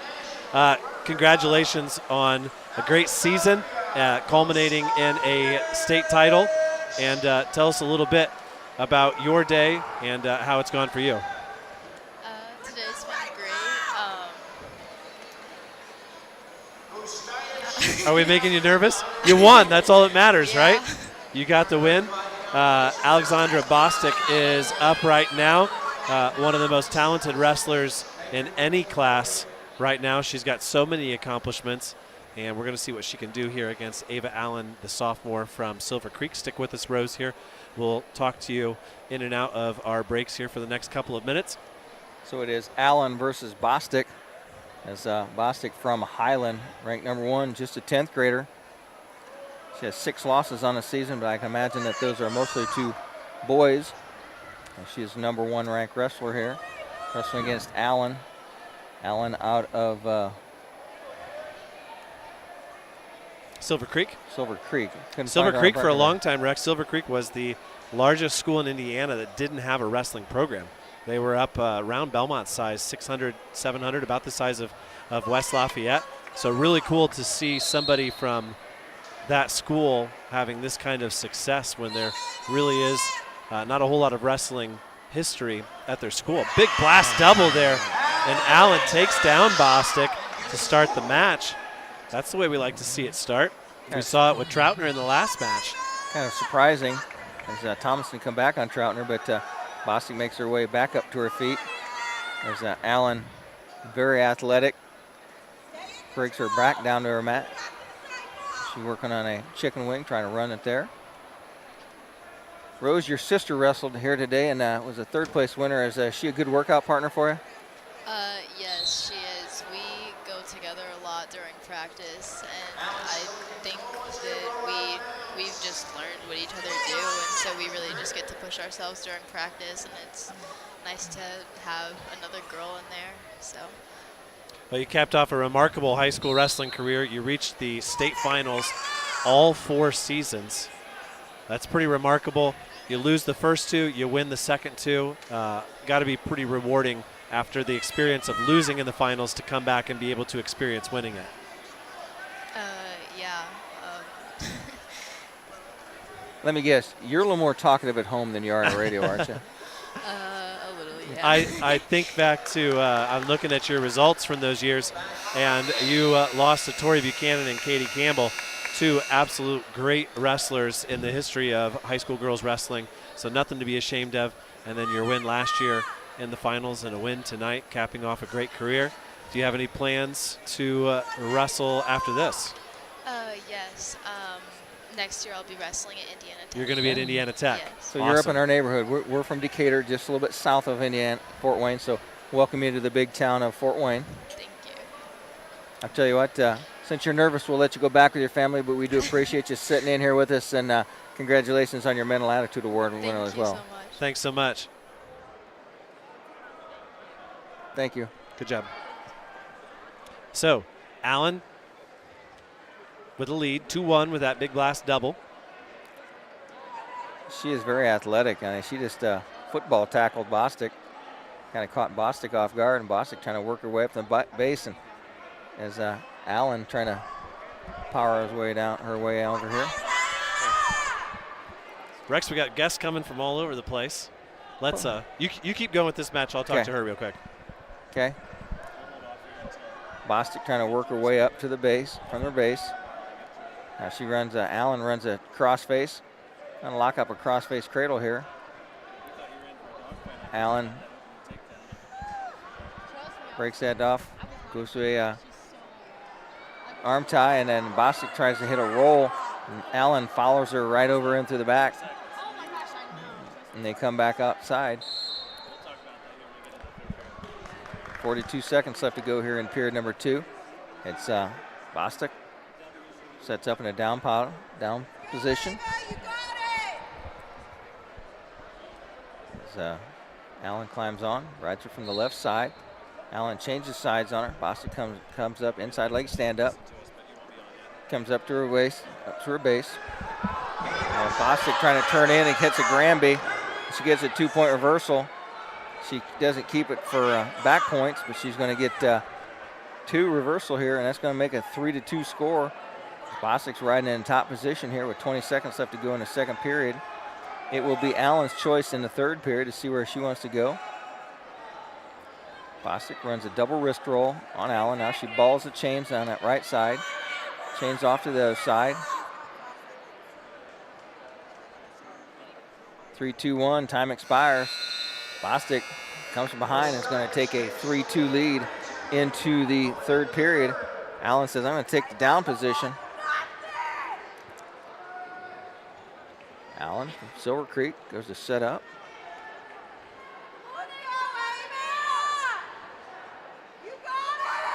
Time's on. Whistle blows. Big crossface by Bostic. Allen sits out, turns into it. She's got her arm bundled up here. Allen's going to try and get a hold of a leg and come up to the base, and Bostic pops her off her hip. Uses the inside thigh pry. Tries to get her over to her back. Allen's fighting it off. Still hanging on for dear life here. Maybe let go of that leg. It's causing more problem than it's doing any good. So Bostic riding that arm. Still got the bundle. She's in good position. She's got a 3-2 lead. She can sit on top here. Got a minute 23 to come up and score here. It's a 3-2 match here. Bostic dominated everybody today. And Allen trying to come up to her base. Jimmy Russell gets in, talks to him a little bit. I don't know who he's telling they were stalling. Bostic has a ball and chain on that backside. Now she's got her crossface locked up.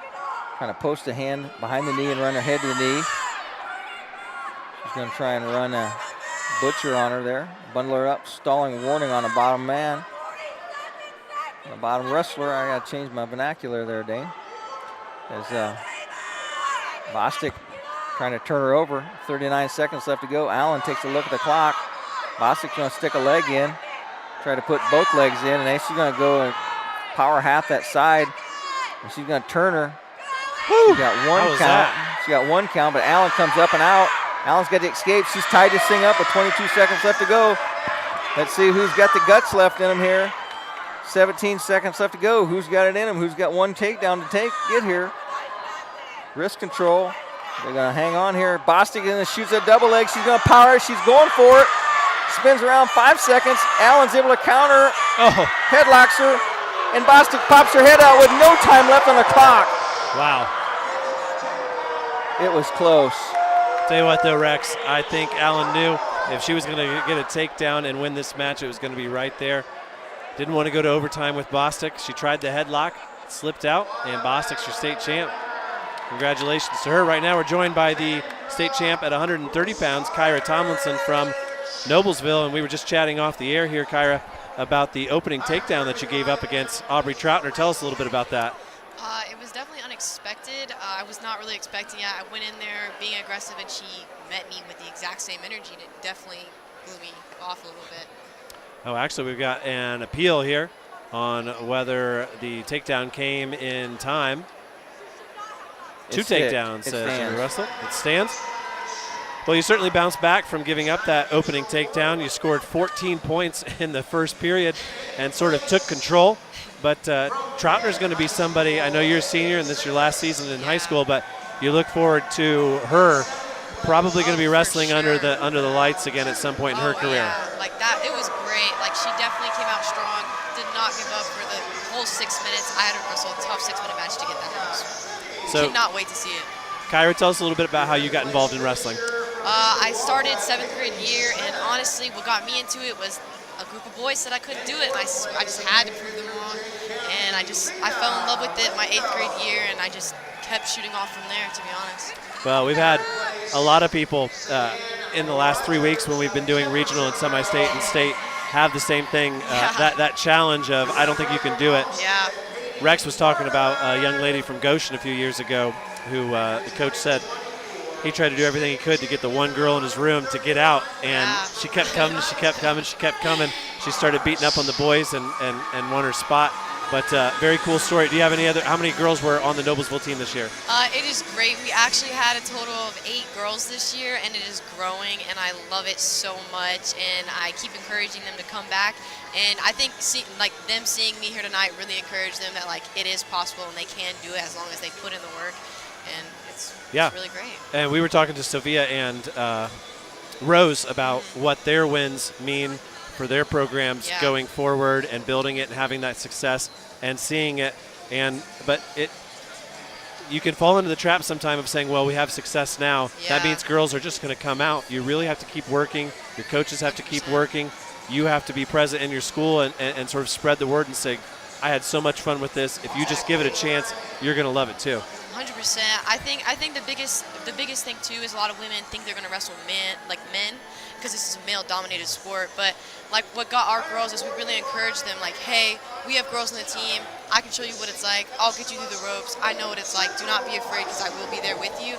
And I think just that slow encouragement really got them into really joining, and then they slowly started seeing what it was about. Kyra, do you play any other sports at Noblesville? No, I'm strictly wrestling year-round. And what does life look like for you next year after high school? I plan on going to college to wrestle as well. I committed to UW Oshkosh in Wisconsin to wrestle freestyle, and I'm really, really excited for it. So I plan on taking a national title, hopefully. It gets cold in Wisconsin. It gets really cold in Wisconsin. Oh my gosh, I heard there was a blizzard. Oh my gosh, don't even tell me. It gets really cold in Wisconsin. Yeah, I told my mom, you might want to hook me up with 2 more winter jackets because I heard it's cold. Just turn on the Green Bay Packers game and see those people. That's cold weather out there. Well, Kyra, we can certainly hear your passion for this sport, and it's one of the things that we've really appreciated over the last couple of weeks is a true love of wrestling. It's something that Rex and I share with you as we've spent all day here watching you guys and calling the action, and we want to congratulate you on your state title. Thank you so much. And we wish you the best of luck at Oshkosh, and we look forward to seeing your results on track wrestling in the coming years. Of course. Thank you so much for having me. Thank you. Okay, here we go, 145 pounds. Listen to that. Ellie Janowski is your wrestler from Lake Central, taking on Jaslyn Diaz-Avalos from Franklin. Diaz-Avalos having a great tournament so far, but Janowski the returning champ. And Rex, I think this one's yours. Yep. Janowski is solid. She is built solid, and her opponent, Diaz-Avalos, also is. And they're in going upper body as Janowski ranked number 1 as in this weight class. Olivia Bodie comes back and wrestles back for 3rd place. as she had a great match with Diaz-Avalos, but can't get the job done to make the finals. But these New Haven Bulldogs are going to be your champions here today as they ran away with the field here. What a nice young lady there in Kyra Tomlinson. Yeah, I tell you what. She was ready to talk. She came up here. She wanted to talk about that takedown that she gave up. I tell you what, technically sound, both her and the young lady from Huntington North wrestled so well. Technically sound. It was just an incredible match. Troutner. No score here in the first period. 50 seconds left to go. As Janowski's in an over and under throw situation here. She has Avalos on the edge. Avalos looks like she's thinking headlock maybe. Janowski. Pressuring in. She has her in a front headlock situation. Spins. Trying to spin, go behind her, but they're going to be out of bounds. Janowski gets the takedown right on the edge of the mat. Both feet are not in bounds. I don't know if she realized it got cold in Wisconsin before she committed up there, Dane. You might have spoiled it for her. I lived in southwest corner of Michigan and would wake up to 18 inches of snow in the morning sometimes. Snow's fun if you're used to it. We can't all live in Florida, so get used to it. 10 seconds left to go here. Janowski and Avalos, no score. Avalos in a single leg, has that single leg picked up. Janowski with it whizzer, fights it off. No change. Diaz-Avalos, that leg picked up. Deferred choice. So that's going to give Janowski her choice. It's Lake Central versus Franklin Community. This is your buddy, Coach Jim Tante's. Yeah, I saw him. He had a cowboy hat on earlier. Coach Tante was a good host last year at Franklin for Team State. Janowski stands up, turns in. Avalos catches a leg. He hits a switch on the way down, does she? She's going to turn out, and Janowski gets the standing switch, gets the takedown. Henry Kugelhahn would be proud of her. Now she's going to run up. I heard Henry was right next to you. The judge and Henry, that's a good-looking boy, I'm telling you. Someday he's going to be taking care of people's teeth. Fine young man, plays the piano quite well. You know, on a double wrist roll as Janowski. She's got a 2-0 lead now in the second period here with 1:20 left to go. It's going to be Diaz-Avalos' choice in the third period. See where she's going to want to go. It's 1:14. Janowski's got a nice chicken wing locked up here, and chicken wing on a far bar. She's going to take and put that chicken behind Avalos' back. She's going to double it up. She's got double trouble locked up. She's just going to run over the head. Hooks the head with her foot. Has Avalos on her back. She gets a 1 count from Connellis. She's going to get a 2 out of this. Janowski takes her back. She got her locked in tight now. She's got 49 seconds to put her away. Janowski gets that inside shoulder down. This is over. Boom. There it is. 3:18. Time of your fall. We'll be right back after these messages. The Fort Wrestling Facility at 1519 Goshen Road in Fort Wayne is building young wrestlers all across the Fort Wayne area, one practice at a time. Join us for a live practice session or one of our upcoming camps at the Fort Wrestling Facility. Just check out our website today at thefortwrestling.com. Open to wrestlers 5 years old through high school, don't miss the chance to train with wrestlers from all over the area, focusing on technique, conditioning, and learning how to love the sport of wrestling. The Fort Wrestling Facility, building wrestlers in the Fort. At Jackson Associates Financial Services in Portland, we are committed to maintaining the highest standards of integrity and professionalism in our relationship with you, our client. We endeavor to know and understand your financial situation and provide you with only the highest quality information, services, and products to help you reach your goals. Give Troy a call for the latest rates on CDs and learn about the advantages in today's financial climate to invest in your hard-earned dollar. That's Jackson Associates in Portland. Are you ready for spring? Come see what we have growing in the greenhouses. Hi, it's Jessie at Heller Nursery, and we are open all winter long. Heller Nursery always has a wide selection of houseplants in stock and pottery for inside and outside the house. We are preparing for spring every day now, and with new shipments of decor, pottery, plants, and seeds, there's always something new to see. Check out hellernursery.com to see our wide selection of spring offerings of trees, shrubs, fruits, and perennials. Heller Nursery, open 7 days a week. The Fort Wrestling Facility at 1519 Goshen Road in Fort Wayne is building young wrestlers all across the Fort Wayne area, one practice at a time. Join us for a live practice session or one of our upcoming camps at the Fort Wrestling Facility. Just check out our website today at thefortwrestling.com. Open to wrestlers 5 years old through high school, don't miss the chance to train with wrestlers from all over the area, focusing on technique, conditioning, and learning how to love the sport of wrestling. The Fort Wrestling Facility, building wrestlers in the Fort. Are you ready for spring? Come see what we have growing in the greenhouses. We're ready to spring again, aren't we, Dane? We are. So here we are. We are underway soon at 155 pounds, but before that, we're going to be joined here by Coach Andy Oberlin of the Homestead Spartans. Welcome to the broadcast. Thanks. I don't know if you can follow up a great interview that we just had with Kyra Tomlinson from Noblesville. What a nice young lady who's got aspirations to be a successful college wrestler. She's headed to Oshkosh in Wisconsin, and it's kind of crazy for those. I'm sure people listening to this broadcast probably understand that college wrestling for the girls' side is exploding, but for the casual fan, they might not realize how many new programs there have been in just the last 2 or 3 years. And of course, in Indiana, we're really blessed with a couple of great programs that are off to great starts early on in sort of their reign. Talking about Indiana Tech and the connection that they have to Indiana. Got a couple of other programs that are growing, but you got a lot of options in Ohio and Illinois and in Michigan and Wisconsin. And really cool to see a girl from Noblesville talk about going to school in Wisconsin just to be a wrestler.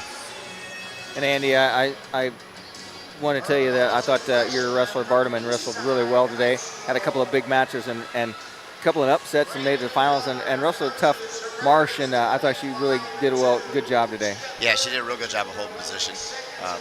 Tried to fire off some offense. We can work on that in the offseason. She worked really hard in the offseason, so she gets on her ball and starts hitting her stuff. Sky's the limit.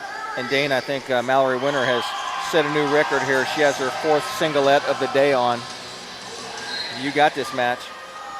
She's wearing a very patriotic singlet, red, white, and blue. Elements of the flag all over. Winter on the back, and she's up. I called this match last week. It's Mallory and Turtle. A nice double leg there. A good kick over. As Turtle does a nice job of countering that. These girls in their blast doubles are so good at it. Yeah. Yeah, it's a big difference from 4 or 5 years ago. Nope, go straight double. Trenery trying to get in on a leg of Winter. She fights it off. Mallory's so good at countering those leg attacks by anybody who's actually good enough to get deep in on her.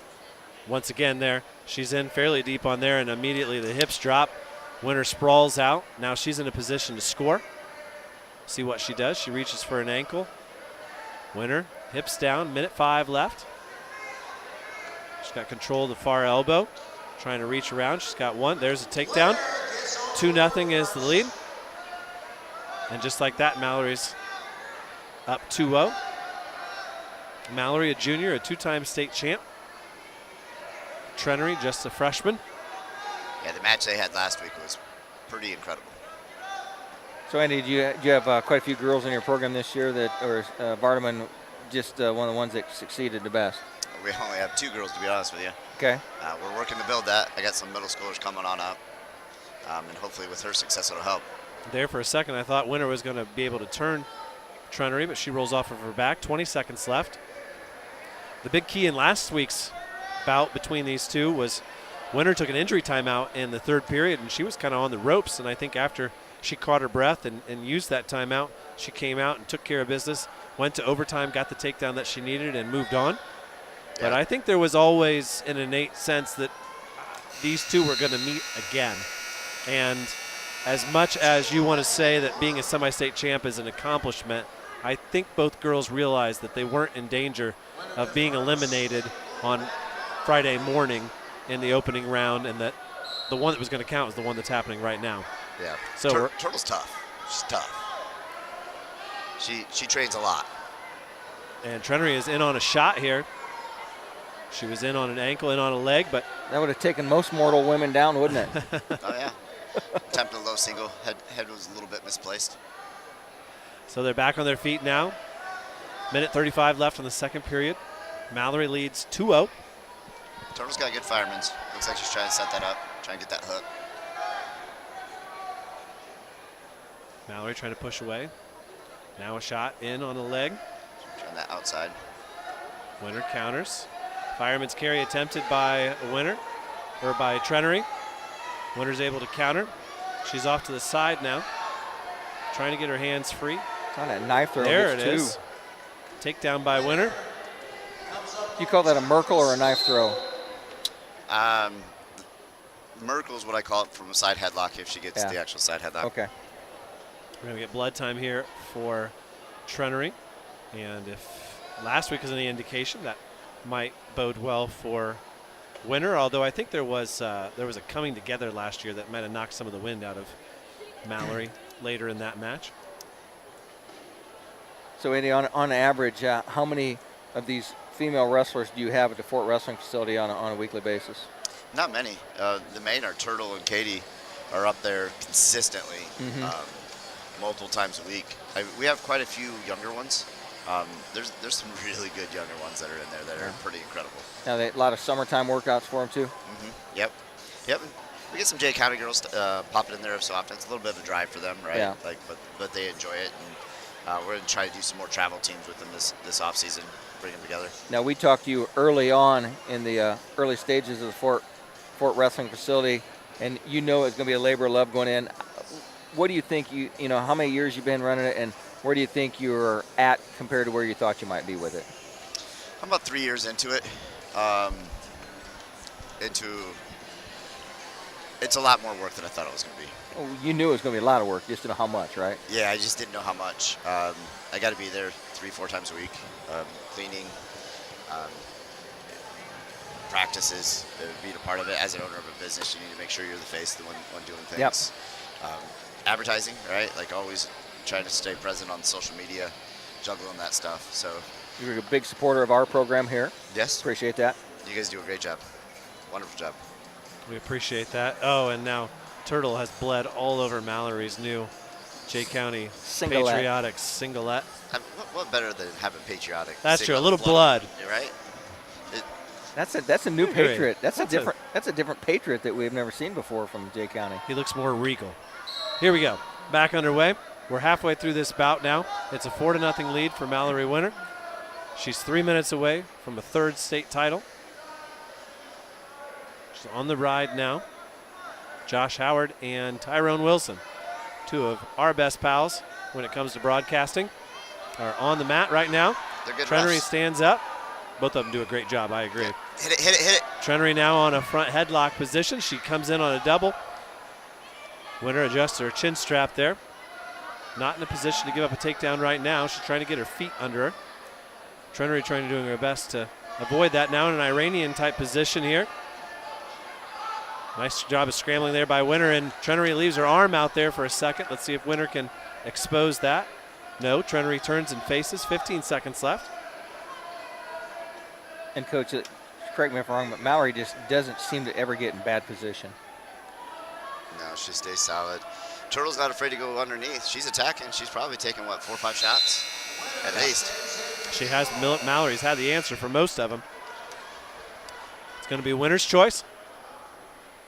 She said, Coach, her dad, Coach says either top or neutral. She wants to go neutral, and that's how we'll start the last 2 minutes here of this bout at 155 pounds. Up next at 170 pounds, Naisha Gindelbarger from South Bend Riley, along with Ava Lynn Moscone, #1 ranked wrestler at that weight from Southport. Again, another shot, but countered by Winter. She's going to lock up a cradle there, Rex. It's locked. What can she do with that? She's got the takedown. Trenery flat, kind of doing the splits. She's got her knee in her face. Winter's got the cradle locked up, trying to decide where to stick the leg. Get that split side cradle leg. And for Mallerie, she doesn't really need to have any sense of urgency. She's got it studded up, as we call it. She's trying to work through it. That split side cradle is so tough to kick out of. But she's doing the right thing, taking her time. Mallory's got both legs in between Trenery's legs. And she wants to keep it there. And you'll notice what she's doing with her right leg there to keep that leg split. Foot pointing right at us. 54 seconds left, and like I said, Mallerie really in a position here where all she wants to do is hold on to this and run out the clock. As long as she continues to work up. Josh Howard says nope, she's not at an angle yet. That foot is still out over here facing our way. It may be boring, but it's moving Mallerie closer to a state title here. 30 seconds left. That cradle's still locked up. Not any near fall. Josh is getting his protractor out. He says no, not yet. Andy, the real question, why do they call her Turtle? Her mom told me that when she was a baby, she couldn't get off her back. And so they called her Turtle from there, and it stuck. 5 seconds left, 3 seconds left. Mallerie Winter is going to be a 3-time state champion for your Jay County Patriots. She points to her dad, she points to her fans. And how about that? What a great journey we've had this season with Mallerie, and it ends with a state title here at 155 pounds. And a great rivalry there between Trenery and Winter. Interesting to see whether those two end up at the same weight next year or whether they split. But Mallerie has a chance to become one of the all-time greats in the sport and a 4-time state champ next year. Well, Coach, it's been quite a day. We got quite a ride home. Yes, now, Rex is driving a little bit faster than you because we passed you on the left on 69. I tried to give you a little bit of note there. I knew you were driving, so you weren't texting and driving. That's good on your part. But it was a fun morning, and you got a girl in the finals. Yes. And now you turn your attention to your boys' side of things as the girls' season is over. What's your next tournament? Was Adams Central, but they just canceled it. Thank you. Yeah, I didn't feel like working tomorrow anyway. Yeah. I got you some inside scoop. No, we knew it was canceled probably the same time you did. We weren't necessarily, not that we weren't excited about calling some Adams Central matches. We really enjoy what Adams Central does and what the work that they do with us. Coach Curry, a great partner in what we do at WZBD. But that Saturday morning at that Jet Invite without a bracket and kind of pool play and a lot of early falls, it just doesn't jive very well with our Friday night schedule. So it's hard to broadcast. It's hard to cover because you don't know what's coming up next. Yeah, it's a little bit weird, but it's kind of neat. So it's the pool play, right? Well, and they go out of their way to make sure that you get as many wrestling matches as possible and against like wrestlers, and then you sort of cross over, and that last match should even be even better. But yeah, it's one of the things you got to deal with as a coach: cancellations and lack of practicing and all those types of things. Hey, I'm sleeping in. Flat out, I'm sleeping in. I don't have anything to do on a Saturday. I'm super excited. Just make sure your furnace is still on. All right, Coach. All right. We appreciate you being here. Have a safe drive home, buddy. Thanks, guys. Thanks for all you do. One of the best friends at WZBD Radio and wrestling on the station and in Z-Land. And we're going to play a couple ads here. We'll be right back after this. Hi, it's Jessie at Heller Nursery, and we are open all winter long. Heller Nursery always has a wide selection of houseplants in stock and pottery for inside and outside the house. We are preparing for spring every day now. And with new shipments of decor, pottery, plants, and seeds, there's always something new to see. Check out hellernursery.com to see our wide selection of spring offerings of trees, shrubs, fruits, and perennials. Heller Nursery, open 7 days a week. The Fort Wrestling Facility at 1519 Goshen Road in Fort Wayne is building young wrestlers all across the Fort Wayne area, one practice at a time. Join us for a live practice session or one of our upcoming camps at the Fort Wrestling Facility. Just check out our website today at thefortwrestling.com.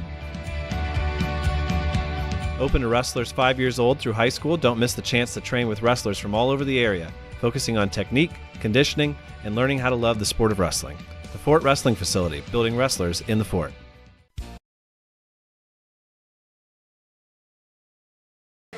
We are back here at Memorial Gymnasium. Getting ready for the 170-pound final. It's Moscone versus Gingelberger. Evelyn Moscone from Southport, junior, 22-0. She was state champion last year, Dane? She was. She was. Gingelberger had a good match against Heaven Gardner. Was the winner comes out of bracket. Gardner ends up taking 4th today. And we're underway. It's Mosconi and Gingelberger. Mosconi in, powering in, banging heads. Gingelberger hit a couple of throws on Gardner. She's ready to mix it up top. Mosconi, powerful wrestler. Working her way in. Headgear comes askew from Gingelsberger. Gets that headgear adjusted. We are underway again with 1:35 left to go here. And Dane, after all the work we've done for Jay County, you think that they're going to send Mallerie Winter up here, aren't they? I don't know. We'll see. I think you got to text into Coach Myers. You need to text him. I think I have the wrong number, Dane. Maybe you do. Mosconi in on the leg attack. He's got the single leg swept. Now she comes up, picks it up. Just going to drive through and try to run Gingelsberger out of bounds with it. Mosconi is hanging on that leg.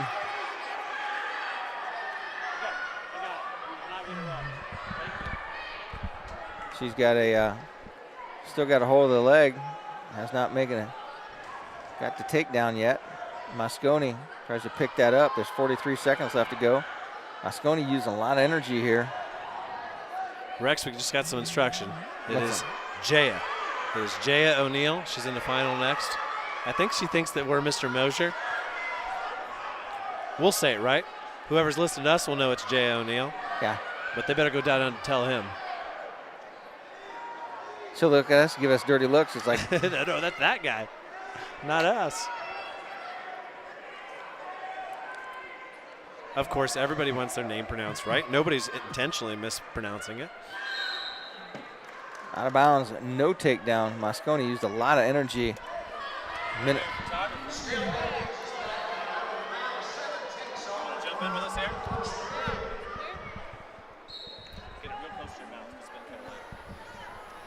We start, we're 3 seconds left to go in this period. Mosconi got in on Gingelsberger a few times, but couldn't get the takedown. Who do you got up there? The new photographer in the building there, Dane? Oh, we might just hire her for WZBD. We're joined by Lena Lingo. And a great tournament again today. You really grinded one out there in the opening round and got to the medals. And then a big win to reach the semifinals. And when I talked to you last week on Friday, you told me that's what your goal was, to reach the semifinals. Yeah, I mean, coming in, my goal was to not place 8th. I didn't want to come in and win my first match, but not win any of the other ones. So I exceeded my goal tremendously, and I'm so happy. Well, that quarterfinal win was great. We had a great time calling it, and it was a big win for you, the upset win, and to get in there and wrestle in the semifinals and to reach the top 4, quite an accomplishment. And of course, to do it while you've also got Mallerie on your team, and she comes in and wins another state title. So controlled. Every time that Turtle shot in, you could see that Mallerie had a plan for how she was going to counter it. And what a legend. Mallerie Winter, 3-time state champ, and hopefully we get to come back here next year and watch her become a 4-time state champ. And that shiner on your eye has to feel a little bit better knowing that it came from the state champ. Definitely. So now we think that Mallerie, not only by setting a record of being a 3-time state champ, she set a new record day with 4 different singlettes in the matches. That was impressive. I really liked the white one that you guys wore. With the Ghost Patriot on it? Oh, yeah. That one's pretty slick. Although I think the best one is the one, were you the one who wore the one at Columbia City with the Colorado, with the Rockies? That's not actually legal. That was a great singlet. I love that one. I did not know that I could not wear that until after the fact. Mosconi gets a reversal. Oh, there's a fall. There's a fall. Mosconi, your winner. Second year in a row, Mosconi is your winner from Southport. Mosconi, your champ at 170 pounds. She wins her 2nd state title. And Lena, remind us, what grade are you in? I'm a junior. So next year you come back and you and Mallorie both as seniors. And of course, now you get to go out and hit the recruitment trail and talk to some of those. That was a big throw right there. I'm not sure the coach is going to recover from that one. But we were talking about it with a couple of other girls who we interviewed, and it's kind of up to you guys and your coaches to not just sit on your accomplishment and expect girls to just jump into the wrestling room, but to go out and say, hey, this is what I accomplished. This is the work that I put into it. This is why I enjoyed it. And to get more and more girls out and to continue to grow girls wrestling at Jay County. I say come out and join. I started as a freshman and didn't win a single match my entire year until the off season, and now I'm number 4 in the state. So it's not an excuse anymore to just be like, oh, I won't even be good. Like, it's possible. You can come out and like be amazing and surprise everyone. Well, it was a heck of a lot of fun watching you this year from that very first match back in November all the way to the last 3 weekends. And for you to stand on the top 4 of the medal stand and join your teammate Mallorie, who's up there on the top spot, a great accomplishment. We thank you for coming and joining us on the interview. And we want to make sure that you do go down and tell Mallorie that the people at WZBD and she PGW can be a lot happier than she was last week, because she was pretty grumpy last week. So send her up here when you get down there, and send her up here when she get off the podium, if you would, please. Appreciate that, Leah. Thank you so much. Thanks so much. And we got a couple of You're fine. prospective interviewees here. Rex, you keep talking. I'll talk to them. Okay.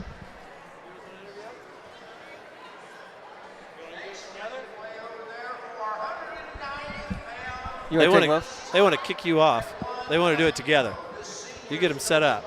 We'll put them both on here.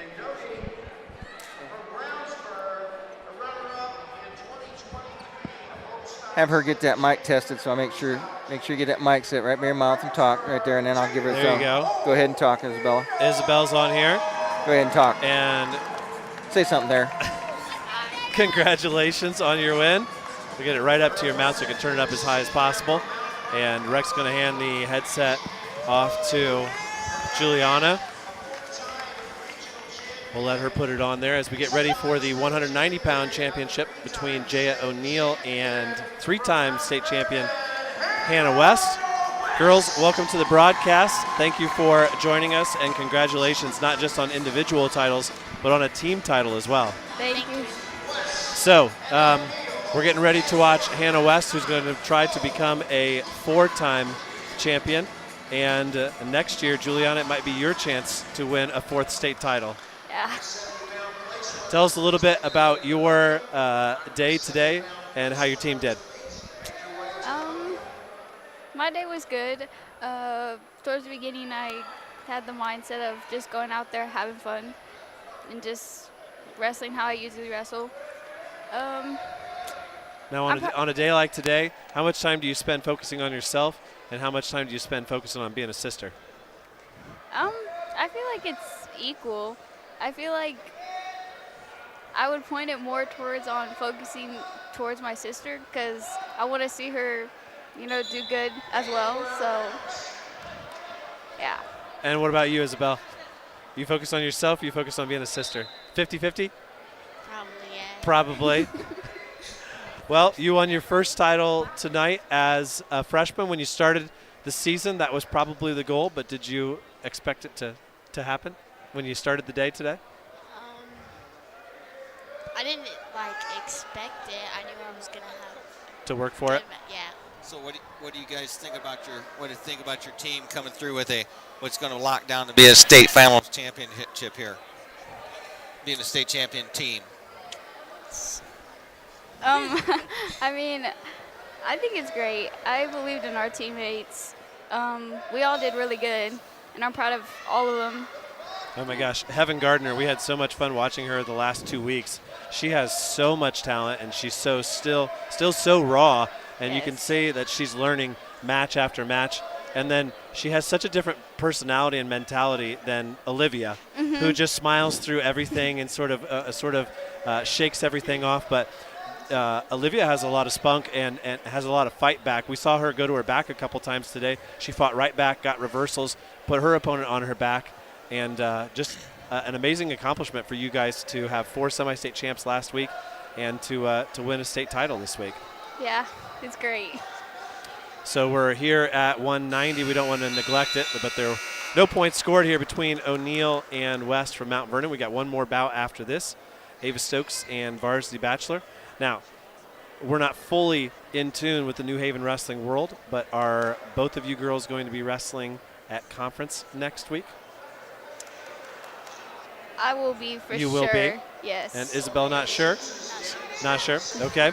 And we'll be there for the NE8, and then you guys will go through sectional. And I know, Juliana, we talked last week a little bit about your aspirations on the boys' side. You said, if I remember right, that the goal is to make it to semi-state and then see how the draw goes from there and to make it through.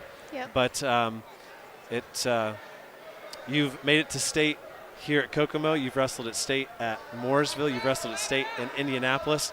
It would be pretty cool to see you wrestle at state down in Evansville. Yeah. It's going to be a long drive, but it's going to be fun. Mm-hmm. It's going to be fun for sure. Now, with some of these other champions, how much time do you guys spend talking to them after the matches? How many of them do you know really well? How many of them have you wrestled with before? Who were you cheering on? Those types of things. I will say we know a lot of people. I'm not more of a social person, so I don't like talking that much. Well, you've talked on WZBD 2 weeks in a row, so that's impressive. Yeah. Don't smile. Your mom's taking a picture. Yeah, look this way. That's better. Now, is it nice not to have to wrestle Heather Krall in the state finals again, and your little sister ended up taking out her little sister, so it was Oampo versus Krall again, but we see Heather come in and get her first state championship after you defeated her 2 years in a row, and I know you guys are pretty good friends because you did a lot of wrestling in the offseason together. Mm-hmm. It was nice to see her get her state title because she definitely deserved it. Oh, here West has O'Neill on her back temporarily. She did get a 2 count. She'll take a 2-0 lead here. She needs to get back behind Jaya O'Neill. So, Juliana, as you approach the second half of your high school career, I know a lot of people want to know, what are your long-term aspirations when it comes to college wrestling, Olympic wrestling, all those types of things? Is that something you think about? Or 1 year at a time? I would say 1 year at a time, but for college, I don't really think about it that much. But by far, my biggest goal is definitely the Olympics. I'm planning to look for a gold medal in the Olympics at some point through my life. So.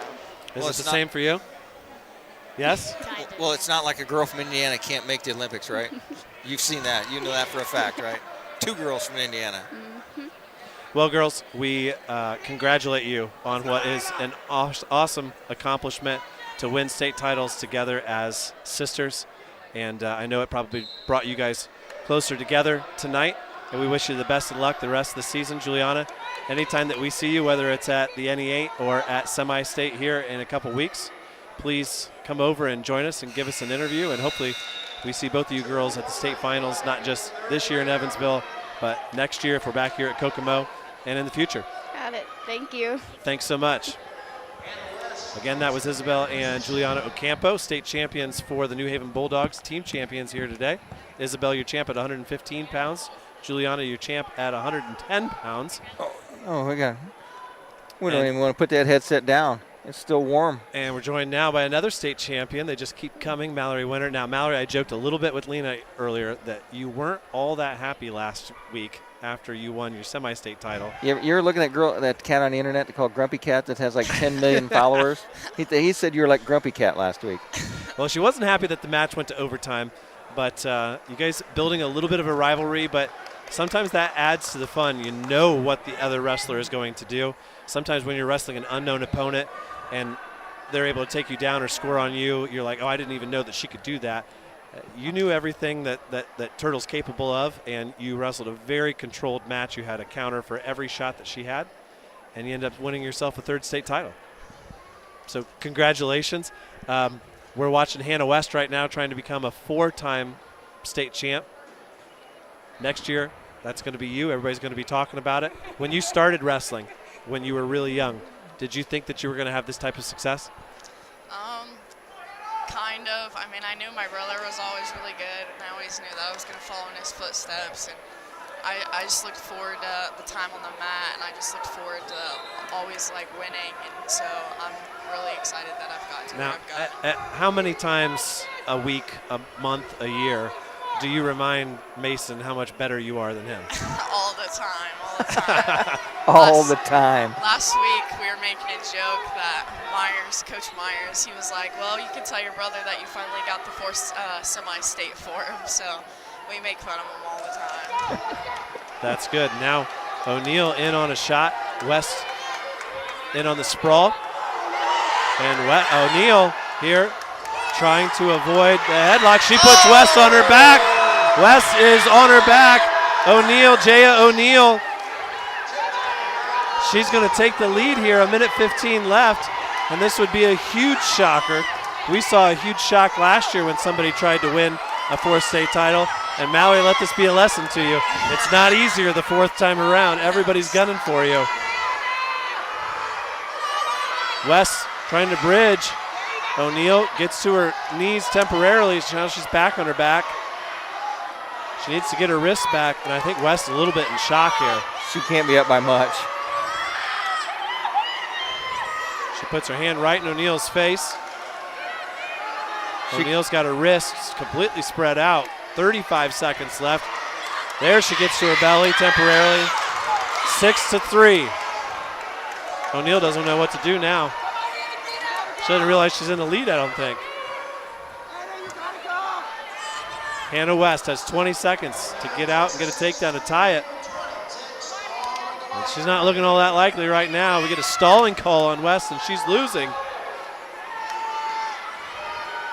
It took the wind out of her sails. I think so.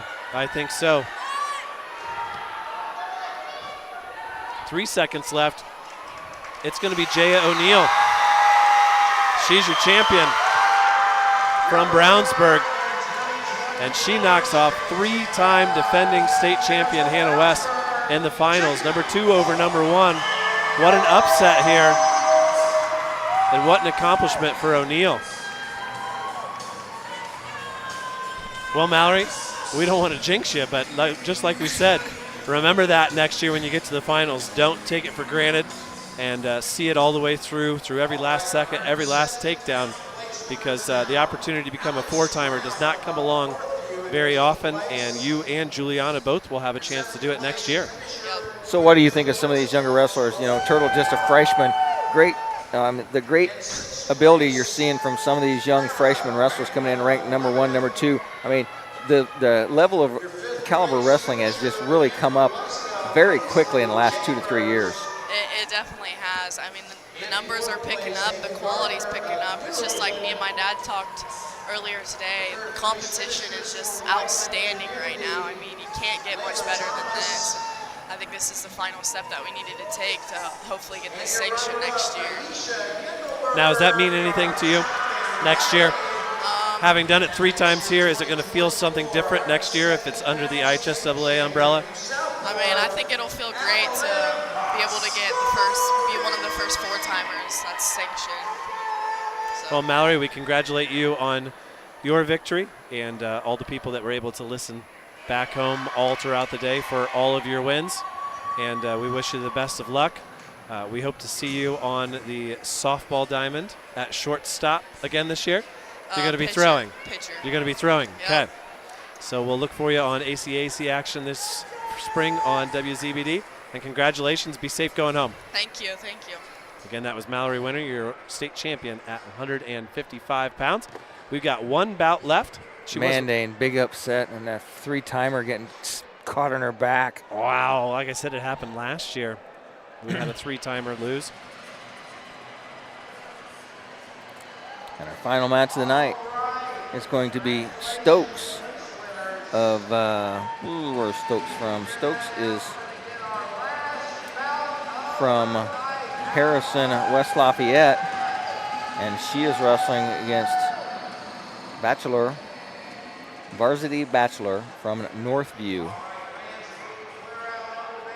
As the number 2 ranked wrestler in Vivian Park was taken out.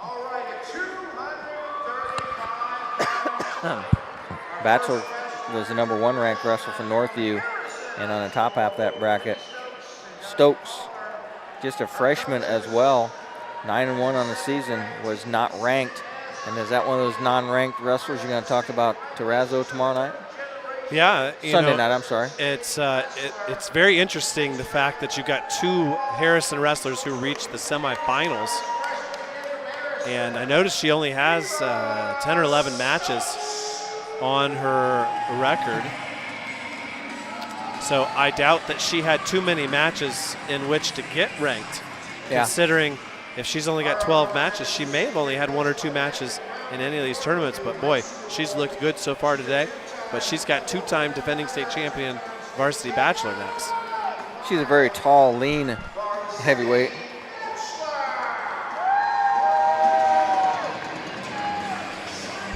Rex, my voice is held out most of the day, but I'm starting to lose a little bit of yelling here in the last couple minutes. It's a smoke machine. I got me down for this last one anyway, so you can text your homeboys back there, and we will get this underway here as Josh Medvesic, the official on the mat, as Kevin Troy.